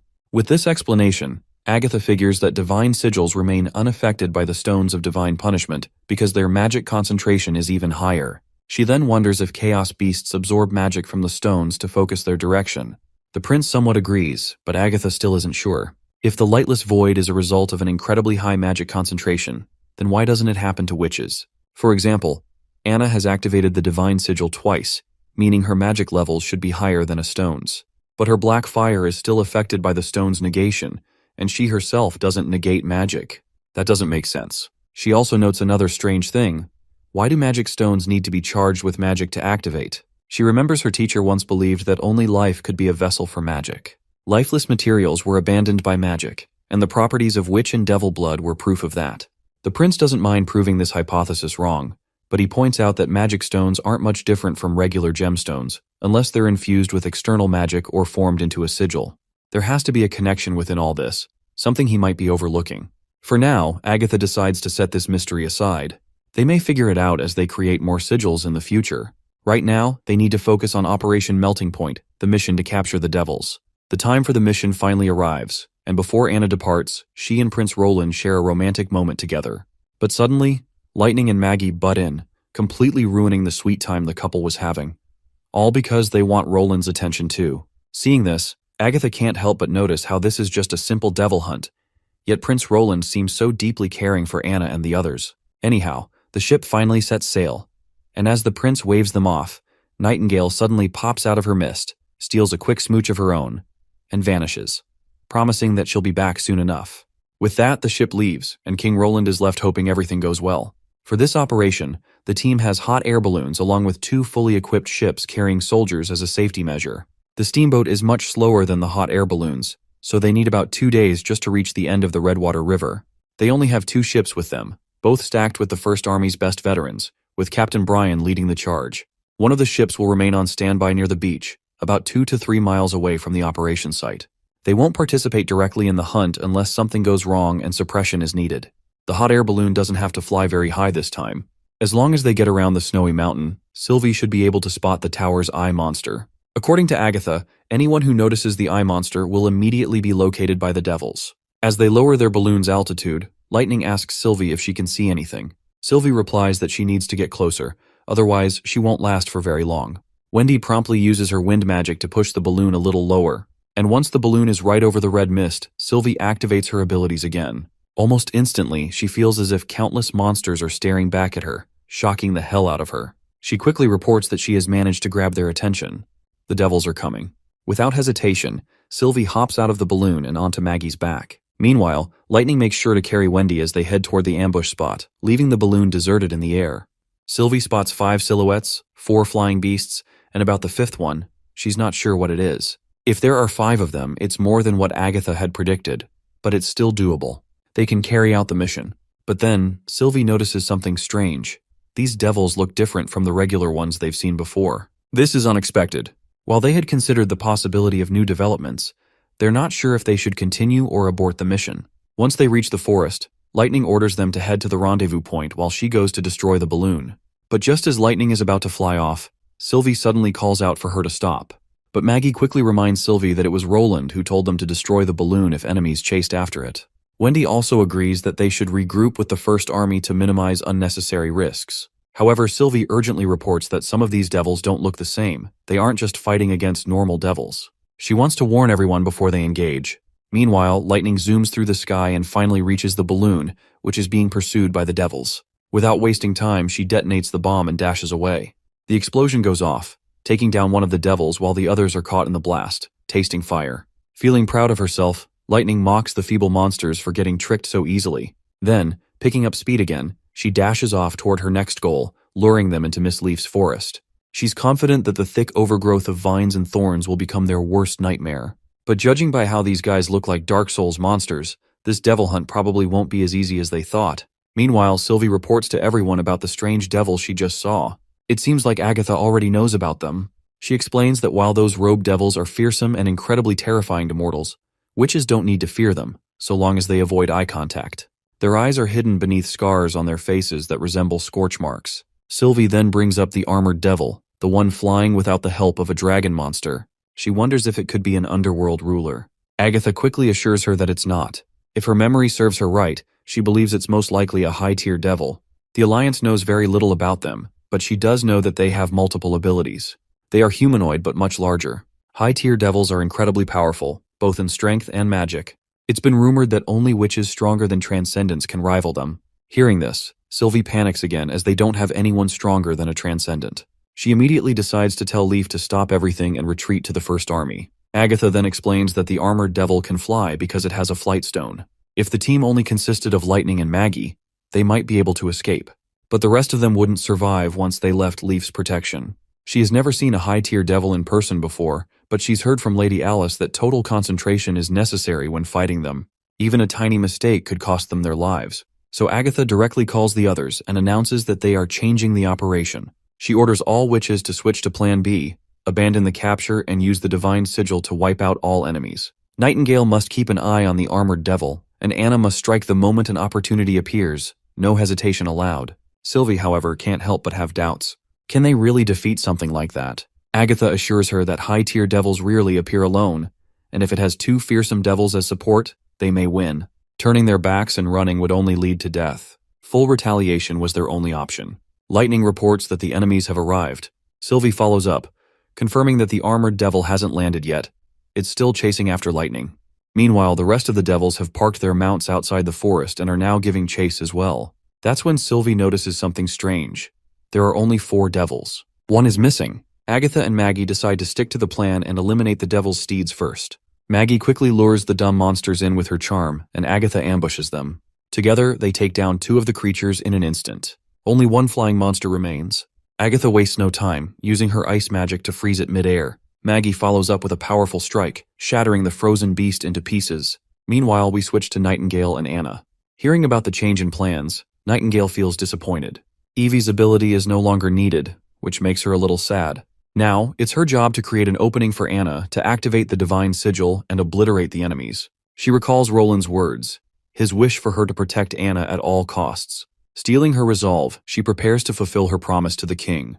Just then, Sister Leaf reports that the enemies are approaching. Nightingale springs into action. Following the movement, she spots the monsters. Among them is 1 normal devil, but 2 others look different. She senses a stronger magic presence in them. Maybe these are the high-tier devils Agatha warned them about. But the strongest one, the real threat, isn't among them. She looks up. Sure enough, that bastard is in the sky, watching everything from above. Well, she'll deal with that later. First, they need to take down the fearsome devils on the ground.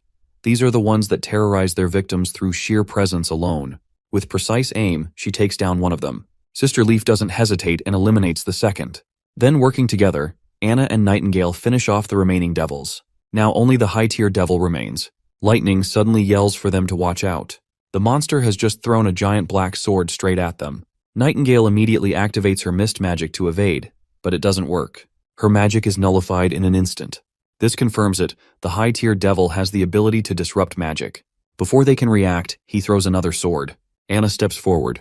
With everything she's got, she stops the blade, barely. But the effort drains her completely, leaving her exhausted.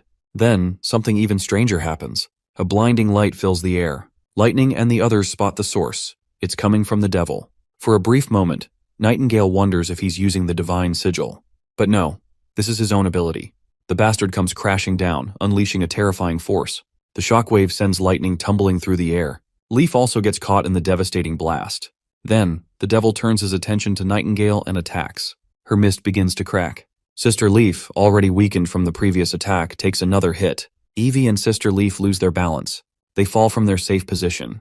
Poor Leaf even coughs up a copious amount of blood after getting severely injured.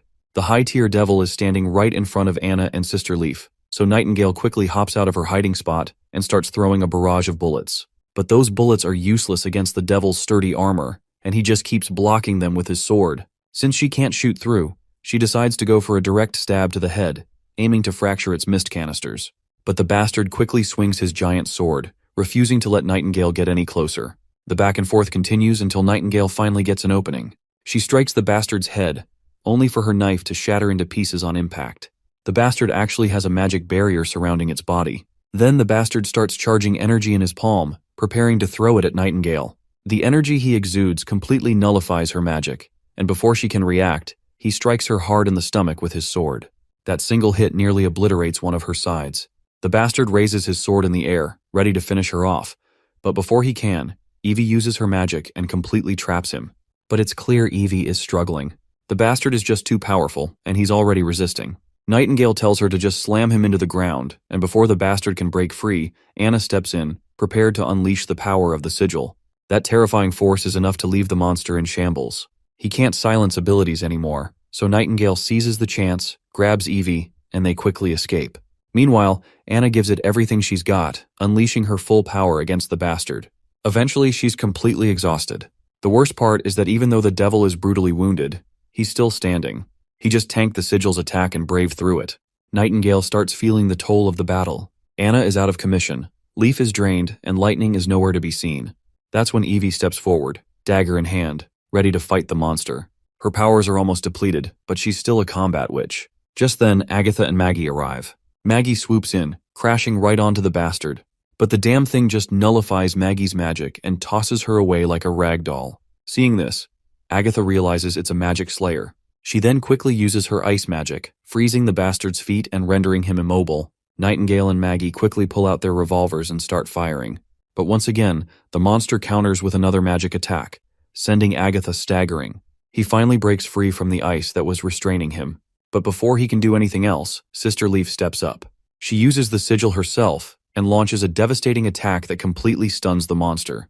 The devil is utterly exhausted. Maggie takes the opportunity to land on top of the bastard again. This time, he stays down for the count. Agatha is absolutely blown away that they actually managed to defeat this monster. Meanwhile, Nightingale is just annoyed that they all nearly got wrecked by a single devil, and she's sure that Roland is going to be utterly disappointed when he hears about all of this. But Agatha reminds her that this isn't just any typical victory, because the foe they were facing was a magic slayer. She explains that even a group of high-tier witches might be able to defeat a high-tier devil, but there's no chance of winning against a magic slayer. These enemies possess many abilities, but they are different from witches since their powers are not awakened. Someone once witnessed the same high-tier devil attacking Tequila over the course of many years. Over time, it gained 2 new types of magic, and its power increased so much that it could produce the same effect as the Stones of Divine Judgment. That magic nullifying ability is technically termed disrupting, and it has a chance of breaking through the stones, protections, and any magical attack against it will be weakened. A magic slayer can scatter magical effects and stop abilities from activating, making them formidable enemies for witches. Take Anna, for example. If a magic slayer had her ability, it would be able to use black fire while disrupting their magic at the same time. The black fire would suppress other magic and disable it, unless they were fighting another magic slayer. This is part of the reason why the Divine Sigil didn't kill this devil on the first try. Although this is the first time they've encountered such a battle, The Alliance has never recorded any instances of using the Divine Sigil against magic slayers either. However, when the Alliance's transcendent witches equipped the Stones of Divine Judgment, they gleamed radiantly on the battlefield, and devils everywhere melted like snow. The transcendent witches were like the heart of the sun, and anyone who personally witnessed Lady Alice's power was overwhelmed by her strength. Yet no Alliance member has ever managed to defeat a magic slayer. And according to Agatha's knowledge, witches and devils are fundamentally different. That's when Maggie notices something surprising in the devil's corpse. It's actually a box. When she opens it, she finds a bunch of magic stones inside. Agatha is shocked to see them. She can't really tell what type they are, but judging from their brilliance, they were made from top-quality stones of divine judgment. Leaf is happy to see that their devil hunt wasn't all in vain. They at least got their hands on some valuable loot. Maggie then decides to investigate the other corpses to see if they contain more stones. Wendy arrives and is concerned to see Anna knocked out. Leaf assures her that she's just unconscious from magic depletion. Lightning also returns, apologizing for her absence. When the devil swung its sword, she fell from the sky.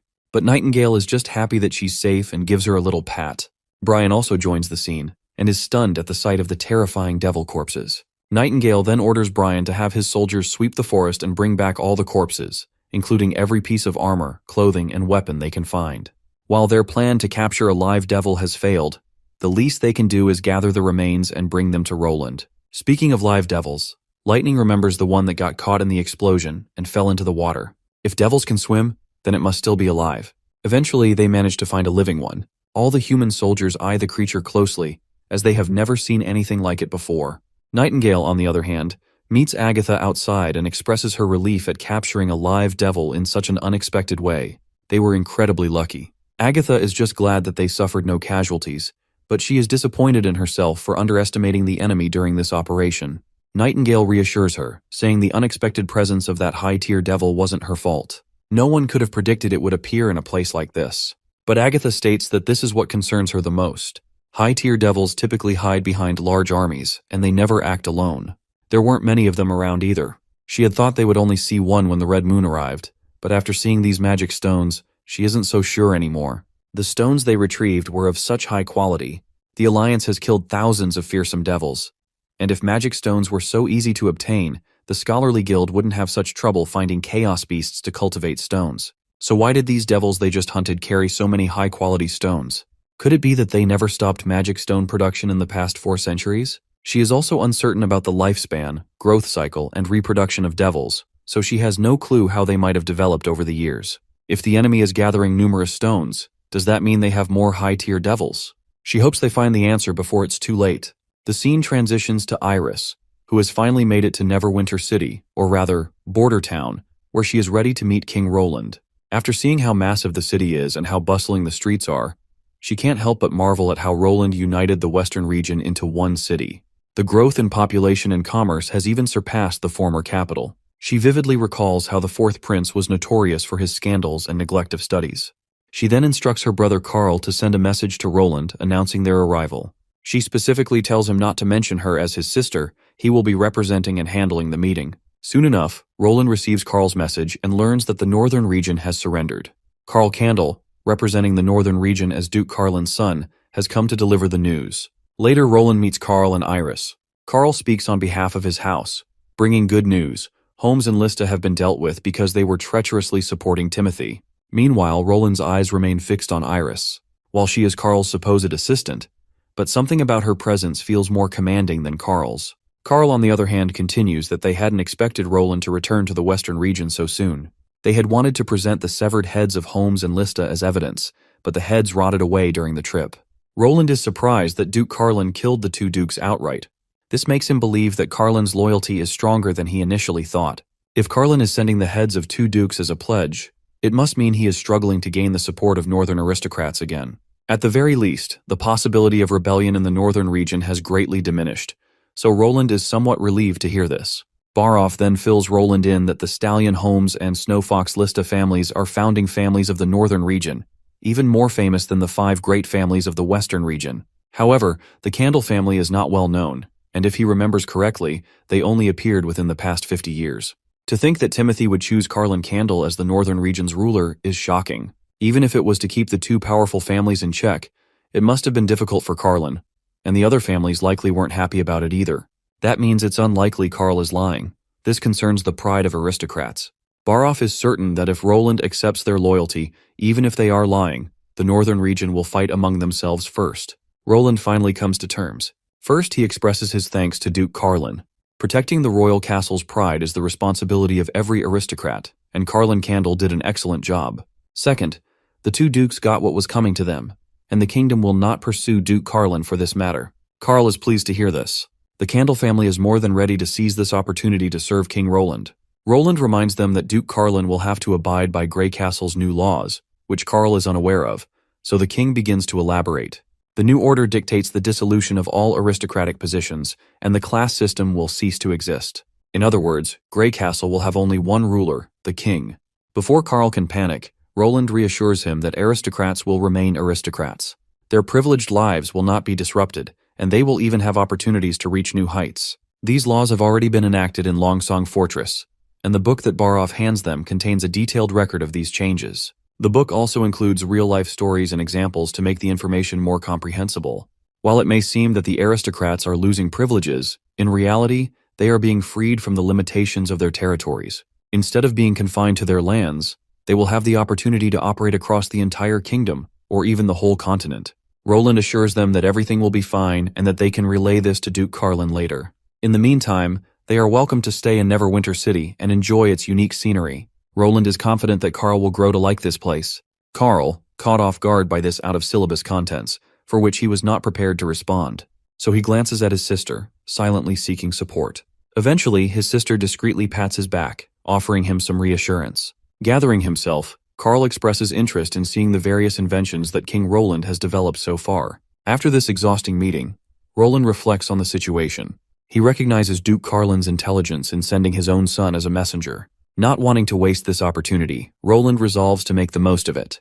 Suddenly, he notices Lightning and Maggie outside the castle window, signaling their return from an expedition. As usual, they eagerly jump toward Roland upon seeing him. Not long after, he is reunited with Anna, and the two share a passionate embrace. Meanwhile, Nightingale sighs from a distance, reminding Roland that it's unsafe for him to be out here. Roland dismisses her concerns with a reassuring smile and gives her a hug, which causes her to blush. Soon the other witches disembark from the ship, looking forward to their own warm reunions. Agatha and Evie observe from the sidelines, smiling at the scene. Later, Roland listens to the full report on the devil hunt. Agatha explains that out of the 5 devils they encountered, the magic slayer was melted by the divine sigil, and another was shredded by Anna. One of the devils had used 2 out of the 3 canisters of red mist it carried. This means the remaining canister will only last until tomorrow night at most. If they are to conduct any further experiments involving sigils, they must finish by tomorrow noon. Melting the sigil's vessel will take at least half a day, and Agatha anticipates multiple failures in the process. Roland reminds them that red mist is fatal to witches, and asks how they managed to replace the canisters for the captured devil. Agatha explains that she had mortal assistants handle the connections for her. She also brought back the depleted canisters, believing they might be useful later. Turning to Buttpuss, Roland asks if she can control the devil's mind and make it use magic. Buttpuss replies that she doesn't need to control every movement. She can issue a command that the devil will be compelled to follow. With this in mind, Roland instructs Nana to reconnect the devil's severed limbs. Though the task is unsettling, Nana has no reason to refuse and proceeds with the healing. Once the devil is fully restored, Buttpuss casts her magic, bringing it under her control before it can resist. To test its strength, Roland orders the devil to throw a spear. Buttpuss issues the command, and the devil throws a wooden stick with such force that it shatters armor upon impact. Roland and the others are astounded. There is no doubt that the devils possess tremendous throwing strength. If the spear had been metal-tipped, it would have been even more destructive. However, based on their equipment, the devils seem less proficient with metalworking than humans. Even the high-tier devil's armor is not purely metallic. This may be because smelting requires high heat, which red mist does not seem to tolerate well. Roland then tests rapid throwing, observing the devil's endurance. Eventually, the creature reaches its limit. Buttpuss explains that the devil cannot continue due to the side effects of its equipped magic stones. With this data in mind, Roland begins evaluating the enemy's overall combat strength. The strongest infantry devils have attack power comparable to gunpowder muskets. However, bolt-action rifles can easily pierce their steel plates. The lower-ranked devils, on the other hand, are no stronger than his standard weapons. This means that when humanity and the devils eventually clash, Roland's army will hold the advantage. Agatha then elaborates that, back then, the population of mortals in the fertile lands was hundreds of times more than Grey Castle's, and it was the same with witches. If everyone had a rifle back then, she's sure that defeating the devils wouldn't have been a problem. Roland then decides to halt their experiments for now, planning to conduct the durability test tomorrow. He wants to test the endurance of each body part against rifle bullets, chemicals, berserker pills, and dream water. He also needs Lucia to see what she can extract from the red mist. It's a shame they can't keep devils alive for long. Otherwise, with Nana's healing abilities, they would only need a small number of devils to gather enough data. Agatha also needs 2 witches to assist her in making sigils. She requests that the materials be prepared beforehand since, once the devils die, their blood won't last very long. They'll also need to start dissolving the stones of divine judgment while the devils are still alive. Speaking of sigils, Roland suddenly remembers that they haven't decided what type to make yet. So, he decides to spend tonight reading the Magic Stone Encyclopedia, and will let Agatha know tomorrow which kind of sigil he wants. We then switch back to Iris, where her brother has just come out of the shower and insists she take a bath while the water is still hot. She asks him how the water system works here. Carl explains that he's heard the water in the pipes flows from that big metal tower, though he still doesn't know how they even managed to raise the water that high. Iris is totally out of the loop on how everything operates here. She looks outside and notices how all the building windows are glowing with light. There's a common saying among merchants that man-made light after dark represents wealth. She had thought that brightness at night could only be seen in pubs and theaters, but now she understands what it truly means. Under the lights, every factory in the city is producing all kinds of goods, what they call industrial products. She also can't forget the steam engine she had seen. A rough lump of metal is smoothed by spinning wheels and shaped by rotating drills, turning into shining mechanical parts among mounds of grease and scraps. It's an entirely new kind of beauty. The steam engine is a beauty far beyond the brilliance of a gemstone or an intricate dress. She is desperate to figure out how in the hell Roland Wimbledon acquired all of this alien knowledge. She then leans back and questions her brother about the new law Roland has created. She wants his take on it. Carl isn't sure how to respond, but he plans to write a letter to their father tomorrow about it. Still, he fears their father might not accept the terms. He read the booklet His Majesty Roland gave him, and even if he disregards whether the examples in it are legitimate or not, he argues that the highest-ranking example mentioned was merely the son of a lord. Yet, under the new laws, that man has become something like a duke without a territory. And that man we are talking about is Ambassador Petrov. If Carl is being honest, he would probably do the same as His Majesty Roland if he were in his shoes. But he worries because their father is the legitimate ruler of the entire northern region. He is the Duke of Evernight City, holding far more power than the honeysuckle heir. If he agrees to Roland's demands, he would essentially be giving up his territory. Instead of a promotion, it feels more like a steep demotion. Well, his sister kind of agrees with his judgment, but she reminds him of one crucial thing her brother didn't take into account: the question of whether they can maintain their power. She points out that the only reason they distribute land to their knights and personnel is to preserve their loyalty to the Candle family and attract newcomers to pledge their service. And if their father had owned the entire northern region outright, the knights would have left long ago. Without property, the knights would look elsewhere, and the lower lords would do the same. In the end, the entire northern region would belong solely to the Candle family. Carl knows all this too well, and this is the same reason he isn't sure if having all of the cities belong to just one family is even feasible. In his view, the northern region is massive, and their family simply can't handle governing it alone. Not to mention, collecting taxes and harvests is already annoying enough. They can't expect the peasants to just pay up on their own. But his sister reminds him that they've been expanding their vassals precisely to protect their land. They've been following this approach because their military and governing abilities are limited. And that's exactly why Roland wants to establish a unified system. With how fast everything is changing, no army can gather the strength to defeat Roland, and no one on the entire continent can oppose him. But Carl reminds her that Roland also believes a strong, centralized government can manage an entire continent. So distributing land to lords isn't necessary. His sister, however, counters by saying that Roland himself believes that this shift is inevitable. A well-equipped centralized government will inevitably replace the feudal system because it can utilize the kingdom's resources far more efficiently. He wants to use the potential of all citizens to make production explode, believing that production is the key factor that decides the fate of a superpower. But to Carl, all of this sounds ridiculous. He doesn't believe Roland has nearly enough people to collect taxes and run everything. He will eventually have to rely on elites anyway. And even if those people have to pay up taxes at the end of the day, then what difference will it make for them? The peasants don't care who their king is. Iris responds that she's just as curious as her brother about everything he's mentioned. But she's certain that anyone capable of writing a booklet like that is definitely prepared to make it a reality. She plans to visit Roland again, but this time, she'll be the one leading the conversation. Carl, however, is frustrated to hear this. He's convinced that their father will never accept these terms. The next day arrives, and we see His Majesty Roland reviewing all the records from the experiments they ran on the devils. While firearms and swords can be fatal to devils, poison doesn't affect them much. It's likely because their biology is fundamentally different from that of humans. He also tested Dreamwater and Berserker pills, but the results were the same. The devil was completely unaffected. The former couldn't tranquilize them, and the latter didn't induce any berserk reaction. Furthermore, once the red mist was dissected, it broke down into various types of gases and liquids. According to Kyle, some of it was flammable and smelled absolutely gut-wrenching, while another part was nitrogen. The rest was still unclear.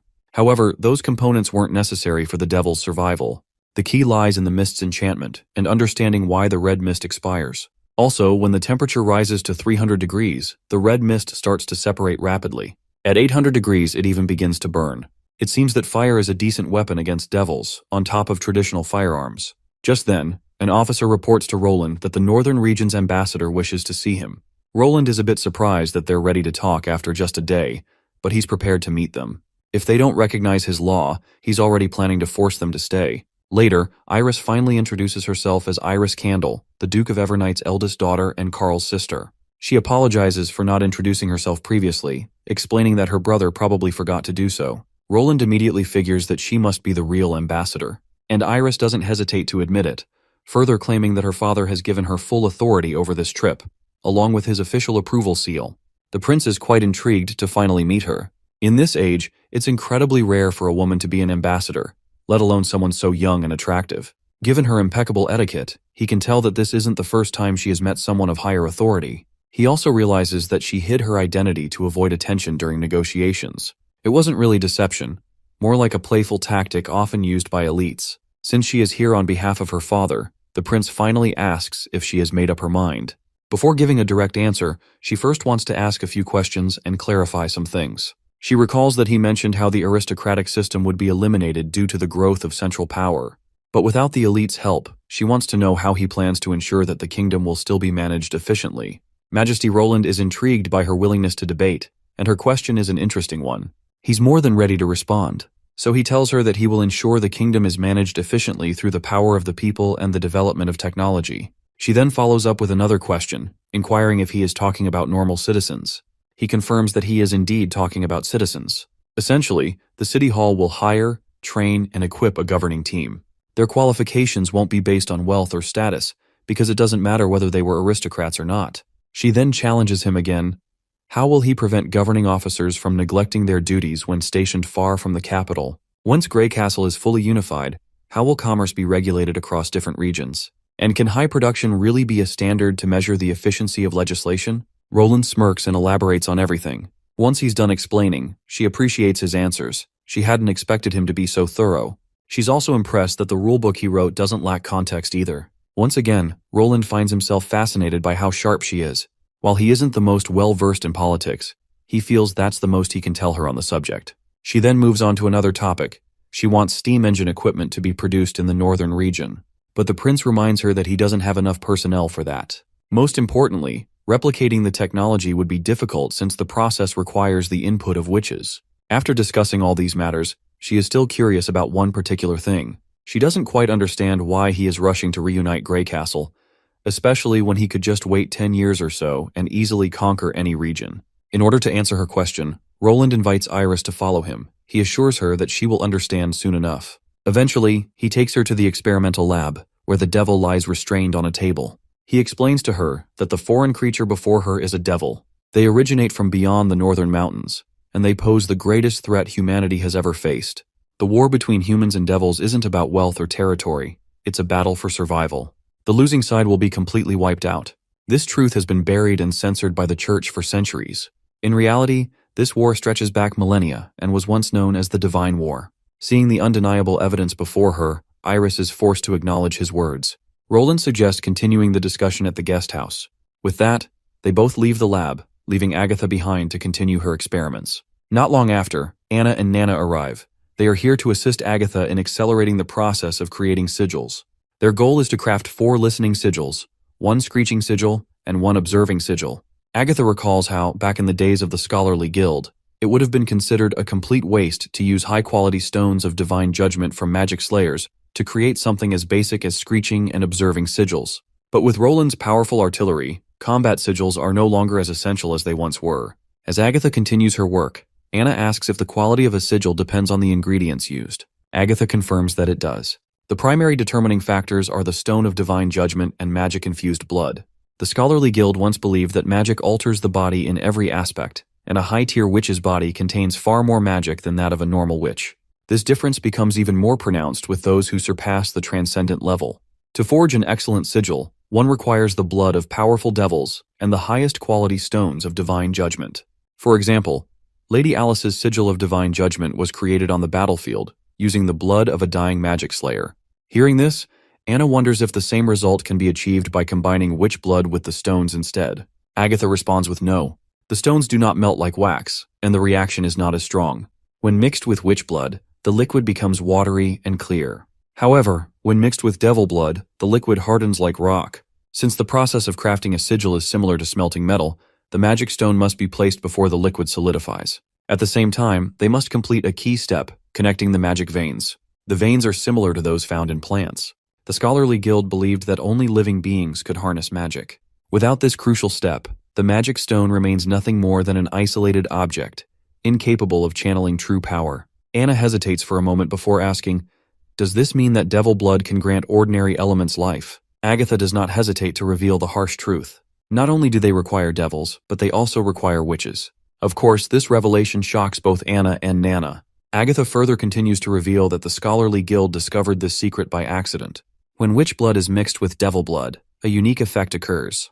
Essentially, a stone of divine judgment will melt and maintain a state of life, just like a plant. In this state, it can retain the magic flowing through its veins without losing it. Agatha doesn't know how to describe it, but she's sure Anna will understand once she sees it. So, she cuts her palm to draw blood, and after acquiring enough blood, she tells Nana to heal her wound. Anna, on the other hand, is tasked with placing the magic stone in the cavity according to the notes.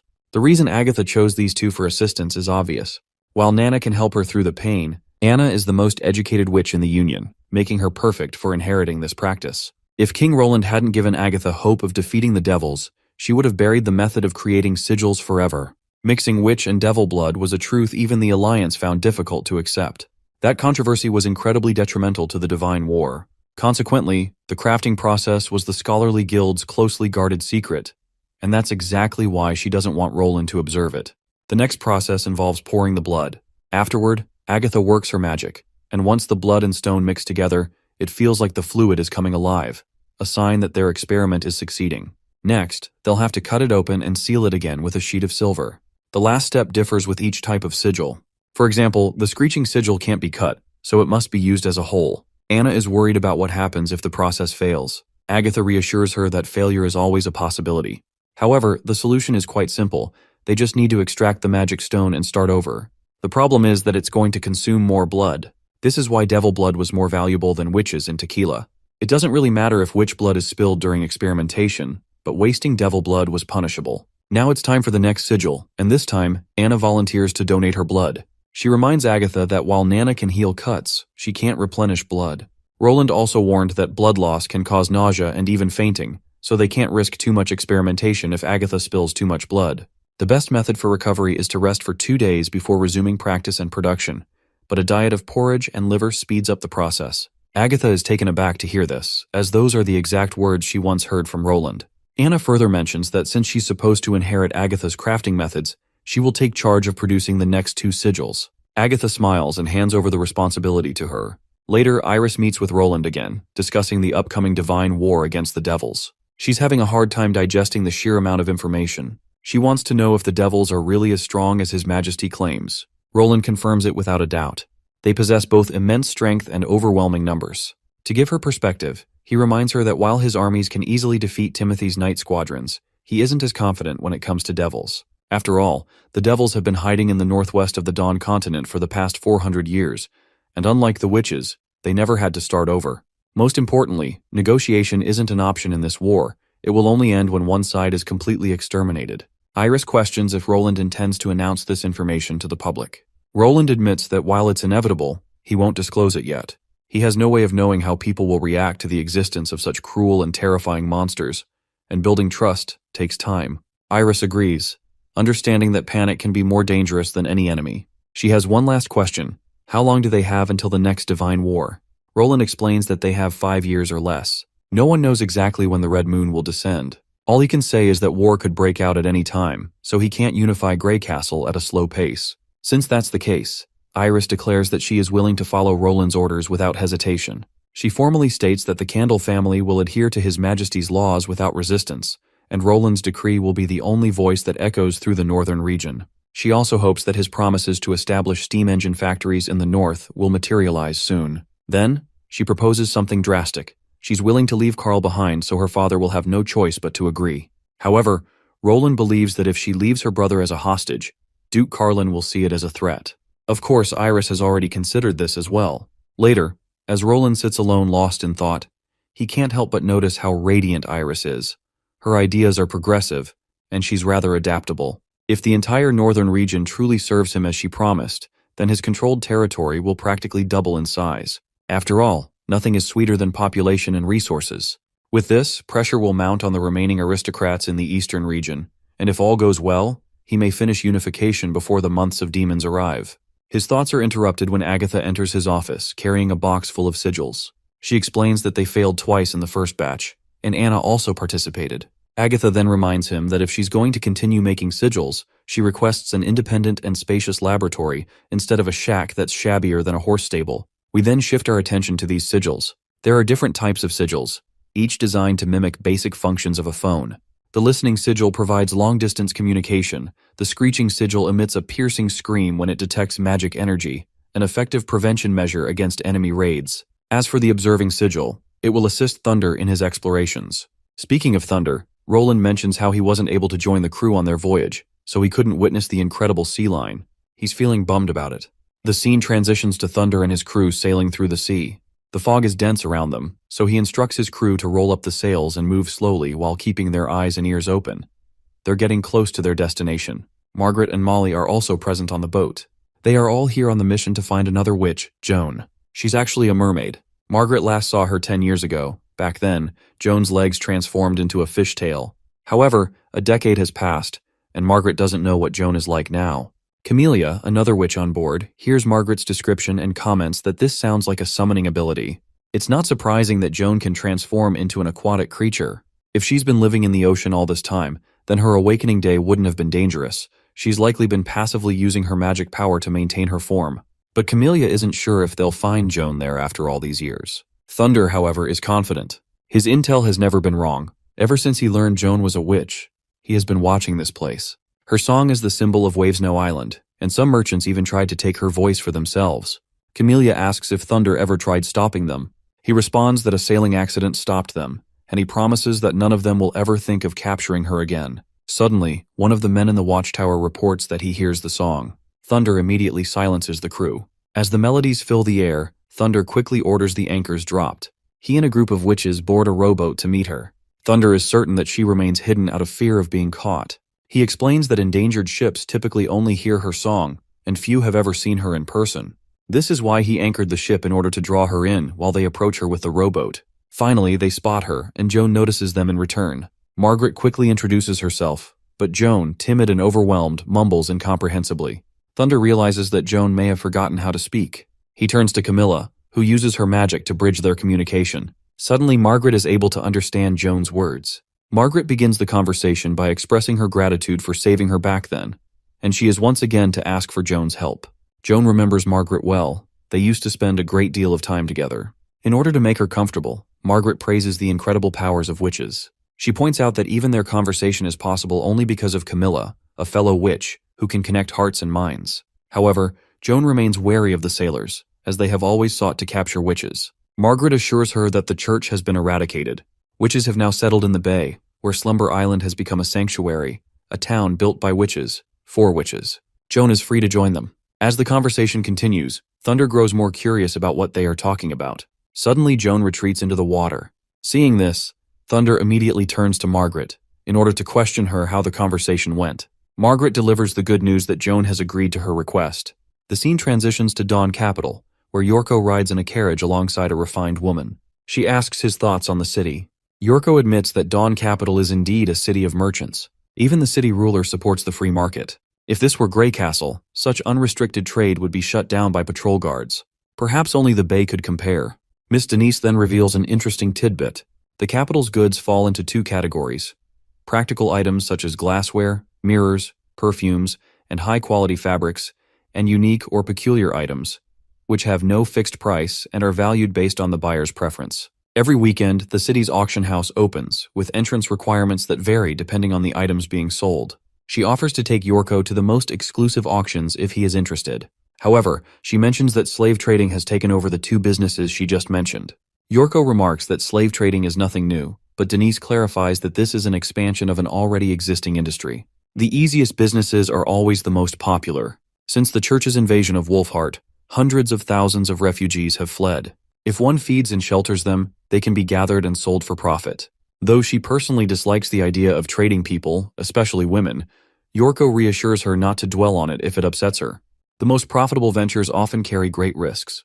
Just take those refugees as an example. If those refugees revolt, the slave traders will have much to fear. The carriage driver announces their arrival at the royal district.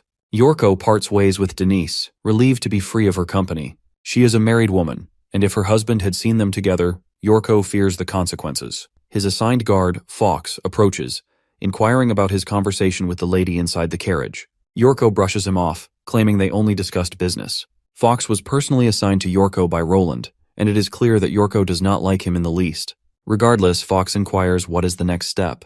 Yorko declares that he will raise the Grey Castle flag and announce to the entire kingdom that the Grey Castle ambassador has arrived. Later, Yorko finds himself at a lavish banquet, one of the grandest he has ever attended. He notices several young ladies who seem ready to entertain. It is then that Prince Appen Moya, the first Prince of Dawn, arrives. He greets Yorko and shares good news. He has passed on Roland Wimbledon's letters and documents to his father. Yorko returns the greeting, offering his condolences for the king's illness. It is unfortunate that the king cannot meet him personally. About half a month ago, the king collapsed suddenly at a banquet. Since then, he has remained unconscious, waking for only 3 hours a day. Once pleasantries and formalities are exchanged, the prince moves to leave, but Yorko stops him. He wishes to discuss the alliance between Dawn and Grey Castle. Prince Appen acknowledges the matter, but states that he will wait for his father's recovery before handling administrative decisions. With that, Yorko resumes enjoying the banquet. There he encounters Miss Denise once again. Meanwhile, Prince Appen speaks privately with Otto, his close associate. If you don't recall, Otto is the same guy who was friends with Andrea. Otto does not understand why Appen is delaying the alliance treaty, especially since the king himself supports it. The church remains a serious threat. They cannot afford to sit idly by. Appen reminds Otto that they were originally meant to align with Timothy, not Roland. Otto argues that they should support the rightful king of Grey Castle. The ambassador's message confirms Roland's legitimacy. However, the prince silences him, assuring Otto that he will handle the matter and warning him not to interfere. Otto, unwilling to let the issue drop, insists that they must take action against the church. His persistence earns him a cold glare from the prince. Fear grips Otto. He quickly swallows his argument and promises to hold his tongue. In a chilling tone, Appen asks if they are still friends. Otto replies that they are. Not only him, but Belinda and Oro are also part of their friendship circle. Appen follows up with a heavy question. If something were to happen to the king, would Otto support him as the next ruler? Trapped by the weight of their friendship, Otto has no choice but to agree. Once alone, Otto feels deeply unsettled by the changes in Appen. When the king fell ill, Appen seemed devastated. However, he has recently regained his composure, but he is different now. Otto knows the prince well. Appen was never the type to seek power at any cost. He decides to seek out help from his friends, hoping they can uncover the truth behind Appen's transformation. Meeting Oro, who is training with his sword, Otto directly states his concern. Oro, however, is uninterested. Appen is the prince, the future king basically, and Oro is sure that he will never remain their friend forever. Besides, Appen is a grown man now. If he is throwing a tantrum, Oro sees no reason to entertain it. Otto reminds him of their long-standing friendship, but Oro snaps. Ever since Andrea's supposed death, their friendship was broken beyond repair. That is when Otto reveals the truth that Andrea is alive. Shocked, Oro demands immediate answers. Otto explains that he saw her in Border Town, under Roland Wimbledon's protection. She turned out to be a witch, and Roland shelters witches in Grey Castle. Her death was a ruse orchestrated by her father to protect her. Now more than ever, Otto believes they must pull Appen back. Dawn must ally with Roland to defeat the church. If they do not, and the church attacks alone, they may never see Andrea again. Realizing the gravity of the situation, Oro finally understands. The two friends clasp hands, ready to do whatever it takes in order to preserve their long-shared friendship. Later we meet Yorko, who finally makes it to his room, only to get spooked by Fox. Yorko demands to know what emergency made Fox sneak into his room just to scare the hell out of him. Fox reveals that Wolfheart refugees are pouring into Dawn, and it's a great opportunity to recruit people. He suggests that Yorko treat it as a business deal, focusing on buying craftsmen, those who are literate, and those with special skills. The money he spends will be reimbursed by Roland. What's more, for every person they recruit, His Majesty Roland will pay 5 silvers. But Yorko makes it clear that he has no head for business. When he chatted with Denise, it was only to get her to talk. He has no interest in running around and buying people. Besides, the slave trade mainly happens on the border between the two countries, and since he's supposed to be an ambassador, how is he supposed to explain going there? Fox reminds him that this is His Majesty's plan. Yorko doesn't have to leave Radiant City. Some slaves will inevitably be brought here to be sold. The price might be a little higher, but they can afford it, and the initial filtering will already be done. As for not having a head for business, Fox suggests he ask Miss Denise for help. She's a well-known noble merchant, and transporting refugees to Grey Castle wouldn't be difficult for her. Establishing a transport route would benefit them in the long run, and if they ever run into danger, they could just disguise themselves as small-time traders and retreat safely. Yorko is genuinely amazed at how much Fox seems to know about these affairs. Fox bluntly tells the pleasure seeker that while he was out mingling, Fox was out gathering information on the streets. By now, Yorko is forced to admit that while Fox is a capable knight, he's just as much a capable businessman. But the man makes it clear that he is neither a knight nor a businessman. However, he is willing to protect Yorko if the need arises. After all, Yorko's safety is something His Majesty Roland entrusted him with. As for his own identity, he's nothing more than a simple circus worker. The scene shifts to Neverwinter City, where poor Barov is drowning in a flood of requests from different departments, completely overwhelmed. But he's not alone in this mess. Beside him is Iris, sent by His Majesty Roland to learn a thing or two about how the City Hall operates. She is already done with the first task Barov assigned to her, meticulously laying everything out with no room for mistakes. Internally, Barov is amazed by her mannerisms and intelligence. He's so impressed that he's literally eyeing her as a potential candidate for His Majesty Roland's wife. If Iris successfully establishes a provincial city hall in the north, that would be a great achievement. But if things keep progressing in the right direction and she excels in her role, Barov fears she might eventually replace him. To avoid this fate, he decides to teach her that city hall work isn't so easy to grasp. King Roland needs a minister who can see the bigger picture. So, he bombards her with an extremely complex problem and asks for her solution. In his mind, controlling the big picture requires experience in administration and a deep understanding of the city's unique traits. No amount of talent or prior experience could allow her to know this city like the back of her hand. But to his shock, she comes up with a solution that completely blows his mind. The plan she proposes is not only clever, but also so daring that even he wouldn't have thought of it. Later that night, Iris returns to her room, where she finds her brother, Carl, reading a book he bought from the local market. It's like a painting, but it has a story too, making it quite entertaining to read. Seeing her in such an upbeat mood, Carl wonders if she has no intention of returning. She reminds him that she's still waiting for their father's response. Once their father replies, Roland will let Carl return home, but she plans to stay longer. Carl asks if it's the city hall that wants her to remain. She clarifies that it's not the city hall itself, but Roland Wimbledon's administration. She then tells Carl that she will be sending a letter to their father soon enough. The scene transitions to the northern region, where Duke Carlin throws a tantrum after reading the letter Iris sent. The source of his distress is His Majesty Roland's plan to strip the aristocracy of their governing power. Usually Iris has always helped Carlin stay one step ahead, but this time, he feels like she has completely handed them over to Roland. To make matters worse, she even told him to avoid resistance and accept the situation. Her choice of words makes Carlin sound like a criminal. For a moment, he's certain she's trying to rebel against him. If he submits to Roland, the Candle family will lose its ruling power over the border region. Just when he thought he could enjoy total control after getting rid of the Holmes and Lista families, he's back to square one. At the same time, he dreads the consequences of refusing to submit to Roland. Iris had made it clear in her letter that if their father refused to submit, both she and Carl would be doomed. Roland would imprison them forever, just like the heir of Duke Ryan. She could already imagine countless ways he could humiliate her, and once he was done with her, he'd throw her into the dungeons or the military barracks, destroying the so-called Northern Pearl forever.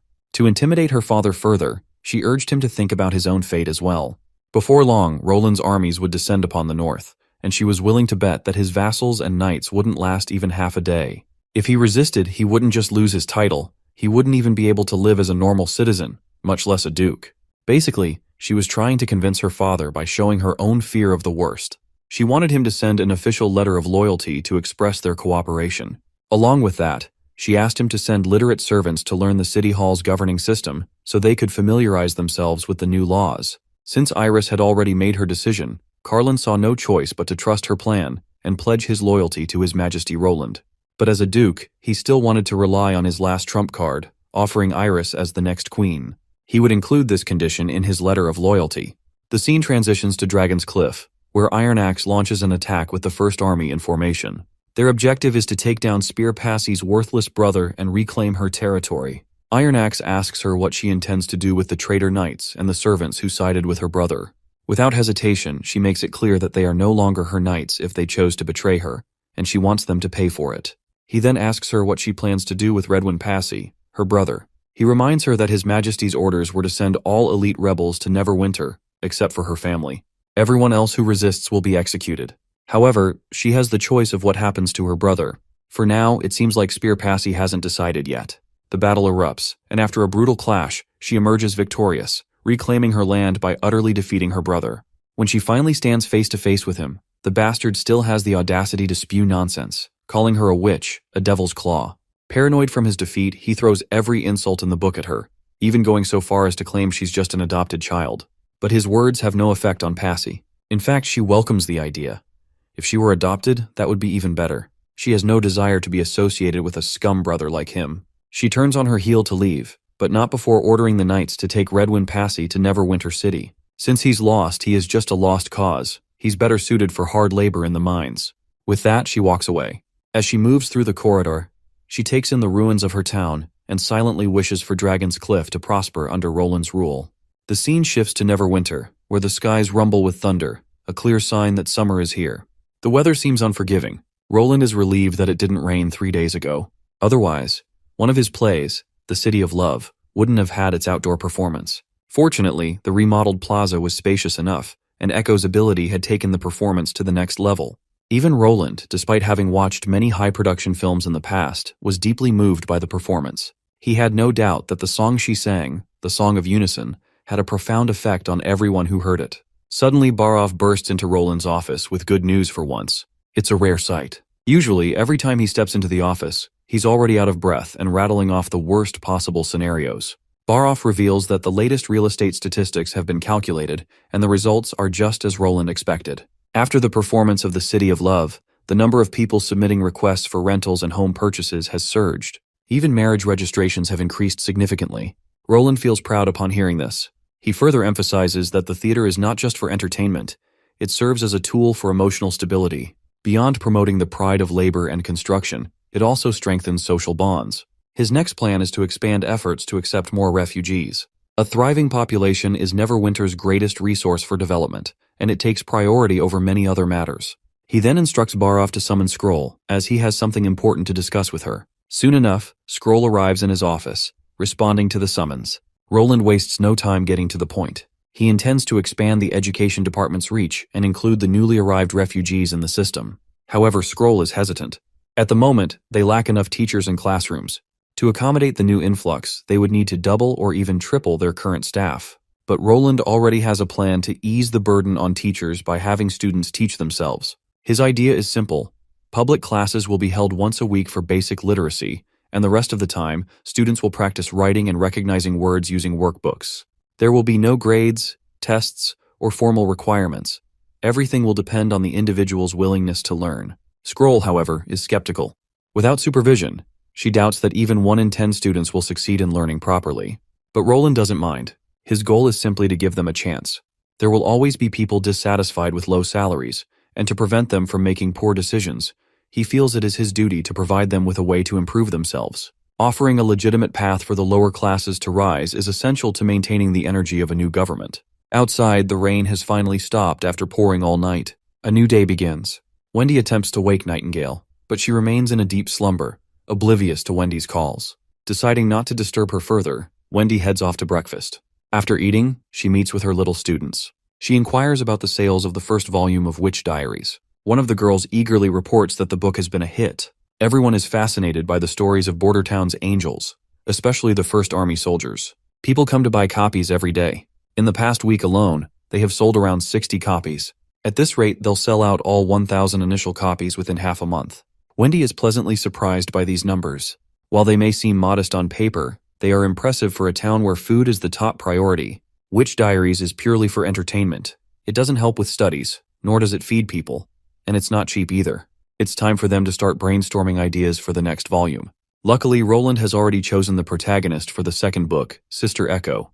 The title will be The Silver Moon Princess from the Southern Lands of Sand and Fire. Wendy finds herself looking forward to the day Roland conquers the southern region and finally visits Echo's homeland, an endless desert. Her role is to spread awareness about witches and reveal their true nature to the people. Echo, on the other hand, has firmly established herself in the theater, where the actors absolutely love her music.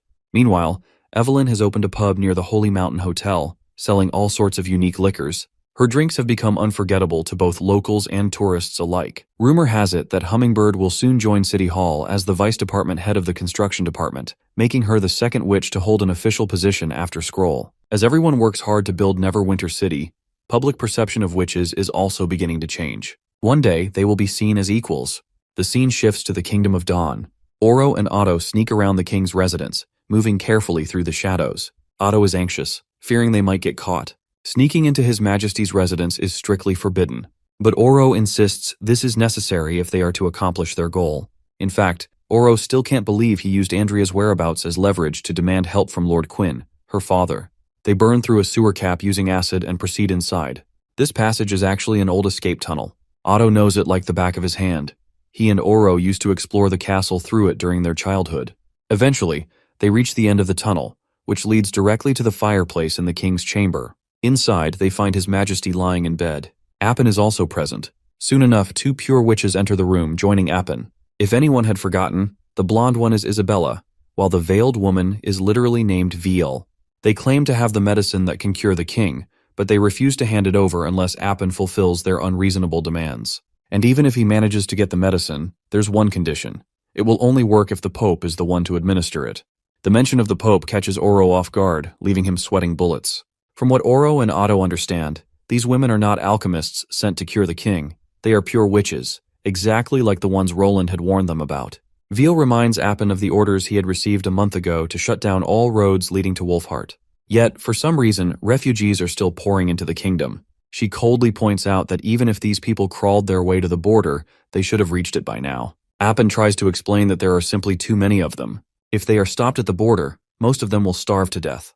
There are no nearby cities or settlements capable of providing food, and if the refugees are forced to turn back, it will take at least a week to return to Moortown. By then, many will perish, but Veal remains indifferent. As far as she is concerned, if these people are abandoning their kingdom, they deserve to die, whether by starvation or dehydration. She would rather Appin focus on saving his father's life instead of worrying about breaking their agreement. With no other options, Appin reluctantly agrees to shut down all roads within the next week. However, if refugees manage to cross through the mountains or forests, he won't take responsibility for them. Isabella, at least, agrees not to force him to do something beyond his control. Satisfied, Veal picks up the medicine bottle, drinks it herself, and then pours it into the king's mouth through her own. With that, Isabella promises that he will wake up in an hour, like usual. Veal once again reminds him that as long as Appin follows orders, King of Dawn will be healed, and even healthier than before. Isabella also mentions that the next time they come will be when he completely shuts down the border, so she hopes he won't disappoint the Pope. The poor guy is totally frustrated, cornered by these filthy women. From what he understands, he's sure they're witches, which is why they fed the medicine through their mouths, in order to fuse it with magic. He finds it hard to believe that the church has witches, and what's worse is that whatever the church is doing is no different from demons. In the next moment, he signals his knights, and they pour into the area, completely surrounding them. Veal just calls this attempt utterly futile, saying the prince seems to take the church too lightly. But the prince, on the other hand, feels smug. They have stones of divine judgment all around the castle and everything. To the prince's despair, however, his soldiers unalive themselves. Oro decides to butt in, but Otto stops him. They can't get inside. The mechanism can only be triggered from within. Veal steps toward Appin, who slumps to the ground, recoiling in fear. The witches, on the other hand, seem disappointed that he still doesn't know how to follow orders. Still, they assure him that his father will be fine, and the Kingdom of Dawn will continue to exist for a while longer. Once the church takes Grey Castle, she plans to take Appin under her wing. While they will eventually take the Kingdom of Dawn, they promise to let Appin enjoy the luxurious lifestyle he craves. The citizens of Dawn will also be spared from the horrors of war. As they leave, they tell him to clean up the room as his father might be terrified to see this horrific sight. Otto and Oro finally take a moment to breathe. This encounter has taught them that witches aren't affected by the stones of divine punishment, and the church is planning to take Grey Castle and then Dawn, treating the four kingdoms like a feast, just as His Majesty Roland had described. Otto decides to reveal everything they saw to their fathers, as well as Lord Quinn, but Oro is against it. They just saw firsthand that the stones of divine judgment are useless against pure witches, meaning their families would be in danger. Otto, however, is confident that His Majesty Roland will help them. All they have to do is find the Grey Castle ambassador and relay the message. We then transition to Border Town, where Prince Roland chuckles as he reads Duke Carlin's loyalty letter. One page is dedicated to pledging loyalty to Roland, but the 10 or so following pages are all praise for Iris, her beauty, her talents. He's basically describing her as the best woman for the position of queen. Essentially, this letter is more or less a marriage request. Roland just chuckles at the sight as he doesn't need a political marriage to secure his throne. Then he receives a pigeon carrying a letter. Once he opens it, he realizes it's from Ambassador Yorko of the Kingdom of Dawn. And what he reads is quite shocking. The Dawn Castle has been infiltrated by pure witches, and these pure witches are immune from the stones of divine judgment. The first prince, Appin, tried to resist, and his soldiers ended up committing suicide under the witches' control. The church's goal is to hold Dawn in place while they attack Grey Castle first. Oro Takata and Otto Lux witnessed Prince Appin's failed attempt against those pure witches, and now their families are seeking Roland's assistance. A profound change occurs in Roland's mood after hearing the news. The idea of witches being immune to the stones of divine judgment sounds terrifying. Nightingale reminds him that only transcendent witches with strengthened bodies or high-tier devils like magic slayers have that kind of resistance. Roland, on the other hand, decides that he's going to adjust his plans for conquering the southern region. Later, we see him in a conference with all the core members, planning how to proceed with the conquest. Iron Axe brings up replacing the first army soldiers stationed at Dragon's Cliff with newer recruits. The aristocrats shouldn't be too much trouble, while the first army should focus on taking on the church's forces. Roland agrees with this approach, but he has two major concerns. First, they don't know when the enemy will attack. Second, they don't know where it will happen. The church used to have only one path to attack Grey Castle, from the northern region all the way down to the capital. But now that they have the Dawn King in their grasp, the Divine Punishment Army might attack from the Dawn border as well. So he asks if anyone has any suggestions. Barov argues that no matter where they come from, they'll have to pass through the northern region first, which is Duke Carlin's territory. So he suggests having Miss Iris relay this information to her father and station herself in the north to watch for enemies. Iris agrees that keeping watch is important, but she points out that it's not an efficient plan.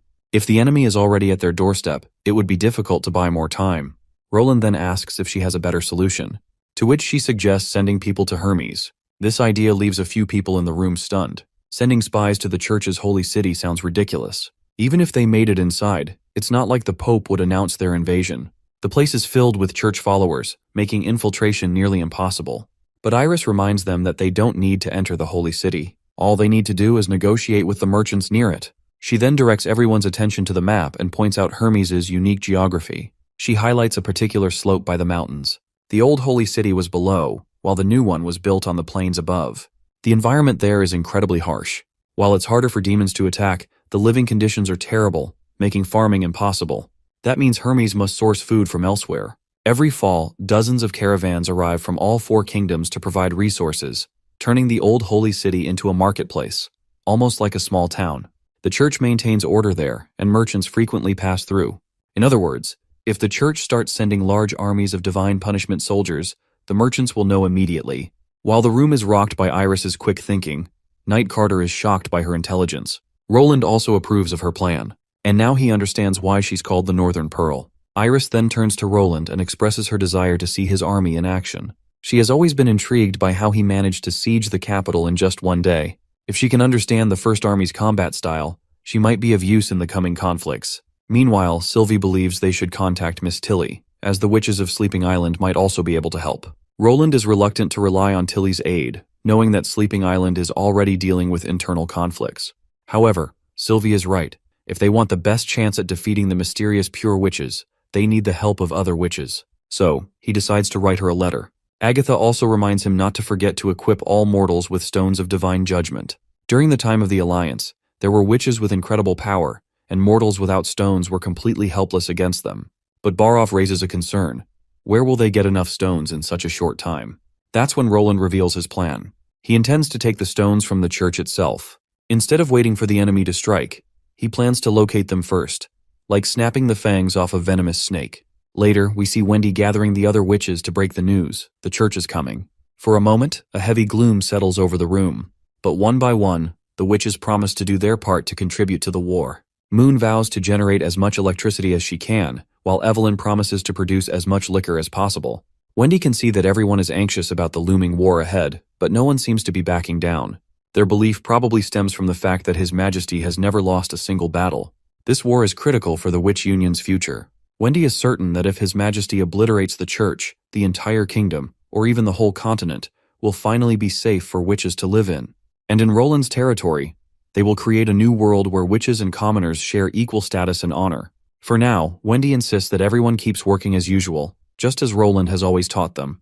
With courage in her heart, Wendy is sure that no one can defeat them. This is their home, and this is the turning point in changing the fate of witches. And so, all of the witches stack their hands together, vowing to overcome any hurdles in their way. Later, Wendy meets Nightingale, who seems unusually tense about the upcoming war. Nightingale has waited a long time for this moment, to finally face the church head-on. The sisters they lost to the church's hands have also been waiting for this day. As always, Wendy comforts her friend, pulling her into a passionate hug that melts the worries right off Nightingale's face. Meanwhile, the grain seized by the First Army from Dragon's Cliff quickly replenishes Neverwinter's inventories, ensuring enough rations for the upcoming war. The new recruits will soon finish their basic training, and raiding the church for stones shouldn't be too difficult. Roland is confident that 1,500 soldiers will be more than enough for the operation. However, he knows they're likely to encounter pure witches during this mission. That's why the contributions of Evie and Sylvie will be absolutely critical. Captain Brian approaches Roland, still struggling to determine the best location for battle. He believes the First Army can only reach its full potential if they attack from the western region. The Navy would be able to provide solid backup, ensuring supply replenishments within a single day. This distance would also be a huge disadvantage for the church, as their forces would run out of food within a month. But Roland doesn't believe that Brian's plan will work. There are still many church followers in Grey Castle, and without any word from the Pope, they will continue to bring in as many supplies as they can carry. Iris also believes that the church possesses berserker pills, substances capable of transforming ordinary people into monstrous warriors. If the church starts losing, they might force the citizens of Grey Castle to consume these pills, turning them into weapons to weaken the First Army. The objective is the most important part of any battle, and if we don't achieve it, then even a victory becomes a loss. She argues that Roland needs every citizen in Grey Castle alive. They cannot allow the church to massacre the kingdom's people. Brian is startled by her words. As far as he understands, she is suggesting they launch an attack on the enemy before they even enter Grey Castle. He reminds her of the consequences. If their soldiers run out of ammunition, resupplying won't just take a day or two. Iris admits that she doesn't fully understand the artillery and firearms that Neverwinter uses, but she does know that no battle should come at the cost of innocent civilians. That's when Roland suggests focusing troops and supplies on the border cities first. This way, they can minimize transportation issues and avoid fighting within Grey Castle itself. But Captain Brian is still unsure. How will they know where the church will attack from? Roland proposes baiting them into attacking a specific location. If they can determine when the enemy will strike, they should be able to detect their preparations in nearby cities. The answer is Blizzard Cliff. If they pile up supplies there and station the First Army at Valleytown, which is nearby, the church will be drawn into attacking along that route. Brian asks why they would choose Blizzard Cliff. Iris explains that it's because Blizzard Cliff is too close to the Holy City. Instead of waiting for the church to attack, they should act as if they are preparing an offensive. This will pressure the enemy into falling back toward that position. But Brian questions what happens if the church refuses to take the bait and chooses another route instead. Roland's response is simple. Then the holy city of Hermes will be annihilated. The next scene takes us into Anna's twisted nightmare. She sees buildings burning, flames surging wildly, a result of her own witch powers. Then, she is slapped by her father across the face. Anna jolts awake, gasping. It looks like this is not the first time she's had this dream. Later, she meets Wendy and her little helpers. She proceeds to hand Wendy this month's salary, 2 golden royals. Later, she gives a single coin to Knight Carter, who, in turn, delivers it to Anna's father. The reason Carter is delivering the money is because Anna refuses to meet him. She knows exactly how he'll act, just as he always did. And if she sees him now, it will only create more trouble for Roland. She doesn't want to add to his burdens. Knight Carter later reports back to her after completing the task, and Anna expresses her gratitude. She also instructs him not to tell Roland about this. Later, we see Sister Molly and Honey exploring Border Town together. They are absolutely fascinated by how much the town has changed in just one winter. After spending a wonderful time together, they can only wish for one thing: that Miss Tilly would come to Border Town and live here with them. If that happened, they could all live here happily, forever. The armies are ready to sail, and everything is going according to plan. Once they secure enough stones of divine judgment, the leading squad will first head to the northern region.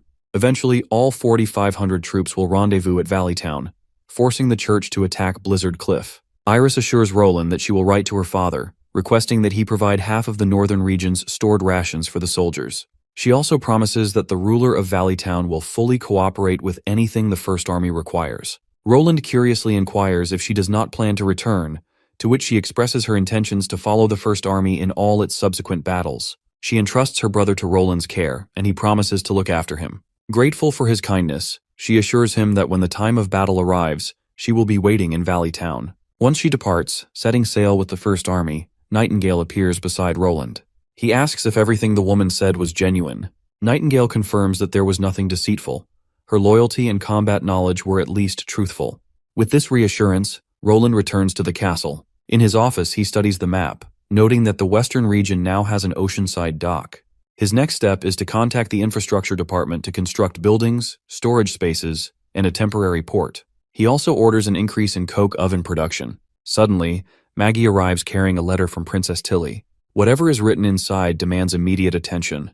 Without hesitation, Roland instructs Maggie to take Sylvie and chase after the departing ships, delivering Tilly's message to Evie. At sea, the First Army. On board the ships, Iron Axe and Brian strategize their next move. Brian suggests blasting the cannons upon reaching the port, but Iron Axe warns that this could provoke hostile attention from the local ruler. Their primary target is the church, and other matters should be secondary. He decides to proceed with diplomacy first, delivering the necessary documents and following protocol. Iris volunteers to go, explaining that the Candle family is one of the great families of the northern region, and her father is a duke, making her a suitable ambassador. Brian expresses concerns for her safety, while Iron Axe advises her to take a squadron of soldiers as a precaution. If they hear gunfire, they will launch an attack. Upon landing, Iris proceeds into the city, where Baron Delta, the ruler of Redwater City, arrives to escort the delegation. Later, Iron Axe meets with the Baron and states their objective. The church is attempting to consume all 4 kingdoms, and rebellion is now inevitable. He reminds the Baron of the disasters at Everwinter and Wolfheart. Their goal is simple: destroy the church and leave. However, the Baron acts suspiciously, insisting there is no need to rush. He invites them to a grand banquet at the castle that evening, hoping everyone will attend. While Iris expresses gratitude for his generosity, she reminds him that they must first fulfill His Majesty's orders. As the army continues its march, an ominous presence suddenly descends upon the area. Sensing danger, Iron Axe commands full mobilization. Just then, Maggie and Sylvie appear, warning them of an impending threat. Sylvie has detected magic in the area. At that moment, the Baron's knights suddenly turn on the First Army. Chaos erupts as the Baron himself is struck by a massive rock, thrown by a witch with the power to hurl boulders. Iron Axe immediately gives the order to open fire. Soldiers unload their bullets, killing the witch on the spot. As she falls, the magic Sylvie had sensed dissipates. Brian reflects bitterly on how the church not only forces commoners into consuming berserker pills, but also secretly trains witches, ruining their lives. Nevertheless, Iron Axe reaffirms their mission. Following Roland's orders, they storm the church, eliminating the hooded figures inside. Inside the treasury, they uncover a hoard of valuable items. The scene shifts to Slumber Island, where Madame Heidi appears for the first time. It has been 2 months since Evie and Softfeather left, yet no news has arrived. She fears something terrible may have happened. She reflects on how her position on the island has become increasingly precarious. Ever since Tilly established the slumber spell, all non-combat witches have sided with her. Those useless individuals are now beginning to stand on equal footing with battle witches, a fact that frustrates Heidi. Just then, her subordinate Skyfire rushes in with urgent news. A new witch has arrived on the island. Her name is Annie. Skyfire fears that Annie is the same girl they encountered years ago, the one who had traveled with Evie. She recalls spotting Annie on a stretcher. She is certain that Annie is the same girl Bloodfang once rejected while taking Evie instead. Heidi gets furious and rebukes Skyfire for failing to take care of Annie when they first met. Skyfire insists she did her part and cannot explain how Annie has resurfaced. From what I can understand, Heidi secretly hands over support witches to the church, while keeping battle witches for herself. If Annie is alive and well, it could expose Heidi's dealings with the church. Heidi demands to know why Annie was brought in on a stretcher. Skyfire explains that Annie has a severe case of frost illness, and Deborah is already tending to her. Unsettled, Heidi orders Skyfire to summon Nightfall and instruct Sandstorm to investigate Annie's condition. Since Sandstorm has never met Annie before, she will not be recognized. Later, Sandstorm reports back, Annie is unconscious and the frost illness has spread to her lungs. She won't recover in just a day or two. However, rumors suggest that a witch in Grey Castle's western regions possesses the ability to cure any illness. Once the rainstorms subside, Annie is to be sent there.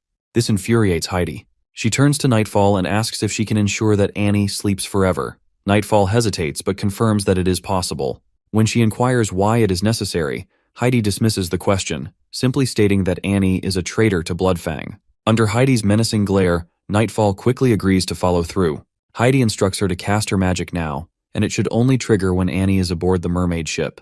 With that, they decide to carry out the plan. Later, she and her entourage approach Camilla, demanding to see the new witch. Camilla, however, reminds them that Annie has already been put to sleep and should not be disturbed. But Heidi keeps insisting, claiming that they know someone named Annie already. She fabricates a story, stating that Annie may have been separated from Bloodfang during an escape from an island. Left with little choice, Camilla grants them permission to see Annie. Once they finally get inside, Heidi tries to distract Camilla while Nightfall attempts to cast her spell in secret. However, Camilla sees through the trick immediately and stops Nightfall before she can complete the incantation. The spell Nightfall was about to use, the Seed of Eternal Rest, is a dangerous magic capable of putting someone into an unending sleep. Thanks to Camilla's intervention, the magic misfires and harmlessly dissipates into the ground. Realizing their plan has failed, Heidi quickly casts a spell of her own to obliterate Camilla. But to her shock, she only destroys a hologram, a mere projection of the real Camilla. At that moment, Skyfire unleashes a fiery attack to clear the path ahead and makes a break for it.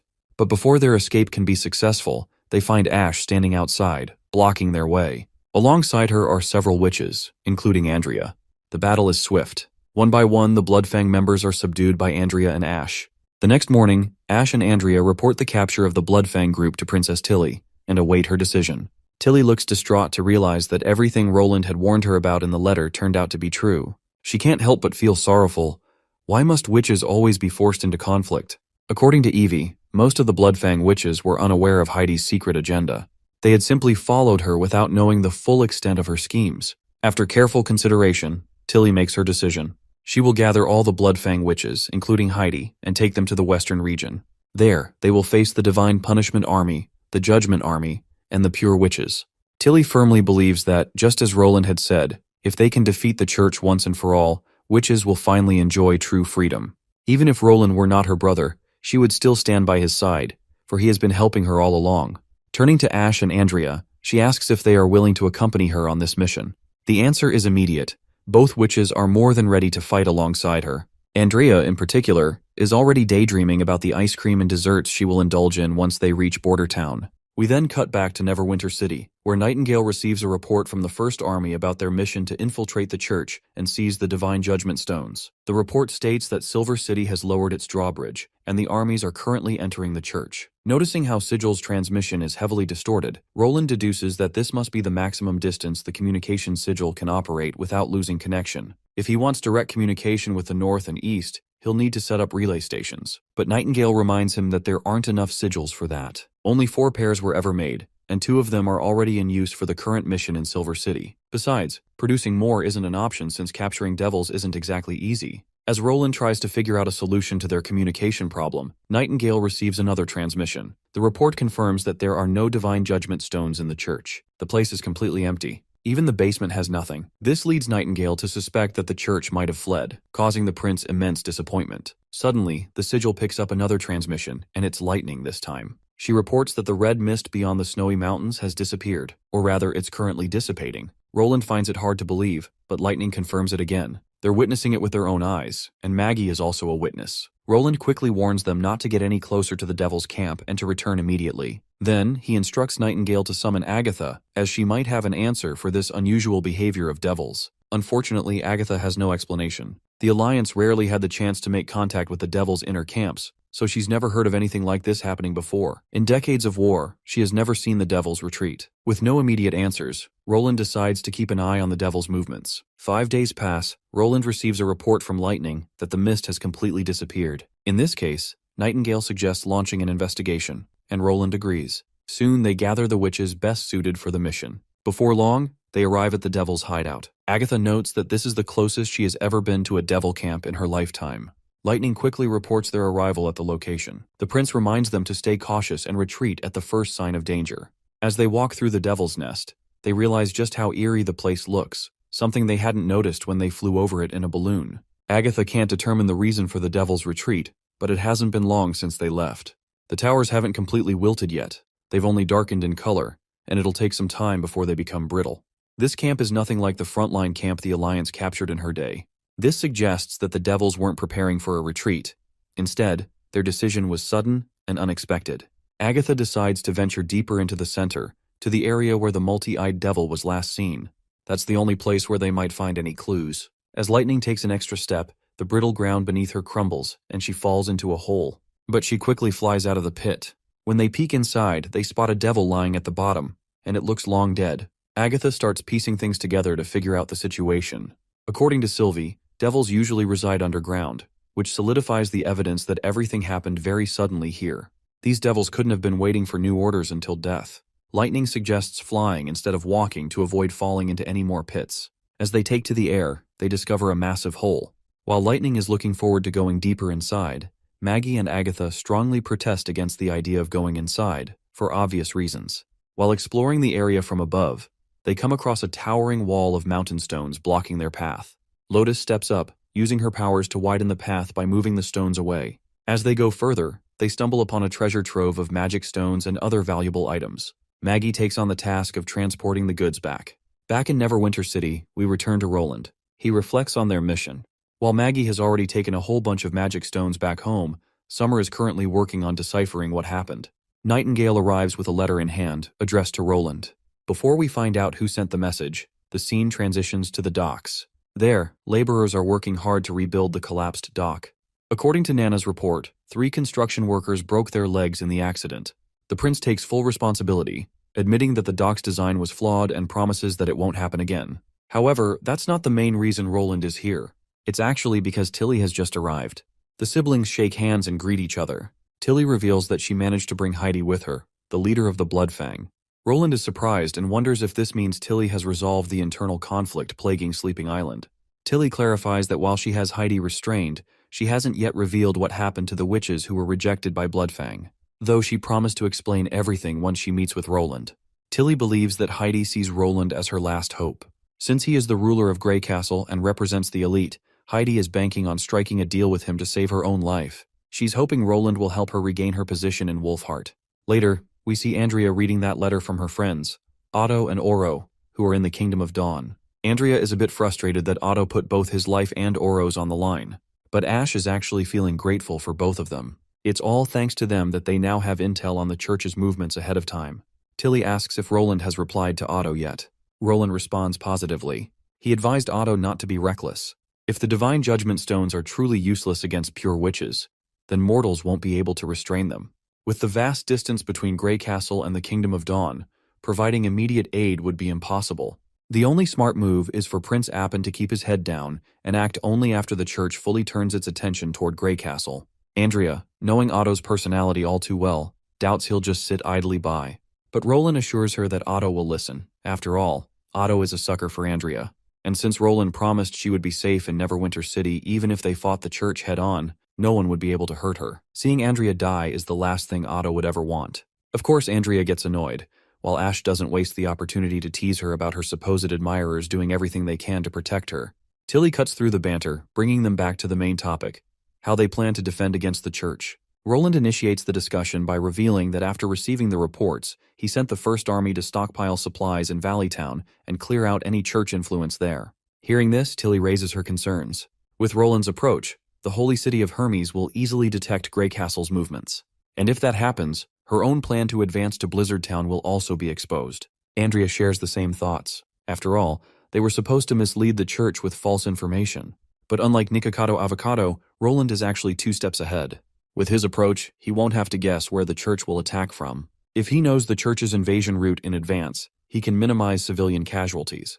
Not to mention, direct defense is what the First Army excels at. His only real problem now is figuring out how to deal with the pure witches. That's when Tilly places a reassuring hand on Roland's shoulder. This is exactly why she's here. She promises her brother that the witches of Sleeping Island will aid him in this battle. Later, Tilly enters her designated resting quarters. She notes how clean and elegant the place is, with no shortage of fresh snacks. As she looks around in awe, Ash casually asks why she called Roland brother today. After all, she used to insist that he wasn't the same person he once was. Tilly simply brushes it off, admitting that she still believes he isn't her stupid brother anymore. But at the end of the day, he's still her brother, just a smarter one. Besides, that's not what's important right now. Tilly wants to know if Ash has ever considered the significance of the war with the church. Of course, the not-so-intelligent Ash thinks it might just be revenge witches we'll finally be able to get. But Tilly corrects her, reminding her that what they're truly fighting for is a free life, not revenge. She then further asks Ash if she's ever thought about moving to Neverwinter City, living here with everyone instead of staying on Sleeping Island. Ash agrees that Neverwinter is great, and there's obviously a reason why the former Witch Association chose to serve under Roland. But she believes the witches from Sleeping Island are different. They already have a place to call home. Tilly then educates Ash on the 3 outcomes of the war she predicts. The first is that they won't be able to stop the Divine Punishment Army and may fall in the north. In that case, whether it's Sleeping Island or Neverwinter City, it won't matter. But Ash quickly shuts Tilly down, refusing to even consider dying. She promises that as long as she's here, she won't let Tilly die. Tilly tries to calm the overly dramatic Ash by reminding her that it was just a hypothetical scenario. She's confident she won't die in battle either. Anyway, Tilly proceeds to explain her second predicted outcome. If Roland fails but the witches of Sleeping Island survive, then if Grey Castle falls and Neverwinter is lost, the only safe place left for them will be Sleeping Island. She hopes they can keep resisting the church's advances from there until the Divine War arrives. In the third outcome, if the church falls and Roland takes over the holy city of Hermes, all witches will finally be able to escape oppression and prejudice, leading to true salvation. And when that day comes, the main reason for Sleeping Island's existence will disappear. You see, Sleeping Island was originally meant to be a sanctuary for witches. But if the church falls, there'll be no reason to hide on a cramped island in the middle of the ocean. Once the church is gone, witches will be able to live anywhere they want. No matter where they go, Ash is willing to stay by Tilly's side, ready to protect her. Later, we find Roland sipping tea, thinking about Tilly and why her mood toward him has drastically shifted. He asks Nightingale about it, but even she seems clueless. However, Nightingale has a hunch that Roland's quick decision to fight all out against the church might have something to do with it. It's just a guess, but Roland seems to believe this might be the true reason behind Tilly's change in attitude. But either way, he's happy that Sleeping Island has placed more faith in him. Later, Roland goes to meet Heidi, who's trapped in a cage. She had been knocked out before Nana treated her injuries to protect Nana from her. The other witches of Bloodfang reveal that Heidi tried to take Andrea hostage when she was surrounded, so Nightingale warns Roland to be cautious around her. He then orders Nightingale to wake her up. Nightingale promptly goes to the other side of the cage and wakes Heidi. Once she's awake, Roland introduces himself as Roland Wimbledon, King of Grey Castle. Since she wanted to speak to him, he's here. The first question he asks her is what happened to the witches who were rejected by Bloodfang. I already have a hunch that she might have handed them over to the church, and Roland seems to think the same. As far as he's concerned, Duke Island was under Duke Morgan's jurisdiction, and since Heidi was his heir, she should have cared for the handful of support witches she deemed as worthless. Even if their abilities were of no use, it would have been nothing more than providing them with food to keep them alive. Moreover, support witches are far more useful than she seems to understand. Of course, Heidi scoffs at the idea, which makes Roland chuckle. He wonders if she thinks he took the capital and became king solely by using combat witches. If combat witches were so powerful, they wouldn't have been oppressed and forced to live in hiding. So, he asks her again, where did those witches go? Heidi lies, claiming she released them and told them to find other witch organizations. She vaguely suggests that some went to neighboring towns or possibly to Dawn, but her lies don't go unnoticed by Nightingale. Roland feels disappointed in her, while Heidi continues to insist she's not lying. Roland responds by letting her know that Nightingale can detect the truth, so no lies can escape her abilities. Though Heidi isn't in a position to negotiate, she tries to strike a deal with Roland. She explains that the Wolfheart Kingdom has already been swallowed by the church, the king is missing, and she's the last of the Morgan bloodline. She promises that if Roland helps her take back Wolfheart, she will repay him in ways he can't even imagine. Money, jewels, witches, anything he wants. But Roland responds sharply, making it clear that he's only interested in knowing what happened to those witches. His complete disregard for her offer catches Heidi off guard. To think that a few witches are worth more to him than an entire kingdom is beyond her comprehension. Roland, on the other hand, has no interest in some distant land. All he wants is the truth. This back and forth is nothing more than an act of courtesy. He has plenty of other ways to make her talk. She must understand that avoiding the truth will only bring her pain. He emphasizes that he is a man of his word, so she'd better not take his warning lightly. Finally, Heidi speaks the truth, admitting that she handed the rejected witches over to aristocrats. While she didn't directly sell them, it was still a trade of sorts. Since not enough witches awakened on Duke Island to bolster their numbers, she needed to spread the word about Bloodfang across Wolfheart to attract more witches. Roland then questions her about the person who recruited the witches for her. Heidi mentions Skyflame, though she has already been killed by Ash during the arrest. She insists that all she wanted was to help her father reclaim the throne that was meant to be his. With the interrogation complete, Roland prepares to leave. Seeing this, Nightingale raises her voice, questioning whether he really intends to spare a murderer like Heidi. But Roland sets the record straight. Heidi Morgan is a resident of Sleeping Island. It is not his place to decide her fate. That decision belongs to Tilly. Later, Roland fills Tilly in on how Heidi sent the witches to filthy aristocrats as payment. Tilly asks if Nightingale verified this. Roland replies that it didn't take much for Heidi to cave since she seems mentally weak. Though saddened by the twisted truth, Tilly expresses her gratitude to Roland for separating the water from the milk. Roland is more than happy to help his sister. Furthermore, he reminds her that since Heidi is a Sleeping Island witch, it's up to Tilly to decide her fate. While Tilly understands what he is saying, she still wants to hear his opinion. What would he have done in her place? Roland simply replies that he would do exactly what Tilly would do. This makes Tilly crack a smile as she has figured out what must be done with Heidi. As she prepares to leave, their attention is caught by Lightning, who is reporting something urgent through the sigil. When Roland responds, she describes the sighting of strange monsters. She struggles to put it into words. This is an unprecedented discovery, as these creatures have never been seen before. She wants Roland to witness them with his own eyes. Later, Roland boards his steamship and reaches the location to investigate personally. As they walk through the land once occupied by the devils, they come across a mark, one seemingly left behind by Lotus. There are also holes in the cliff. While Nightingale isn't sure of their purpose, she claims to have seen similar holes in the barren mountains, though those were slightly bigger in comparison. The further she went, the more she felt something was watching her. And not just one thing. It was near the valley where the association had set up camp. A narrow path leads even deeper underground, but she didn't dare to venture too far. Roland, fascinated by this discovery, decides to investigate that place as well once they finish here. They finally meet Agatha and Soraya, but Lightning and the others are missing. Roland asks Agatha about it. Agatha explains that Lightning is flying all over the place with Summer. This uncharted land is like a giant playground for her to explore. Roland isn't surprised. If these ancient monuments and devil towers existed in his old world, they'd probably be turned into a national park with ridiculously expensive tickets. Nightingale overhears and questions what the hell he's even talking about. Roland quickly changes the subject, telling her to call Lightning back using the listening sigil. Soon enough, Summer, Maggie, and Lightning return. Now that everyone is here, Roland decides to begin the task at hand. Summer promptly uses her ability to recreate a holographic projection of what happened here. A giant stone tower suddenly materializes through her magic. The scene they're about to witness takes place right before the devils disappeared. Since Summer can maintain the memory for around half an hour, they will be able to see the entire process. But Roland is particularly interested in the devil with multiple eyes, the one that detected Sylvie's magic. Agatha reveals that it was at the top of the tower. However, it's too far from Summer's holographic range, so they can't see it for now. As the projection progresses, they witness a giant worm devouring the black stone tower. And after swallowing the tower, the worm simply disappears. Tilly is absolutely shocked to realize that this is the same worm that devoured Agatha's lab. What bothers her is why it would be hostile toward the devil camp. The only explanation Roland can think of is that this worm monster isn't being controlled by the devils, or at least, not by these particular devils. Agatha shares the same thoughts.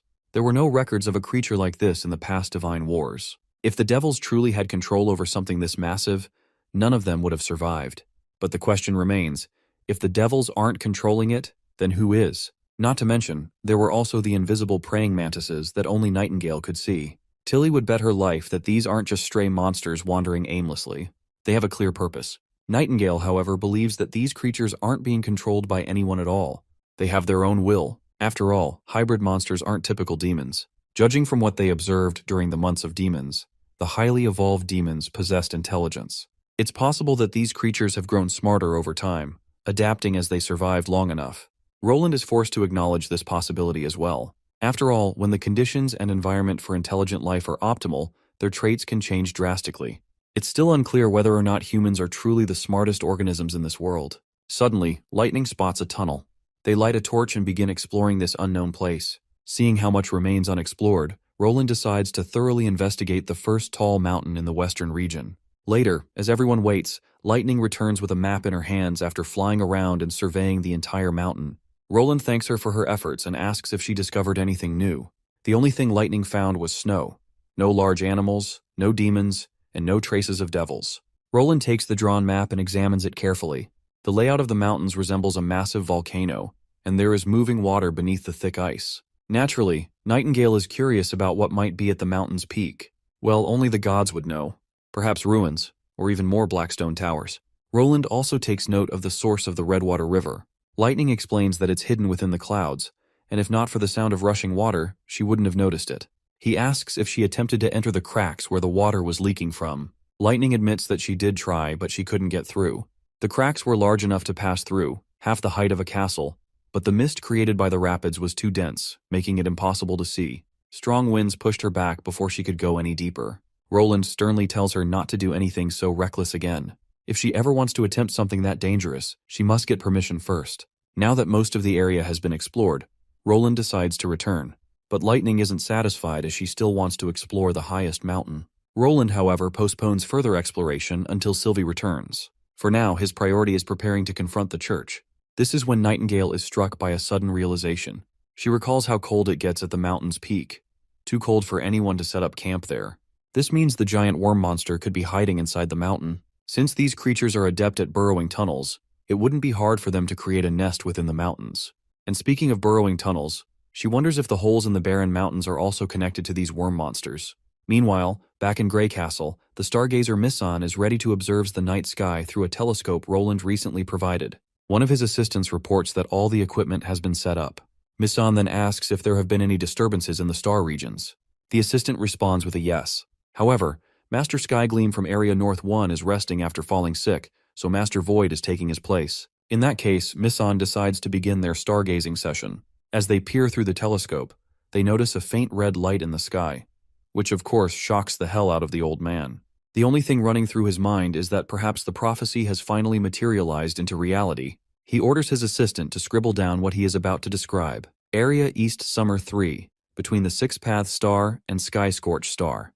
The assistant questions what name to give it, but the old man suggests leaving it blank for now. Furthermore, he orders his assistant to gather all the master scholars on the observation deck and dismiss all the apprentices. Later, as all the big shots gather, the old man reports that signs of disaster have appeared.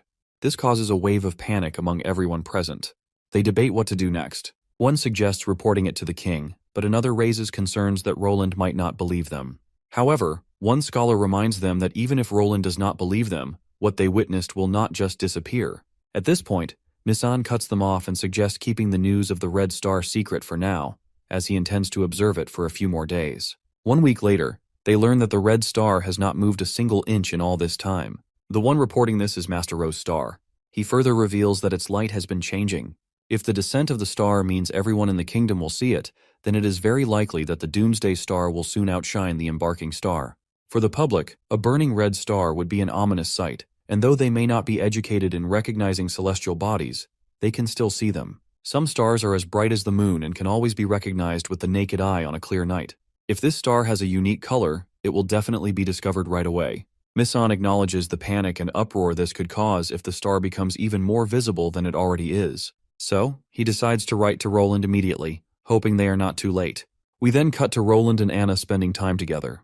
Anna is visibly sad because her name is not on the dispatch list for the upcoming war against the church. While Roland understands her concerns, he simply cannot put her in danger. Border Town's military-industrial production needs her, and without her, they would not be able to manufacture anything, from machine gun parts to howitzer fuses. These are crucial if they want to win the war. Initially, Anna thought he did not want her to go because the front lines were too dangerous. Roland assures her that while fighting the church definitely carries an element of danger, he is confident they will win. So, she has nothing to worry about, and staying in Neverwinter is the best way she can contribute to the war effort. But Anna still wishes to stay by Roland's side during this time. After all, This time is different from anything they have been through before. Fighting the church will be the biggest challenge they have ever faced, and it will either result in the destruction of Hermes or the defeat of the First Army. She fears that if he loses, she might lose him forever, and it will be months before she hears any news in Neverwinter. She does not want to endure those grueling months, anxiously awaiting word of his well-being. Roland finally agrees to let her tag along, but he sets one condition. If things go wrong on the battlefield, she must leave the northern region immediately, no matter what. She promises that if the situation turns dire, she will return to the western region immediately and take refuge on Slumber Island along with the other witches, continuing the fight from there. But for now, she wants to follow him everywhere he goes, though she knows this is not exactly what he wants from her. So she promises him that until the world becomes what he envisions, she will keep going in his place, all the way until mortals and witches can live side by side. Their sentimental and caring conversation gets them in the mood, and soon enough, they begin their fun session. We then cut to the border town. There, Roland greets the citizens. He starts his speech by acknowledging that everyone is aware of the kingdom's upcoming defense against invaders. Their enemy is the holy city of Hermes, which has already consumed Everwinter and Wolfheart, and now they are targeting the western region. While he knows that some people here have believed in God and trusted the church before, and he completely respects that, but he reminds them that the church took advantage of their goodwill, and now they must pay the price. By selling the Stone of Divine Judgment alone to the masses, they earn hundreds of thousands of golden royals annually, money that rightfully belongs to the common people. The reason is simple. The elites were not willing to spend much on these stones, so the church piled the cost onto everyday citizens, raising taxes, fees, and even confiscating property. The church promised that all the money the public gave them would buy God's protection, but it was all a lie, and the truth is evident. There were always people starving and freezing during the months of demons, which clearly shows that no one received the protection the church had promised. Reality has proven that without the church, Neverwinter City has become even greater, and the same goes for all other cities. So, Roland declares that he will never surrender or lose to these parasites. He announces that the First Army will crush them, and no one will ever steal from his citizens again. After hearing this powerful speech, the public erupts into cheers, openly denouncing the church and showing their full support for Roland. While Roland understands their enthusiasm, he reminds them that it is the First Army's responsibility to fight on the battlefield, and no one will be required to pay a war tax. That is something the enemy will have to do. So, he requests that they continue devoting themselves to the production and expansion of Neverwinter City as always. That is the best way they can help their soldiers on the front lines. Once again, the common people erupt into a round of applause for Roland's visionary thinking, confident that victory is within their grasp. The scene then cuts to Valleytown, where Iris's father Carlin has come to meet his daughter. However, his excitement fades quickly when she questions why he is even here. She had written him a letter a month ago, asking him to cooperate with the First Army's preparations. Carlin reveals that he had immediately contacted Valleytown's Duke Hall and assigned the butler to oversee everything, so he questions whether this level of cooperation is not enough. Iris only grows more disappointed upon hearing this. This battle against the church is incredibly important, and she wanted him to manage everything personally. The father and daughter go back and forth, with Iris repeatedly reminding her father of the responsibilities he should be handling. Eventually, after being firm with him, she gives him a well-deserved hug and welcomes him to Valleytown. As they sit down, Iris reminds him that they are waiting for Roland to arrive in Valleytown. But there is much more to do than just that. They need to transport everything required for battle, food, horses, fabric, medicine. She also received another secret letter from His Majesty. They will need to move as much metal and bronze here as they can spare. While Carlin is unsure if Roland can completely uproot the church and seize Hermes, Iris has complete faith in him. She believes that stopping the church from invading the kingdom at Blizzard Town will not be too difficult. Time is the resource His Majesty lacks the most. Since her father has not seen Roland's factories, he does not understand the true might of Neverwinter City. The firearms Roland has invented are incredibly powerful, and the factories just keep churning them out. Any citizen can kill an enemy with only half an hour of training. To sum it up, she is 100% certain that Roland can defeat the church. Since Iris holds Roland in such high regard, Carlin questions her in disappointment. If she thinks so highly of him, then why did Roland never respond to his letter? When she asks which letter he is referring to, he reveals that it was a marriage proposal for her. Given how much she praises Roland, he questions why she has not considered marrying him. Not to mention, she even rejected Timothy in favor of someone better. Iris finally decides to explain her point of view. Timothy needed an ally, or rather a lackey he could rely on, and marriage was just a pretense to make that happen. If she had refused, he would have discarded the Candle family and chosen someone else willing to obey him. But in Roland's case, he does not even need the Candle family. He chose her to work for him because of her abilities, not because of her background. Carlin, however, still believes his point stands. In fact, he argues that it is even better that Roland holds her in high regard. She could become the queen and give birth to a prince. He then reveals that the Candle family will become an indisputable ally to the royal family, and her brother's well-being will also be secured. But then again, she refuses his idea because Majesty Roland believes in love, and he is already interested in a witch. For a moment, Carlin thinks that Roland might be in a political marriage with a witch for an ulterior motive. But Iris corrects her father, revealing that he just so happened to fall in love with a woman who is a witch. And he strongly believes in love and envisions that love will be the protagonist in marriage. His father quickly reminds her that witches can't bear any children, so there won't be any heirs. But Iris reminds her father that this is a problem for Roland to worry about, and they do not have any right to enforce their beliefs either. We then cut to the First Army, which has currently unfolded into Blizzard Town. Captain Brian questions Iron Axe if they are not going to evacuate the Blizzard Town civilians beforehand because the Holy City may forcibly transform them into berserkers. Iron Axe does not want to risk alerting the enemy, or at least they can't take this risk before they finish setting up their base. He further assures Brian that they will be ready in 3 days, so afterward, their only responsibility will be to evacuate the villagers. This is when we see Maggie, who reports to Iron Axe that there are large troops moving towards Blizzard Town, and they number about 1,000 people. They don't have any supply carriages, and she did not see any civilian soldiers either. Some of them were carrying huge shields and spears. Iron Axe asks her about the scale of those big shields she speaks of, to which she reveals that they are just as tall as Iron Axe. Brian is seemingly worried to hear the report. The enemy is marching at an unusually high pace, and it's going to take at least 2 to 3 days for Roland to arrive at Valley Town. And the fortress cannons are not ready either. It looks like the church's response is faster than they had thought. But regardless of whether Roland is here or not, Iron Axe believes that they must carry out their duties instead of retreating a single step. He is not willing to let the enemy step 1 foot past their line of defense. Later, the church's soldiers finally come across the First Army. The church soldiers quickly draw their shields and hide behind them. The First Army, from the other side, also begins the barrage of bullets. While some church soldiers manage to withstand the barrage of bullets, some of them are dead on the spot. As the church soldiers march forward, the First Army has no option but to engage in hand-to-hand combat. While Iron Axe is distracted with one soldier, another enemy soldier tries to pierce him down. But Iron Axe quickly pulls out his revolver and takes the bastard down. All the while, Roland has also arrived at Willow Town on one of his best ships. Iris is also there to greet Roland and offers congratulations for the victory the First Army just snagged. Roland is glad to hear this, though he was already briefed while he was still on the ship. He also heard from Iron Axe that the Candle family ensured that all food and supplies were delivered, which helped successfully trick the enemy. Iris is glad to hear this acknowledgement, and also believes that it was the duty of the Candle family to perform.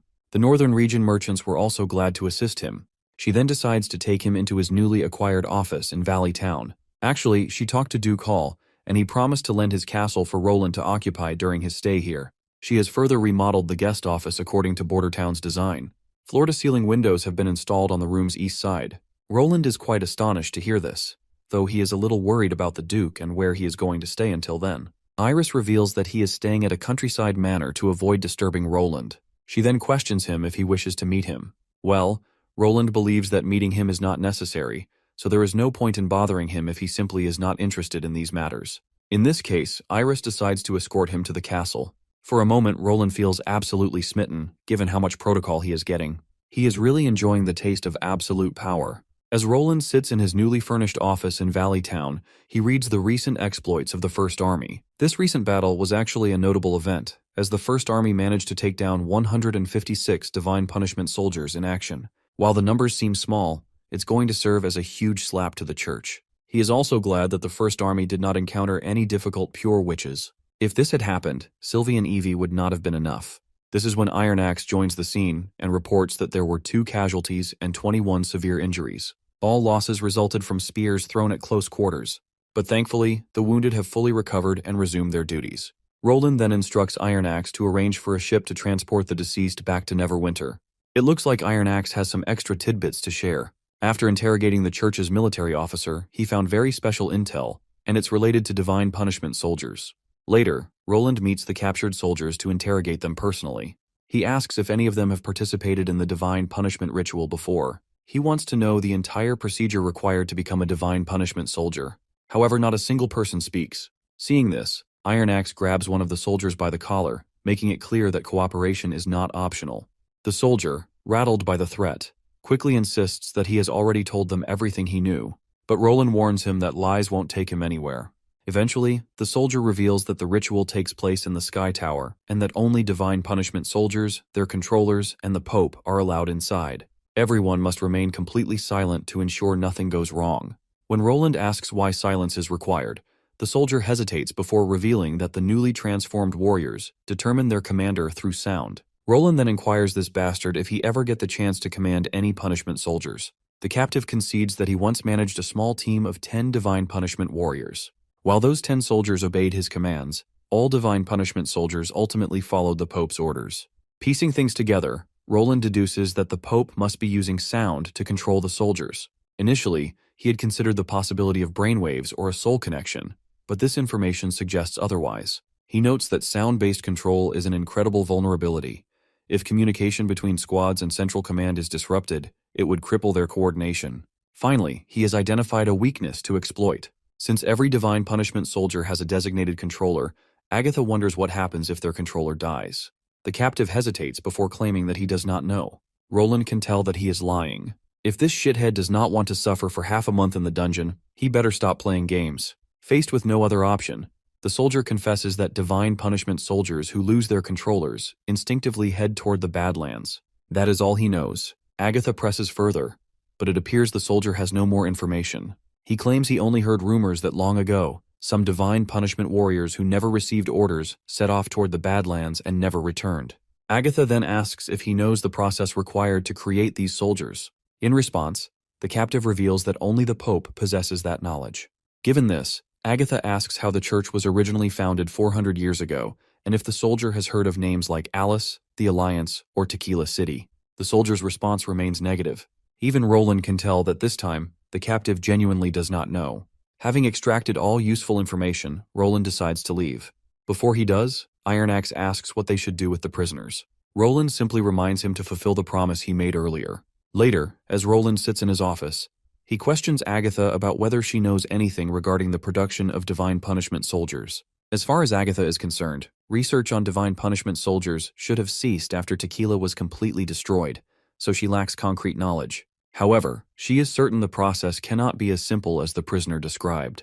After all, his explanation does not clarify how a new pope inherits control over the existing soldiers. Furthermore, it is strange that Divine Punishment soldiers instinctively move toward the Badlands after losing their controllers.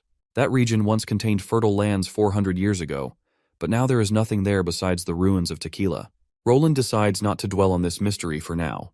The more pressing concern is how to deal with the Divine Punishment soldiers. If they are truly controlled by sound, perhaps Sister Echo could interfere with their commands. However, Agatha believes this is impossible. Echo would need to mimic the exact sound of a controller, which would require Nightingale's mist ability to get close enough to the controller and observe. During that time, Roland would be defenseless, and a single pure witch with special abilities could easily assassinate him.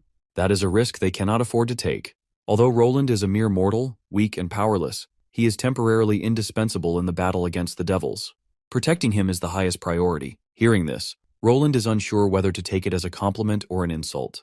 He assures Agatha that he will keep a stone of divine judgment with him at all times. However, Agatha reminds him that the stones are only one line of defense and cannot guarantee his safety. Even Nightingale cannot ensure his survival, but having some protection is better than none. Nightingale takes this comment personally, responding sharply that as long as she is alive, she will not allow any harm to come to Roland. Speaking of protection, Agatha recalls why Lady Alice was able to become the Queen of Stars and the Chief of the Council.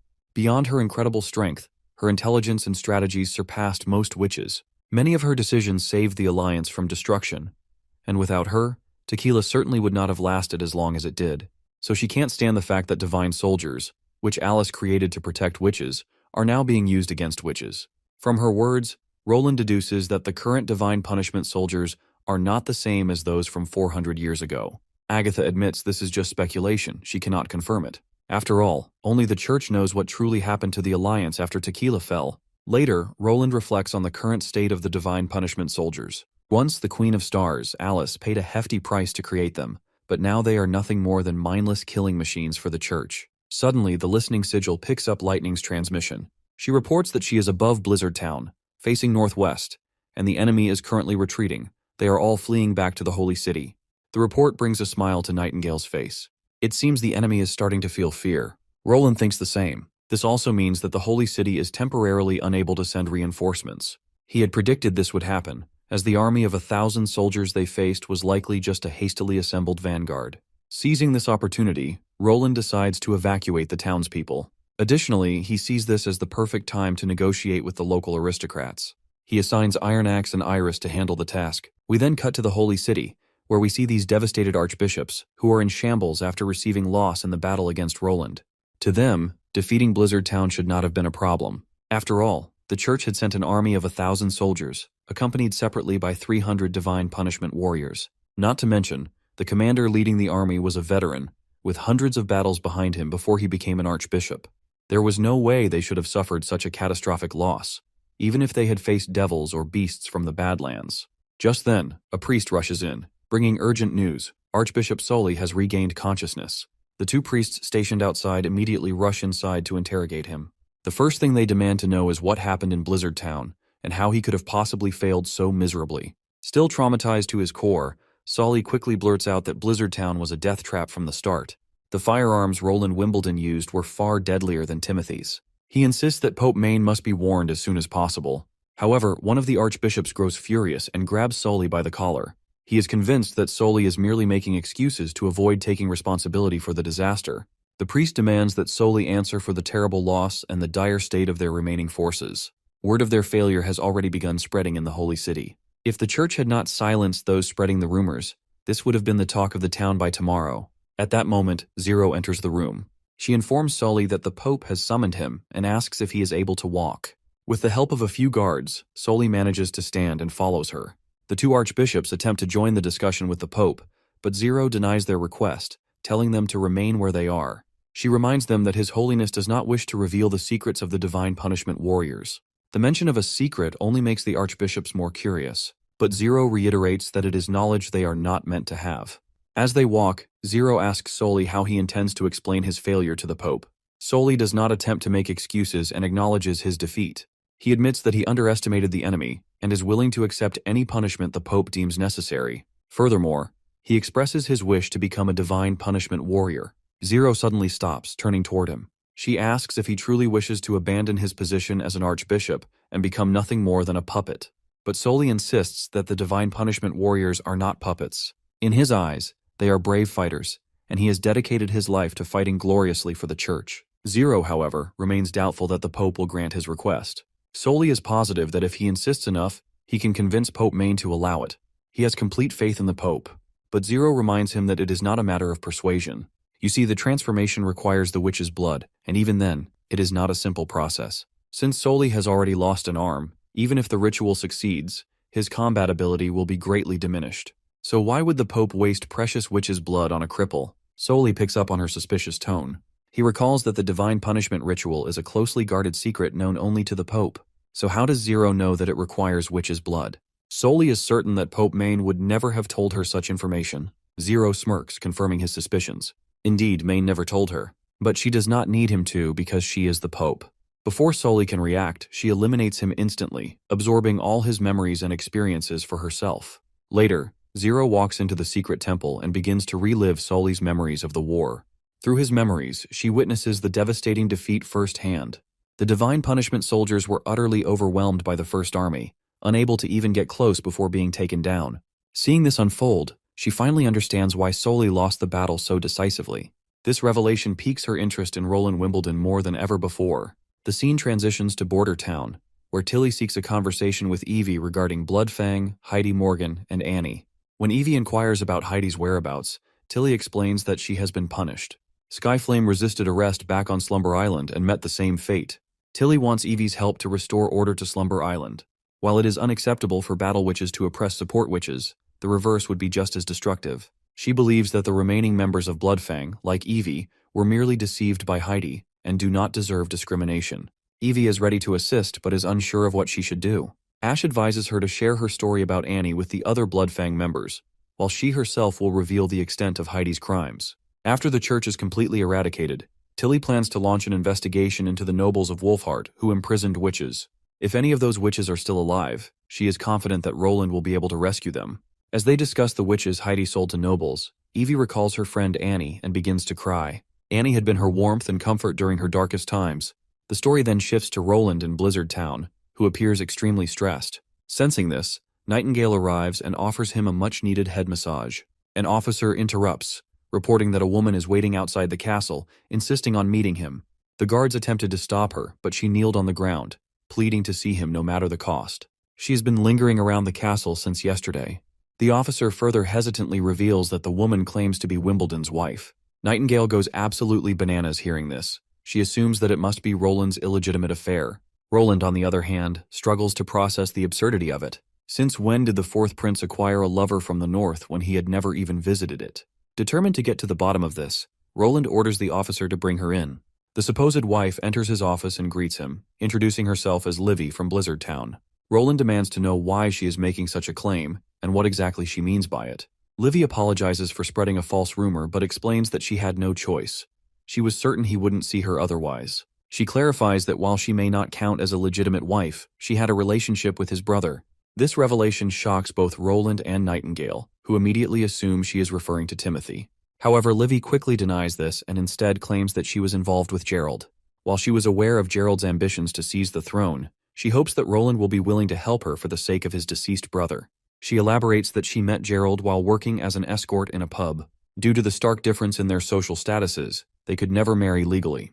Instead, they spent time together in a small countryside cabin. After Gerald's death, she was forced to return to the pub, where the owner was displeased with her sudden absence. He continually harassed her, recently even attempting to drag her into his room. She wants to escape but doesn't know how. The only person she could think of who might help her is Roland. Roland suggests that she return with them to the western region, promising to arrange food, shelter, and a job for her. However, Livy expresses her desire to stay in the north. Nightingale speculates that she might be skeptical of Roland's intentions, perhaps fearing that he, too, might take advantage of her. Given that she is nearly as beautiful as Iris, it's no surprise that the pub owner lusted after her. Roland assures Livy that he will contact Duke Calvin and arrange safe transport for her to Evernight City. Feeling deeply indebted to Roland's generosity, Livy expresses her gratitude and vows never to forget his kindness. As she turns to leave, Roland asks her one last question. Did she and Gerald have a child together? Unsurprisingly, Livy denies it. However, Nightingale can immediately tell that she is lying, and even Roland senses it.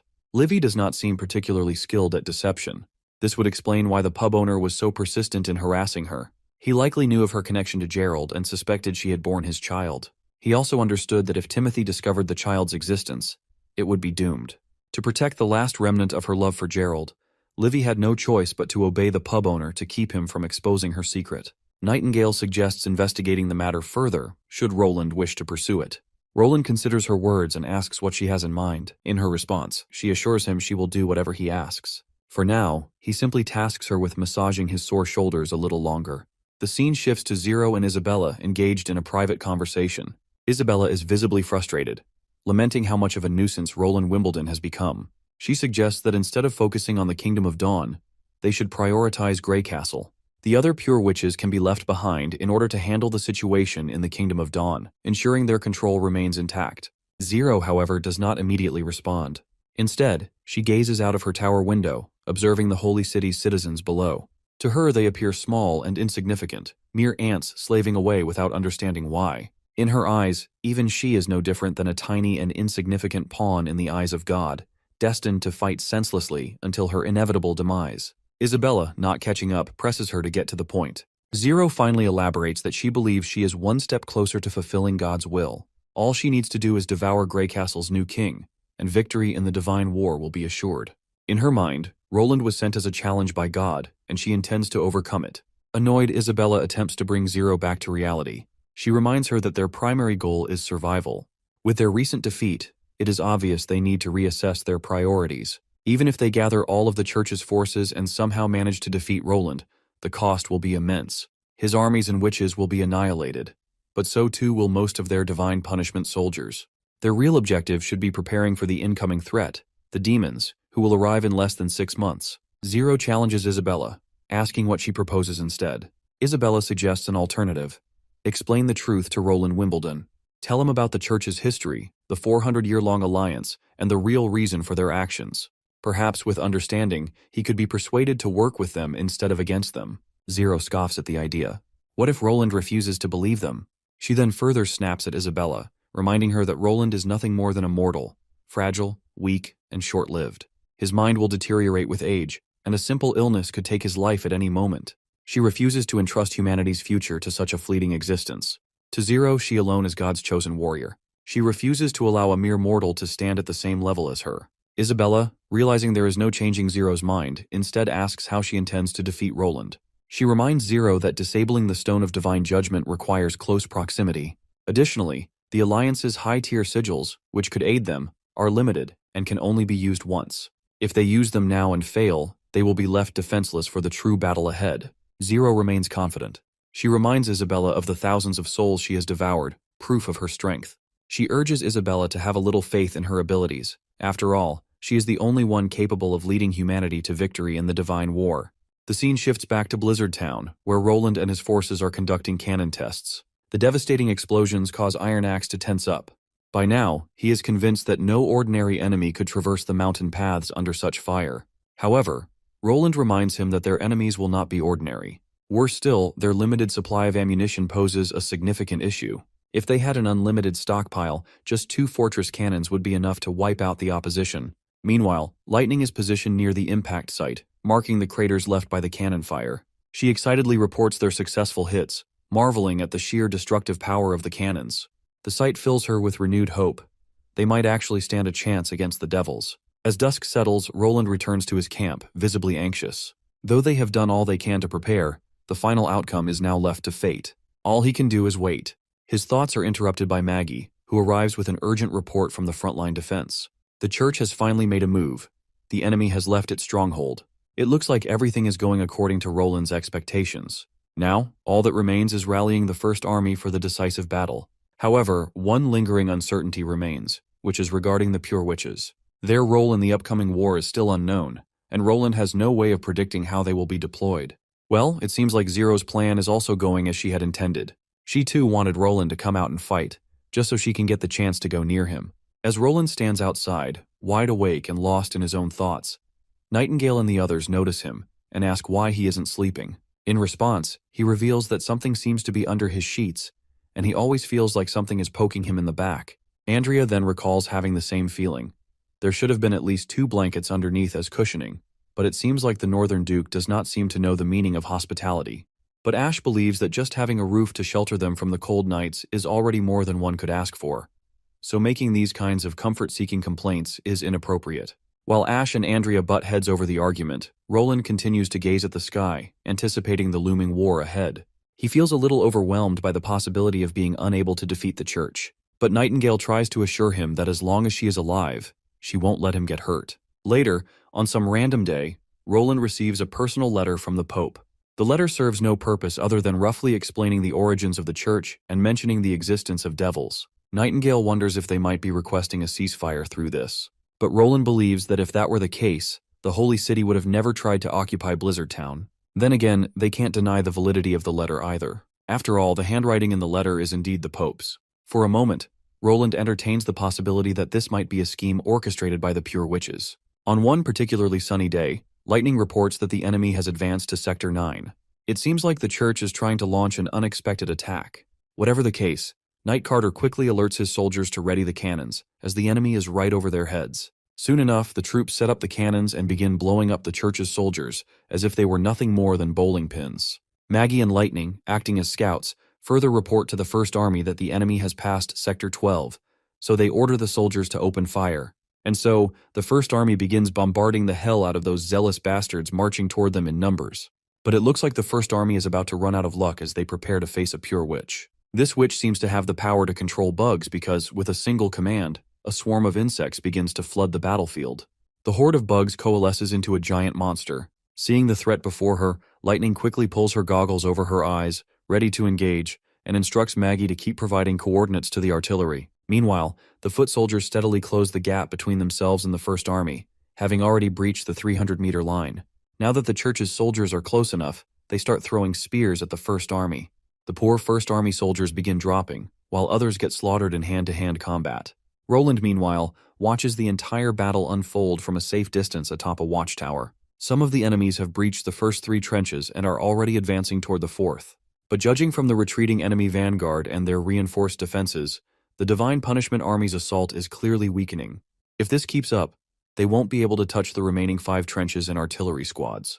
Then suddenly Sylvie notices something shocking. The ground beneath the First Army soldiers is sinking, all thanks to Vale, who pops right out of the ground. She uses her magic to control the soldiers, forcing them to take their own lives. This absolutely shocks the hell out of Roland. He is so stunned that probably the most shocked we've ever seen him. Meanwhile, the First Army soldiers manage to take down one of the witches who summoned the insects. She gets riddled with bullets, making her death inevitable, and thus, she falls in a pool of her own blood.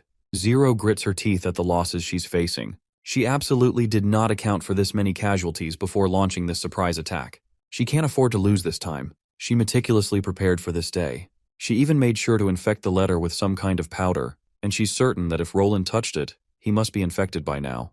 You see, this powder has a scent that mortals can't detect, and it can seep into the skin as well. Once Vanilla, one of the pure witches, activates her ability, they will be able to pinpoint Roland's position in the crowd.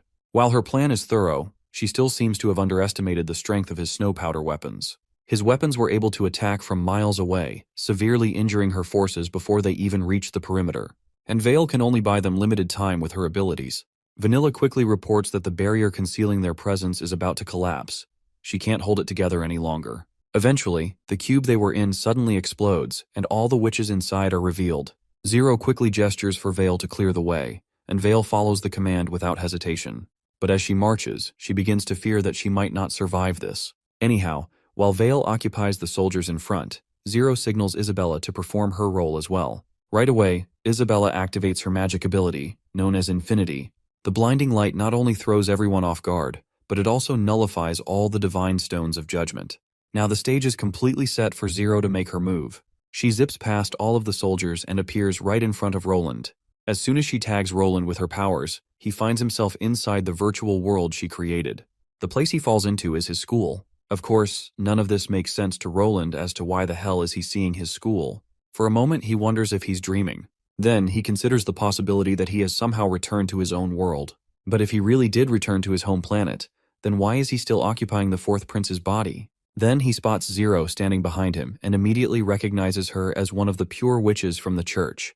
But in her introduction, Zero makes sure to add that she is also the 15th Pope of the Holy City of Hermes, and her name is Zero. And given how strange this place is, she's certain that he is definitely not Roland Wimbledon. Roland asks if she created this place, to which she claims that he is the one who did. This place is buried deep in his memories and appears frequently in his daily life. She is very, very curious to know what exactly this place is. After all, the 4th Prince of Grey Castle absolutely never lived in a place like this. But Roland doesn't feel the need to tell her anything. He starts analyzing his situation. He's not sure what to do to escape this illusion. Based on past experiences with nightmares, jumping from a high place would normally wake him up. Meanwhile, Zero is confident that she'll learn everything there is to know about Roland sooner or later. Who he is, where he came from, and why he became the 4th Prince of Grey Castle. Everything will become clear to her once this is over. Usually she explains to her opponents all about her illusion, its effects, its rules, and the impact of her ability. But this time, she decides to keep her mouth shut. With that said, she stabs the hell out of Roland. But even after dying, Roland finds himself back, with no wounds at all, though the ground is still stained with the blood he lost. He's trying to figure out where that sword she summoned came from, and how he's even alive again. Zero charges at him once more and delivers a slash that kills him instantly. And once again, he spawns back. By now he's sure he's not in some twisted nightmare. If it were, killing himself would have let him escape it. It feels more like an eternal battlefield. And if he's thinking right, there must be some conditions he needs to fulfill to leave. If she can summon weapons out of nowhere, he wonders if he can do that too. So, when Zero jumps at him for another strike, Roland imagines a shield in front of him to save himself. An invincible barrier appears just in time, blocking the direct hit. Now that he's figured out he can conjure anything by imagining it, he pulls out guns and starts bombarding her with bullets. But that's still not enough to defeat her. She appears right behind him and kills him on the spot. Roland is back again, and she can't help but commend him for the unique perception he's showing. She's quite astonished at how he figured out her illusions without needing any prior explanation. And the weapons he's summoning are pretty interesting. She's never seen anything like the lump of metal he's conjured. His creations are indeed terrifying, but she makes it clear they're not as threatening to her. She's been watching him the whole time, while he's never been able to notice her actions. In all these years, she's devoured countless warriors, including transcendental witches. There's no way a mere mortal like Roland could win. Suddenly, Roland conjures a little box right in front of her eyes. It explodes on her face, causing her to die instantly. But of course, she respawns. As Roland stands tall after figuring out how to fight with her, he calls her out for her filthy tactics. He doesn't like how she makes her opponents despair and concede defeat, just so she can steal all their knowledge. But Zero isn't fazed by his righteous ramblings. She just suggests that Roland admit defeat if he knows this much. That's when Roland summons Optimus Prime to attack her. But this sassy woman suddenly appears right behind him and slits his throat with her dagger. The back and forth continues, and every time she kills him, she demands he concede defeat. She points out how he's losing stamina and mental strength, and if this keeps up, he won't be able to achieve anything except suffering. Hearing this, Roland realizes that she's continuing to pressure him to give up, even though she could just keep attacking him. This only means her stamina is running low as well. But as if Zero heard his thoughts, she reveals that worrying about stamina is the last thing on her mind. She has enough stamina to die over 100 times, so Roland's basically making things harder for himself by not conceding. Roland begins to weigh his options. He thinks about ways to trap her, like caging her, using proximity mines, or maybe electric field lasers. But then again, none of these things would truly trap her. Just like she said, if he can't restrict her movements, he'll definitely lose. Roland then asks her how many battles she's fought in the past 2 years. She claims it's probably 1,000 or more, though not many have impressed her. Their wills were stronger than Roland's, but they still lost to countless deaths, and not many chose to endure the hopeless defeat. She reminds him once again that continuing this torture is pointless. Meanwhile, Roland rhetorically asks her if no one has ever defeated her in those 1,000 battles. He wonders if there's really no one mentally stronger than her, no one who won by creating lava or oceans. Zero reiterates what she had said. Even if she had been defeated, she wouldn't be standing here now. She further points out that even if someone tries to change the surface they're standing on, it would deplete their mental stamina so much that it would be like suicide. No one could ever change the entire world like this. Only a god with omnipotent strength could pull off something like that. Roland responds by saying that gods don't exist in his world. Zero then questions if he concedes defeat, especially since he has no way to turn the tides in his favor. But Roland refuses to quit, not without trying one last time. He wants to try once more, and if he fails, he'll concede. Hearing this, Zero readies a sword crackling with intense energy, prepared to give Roland the final blow. But that's when Roland pulls out his biggest trick. He makes the ground beneath her unbelievably slippery, so slippery she can't move an inch. She's left confused, wondering what in the world he just did. Roland smirks and boasts about making a minor adjustment to the battlefield. Without the support of friction, her speed doesn't matter. She won't be able to move at all. To educate her further, he explains the law of motion. When an external force isn't acting on an object, it will remain static, just like she is right now. This phenomenon is known as Newton's first law. After rendering her a defenseless husk who can't even move, Roland produces a bunch of machine guns and begins bombarding the hell out of Zero. The scorching heat burns her alive over and over. But more than the pain, what hurts her most is the fact that she's getting her ass whooped. She refuses to believe that he's able to create something that doesn't exist, and that what he says is true. Roland then breaks it to her that he simply altered the atomic distribution of the floor. The atoms are now tightly packed together, neat and organized like soldiers. The surface is incredibly slippery and tough, so tough that even the hardest diamond would be like marshmallow in comparison. So, it's basically over for her. As Roland intensifies the scorching flames, making her die over and over again, we shift to the real world, where Nightingale is watching over Roland's unconscious body. Tears well up in her eyes as she thinks it's her fault. She failed to protect him. Just then, Lightning appears and reports that the Pure Witch is awake, meaning it's finally time to interrogate her and get all the secrets she knows. Along with Nightingale and Lightning, Agatha joins them. As they walk through the corridor, Lightning points out how the witch woke up by herself, sitting on the bed when Ash was checking on her. She also said that this prison is meaningless to her. Once they reach the room, they hear Isabella muttering about how Zero seems to have completely lost, even though she was supposed to be a spoiled god's child. Nightingale is intrigued to hear the mention of a god's child. Isabella, on the other hand, is willing to share everything she knows, and she's ready to accept whatever they decide for her. She starts by explaining her abilities. She can disable the effect of the Stones of Divine Judgment, and no amount of stones can stop her if they're within her range. But otherwise, she can't go through walls or dig underground, so they don't need to prepare any special rooms for her. Hearing this, Nightingale deduces that she must have been the one who disabled Roland's stone. Isabella admits to this, saying she had no other choice, as Zero was already blinded by God. She believed that only on the battlefield could one receive the smile of God. She further reveals that Zero used the Battlefield of Souls on Roland. The Battle of Souls is essentially a fight of wills and consciousness. The loser surrenders everything and the winner takes it all. Ever since Zero awakened as a witch, she's never lost on the battlefield. She's devoured over 1,000 mortals and witches, absorbing their memories, knowledge, and lifespan. She's lived for 200 years. However, Isabella never expected Zero to lose to a mere mortal prince. But since Roland has won, Nightingale asks why Roland hasn't woken up yet. Isabella reveals that the outcome of the Battlefield of Souls should have been decided instantly. If Roland didn't turn into Zero on the spot, that means Zero failed to devour him.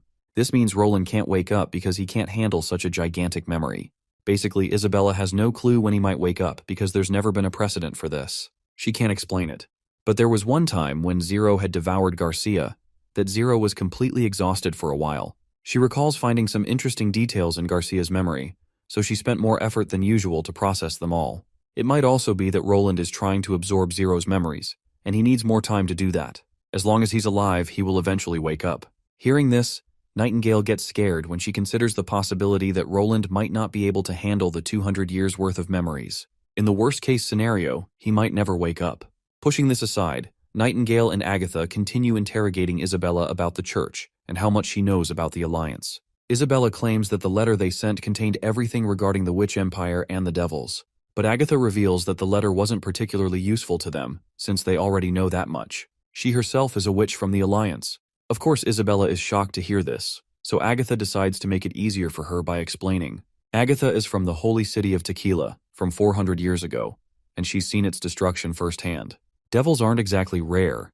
They have camps in the misty forest to the west of Grey Castle, as well as at the end of the Redwater River. Furthermore, Roland has already fought those devils once. What Agatha really wants to know is how the Alliance became the church. Isabella then reveals that the records mentioned there was a conflict within the Alliance during the escape. It happened on the northwestern side of the mountains.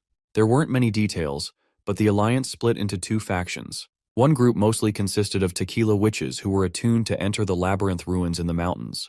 The other group consisted of witches from Comet City, who wanted to keep heading north, uphold Lady Alice's will, and settle in the Hermes Mountains. These witches became the church. Hearing this, Agatha is shocked to realize it was basically an internal war among the witches while they were on the run, which was nothing more than suicide.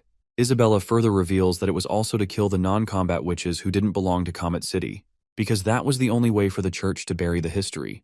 If it hadn't been for the internal conflict among the witches, the Four Kingdoms wouldn't have been able to escape the Alliance's control.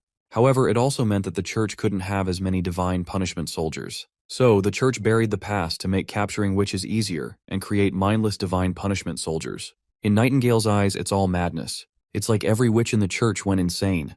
But Isabella reveals that she never cared about who controlled the continent. Her only wish was to defeat the devils. After all, this is the whole reason the Alliance was created. Zero was incredibly deranged. But her beliefs were stronger than anyone else's when it came to defeating the devils, and that's why Isabella decided to help her. After hearing all of this twisted information, Nightingale draws her daggers, ready to kill this piece of shit on the spot. But Agatha manages to calm Nightingale down, explaining that killing Isabella won't solve their immediate problems. It looks like there's also another interesting tidbit Isabella wants to share. Zero did allow pure witches to read the text in the Holy Temple, but absolutely no one except for her was allowed to reach the prayer room on the top floor, because whoever stands there can directly face God.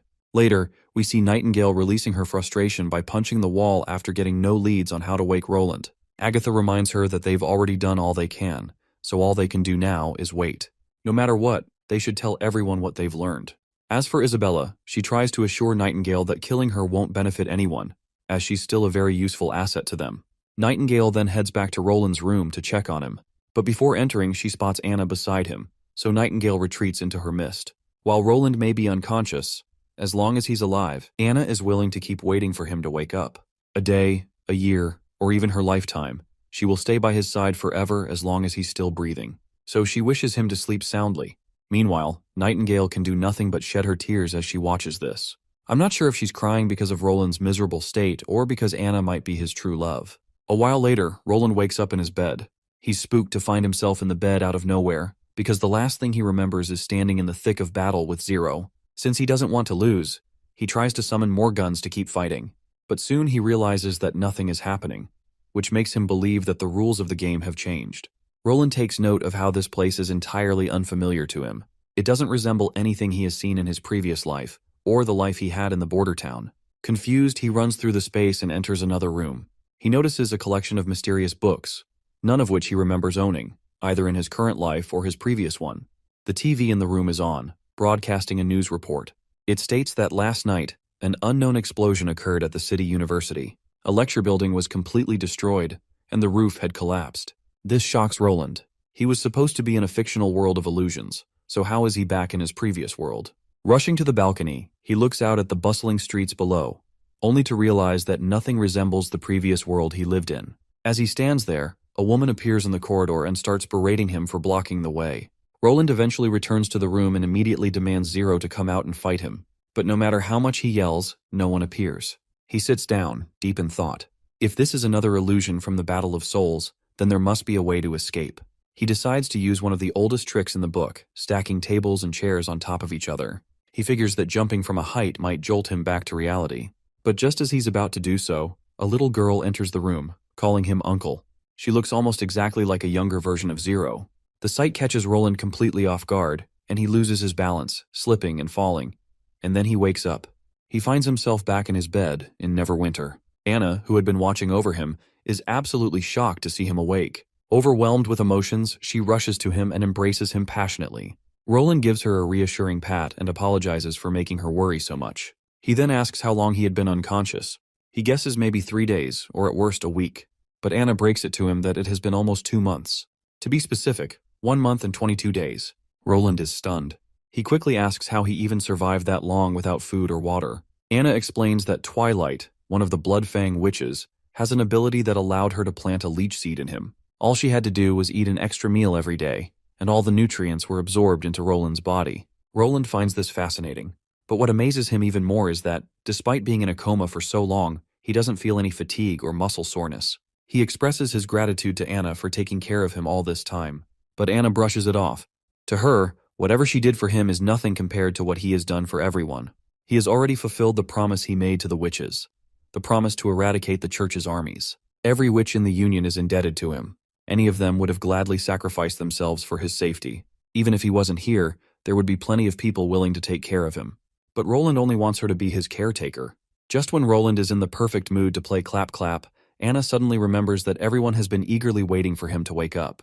She reminds him that he has just regained consciousness and should focus on recovering first. Roland insists that he's already strong enough to clap her, but Anna bonks him on the head and runs out before he can say anything else. As she heads out to call the others, Roland's mind drifts back to the moment in his dream, when he saw Zero as a child, calling him Uncle. It's a mystery to him why she said that. Even stranger, he has never lived in the city he saw in his dreams. Before disappearing, Zero had also hysterically screamed that she would never let him go. He isn't sure if her words were a curse or something else entirely. Anyhow, he is sure that there is something he has yet to figure out. He is soon jolted out of his thoughts when all the Witch Association members enter his chamber to meet him. While everyone expresses their relief at seeing Roland alive, Agatha makes sure to scan him for any traces of magic, and thankfully, she finds nothing. She then asks if he remembers anything, like Zero's memories. Hearing this, Roland questions how she knows that he holds Zero's memories. In response, Agatha explains that one of the pure witches they captured had already spilled all the beans. Ash also considers the possibility that his mind might be scrambled by 200 years of memories, making his previous personality fade away in a sea of new ones. So, she wants Roland to prove that he is actually Roland and not Zero. Nightingale confirms that the person before them is indeed Roland. Then his sister also meets him, expressing her relief and welcoming him back. Later, Iron Axe, the old man Parov, and that priest guy in charge of infrastructure also pay him a visit in his office. While Roland was in a coma, there were no abnormalities in the city, though some people did panic. Roland believes that improving public morale is the most important task right now, so he wants them to spread the news that their king is still alive. He wants the message out by tonight, followed by a grand banquet at the castle. As dusk settles, the streets are decorated in celebration, and food is being distributed for free. We then cut back to Roland, where Nightingale also arrives, hesitant to make eye contact with him. After all, she had failed to save him. But Roland assures her that she is not to blame as it was clearly not her fault. He then hugs her warmly and expresses his gratitude for the great job she had done on the battlefield. As the night deepens, Roland heads back to bed to get some sleep. But as soon as he closes his eyes, he is once again transported to that annoying dream from before. And just like last time, he spots little Zero, still calling him Uncle. She wants to know why he was acting strange yesterday. She sets breakfast on the table and tells him to eat. Roland is seriously spooked, experiencing this weird dream all over again, and wants to end it right away. So he grabs a knife and decides to kill her. But before he can act, little Zero starts berating him for yesterday's antics. She wants to know why he had been standing on the furniture. Did he spot some roaches on the ground or something? Roland lies, saying he was trying to clean the dirty ceiling. But the little one isn't buying it. If he really wanted to clean the roof, a wet rag attached to a tall stick would have been the easiest way to do it. Besides, why the sudden urge to clean when she's been the one handling the chores ever since she arrived? The mention of her just arriving catches Roland off guard. The girl, on the other hand, demands that he cough up some money for groceries. The fridge is almost empty, so she has to go to the market today. Roland begins rummaging through clothes he's not even wearing. Tired of her uncle's unusual behavior, the girl reminds him that the money is in the drawer. So Roland finally starts going through the table and eventually finds his wallet. He asks how much she needs and she demands $20. Only because she can't carry more groceries than that, though. Instead, he gives her $50 and tells her to use the leftover for next time. She takes the $50. That's when he notices her index finger wrapped in a bandage. When he asks about it, she responds that she got cut while picking up glass shards. With that, she heads off to school. She won't be coming home for lunch, so he'll have to do the dishes today. But he quickly reminds her that it's already summer vacation. To this, she replies that she's going to cram school. As she leaves, she suggests that he go to the hospital if his head still hurts. On her way out of the apartment building, Roland notices her greeting her friends that are her age. Not gonna lie, the more he searches for answers, the more complicated this whole thing gets. For a moment, he considers following her. It's then that Roland spots Garcia Wimbledon walking down the corridor. His instincts kick in, and he prepares himself, knife in hand. Garcia merely requests that he step aside so she can pass through. Seeing this, Roland asks her if she doesn't recognize him. Garcia simply sneers at his strange question and continues on her way. Roland, undeterred, asks her to confirm if her name is Garcia. Upon hearing her name, Garcia quickly spins on her feet and throws a fist at his face. Though she doesn't know how he knows her name, she warns him that if he keeps this up, things won't end well for him. With that little threat, she barges into her apartment, numbered 0827. Roland notices that the apartment number has 3 digits, and the corridor stretches on endlessly, lined with a plethora of apartment rooms. As he thinks about it, he recalls how Zero once claimed to have devoured thousands of warriors, one of whom was even a transcendent witch. That basically means all the residents living here are those she's devoured. By now, Roland has no doubt that Zero created all of this, but he wonders if it was her intention. He still doesn't understand why she would create such a bizarre dream realm where she doesn't even recognize herself as a pure witch, instead role-playing as a middle school student. It's pretty obvious that this modern environment has to do with his own memories, but he's not sure what role he's supposed to play in all this. He knows he isn't supposed to be in this building of the defeated people. After all, he still has all of his memories, and he's aware that he's dreaming, so he can leave this place at any time. Since his head is slightly throbbing from falling last time, it suggests that the dream feels incredibly real. If that's the case, he wants to figure out just how far this dream goes in terms of realism. Roland heads back to his bedroom and then takes a look into his storage room. Afterward, he enters Zero's room, where he finds a diary. He opens it and starts reading a few illustrations she's drawn of herself and him, mostly writing about day-to-day life. February 16th is the day she moved between schools and was eventually assigned to live here. The landlord's name is Roland, and he's not very orderly. She writes that he works at a bar and always smells of alcohol. She doesn't like this place, but her parents said it was the cheapest apartment. They told her she'd have to go back to the countryside if she complained. Roland is creeped out by all the nonsense she's written, but he continues to read nonetheless. On February 27th, her school started, and at the same time, Roland lost his job. He now only eats instant ramen for dinner. By March 2nd, he used up all his allowance on ramen, so she had to talk to him about it. On March 3rd, he agreed to her suggestion and decided to give her a bit of money every month to buy fresh groceries. By March 8th, she had started to get used to living here. The final note, from June 25th, mentions how terrified she was when she saw Roland fall from a chair as she came in, but at least the sofa absorbed his fall. Roland finally shuts the diary and begins piecing things together. It seems like everyone in this dream world has a backstory that fits the modern setting. However, all these stories are quite complicated, and he probably doesn't have the mental capacity to create them. He also notices a few textbooks. From the cover, he can tell he used these books in middle school. The book he's currently looking at is chemistry. Seeing the periodic table inside, Roland gets excited to read it, especially since it could help him refresh his knowledge. But as soon as he attempts to read it, everything begins to distort, and he wakes up in reality. After entering the dream world twice, Roland has finally figured out some sort of pattern. The first thing he noticed is that the passage of time is not the same as in reality. If he spends 8 hours in the dream world and then wakes up, it's still nighttime in the real world. The second thing is his brain activity. Maybe it's because the dream is so realistic, and when he acts in the dream, he doesn't have time to sleep or rest, which is a major challenge for him, as he'll always be sleep-deprived at this rate. If he can use the time difference and rest while dreaming, he's sure it will make things much more efficient. Thirdly, the dream world itself. He's not sure if this place even has an end or any boundaries, or how many fragments of memory it contains. Lastly, he wants to figure out how much hidden or forgotten information he will be able to discover here. The next day, in the conference room, Roland holds a meeting with all the government representatives. Now that the threat of the church is gone, there's no question they need to prepare for the devils. Neverwinter will have to devote all their efforts to the upcoming divine war. This means they'll need to direct their attention toward the other kingdoms as well. They'll have to recruit the Everwinter and Wolfheart kingdoms to combat the devil threat. Though Barov is concerned it won't be that easy. Roland points out that the news of the church's fall will undoubtedly spread across the entire continent, and he wouldn't be surprised if some church-affiliated aristocrats retaliate. However, this is a good opportunity for Neverwinter. It doesn't matter if it takes money or military strength to deal with the rebelling aristocrats, they just need to pull everyone into Grey Castle. Moreover, with the arrival of next spring, the Neverwinter seaport will also be put into use. Barov's task is to formulate a recruitment plan, rent ships from the bay merchants, and find places to accommodate the newcomers in the city. Additionally, Roland officially incorporates Iris Candle into the city hall, appointing her as the vice head of the department. While Barov is grateful for Roland's consideration, he is confident he can handle this on his own. However, Roland makes it clear that his decision has already been made. He then shifts his attention to Sister Scroll, since education will also play a major role in their preparations. Roland asks her how the training is progressing for intermediate-level teachers. The girl reveals that only Ferlin has passed the exam so far, and she worries that this might not work out. Roland gives her permission to choose new intermediate teachers from the student pool to encourage the top students to continue their studies at school. He also suggests adding scholarships, reward systems, and advises her to work alongside Ferlin to figure it out. Once the students pass the exams, they'll be able to become intermediate teachers and receive a monthly salary of 50 silvers. Scroll is unsure if spending this much to gather intermediate teachers is necessary, but Roland has a bigger picture in mind. Becoming a teacher won't be the only future they can choose.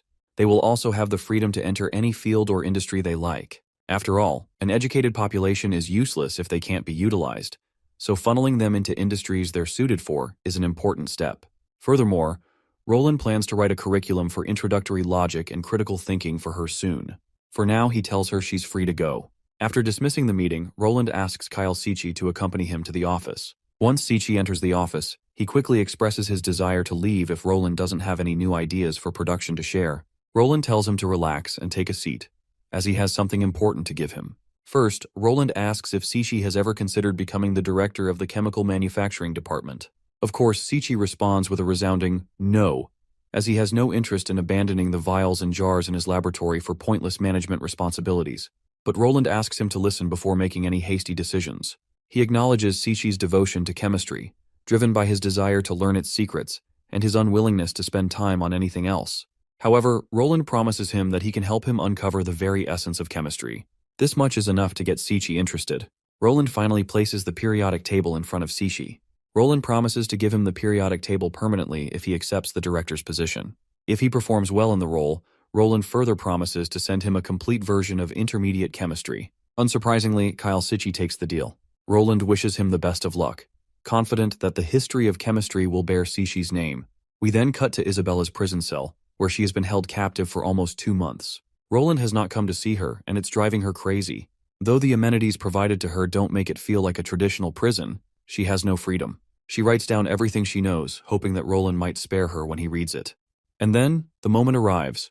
Roland comes to meet her on this fateful day. Isabella is astonished that he is finally here. The first question Roland asks is if she is Isabella, the witch who dismantled the stone of divine judgment he was wearing. Isabella makes sure to show proper respect, while Roland, on the other hand, has a lot of questions for her. The most pressing one is why the results of his battle with Zero weren't like she had described. Being the winner of the challenge, Roland didn't exactly inherit everything. Isabella finds this impossible. Roland has a hunch that he's not a witch, which is why he's unable to inherit Zero's knowledge.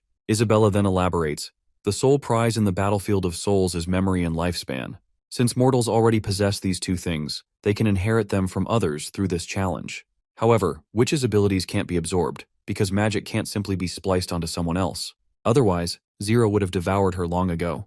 But since Roland is the first case she's seen where he didn't absorb a single piece of memory, it's a curious situation.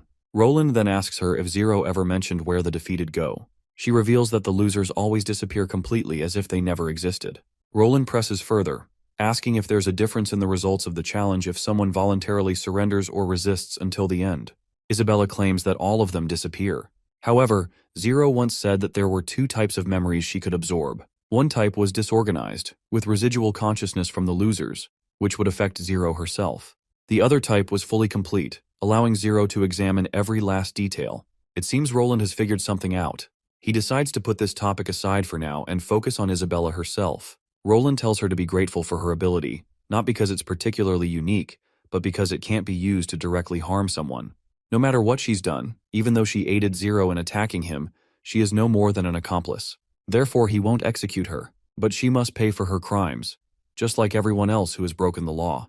Isabella falls to her knees, willing to accept any punishment necessary as long as Roland defeats the devils. Roland reminds her that devils are the enemies of all humans, and of course, he will fight them to the end. However, he won't go about it the way the church would have. He won't waste the potential of humanity in winning the divine war. He wants her to change the habits she had in the church. Isabella clings to the ground, saying she's willing to adhere to any command Roland has for her. Roland is startled by her submissive behavior. He quickly orders her to get up, telling her this is not Hermes, so she doesn't have to act like a servant. Here, all she needs to do is help Agatha in her research on magic. Furthermore, there will be no concept of pure witches, and she will be called the Repenting Witch from this point onward. Before Roland leaves, Isabella asks him about her friends, Vanilla and Mary. Roland assures her that they are being treated better than she is. With that, he leaves. Isabella is left staring out the window. Seeing the beautiful day, she cracks a smile as if she's finally found the salvation she's been seeking. Later, Nightingale complains to Roland about how easily he let Isabella get away, even though she almost killed him. Roland reminds her that it was Zero who almost killed him. Isabella merely made it possible. Since Isabella didn't do anything unforgivable, and most importantly, he didn't suffer any permanent damage, he wants to leave the matter as it is. She will be a good PR example. Her case will help people understand that crimes can be repented and forgiven, as long as they aren't too severe. After all, devils are the greatest enemies, and using Isabella's abilities to bolster their chances at victory is the best form of redemption. Nightingale finally relents, deciding to keep an eye on her. As Roland stands there, he reflects on what Isabella said about the two types of memories, one chaotic and scrambled, while the other is complete and ready to be examined. He begins to wonder if this is why Zero kept pressuring him to surrender during the battle. The only explanation is that if the loser willingly surrenders all of their memories to Zero, then she faces no side effects. This is probably why she didn't solely focus on killing Roland. This process seems very similar to the one in which Roland possessed the real Roland's body. Specifically, he had taken over his memories and was able to examine his past however he liked. He didn't have to spend time memorizing it, and there were no consequences to pushing his memories to the back of his mind. Given that Prince Roland had been killed by Garcia's poison and had no willpower to resist his death, there were no consequences when our boy took over his body. He then thinks about what would have happened if a person with a strong will lost. Based on what Isabella had said, memories of people with strong will would affect Zero herself, including changes in thoughts, personality, and even beliefs. Absorbing thousands of souls had made her complex, technically a very different person from who she had been before. So, her way of revenge was probably to inject all these wills into her own thoughts. It was very likely that she had tried to incorporate all these wills into her own mind as a form of revenge. But in doing so, her own mind would be lost in the storm, which meant his mind would suffer the same fate as well. There was also a slim chance that, in the chaotic storm of memories, each unyielding soul's willpower would strive for dominance, and Zero would try to take this chance to make her come back. However, Roland was not a man of this era. The amount of information a person in the modern age absorbed in a single day was equivalent to what someone in ancient times would take in over months or even years. So, as a man from an era of information overload, his mind naturally filtered out the useless information while keeping the important parts. After all, the ability to retain vital information and discard the rest had been hammered into him. In the end, Zero lost everything she had gained, including her own memories, forming a strange new world, her dream world, where she became a child and started a new life. And now, he was responsible for raising this newborn, As the night settles, Roland returns to the dream world again. First, he wants to figure out a solution for the sleep hours he has been missing out on. He has been awake for around 20 hours if he counts the hours in real life. So, he decides to take a nap in the afternoon later. As he walks into the drawing room, he comes across Zero, who looks startled to see him awake so early, even though she hasn't even started making breakfast yet. She quickly decides to make breakfast, and after a while, she returns with the food in hand. After serving the food and having a brief conversation with him, she proceeds to leave for school. Since she won't be coming home for lunch, he will be responsible for washing the dishes as usual. As she leaves, Roland notices that she has been wearing the same clothes for 3 consecutive days. And what's more, why do they even need to survive on money if they are living in the realm of dreams? Since the money is going to run out soon, he decides to look for an opportunity to start earning. First, he gathers all the valuable stuff lying around. But the items he has aren't particularly high in value. Currently, the only valuable source of income he has is the $1,500 that Zero's parents wire her every month. But there's only $12 left in the account, and there are still 4 more days until the next transfer. Even if this jewelry is made of gold, he can probably pawn it for $1,000 at best. Though, he only wants to use it as emergency funding. He then enters the storeroom, and surprisingly enough, there's a lot more stuff than he initially thought. After scanning the room thoroughly, he estimates that he could sell some of these random appliances for around $100. Then, suddenly, he notices a locked door in the storage room. The door looks spooky as hell, like something designed to torture people in the middle of the night. Seeing the giant lock, Roland suddenly remembers the 2 keys on his keyring. After unlocking it, when he finally opens the door, he finds himself staring at the holy city of Hermes for some reason. But he quickly shuts the door. He then peeks at the other side of the wall where the door is located, but from the outside, there's no sign of a door at all. There aren't any signs of renovations either. This only means that when the apartment building was constructed, the door was wedged into the wall. He wonders if his apartment is the only unit with a door like this, or if other units have them as well. If so, what kind of spaces would those doors lead to? After putting on his winter clothes, he opens the door again and ventures inside. But even his jacket isn't enough to keep him from freezing. For a moment, he wonders if leaving the door open would help cool down his apartment as well. As he walks further, he thinks that maybe this is a memory Zero left behind. There are houses in ruins, and when he enters one of the storage units, he finds supplies. The food inside is incredibly fresh. The grapes he picks up were probably shipped from the old holy city. As he eats, he decides to keep searching for something valuable. Eventually, he comes across a box full of jewelry. He picks up the jewel box and decides to leave. He is sure that if he can sell it, he's going to hit it big. Just as he starts enjoying the thought of all the treasure he's found, he suddenly begins to feel dizzy. And soon enough, he opens his eyes to find himself lying in bed, with Zero sleeping soundly beside him. Seeing himself lying so close to Zero sends Roland into an absolute frenzy. Zero wakes up as well, startled by the commotion he is making. She recalls how he had gotten heat stroke, and thanks to her, he ended up in bed. Otherwise, he would have spent the entire night on the floor, though she believes he should be thanking her. First of all, Roland is having a hard time believing that a kid her age managed to drag him to the room. But nonetheless, he pats her on the head and expresses his gratitude. The girl gets a little flustered upon receiving praise from her senior and decides to get going to make some breakfast. But Roland assures her that he will take care of breakfast, which of course shocks the hell out of her. Eventually, he prepares the food, and once it's ready, he presents it to her. She is astonished to see the meal they are having, which is quite extravagant compared to their usual diet. For a moment, she wonders if he bought the meat himself, to which he says yes and reveals that the entire fridge is now stocked with this juicy deliciousness. Zero is absolutely astonished to hear this and has a hard time believing it. Roland further gives her the good news that he has gotten his salary, so he bought some food to celebrate. Now that she thinks about it, it means he must have gotten heat stroke from being in the sun too much while job hunting. Roland goes with it and confirms her doubts. He further assures her that they don't have to worry about money anymore. They then engage in some good banter while they eat. Once she is done with breakfast, she decides to get going to school. But before she disappears, he reluctantly asks if she knows any bookstores nearby. We then cut back to Neverwinter, where Roland has finally woken up from his dreams. While he spent 3 days in the dream realm this time, it's only noon when he wakes up. One night in reality equals around 2 days over there. During this trip to the dream realm, he was pretty productive and finally managed to sell some things, making a lot of cash. With the extra money he earned, he bought new clothes for Zero and some old books as well. However, only the books he had read before contained any content. The rest were blank, which means the dream world only consists of the information he already knows. Fortunately, he had spent a lot of time online in the past, so there was a ton of knowledge that had been useless to him in his old world. That information, which he had once considered useless, had always been buried in his deep mind. Even if he had only glanced at a blueprint once in his previous life, the memory of that blueprint existed in his dream world. Thanks to that, he extracted a lot of useful information that he could now use in the real world. Suddenly, Nightingale appears, reminding him that it's lunchtime. Roland acknowledges it and instructs her to bring him some food from downstairs, as he intends to eat in his bedroom. She then notices the notes he is preparing, making her curious about where he is getting all this new information and these ideas. To which he reveals that all these ideas had always been in his head. It's just that he had forgotten about them. She picks up one of the notepapers and begins reading, only to feel dizzy after skimming through all this sci-fi nonsense that is way above her head. Anyhow, she remembers how Barov was hoping to meet with Roland, as he has 2 letters that require his private attention, to which Roland simply tells her to fetch Barov and bring him to his bedroom. Once the old man arrives, he is bursting with joy, barely believing that he has been invited into Roland's private quarters. Anyhow, Barov begins revealing that Roland has 116 pending letters that arrived while he was unconscious.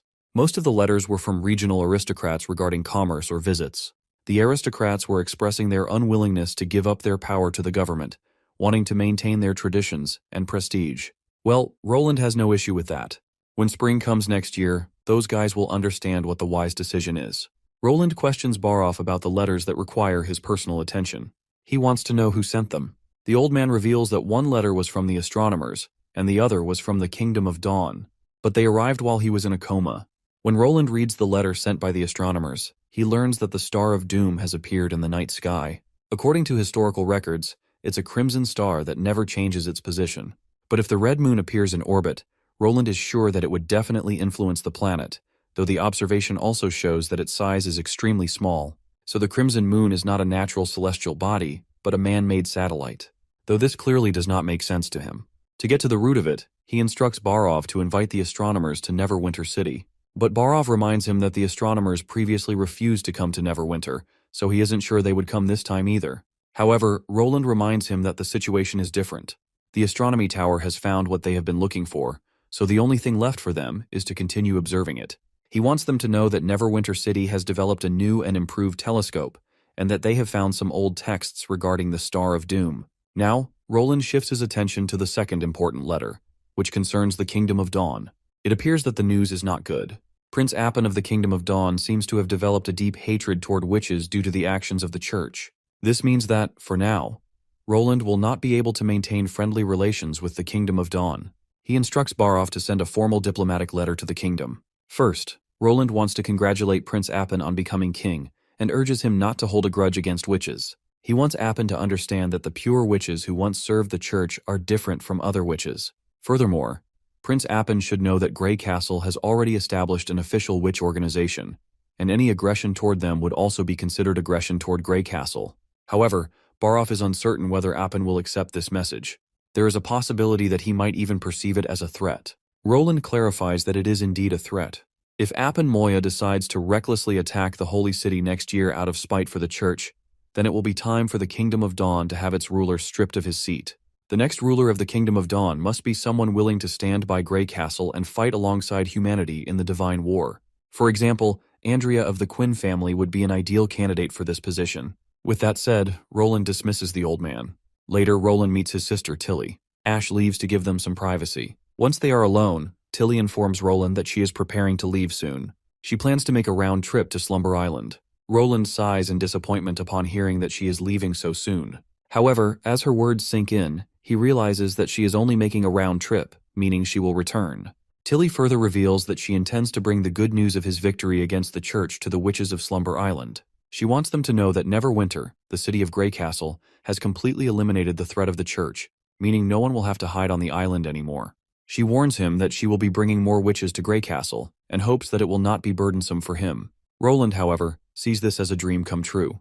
The gates of the western region are always open for new witches. Tilly teases him, remarking that even his apartment buildings will not be able to accommodate so many witches. Even if only half of them decide to come, the number of witches will be many times larger than the current witch union. Roland assures her that he will ensure the construction of more buildings to accommodate all of the witches. Tilly is pleased, but has 3 conditions she wants him to agree to. First, if any witch wishes to leave Neverwinter for other towns, she hopes Roland will not restrict their freedom. Roland has no issue with that, though he reminds her that Grey Castle has not yet been fully unified, so he would not recommend venturing beyond the western region. Tilly assures him that she is merely speaking hypothetically. The second condition is that if any witches do not wish to serve him, he cannot force them to. Roland responds by asking if he is free to persuade them to serve, to which Tilly agrees, as long as his methods are not coercive. Lastly, she hopes that Slumber Spell can continue as an independent entity. Of course, the organization will still share a portion of its profits with Neverwinter. Speaking of Slumber Spell, it is a witches organization created to resolve conflicts between battle witches and support witches. It also generates income for the island through contracts. In other words, nearly everyone on Slumber Island is part of the group. If Slumber Spell remains independent, it means all of them will remain under Tilly's command. To Roland, it sounds like a private company, so he has no objections. However, he reminds Tilly that they will still need to abide by the laws of the government. Tilly is pleased that he has agreed to her terms. She then decides to prepare to gather her belongings, as her ship will arrive in 3 days. Furthermore, she is taking Evie and Soft Feathers with her. However, once the Bloodfang situation is dealt with, she will bring them back. Roland asks if she will return before the Months of Demons. Tilly assures him that she will, as she intends to participate in the Months of Demons just like last year. Not only that, but she also wishes to fight alongside him against the devils until winter ends. Later, Roland holds a special feast for the witches. Everyone is astonished when they see the otherworldly cuisine for the first time. They are unsure how they are supposed to eat it. That is when Roland reveals that this feast will be called Hot Pot. The eating process is simple. Each person places their desired ingredients into the pot and eats them once they are cooked. And so, the witches eagerly grab pieces of meat, boiling them in the steaming pot before devouring them with delight. The atmosphere is lively as everyone enjoys the feast, reveling in the unique dining experience. Later that night, as Roland sits in his bedroom, Anna arrives with exciting news. The new steam engines she had been working on are finally completed. Overjoyed, Roland embraces her, expressing his admiration and gratitude for her hard work. However, amidst his happiness, his thoughts drift to Nightingale, and his mood darkens. He reflects on how, in this era, it is common for nobles to have multiple women. Yet, despite this societal norm, he struggles with the idea of having 2 women with him simultaneously, so he is uncertain about how to handle the feelings Nightingale harbors for him. Anna, noticing the sudden shift in his attitude, immediately understands his worries. Astonishingly enough, she is already aware that he wants to confess the love Nightingale harbors for him. However, she also makes it clear that she wishes to remain the only woman in his life, at least for now. Then, out of the blue, Anna questions his origins, suspecting that he may not be from this world. She explains that, regardless of one's social standing, no man in this world would hesitate over the prospect of having multiple women unless there was a vast difference between the values of his world and theirs. Similarly, while some people might be tolerant of witches, no one would befriend them as closely as he has. She reminds him of the bet they made, where she was supposed to guess his true identity. In her journal, she had written that he was a visitor from another world, not from hell, but from a much better place. Roland is completely astounded by her intelligence and observational skills, realizing that she has pieced together the truth with remarkable accuracy. He admits that while she may be wrong about some finer details, her overall conclusion is correct. Anna then reveals that she also predicted he would confess to her about Nightingale. She tells him that she will think about accepting Nightingale into their relationship, but for now, she needs time to consider it. She reassures him that she understands his concerns and is willing to talk to Nightingale, but for now, she suggests he get some rest, as it is already late. Meanwhile, in the Kingdom of Dawn, we shift focus to Yorko. Through his thoughts, we learn that ever since Moya ascended to the throne, the kingdom has been in turmoil. The most common topics in the pubs revolve around rebellions from lords at the border. Foreign commodities in the markets have dwindled, and merchants have stopped transporting slaves for trade. Soldiers are frequently seen breaking into civilian households to conduct unwarranted searches. In a surprising move, Moya has not only taken in all the Wolfheart slaves, but has also granted them identities as free citizens. While this might seem like a noble act, it directly interferes with Roland's plans, as he had intended to bring all the refugees under his rule. Yorko, unable to send more slaves to Grey Castle, finds his profits disappearing. However, he remains optimistic, confident that his position as ambassador will present new opportunities sooner or later. That said, he is aware that Prince Appen's hostile stance toward witches could lead to conflict with Roland, who has taken on the role of their protector. Yet Yorko decides not to dwell on it too much, as his duties only extend to representing Roland in the Kingdom of Dawn. Wanting to enjoy his evening, he considers asking Denise if there is anything fun happening that night. However, before he can leave, his path is blocked by Otto. Yorko is less than thrilled by Otto's arrival, as he has never brought good news in the past. Nevertheless, they sit down in the living room for a discussion. This time, Otto is not here to deliver a message for Roland, but rather to ask Yorko for a personal favor. He hands Yorko a letter, and upon reading it, Yorko learns that Otto wants him to participate in an auction. However, Yorko is unsure if he even has sufficient funds to bid. Otto quickly reassures him that finances are not an issue. He further explains that if Yorko agrees to help, it will be equivalent to directly assisting Roland. Rumors have surfaced that a witch is being auctioned this time, and Otto wants Yorko to acquire her. However, Yorko is hesitant given the risk involved. Prince Appin is actively capturing witches, and if he discovers Yorko's involvement in saving one, it could jeopardize their relationship. Otto, however, dismisses the concern, arguing that they can deal with the consequences later. Besides, Prince Appin is not foolish enough to jeopardize the crucial alliance between the two kingdoms over a single witch. While Yorko is willing to follow through with the plan, he is not sure why Otto is so determined to do this. In response, Otto reveals that he has a witch friend currently living in the western region, and he is doing this for her sake. Roland believes that every witch is precious and that their reputation should not be ruined by the lies of the church. Later that night, Yorko arrives at the location where the auction is being held. Upon arriving there, a refined lady takes the special letter Otto had given him and personally escorts him inside. Shortly after, the host appears and presents the audience with the first item of the auction. Yorko is in disbelief upon seeing such an unfamiliar product. The woman who escorted him notices his surprise and explains that these crystals are often referred to as sunstones or light crystals, but the auction house calls them magic stones since they originate from the nests of devils. Seeing that Yorko is new to underground auctions, she assures him that she will provide any necessary explanations. It's common for newcomers to react this way. Everyone who attends an underground auction for the first time is awed by the magic stones. Finally, the main highlight of the auction is revealed: a witch. She is introduced as a refugee witch from Wolfheart. She has no name, and her ability allows her to use the power of devils to heal herself. Immediately, the bidding begins with a starting price of 510 gold royals. The bids rise quickly, eventually reaching 1,000 gold. The escort accompanying Yorko asks if he intends to place a bid. Yorko replies that he wants to wait a little longer. While Otto assured him that the special letter was worth a lot of money, Yorko is uncertain about its actual value. He estimates it might be worth around 2,000 royals. As the bidding reaches 1,260 gold, Yorko is forced to bid 2,000 gold royals.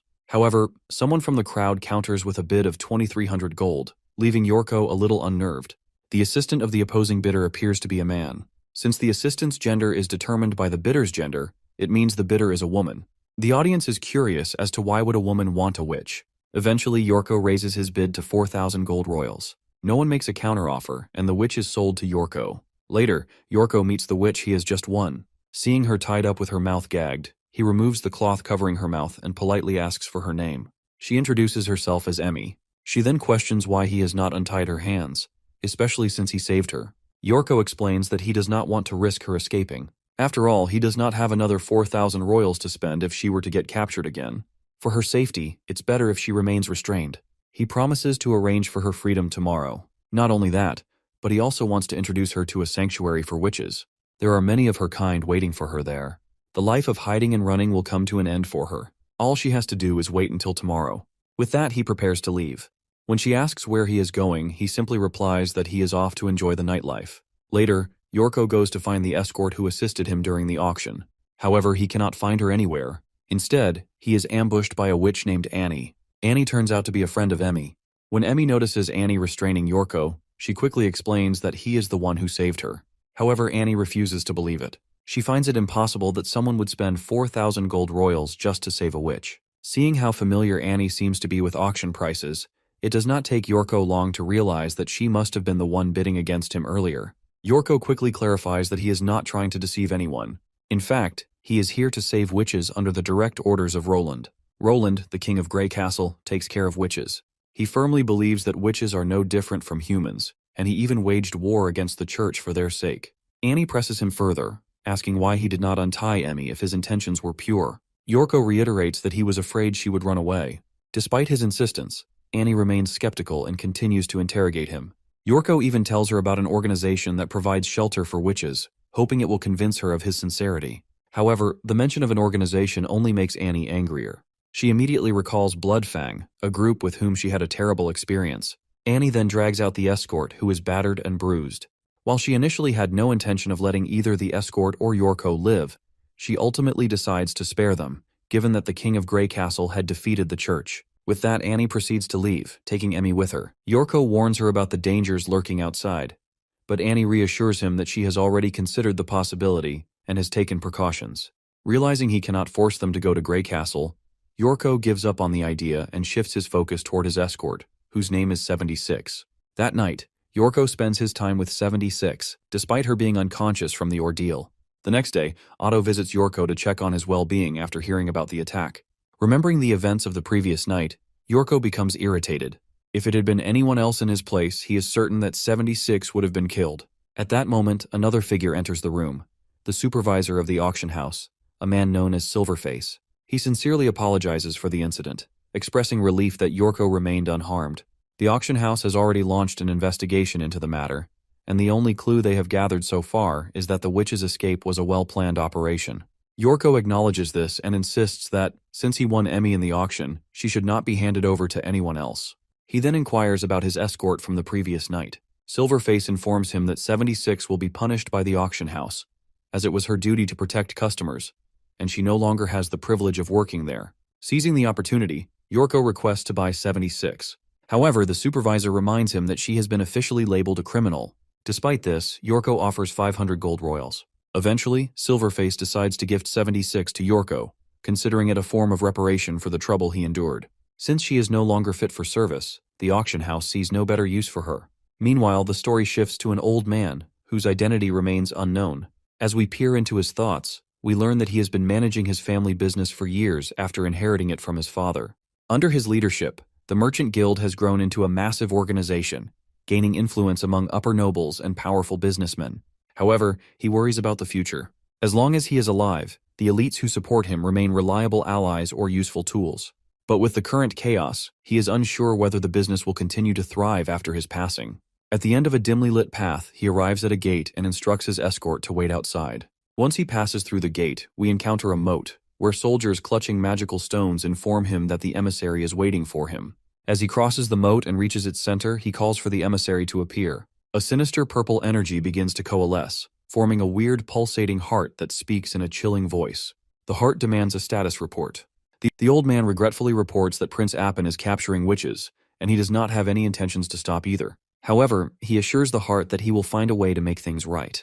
The heart acknowledges his efforts and places its faith in him. It then expresses its opposition to Prince Appin's policy of exterminating witches. Unlike the prince, the heart believes that witches are invaluable assets in preparation for the Day of Doom. Furthermore, the heart reveals that God is searching for a candidate capable of wielding its immeasurable power. Since the old man has been a good help so far, the heart offers him the possibility of immortality, on the condition that he successfully executes the intended plans and also finds a suitable candidate. The old man inquires whether Grey Castle has any potential candidates. The heart admits that it does not know but instructs him to keep searching before the impending doom consumes them all. Finally, the heart questions the truth behind the rumors of the church's downfall. The old man confirms it, claiming that the area beneath Blizzard Town has been completely destroyed. It's littered with craters and holes, and the entire holy city is dead. There's no trace of its former glory. With that, the heart decides to dismiss the meeting as it's feeling quite tired. Once the heart, which is also referred to as the emissary, leaves, one of the knights hands a potion bottle to the old man as a reward from the emissary. It's a gesture of generosity, given in recognition of the old man's loyal service. Without hesitation, the old man quickly chugs the potion and immediately feels strength surging through his body. Just 3 years ago, he needed a wheelchair to move around, but now he can walk as if it's no big deal. If he can fulfill the emissary's demands and achieve immortality, he's certain his family's progress won't be destroyed. Honestly, I have no idea what's up with this heart, but hopefully we'll find out soon. Cut to Roland, who's enjoying some tea with Nightingale. As they settle into their seats, Roland hesitantly asks if Anna has told her anything. Well, Nightingale admits it, but she refuses to reveal anything, claiming it'll remain a secret. Still, she's glad that Roland told Anna about her wish. At the foot of the northern mountains, we discover that Neverwinter has successfully created an oven capable of smelting steel. The workshop workers are skeptical, doubting if this oven can really pull it off. After all, smelting steel requires an extremely intense fire. But Roland reveals that fire isn't the only possible heat source.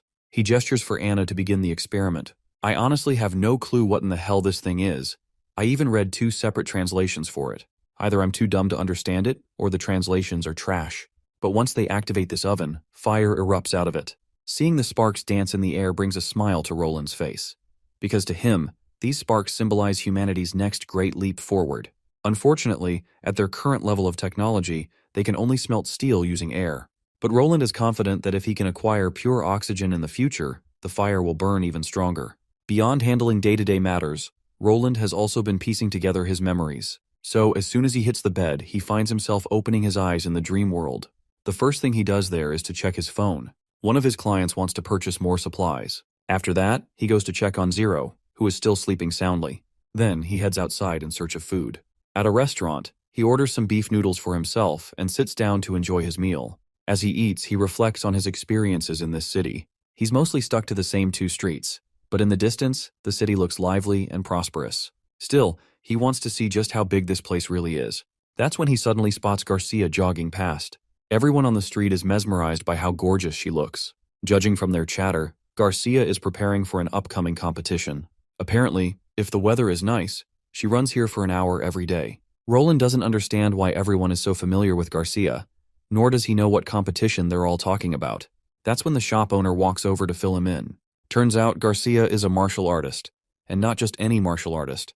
She's one of the most famous people around, even making appearances on TV. Not to mention, the reason they're all able to live here is thanks to her.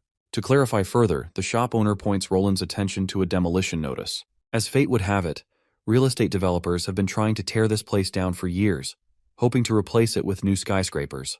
They claim this district is too old and no longer fits with the rest of the city. They wanted everyone to relocate to the urban areas, and if Garcia hadn't stood up to them on TV, they all would have been forced out a long time ago. The shop owner is confident that now that Roland is staying here, he'll come to understand this place's charm too. Later, Roland still has no idea what the hell is going on. Sure, the dream world pieces together memory fragments in some incredible ways, but this is just too bizarre to believe. And what's this nonsense about demolishing these apartments? If this place gets torn down, he has no idea what he's going to do, especially since all the doors connected to his memory fragments are inside this building. And so is the creator of this world, who of course is our boy. The next day arrives, and Zero steps out of her room, rubbing her sleepy eyes. Looks like Roland woke up before her. And not only that, he even made sure to prepare food. Zero is quite surprised to see him up this early. Roland explains that he found a job, so he's not the lazy guy he used to be. With his monthly paychecks combined with Zero's allowance, he's confident they can live a pretty comfortable life. As Roland sits down, he asks Zero if she knows anything about Garcia. Zero reveals that Garcia joined the Martial Arts Association at 20 years old, and there are rumors that she has never lost a single match during tryouts. Because of that, she's been regarded as a celebrity ever since. Roland finds it interesting that there's an entire organization dedicated to martial arts, leading him to believe there must be a lot of martial artists around. But contrary to his assumption, Zero denies it. Only those who have awakened their natural force can truly become martial artists. And awakening is just the bare minimum. Without tenacity and perseverance, one will only become a puppet to power. Curious, Roland asks where she learned all this. Zero casually replies that she learned it in school. Her teachers even said that if someone has time to daydream about becoming a martial artist, they'd be better off spending it on extra practice problems. With that, she heads off to school, leaving Roland reflecting on this natural force she mentioned. Perhaps a puppet to power is similar to how witches experience antiphase when their bodies are brimming with uncontrollable power. He then turns on the TV and watches a martial arts match. The arena and intensity of these battles seem very different from traditional mixed martial arts. From a competitive perspective, it doesn't seem more entertaining than boxing. But as he watches the fighters, he notices something intriguing. Their durability far surpasses that of normal people. This makes him believe that the natural force doesn't just enhance strength and speed, it seems to grant special abilities as well. Then, he notices something shocking. Devils are also participating in the competition. Even stranger, the audience isn't panicking at the sight of a devil in the flesh. It's as if devils are just part of everyday life. This only makes Roland believe that people see the devils as foreign fighters, rather than actual threats. Suddenly, he starts feeling hungry. It's almost lunchtime, and he also realizes that Zero hasn't returned yet. Just as he gets up to grab some food, an unexpected news report catches his attention. Breaking news, an armed robbery has been reported on Central Mountain Road. Roland feels a wave of shock because Central Mountain Road is the same route Zero takes to school. The reporter goes on to say that the police have sealed off the area and advise people to stay inside. A sense of panic grips Roland. Zero has played a huge role in creating this strange dream realm, so if something happens to her, the entire world might collapse as well. Without wasting another second, he dashes through the streets, determined to reach her. When he arrives at the reported location, he doesn't find Zero. Instead, he sees that the criminal has already been handcuffed by the police, which means she should be safe. But he still doesn't know where she is. Seems like he got worked up over nothing. Just then, a blood-curdling scream reverberates through the area. Reluctantly, he follows the sound. In a quiet corner of a dark alley, Roland finds a man who turns out to be a zombie. Bro's not actually a monster, but he's consumed by some kind of natural power, something little Zero explained to us earlier. He then twists his neck around to make eye contact with Roland and asks if he's a martial artist. Of course, Roland denies it. But that doesn't stop the monster from wanting a taste of him anyway. Roland questions the mindless zombie if he's being consumed by the natural force. The zombie just scoffs, saying Roland is talking complete nonsense. He believes people have no clue where this power comes from and know nothing about its true essence. While the monster himself can't tell exactly what this power is, he can feel its presence inside him, and he's sure of one thing. It definitely doesn't belong to this world. It's a gift from the deities. He had thought that the robbery commotion would attract 1 or 2 martial artists, but that robber got arrested before any martial artist even showed up. Roland, on the other hand, simply balls up his fist and delivers a devastating punch straight to the bastard's nose. The poor sucker staggers backward as Roland keeps pummeling the hell out of him, treating him like nothing more than a punching bag.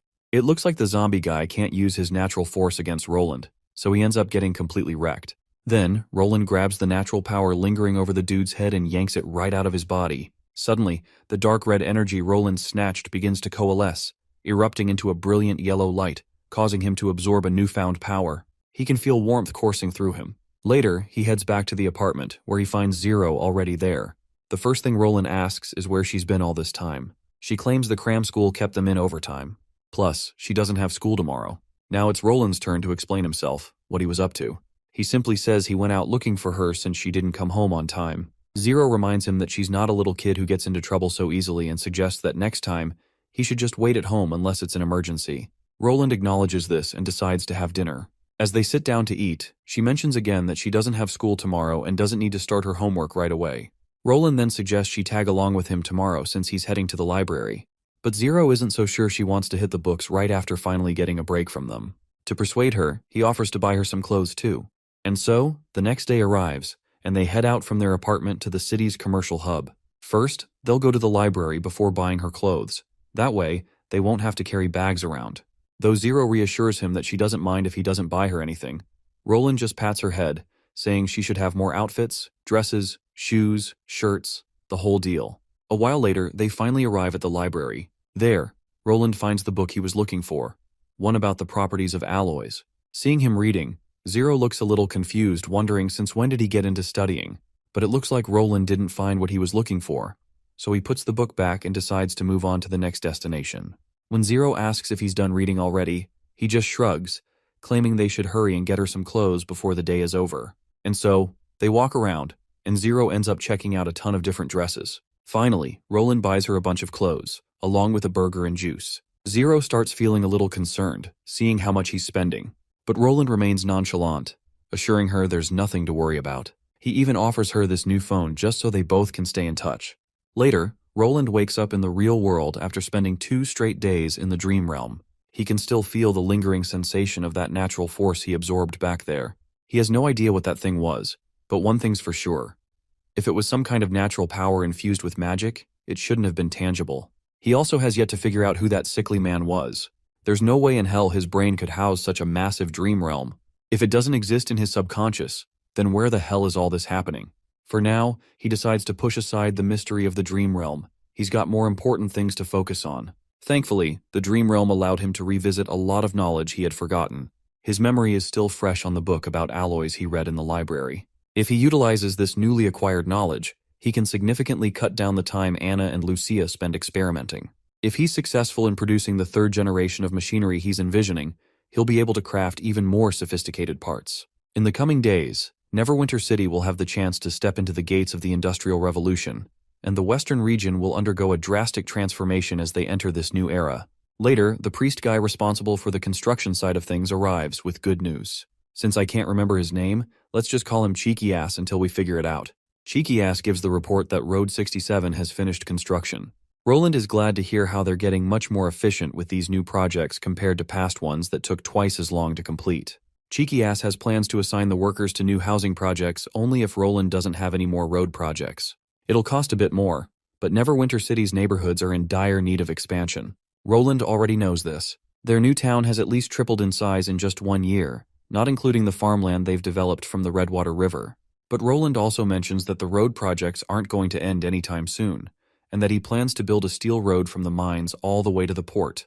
Of course, Cheeky Ass hasn't heard of this steel road before, so Roland explains that, as the name suggests, it's literally a road made of steel rails. It's similar to the system used in the mines, but it's constructed entirely of steel. Cheeky Ass acknowledges this, and further asks how many workers are required to build it. Roland simply states that they need a lot of them. He doesn't want it to be as limited and basic as just some steam engine pushing carriages over tracks. He wants a proper transportation solution on a grand scale. He essentially wants to create a network of rail tracks for trains to support land transportation. This would be a huge leap for the transportation sector. It won't be easy, but constructing the railway that connects the northern mountains to the port will help develop their first generation of rail workers. The route will travel along the misty forest all the way to the second perimeter of the wall, so Roland decides to start with 200 workers to lay the foundation. But Cheeky Ass reminds him that the railway will be exposed to demon beasts, given the route they've chosen. Roland reminds him that the beasts wouldn't be interested in steel, and besides, he doesn't plan on finishing it before the month of demons. As for next year, he's confident they won't need to hide behind the shoddy mud wall anymore. Of course, Cheeky Ass has no clue what Roland is talking about.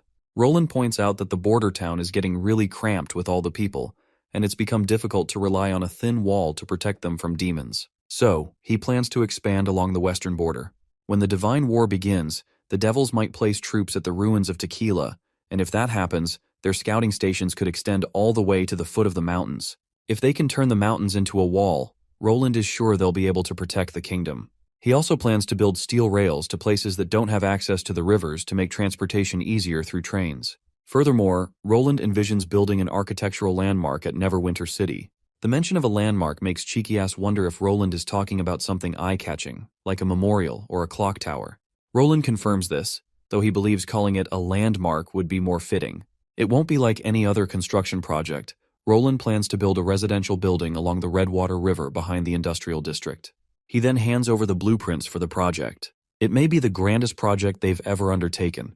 15 stories for each building, with each story being 11 feet tall. That means the total height will be more than 50 meters. Cheeky Ass is so overwhelmed by the blueprints that he's sure these buildings will touch the sky. Roland reassures him that it's not going to be that dramatic. It's just a typical high-rise building. But in this primitive era, he's confident buildings of this height can serve as a landmark. It seems Cheeky Ass still doubts whether they can build buildings this tall. Roland assures him it's more than possible. Not to mention, this is far below the limit for reinforced concrete. He plans to personally oversee the project to ensure it happens. We then cut to the education department, where the witches are taking exams, and time is already up. Evelyn looks quite relieved that she managed to finish the exam on time. It seems she's finally caught up with everyone else academically. She suddenly notices that Anna isn't there, which isn't surprising. There are rumors that Anna is already on a different level from everyone else. Compared to Anna, the rest of the witches might as well be weak sauce. Suddenly, Evelyn gets hit by a crumpled piece of paper. She turns to see Candle, who grins mischievously, as she is clearly pleased with herself after doing well on the exam. Nightingale, on the other hand, looks as worried as ever about her academic performance. She might not be the sharpest tool in the shed when it comes to studying, but no one can deny her skills. She's an admirable figure, capable of going toe-to-toe with Ash in battle. We also catch a glimpse of Maggie, who seems completely disappointed with how she did. 3 days pass and the exam results are finally here. To Evelyn's delight, she scores big this time, 113 points. She can barely contain her excitement, but then comes the shocker. Maggie has scored 117 points. Evelyn can hardly believe it. Given how Maggie was beating herself up over the test, no one expected her to do so well. Maggie, on the other hand, is feeling incredibly proud of herself.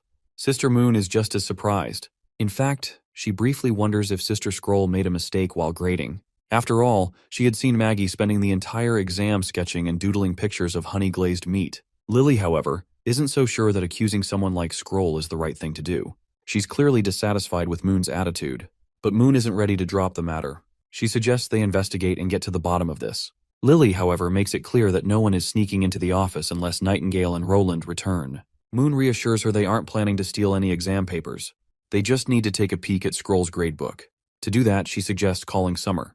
With her magic, she can conjure an illusion of when Scroll was grading Maggie's paper. Evelyn reminds them that Scroll usually works in the city hall, so they can't exactly barge in there. but Moon points out that City Hall is a public place. They aren't sneaking into Roland's office or anything. Lily, however, is skeptical. The education department is on the second floor, and she's not sure if the bureaucrats there will just let them walk up. That's when Candle speaks up. She has a plan. She tells them to follow her. Later, they arrive at City Hall. To their surprise, Candle has brought Nana along. Nana, of course, is practically a local celebrity at this point because of her healing powers. Watching Nana casually negotiate and chat with the officials makes the others anxious. They knew she was famous, but they had no idea she was this famous. Eventually, they make it to the education department. Moon wastes no time, quickly instructing Summer to activate her illusion.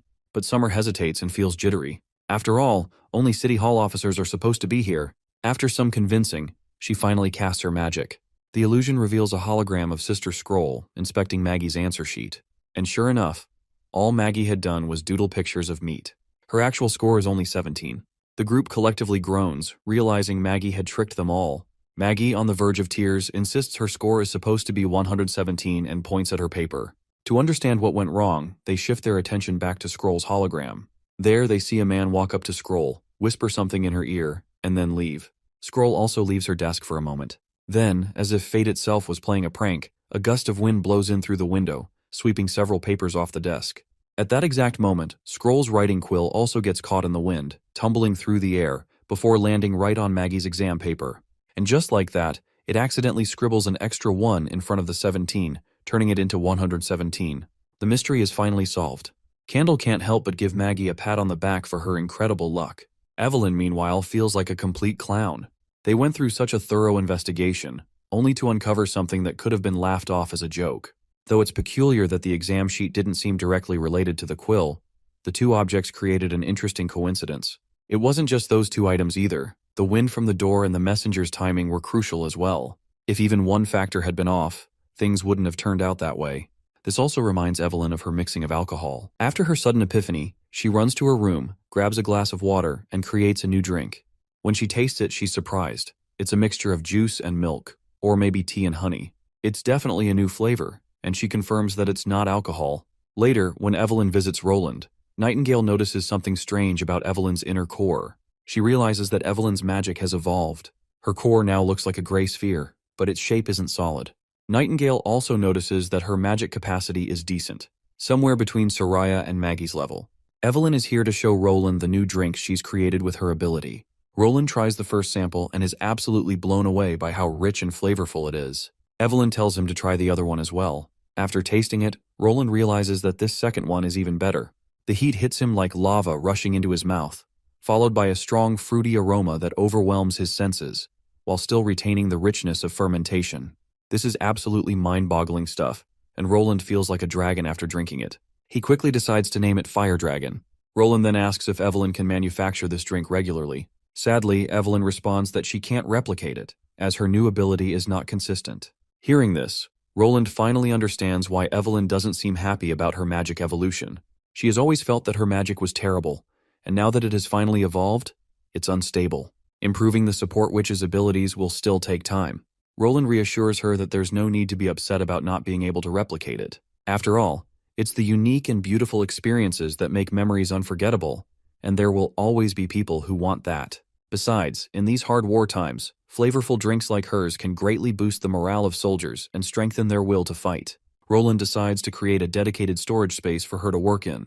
She can hone her new ability there, and he's confident that anyone who tries her concoctions will be mesmerized by them. He even has a name for the drinks, Turbulent Drinks for now.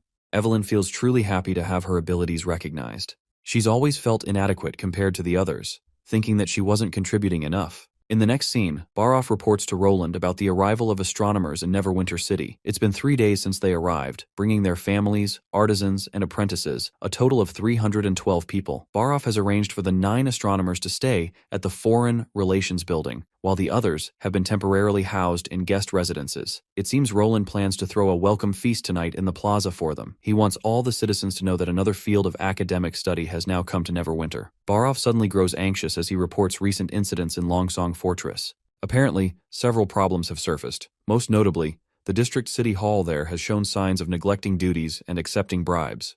Additionally, Scroll has uncovered multiple cases of accounting fraud. Even 2 officials from Border Town were caught engaging in illegal activities. The reason Barov is so tense is that the convicted individuals were once his apprentices. However, Roland assures him that even if they had been his apprentices, Barov himself will not be held responsible for their crimes. That said, these two weren't actually Barov's direct apprentices. They were part of the second batch of students who graduated and joined the city hall after passing the entrance exams. They, along with the rest of their graduating class, had been sent to Longsong Fortress, and it hasn't even been a year since then. Those who committed crimes have been dealt with harshly, receiving severe punishments to deter others. Roland then decides to gather the entire city hall in the castle lobby tomorrow. He plans to hold a short meeting to emphasize responsibility and discipline. Once Barov is dismissed to carry out his duties, Roland reflects on his primary concern: the lack of government officials who remain loyal to the administration. Mismanagement is an unavoidable issue, but he had thought it would take at least a decade before corruption became a real problem. Instead, it took only a year for it to appear within his government. This recent incident, particularly involving officials with civilian backgrounds, has taught Roland an important lesson. From what he understands, commoners may be more prone to corruption when they attain power compared to aristocrats. While it's true that he could use Nightingale's and Scroll's abilities to weed them out, doing so might create further tensions against witches and potentially incite rebellion. One way or another, he needs to find a solution as soon as possible. Later, the chairman of the Astronomy Association, Miss San, meets with Roland. Without wasting any time, they immediately dive into discussing the sighting of the Red Moon. From what Roland knows, the story of the Red Moon began 1,000 years ago, back when Grey Castle did not exist, nor did the Wimbledon family. However, Missan claims that there are no historical records dating back beyond 450 years. To this, Roland states that those records had been intentionally hidden. He reveals the true meaning of the Red Moon. It is the signal for the devils to begin their assault. Missan is stunned by this revelation, and without hesitation, demands to know how Roland learned of such a thing. Roland explains that the truth lies with the Witch Empire and the Church. The creation of the Four Kingdoms, including Grey Castle, is tied to them. He also mentions that he has already encountered devils near the western borders. They are not mindless beasts. They have their own culture and armies, making them a formidable alien race. Missan then asks about something referred to as the Smile of God. Unfortunately, even Roland has no concrete information about this. However, he is certain that they may uncover more after the end of the Divine War. After absorbing all the astonishing details Roland has shared, Missan begins piecing together his thoughts. The Red Moon is not actually a sign of God's wrath or an omen of doomsday. This revelation directly contradicts everything the astronomers had been led to believe. Furthermore, the Red Moon has no connection to the Wimbledon family either.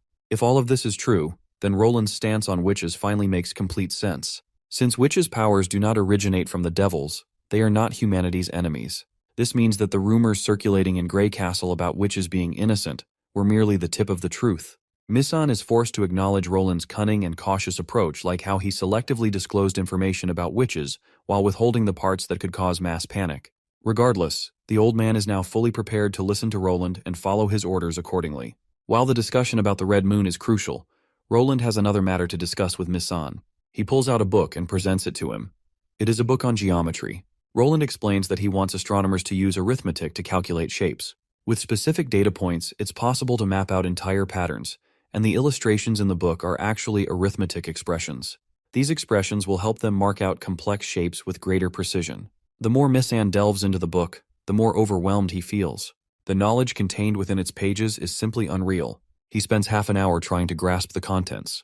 While he understands many aspects, there are still several areas that elude him. Some of the symbols and methods differ from what is taught in the Royal Academies, making it difficult to correlate the calculations. Although dissecting this new information is fascinating, it will take time before he can fully comprehend its applications. It's not surprising that Missan struggles to grasp the book's content. After all, he has never learned equations. If he truly wishes to understand it, he will need to study the prerequisite books first. And it's not just Missan. Roland wants all the astronomers and their apprentices to study these concepts as well. Furthermore, Roland reassures them not to stress too much about the Red Moon. The Astronomer Society will only become valuable in the war against the devils if they first master this knowledge. This book is merely an introduction, as there are far deeper worlds to explore. Not only will they be able to map out paths, but they will also be able to describe everything they see in the sky. Roland hopes that Missan will embrace this new knowledge, using it as a tool for exploration and discovery. It might be difficult, and obstacles are completely normal. However, all Roland wants is for them not to give up, and he has complete trust that Missan will be able to absorb this knowledge in time. We then transition to Yorko's residence. There, we find Yorko indulging in a free massage from 76, a woman he received as a gift. The man is living the dream. Not only is 76 exquisitely beautiful, but her features surpass those of the average woman, though, of course, she still can't compare to witches. Her lips are full and red, she has a balanced physique, not as chubby as aristocratic women, nor as thin as peasants, and when she stretches, her lightly toned muscles make her look incredibly alluring. Yorko's moment of bliss, however, is abruptly interrupted by Fox. Fox immediately takes notice of 76, but makes it clear that he doesn't want anyone overhearing their conversation. Eventually, she has to leave. Yorko, trying to ease the tension, assures Fox that she is merely a servant, there's nothing to worry about. But Fox reminds him of the current chaos engulfing the Kingdom of Dawn. Given the situation, staying cautious is in their best interest. Hearing this, Yorko questions why Fox is so wary of 76 when he fully approves of Denise. After all, Denise Payton is far more prestigious and comes from a strong background, so why is she not a cause for concern? Fox explains that Denise is always in the spotlight, meaning countless people have already investigated her. However, someone trained by the black market has no traceable history. Yorko insists that he has already figured out 76's background and offers to share what he knows. He then starts spinning a web of nonsense, but surprisingly, it's enough to convince Fox. Fox moves on, returning to the real reason for his visit. He presents a letter to Yorko. As Yorko reads it, his once relaxed demeanor shifts into utter horror. The letter is an official diplomatic message from Roland, demanding that the King of Dawn stop rounding up witches. Yorko points out that this is the capital city of the Dawn Kingdom, not Grey Castle's western region. But Fox makes it clear that Roland prioritizes the safety of witches over securing an alliance. If this letter reaches King Appin, Yorko fears that every relationship they've built with the aristocrats here will collapse. The noble families of Dawn will mock him, treating him like a fool. Roland himself will become the laughingstock of every banquet. Yorko fails to see how this empty threat from Roland benefits anyone. However, Fox believes that Roland isn't merely throwing his weight around. Timothy Wimbledon had also dismissed Roland as all talk and no bite, yet history has proven otherwise. Roland has never made a meaningless move, and the past serves as undeniable proof of that. Eventually, Yorko decides to deliver the message to the King of Dawn. In the next scene, Yorko meets Appin in his chambers. Skipping unnecessary formalities, Yorko delivers Roland's congratulations on Appin's coronation, expressing hope for continued friendship between their two kingdoms. But Appin was expecting more than just a few words of congratulations from the King of Grey Castle. Yorko quickly clarifies that the caravan carrying gifts is still en route. The letter was simply sent ahead as a priority message. Appin reflects on how, when Wimbledon III was crowned, his father sent a caravan of 200 men to Grey Castle, with 11 carriages filled with gifts. He is eager to see what kind of tribute he will receive from Roland. Moving on, Appin is more curious about what made this letter so urgent. Yorko finally reveals the real reason behind Roland's message. Roland demands that the Dawn Kingdom revoke its harsh policies against witches and grant them the same rights as free citizens. Otherwise, Grey Castle will not tolerate such behavior. After all, the church serves as the perfect example of what happens when oppression goes too far. Naturally, Appin's expression sours upon hearing this threat. He can't believe that Roland actually wrote such a thing and demands to read the letter himself. As he scans the letter, he only finds him in further disbelief. Grey Castle's attitude toward their alliance is far more hostile than he expected. Appin isn't ready to stomach how Roland considers them innocent. For Appin, it's the witches who destroyed the Moya family from within by invading the castle and massacring their soldiers. They even forced him to obey the church by threatening his father's life. If those witches hadn't poisoned his father, he would be the one sitting on the throne. Yorko tries to calm the angry king down. He argues that the witches under the church are not the same as the rest. The other witches are just regular people like everyone else. But poor Appin, traumatized through and through, isn't ready to believe it. Only he knows how terrifying and frightening these witches are. Even the stones of divine judgment can't stifle their devil magic. Appin isn't ready to stomach the fact that Roland is trying to ruin the relationship between both kingdoms just for some ridiculous witches. So Appin plans to write a letter to Roland and urge him not to be tempted by those lowlifes. Grey Castle may be powerful, but Roland should not forget who gave him that power. Without the support of the aristocrats, there's no way he would be able to send armies to Dawn. In the worst-case scenario, even if Roland ended up invading the Kingdom of Dawn just for the sake of saving measly witches, Appin is sure the people of this kingdom will resist until the very end. Furthermore, Grey Castle's aristocrats won't support him as they did when he attacked the church. With that said, he dismisses Yorko with a cold tone. Later, Otto meets Yorko, who has gotten the gist of the situation. It looks like Otto is also in favor of Roland, as the policies Appin has been enforcing against witches are very harsh.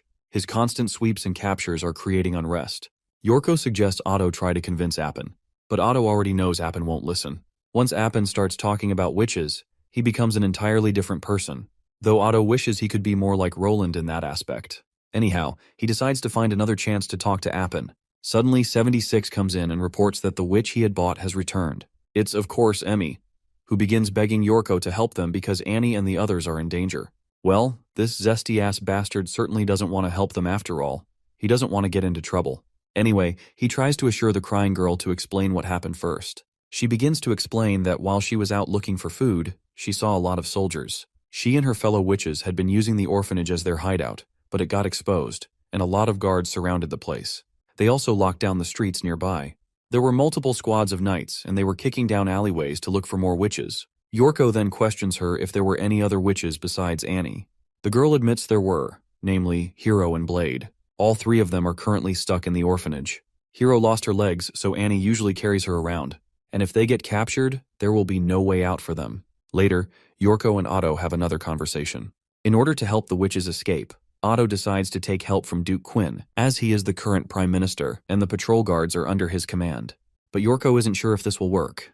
I guess it doesn't hurt to try. Besides, Duke Quinn is the father of Andrea, one of the witches, and Otto's friend. Dawn begins to creep over, and Yorko impatiently waits for Otto's arrival. But, speaking of the devil, Fox comes back along with the other three witches. Emmy is absolutely delighted to see her friends alive and reunites with them. Yorko then questions Fox about how he managed to get them out. Well, it's a long story. Their current worry is leaving this place immediately. Fox reveals that he has already prepared carriages, 5 in total. The first 2 are for wheat and fruit cargo, and the last 3 are for transporting the witches. Yorko will also have to travel with the witches, while Fox intends to stay behind, as they can't afford to lose important intel on Dawn. They have to follow Roland's plans at all costs, but Yorko reminds him that, as the ambassador, he can't leave. But Fox reveals this is precisely why he must leave. After all, there are rats involved who helped rescue these witches. Ever since he arrived in Dawn, he had been maintaining relationships with the local rats. When the rats tracked the 3 witches to rescue them, those witches were already surrounded by soldiers. This means the King of Dawn had already known where the witches were hiding for a while and stayed one step ahead of them. This is why it's dangerous for Yorko to stay in Radiant City, and leaving is the best option. Yorko then worries if Fox is captured. Well, getting captured is the last thing Fox has in mind. They can only capture people with names, and since he's hidden in the shadows, no one knows who Fox is. In their eyes, he doesn't even exist. And so, as the dawn begins to settle, Yorko departs in the 5 carriages. Once the night falls, they take refuge in the forest. The men escorting them are people provided by Fox, and they are indeed very reliable. Annie then, out of the blue, apologizes to Yorko for the trouble she caused that day.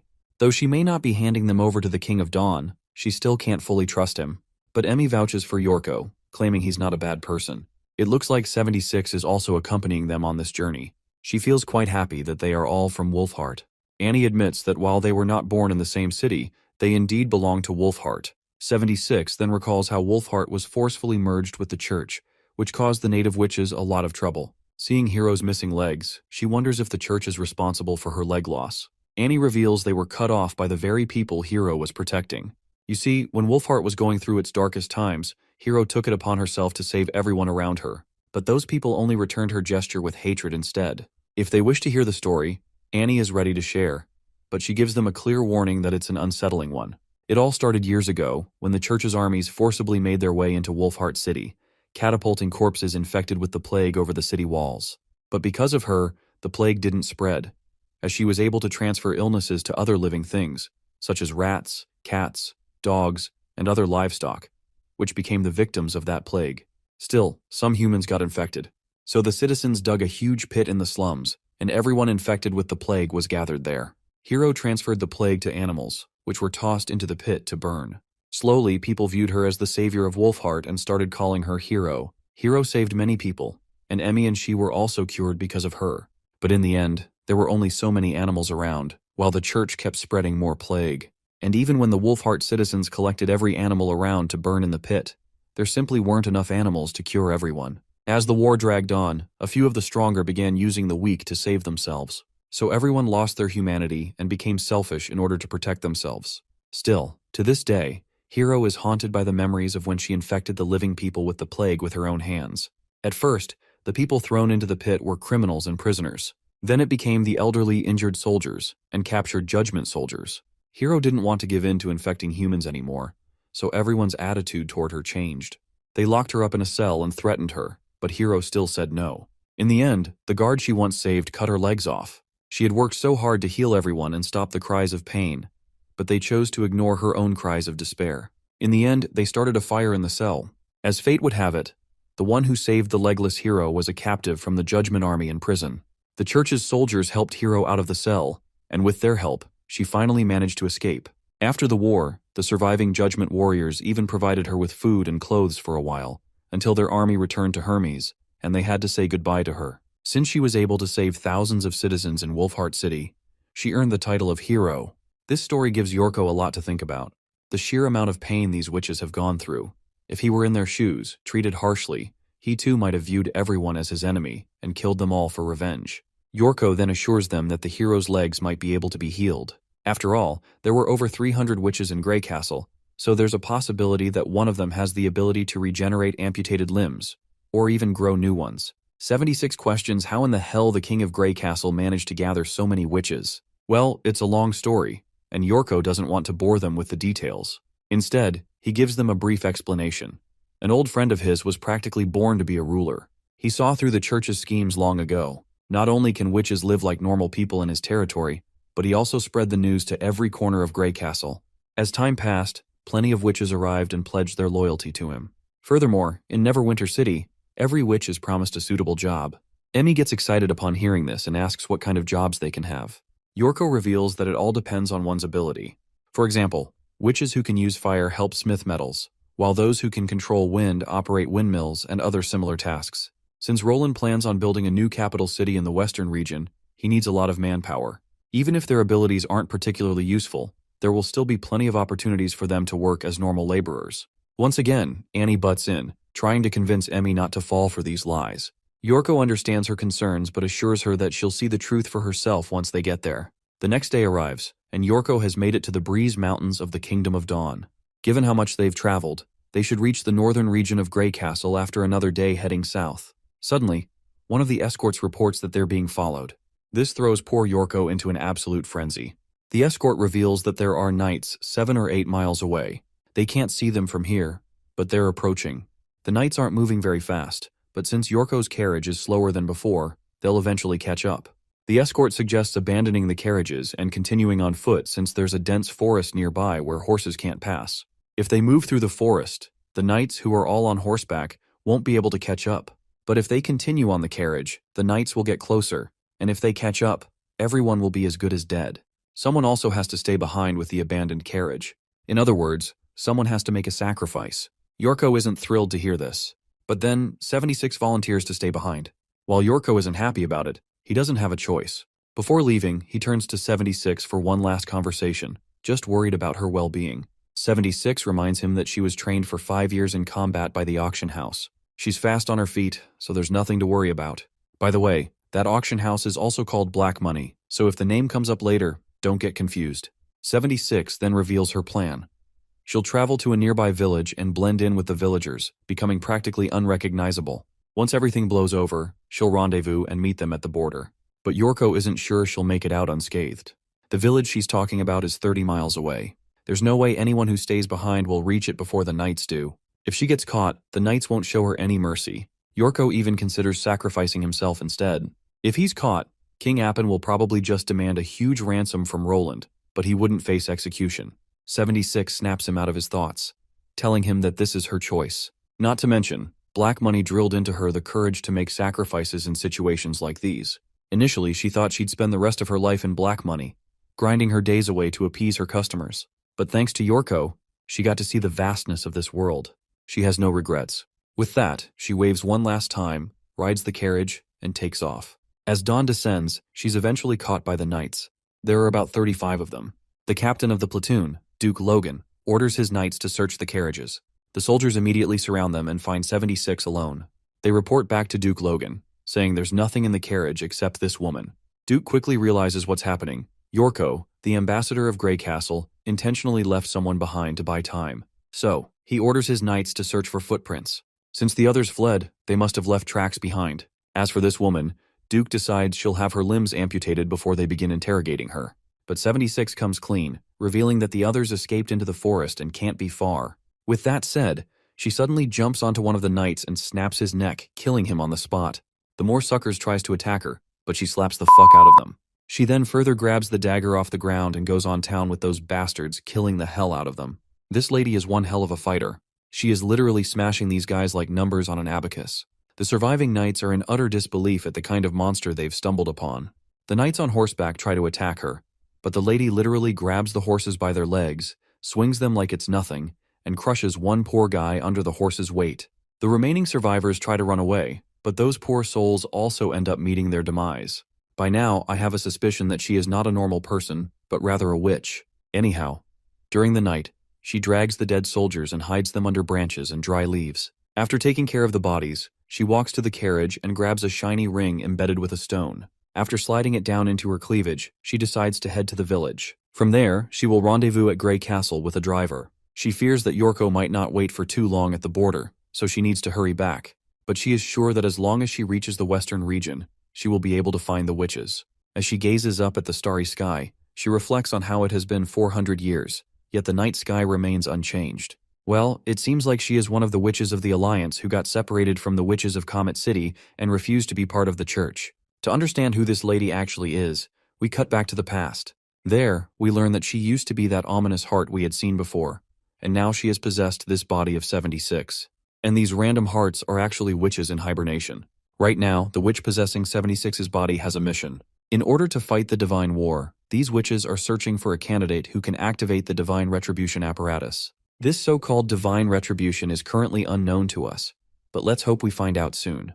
But 76 is certain that once she finds the Chosen One, the devils will be destroyed, and the glory of witches will return once again. 3 days later, we find ourselves at Duke Candle's residence. There, Yorko meets Duke Carlin. Yorko learns from Carlin that Roland has been deeply concerned about what is happening with the witches in the Dawn, and has already started planning an attack on the Kingdom of Dawn. Hearing this, Yorko finally realizes that what Fox said was true. Roland is quite serious about this matter. He decides to write a letter and inform him of their safety as soon as possible. Speaking of safety, he remembers 76, who willingly took the role of bait and endangered her life. He wonders what has happened to her, and as if summoned by thought, 76 arrives right outside Carlin's mansion. Yorko rushes out to see her. The lady appears injured, or rather, she has staged her injuries to avoid drawing suspicion. Yorko is on the brink of tears seeing her alive. He can tell she must have struggled a lot to survive. She spins a story about how she unmounted the horses and rode them to outrun the knights, but she soon found herself at the edge of a cliff, so with no other choice, she jumped. The knights assumed she was dead and didn't bother to investigate. Yorko apologizes for everything she had to go through. He decides to stay here for a few days until she recovers, and after that, they will begin their journey to town. The next scene takes us to Border Town. There, Roland welcomes his most esteemed friend, Margaret. The reason she's getting such an extravagant welcome with cannons is that her contributions have helped Border Town become what it is today. Without her help, the western region wouldn't have developed so fast. Margaret also feels honored to have a friend like Roland. It looks like she has brought a few of her merchant fellows, who are very interested in buying Roland's steamboats. Roland is happy to see these new buyers, and looks forward to getting acquainted with them. In the guest hall, Roland is hosting a feast with the new merchants Margaret has brought. As they sit there, the merchants express their interest in buying steam engines. Not just engines. They're also very interested in purchasing the steamboats Roland sold to Crescent Cove. One merchant recalls how they were given a quotation of 1,800 royals for the remodeling of one boat. So, Sundown Island is willing to add another 200, making it 2,000 golden royals per boat, and they want 5 boats remodeled. He assures Roland that the Merchant Guild will pay half of the price up front. Hearing this, Roland reminds them that remodeling one boat might take 3 months, so 5 boats will require around a year. If they can wait that long, City Hall manager Barov can draft a contract soon. The merchant accepts the terms, though he has another request on behalf of Sundown Island. He wants Roland to hire workers from the bay for the remodeling. Just like the steam engine factory in Crescent Cove, they will provide him with a group of workers. And the boats they remodel will be exclusive to Sundown Island for 10 years. After that, they will be free to sail anywhere. Shallow City also wants a similar contract, and the order of 5 boats will be their first. Roland is hesitant about accepting this contract. It's a massive 10-year deal that would bring in around 10,000 golden royals annually. After the 10-year period, the merchants will also acquire the remodeling details. While Roland understands that there's nothing wrong with these principles, he wants to make some adjustments. For example, he wants the contract to last 5 years instead of 10. As long as Shallow City and Sundown Island keep the workers within the western region, he is willing to give a 20% discount on the price. The merchants begin weighing their options. They understand they can keep the workers in the region, but training them isn't easy, and that's a key factor. For now, the merchants decide to leave. They need to discuss these terms with the guild before giving a final answer. That's when one of the merchants, Gamora, steps up. While he is very interested in acquiring Roland's boats, it's not the wooden boats they want. Crescent Cove needs a massive steel ship, one that can power through storms, just like the one built for Thunder. Margaret feels anxious. She never told anyone about Thunder having this ship. She quickly assures Roland that she didn't reveal anything about the transaction between him and Thunder. Roland trusts her, but he still asks the merchant where he heard about this. Roland never considered keeping the steel ship design a secret, but as of now, only the ship's body has been completed, and it's being built on a private river shore, hidden from public view. The workers are also locals, carefully selected. If his workers have secretly contacted people from the bay, that's something he should take notice of. After all, he doesn't want merchants figuring out what he's working on next. Gamora further reveals that Thunder is currently recruiting a new team of explorers, larger than anything he has done before. And basically, the entire bay knows about this project. Crescent Cove has plenty of outstanding captains, so it's natural that some of them would be hired. As for the details about the incredible ship, they learned it from Lord Thunder himself. After all, he needs to show his strength if he's heading to Pahomo Island and the Western Seas. Roland then asks how many people know about this. Gamora reveals that there aren't many. If the Crescent Cove Guild didn't have so many skilled captains, Lord Thunder wouldn't have told them anything. Roland believes it's difficult to build another ship like this anytime soon, so he is not in a position to entertain this request. One of the merchants is totally fine with that. He is willing to buy a ship once Roland is done with Thunder's order. After that, the Crescent Cove Guild is willing to pay 25% up front, and once construction starts, they can immediately pay the remaining 75%. Roland is quite astonished by how bluntly these merchants discuss paying money up front before even knowing the price of the product. Finally, he responds, expressing gratitude for their trust in Neverwinter City. However, he explains that the city also requires many steel ships, and it may take up to 2 to 4 years before Neverwinter City produces enough ships for themselves, let alone producing for others. He then also proposes a solution. If the merchants are willing to send their own workers to assist in shipbuilding, it would not only speed up construction, but also allow Crescent Cove to acquire the necessary knowledge to build more ships in the future. Gamora initially takes this suggestion as a humble joke. If the steel ship's abilities are truly as impressive as Lord Thunder described, then Roland may become the Bay's most sought-after trading partner. The merchants do not wish to appear greedy by acquiring such a valuable trade secret. Roland, amused by their reaction, assures them that he is entirely serious. This shocks the merchants beyond belief. They struggle to confirm once again whether Roland is genuinely willing to share the secrets of shipbuilding with the Crescent Cove Merchant Guild. Roland nods affirmatively. As long as they can provide enough workers, such as blacksmiths, carpenters, or even apprentices, he is willing to cooperate. If they cannot provide the necessary 2,000 laborers, then they also have the option of training their citizens, with a 5-year period to accomplish this task. Gamora remains in disbelief, wondering why Roland would choose to share such a secret so freely. Perhaps Roland possesses an even more groundbreaking technique. Roland quickly dispels that notion. The steel ship he built for Thunder was developed using the most advanced methods Neverwinter has to offer. There are no further secrets to hide. Though Gamora struggles to wrap his head around the proposal, he does not press further and eventually agrees to the contract. The group celebrates with a toast, marking a successful deal that will benefit both parties. Afterward, several men bring out the drinks that Sister Evelyn has been producing lately. Roland introduces them as turbulent drinks. As the name suggests, these beverages are chaotic and unpredictable.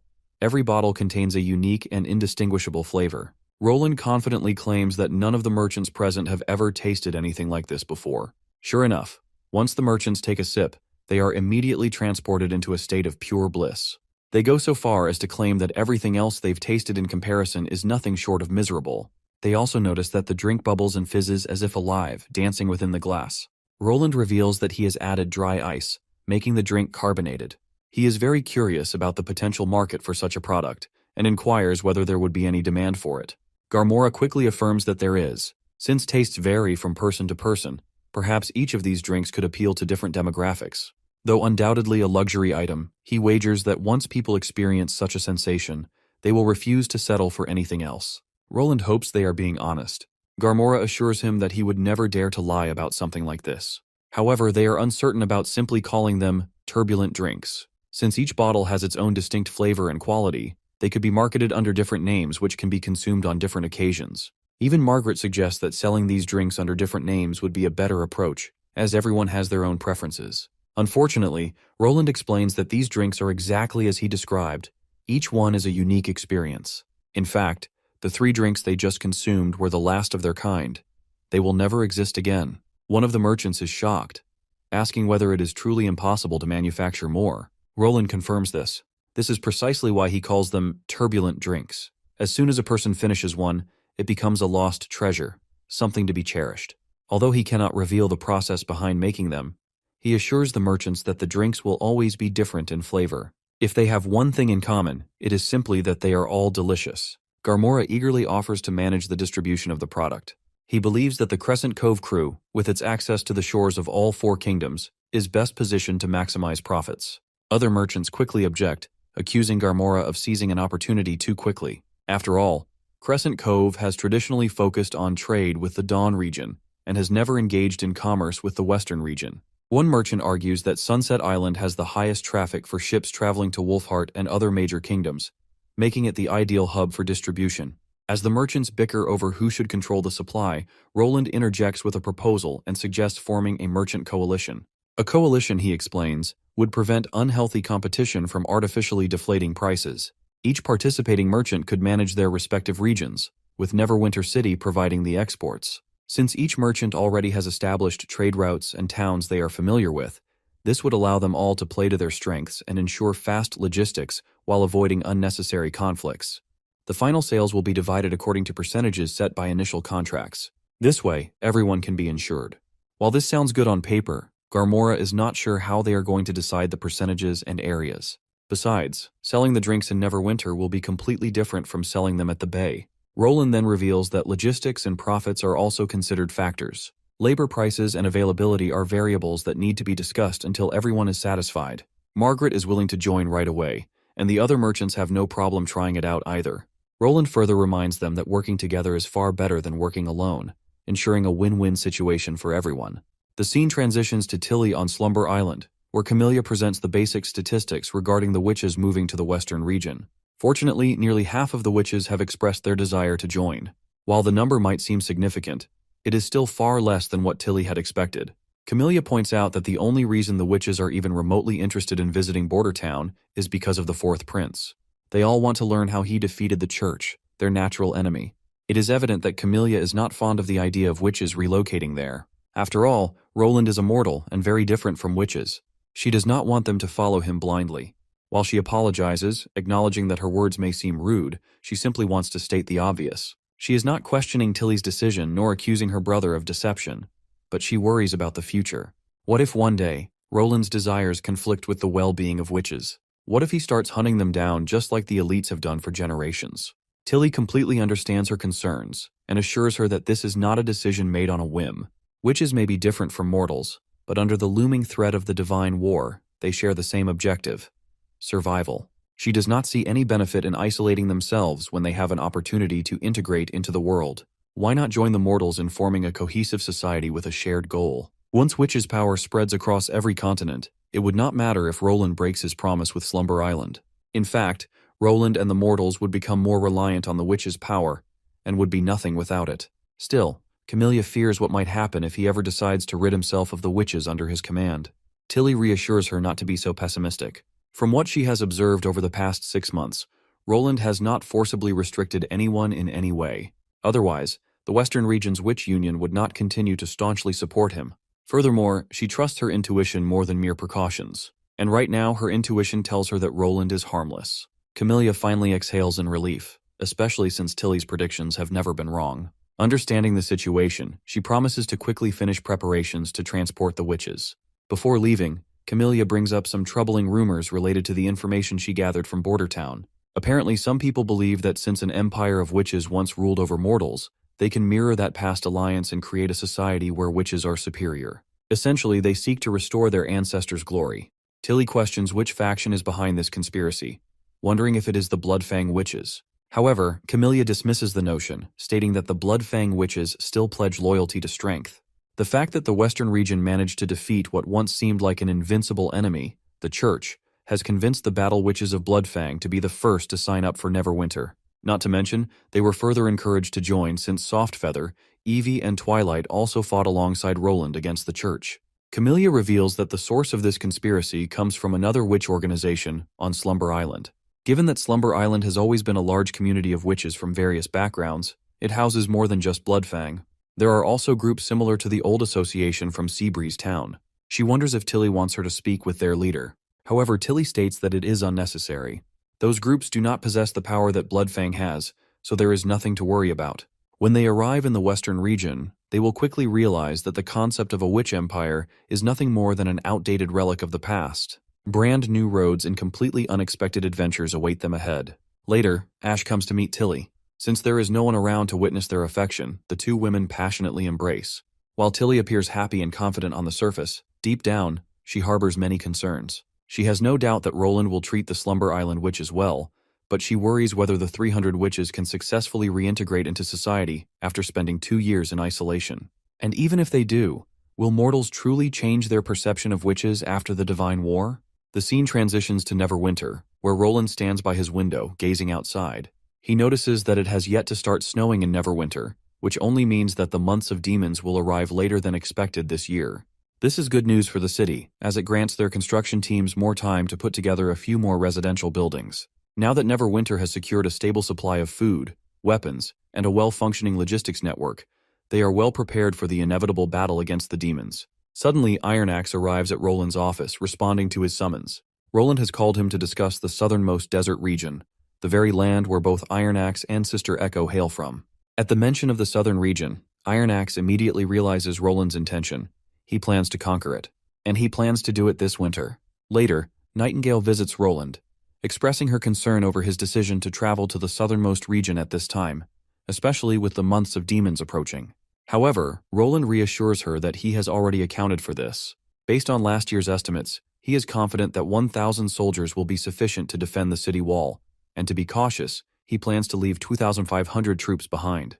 Additionally, new recruits have already been enlisted, ensuring that Neverwinter's defenses remain strong. Shortly after, Barov arrives with the completed Merchant Coalition contract, which has already been signed. Upon reviewing the document, Roland sees that Grey Castle's domestic sales will be managed by Margaret, while trade in Everwinter and Wolfheart will be handled by Sunset Island and Shallow City. Crescent Island will take responsibility for the bay and surrounding islands, including Dawn. Roland is certain that as long as they adhere to the agreement, the coalition will be highly effective. Just then, Roland notices an unfamiliar equation written on one of the contract papers. Barov quickly explains that one of his apprentices had written it. Apparently, the apprentice discovered that using this equation made it much easier to organize and analyze a confusing set of data. Thanks to the intermediate classes Roland had established, Barov had introduced mathematics textbooks to all his apprentices and encouraged them to attend Scroll's lectures during their free time. Barov expresses regret that he is too old to fully dedicate himself to studying, lamenting that if he were 10 years younger, he would have immersed himself in learning every day. Roland, however, is pleased that his education system is proving effective. Moving on, Roland asks Barov if he has completed the population estimates for Neverwinter's future. Barov reports that, according to City Hall, out of 80,000 new citizens, half willingly migrated to Neverwinter. Including the populations of Bordertown and Longsong Fortress, Neverwinter now exceeds a total population of 110,000. Roland finds it interesting that so many people immigrated willingly. The way things are progressing, he suspects that any remaining rebels who still support Timothy's ideals will soon find themselves in trouble. Barov then mentions that while everything is proceeding smoothly, Iris's performance has been disappointing. Although she has successfully won over the merchants with her looks, she lacks business experience. However, Nightingale quickly calls out Barov's bias, recognizing that he is deliberately downplaying Iris's abilities. So, Roland responds accordingly, instructing the old man to provide as much assistance he can if she is doing something wrong. Barov stumbles over his words, trying to justify himself, but Roland dismisses him, reminding him to focus on winter preparations and to ensure Scroll continues classes throughout the season. Roland then outlines his plan. While maintaining Neverwinter's winter operations, they will launch a small war, targeting the southernmost region. Once Ironaxe drafts a detailed strategy, Barov will collaborate with him to manage supply routes. After Barov leaves, Nightingale reappears, questioning whether Roland intends to do anything about the growing tension between Barov and Iris. However, Roland believes reprimanding Barov outright would only cause him to completely stop challenging Iris. To maintain a balance within City Hall, Roland thinks it's necessary to have someone capable of keeping Iris's influence in check. At the moment, Barov is the only person who can fulfill that role. Still, Nightingale remains curious about Barov's resistance. If Iris is capable of managing City Hall effectively, wouldn't that be a win for everyone? Her question makes Roland pause, and he begins to reflect on his own reasoning. Am I worried that she would gain too much power? He wonders to himself. It's not that he fears she would turn against him, especially while she remains in Neverwinter, but maintaining a balance of power is crucial. He believes it is the only way to prevent corruption. However, he also despises the idea of suppressing others, a practice that was all too common in his old world, where those in power often held others down for personal gain. Despite these conflicting thoughts, he feels he has no choice but to prevent anyone from rising too high. His internal dilemma is interrupted when Nightingale suddenly points out the window, drawing his attention to the falling snow. The first snowfall of the season has arrived. The months of demons are upon them. We then cut to the Holy City, where we meet one of the archbishops. Since his name has been forgotten, let's call him Holy Baboon. Holy Baboon is frustrated at the thought that the Divine Punishment Army, which was the church's ace, has been completely wiped out. Furthermore, Zero tricked them all to seize the Pope's position for herself, and now she too has gone missing. As his mind races with countless troubling thoughts, dreading the unfortunate events that are to follow, soldiers suddenly rush in to warn him.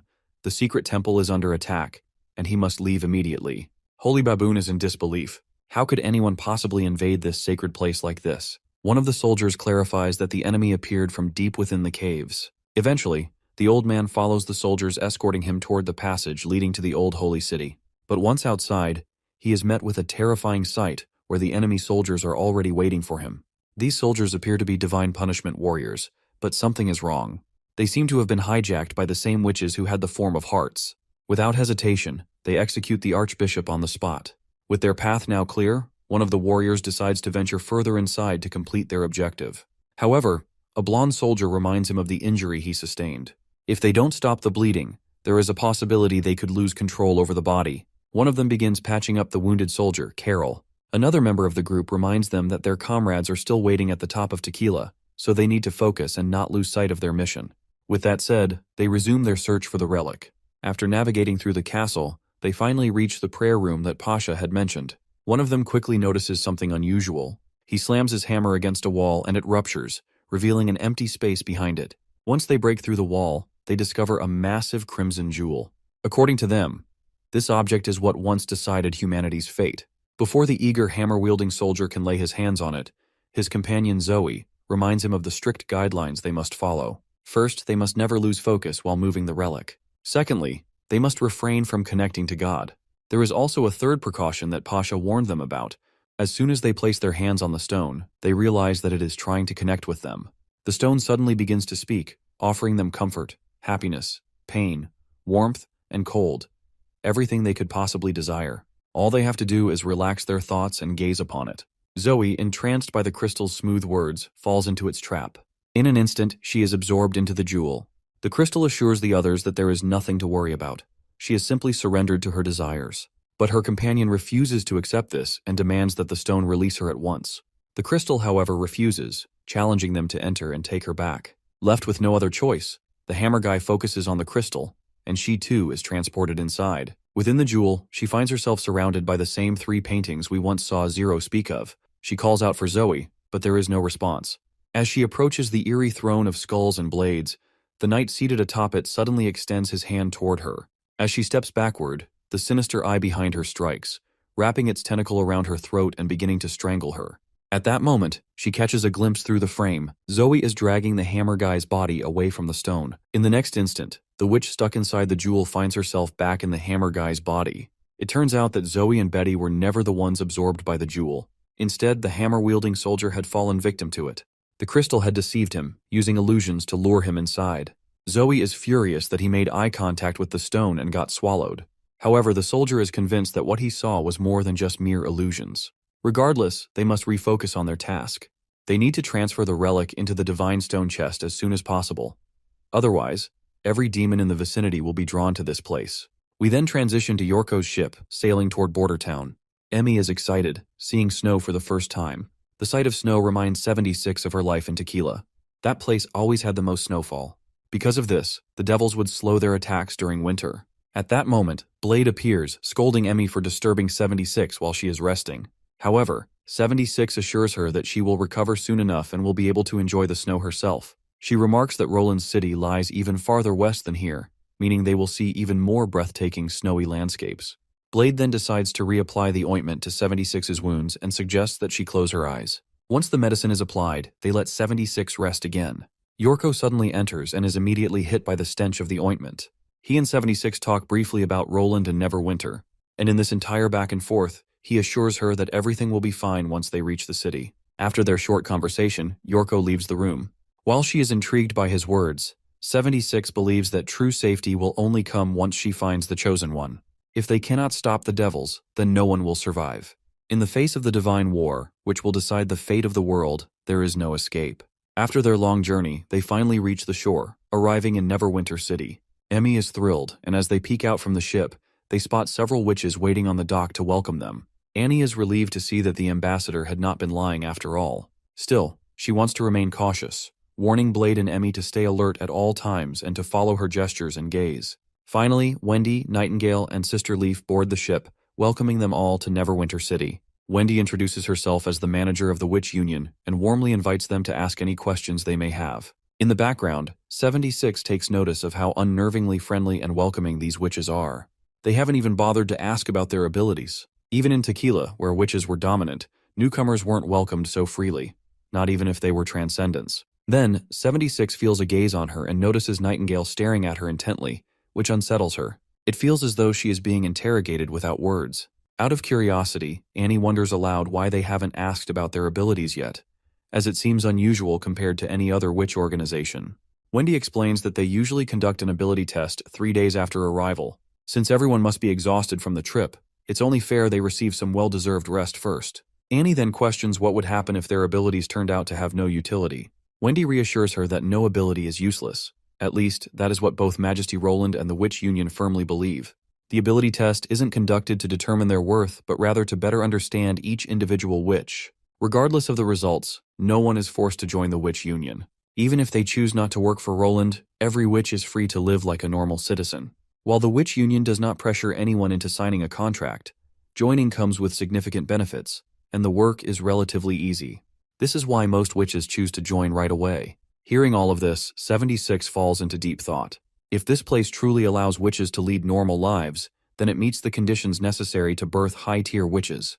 The Chosen One may not exist yet, but there is possibility that the Chosen One might appear in the future. Blade then steps forward with her own question, wanting to know the nature of the work they would have to perform. First of all, Wendy insists that Blade drop the honorifics, and then explains that assignments are based on individual abilities. For example, Miss Evelyn, who can enchant wine, has established a brewery in the city. Miss Moon, with her magnetizing ability, is responsible for providing energy to their factories. And Miss Nana, whose outstanding healing abilities have earned her the title of the Angel of Neverwinter, tends to the injured. Hearing about healing abilities, Emmy suddenly perks up and asks if it would be possible to restore Hero's legs. While Wendy isn't certain, she suggests they ask Nana directly. Next, it is Nightingale's turn to conduct introductions and background checks on each witch. 76 quickly realizes that Nightingale is exuding magic, which does not surprise her. A large witch organization is bound to have individuals capable of discerning truth from lies. However, 76 is confident that since Nightingale cannot connect directly to her mind, she won't be able to distinguish between truths and carefully crafted fabrications. Nightingale begins her introductions with Emmy and proceeds with the rest. Finally, it is 76's turn. Since 76 is injured, Emmy speaks on her behalf, explaining that she is their friend and that if not for her efforts in diverting the Dawn soldiers who were chasing them, they would all be in prison right now. 76 introduces herself as a guide for the underground auction in Dawn, claiming that the ambassador bought her freedom from the auction house. At that moment, Sister Leaf steps forward, noticing the ring hanging around 76's neck. She asks about it. 76 casually claims she stole it from the auction house. After taking it off, she hands it to Sister Leaf, who examines the ring carefully. Meanwhile, 76 struggles to maintain her composure, realizing that she has underestimated these witches. Sister Leaf identifies the ring as a magic stone and questions why black money would possess such an item. 76 then reveals that there is an organization operating behind the underground auctions. They frequently deal in ancient artifacts retrieved from long-forgotten ruins. Her former boss often mentioned that these relics held immense power, After all, the most intriguing goods are always the most coveted among the auction house's clients. In addition to selling artifacts, the auction house also trafficked witches. Emmy confirms this, revealing that she herself had been auctioned off before the ambassador saved her. Hearing this, Nightingale assures Emmy that those responsible will get what they deserve. 76 then requests her ring back, and Sister Leaf promptly returns it. With that, Sister Leaf decides it's time to head back to the castle, where they can discuss the rest of these juicy details. She is certain that Miss Agatha will be particularly interested in this ring. The name Agatha rings a familiar bell for 76, but she keeps her suspicions to herself. Soon enough, 76 is placed on a stretcher and escorted to the castle. As they move through the city, 76 takes note of how, despite the arrival of winter and the start of the months of demons, daily life in Neverwinter appears to be unaffected. Emmy and Blade, meanwhile, are awestruck by the ships docked at the port. They lack oars, and even more bizarrely, they appear to be made of stone. Upon arriving at the castle, Wendy introduces Hero to Nana, the healer known for her ability to heal any wound, fresh or old. When asked about amputations, Nana agrees to attempt regrowing Hero's legs. However, after trying, nothing happens. Nana apologizes, explaining that her ability won't work unless they still have Hero's severed legs. Emmy, bewildered, rhetorically asks if Nana is seriously suggesting they retrieve the lost limbs. Anna confirms this and further clarifies that even a pair of freshly severed legs would suffice. Of course, Nana's blunt and morbid response spooks the hell out of Wendy and Emmy. Meanwhile, Nana remains indifferent, as she's merely stating what needs to be done. You see, Nana has already conducted many experiments for Roland on the topic of amputation. For example, she once swapped the wings of an eagle and a chicken just to see if the chicken could achieve flight. She's also done similar experiments with frogs and mice, cows and sheep as well. She's more than willing to perform a live amputation if they're interested in seeing a demonstration. Of course, Annie and the others are completely spooked at the mere mention of it, so they decide to pass. 76, on the other hand, seems to be really happy seeing how lively things are around here. It's now no wonder that the king is willing to accept witches. Judging from this, she's sure that he definitely doesn't seem like some old-fashioned, typically stubborn ruler. Out of curiosity, 76 then asks Nana about the success rate of her experiments. Nana casually reveals that a lot of the experiments failed, but once Roland included Lily in the process, the success rate improved drastically. That being said, the new limbs had pretty much no function. They had to reconnect them to their original owners. While these are all cross-species examples, Nana assures them that if they can provide her with human legs, they will be fully functional once attached to Hero's body. So all Nana wants is a pair of human legs. Wendy quickly places a hand over innocent Nana's face before she can say anything else, not wanting to scare the witches even more than they already are. She reassures them that it might take some time, but she promises that Hero will be able to stand up one day. It's honestly impressive how much Nana has grown since her early days. Back then, she used to be scared just seeing an injured chicken, but now, she can casually talk about morbid subjects all day while looking as cute as ever. Anyhow, Wendy insists that Nana focus on fixing their new friend. Nana quickly gets to work and heals 76's legs right away. She takes note of how strong-willed 76 seems to be. Normally, people just fall into a deep sleep after recovering from an injury as brutal as this. But 76 is actually the first person who hasn't even yawned. Suddenly, Emmy catches Wendy's attention and makes a shocking request. She wants Nana to take her legs and use them to heal Hero. Emmy reveals that her abilities allow her to heal herself. So even if both her legs were amputated, they would just grow back. Hero is of course against this idea. They don't even know the full extent of Emmy's powers. In the past, Emmy has only ever suffered light wounds, so there's no way to be sure if this will even work. Annie is also against it. But that's when our little angel Nana suggests that they stop arguing, because there's another method to heal Hero's legs. She reveals that she's already 16, meaning she only has 2 years left before she reaches maturity. Normally, magic abilities grow much stronger after a witch's maturity, so she's confident that she might be able to regrow Hero's legs entirely. Not to mention there's also evolution. If she can evolve the way Miss Anna and Miss Leaf did, Nana is sure she can probably grow 4 legs if she really wants to. Of course, Emmy has no idea what this evolution ability is, so Nana explains further.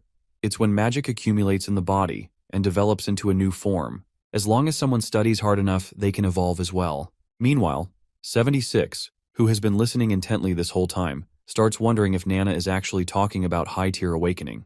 It's pretty weird for 76 to hear Nana make it sound like evolving is as easy as a walk in the park. Either way, one thing is for sure, this place has a large witch organization. Perhaps the chosen one she's looking for is really here. It's nighttime now, and we cut to Nightingale. She sneaks right outside the room where 76 is staying. During questioning, Nightingale didn't observe anything strange about the new witches. The four of them have very stable magic, and their capacities aren't surprising either. They're very typical, so they likely don't pose any significant threat. As for their answers, they didn't really lie either. Except for 76. Nightingale finds this woman to be incredibly suspicious. She has no trace of magic, and her composure is the same as any ordinary mortal.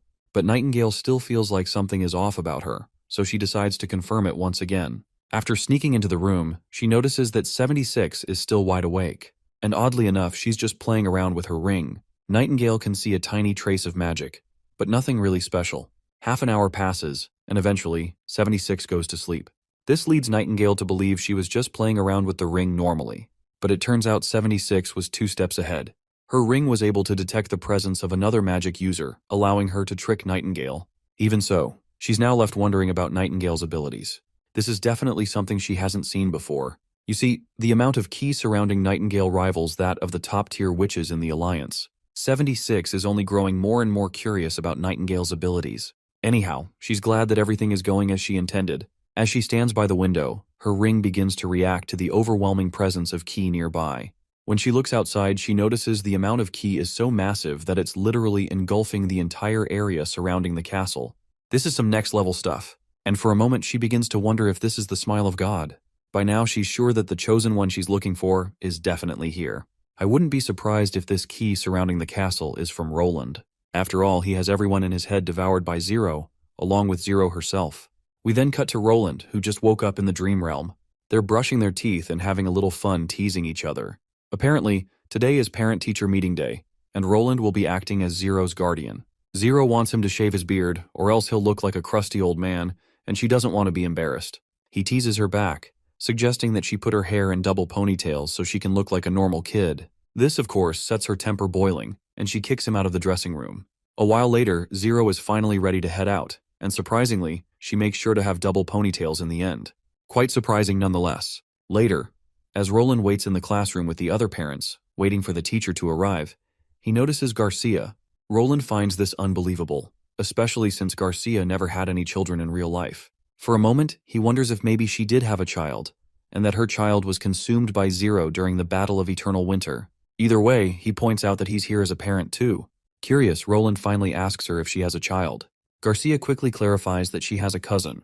Roland notices that she isn't as grumpy toward him as she was when they first crossed paths. Finally, the teacher arrives to start the conference.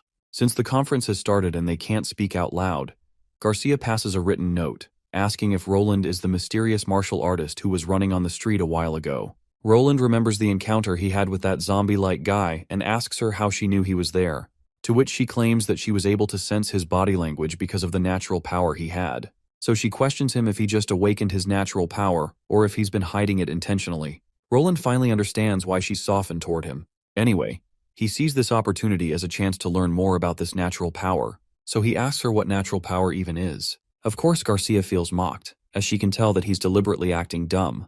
They go back and forth, and Roland still doesn't grasp the origin of this power. So Garcia decides to find somewhere to discuss this further. Roland doesn't waste this opportunity, and after a while, he visits her apartment. As soon as he steps inside, he's awestruck by how lavish her place looks. As they sit down, Roland asks if she lives here alone or with her cousin, to which she responds that she's not very close to her cousin. Not to mention, her cousin's entire Sanyu family could be considered her enemies. It's all related to the demolition of this area. The Sanyu family wants to demolish this building, and they're using her cousin to convince her to leave. But if she leaves, the company will be able to break everything down. She's curious as to why Roland isn't aware of this widely spread common information. Roland finds himself in a tight spot. He seems to have forgotten that he's not dealing with someone like Zero. Garcia, being the third princess, is much smarter and more perceptive, so talking to her is quite dangerous. So he meticulously argues that he hasn't really kept up with the local gossip. He lost his job a while ago, so he's barely stepped outside his apartment in recent months. Speaking of jobs, he questions her if there are any other jobs available for natural power users other than competing. She admits there are. Competing is a way to hone one's abilities. The prize money isn't the most important part. Their primary duty is to protect against the invasion of the outer realm.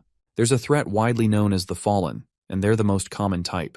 They aren't people who've lost control of their natural power, but instead, they become affected by the outer realm and transform into an entirely different organism. Regular martial artists can barely damage the Fallen, so they have to stand up and fight them. Roland then questions her about what the outer realm is. Garcia claims that she can't omit any more details unless he joins the Martial Arts Association and acquires a hunting license. Because not everyone who's awakened their natural power stands by the association. Some even join the Fallen. Roland is spooked to hear this. What he understands is that if he confirms he's awakened his natural power and refuses to join the association, he's sure he might be marked as an enemy. Suddenly her phone rings, and she leaves him there to take the call. As she's out, Roland decides to seize this opportunity. He quickly enters her storage room and finds the same kind of secret door he has in his apartment. Since it seems Garcia hasn't opened it yet, he takes the chance. Once he opens the door, he finds himself staring at the magnificence of Shipport.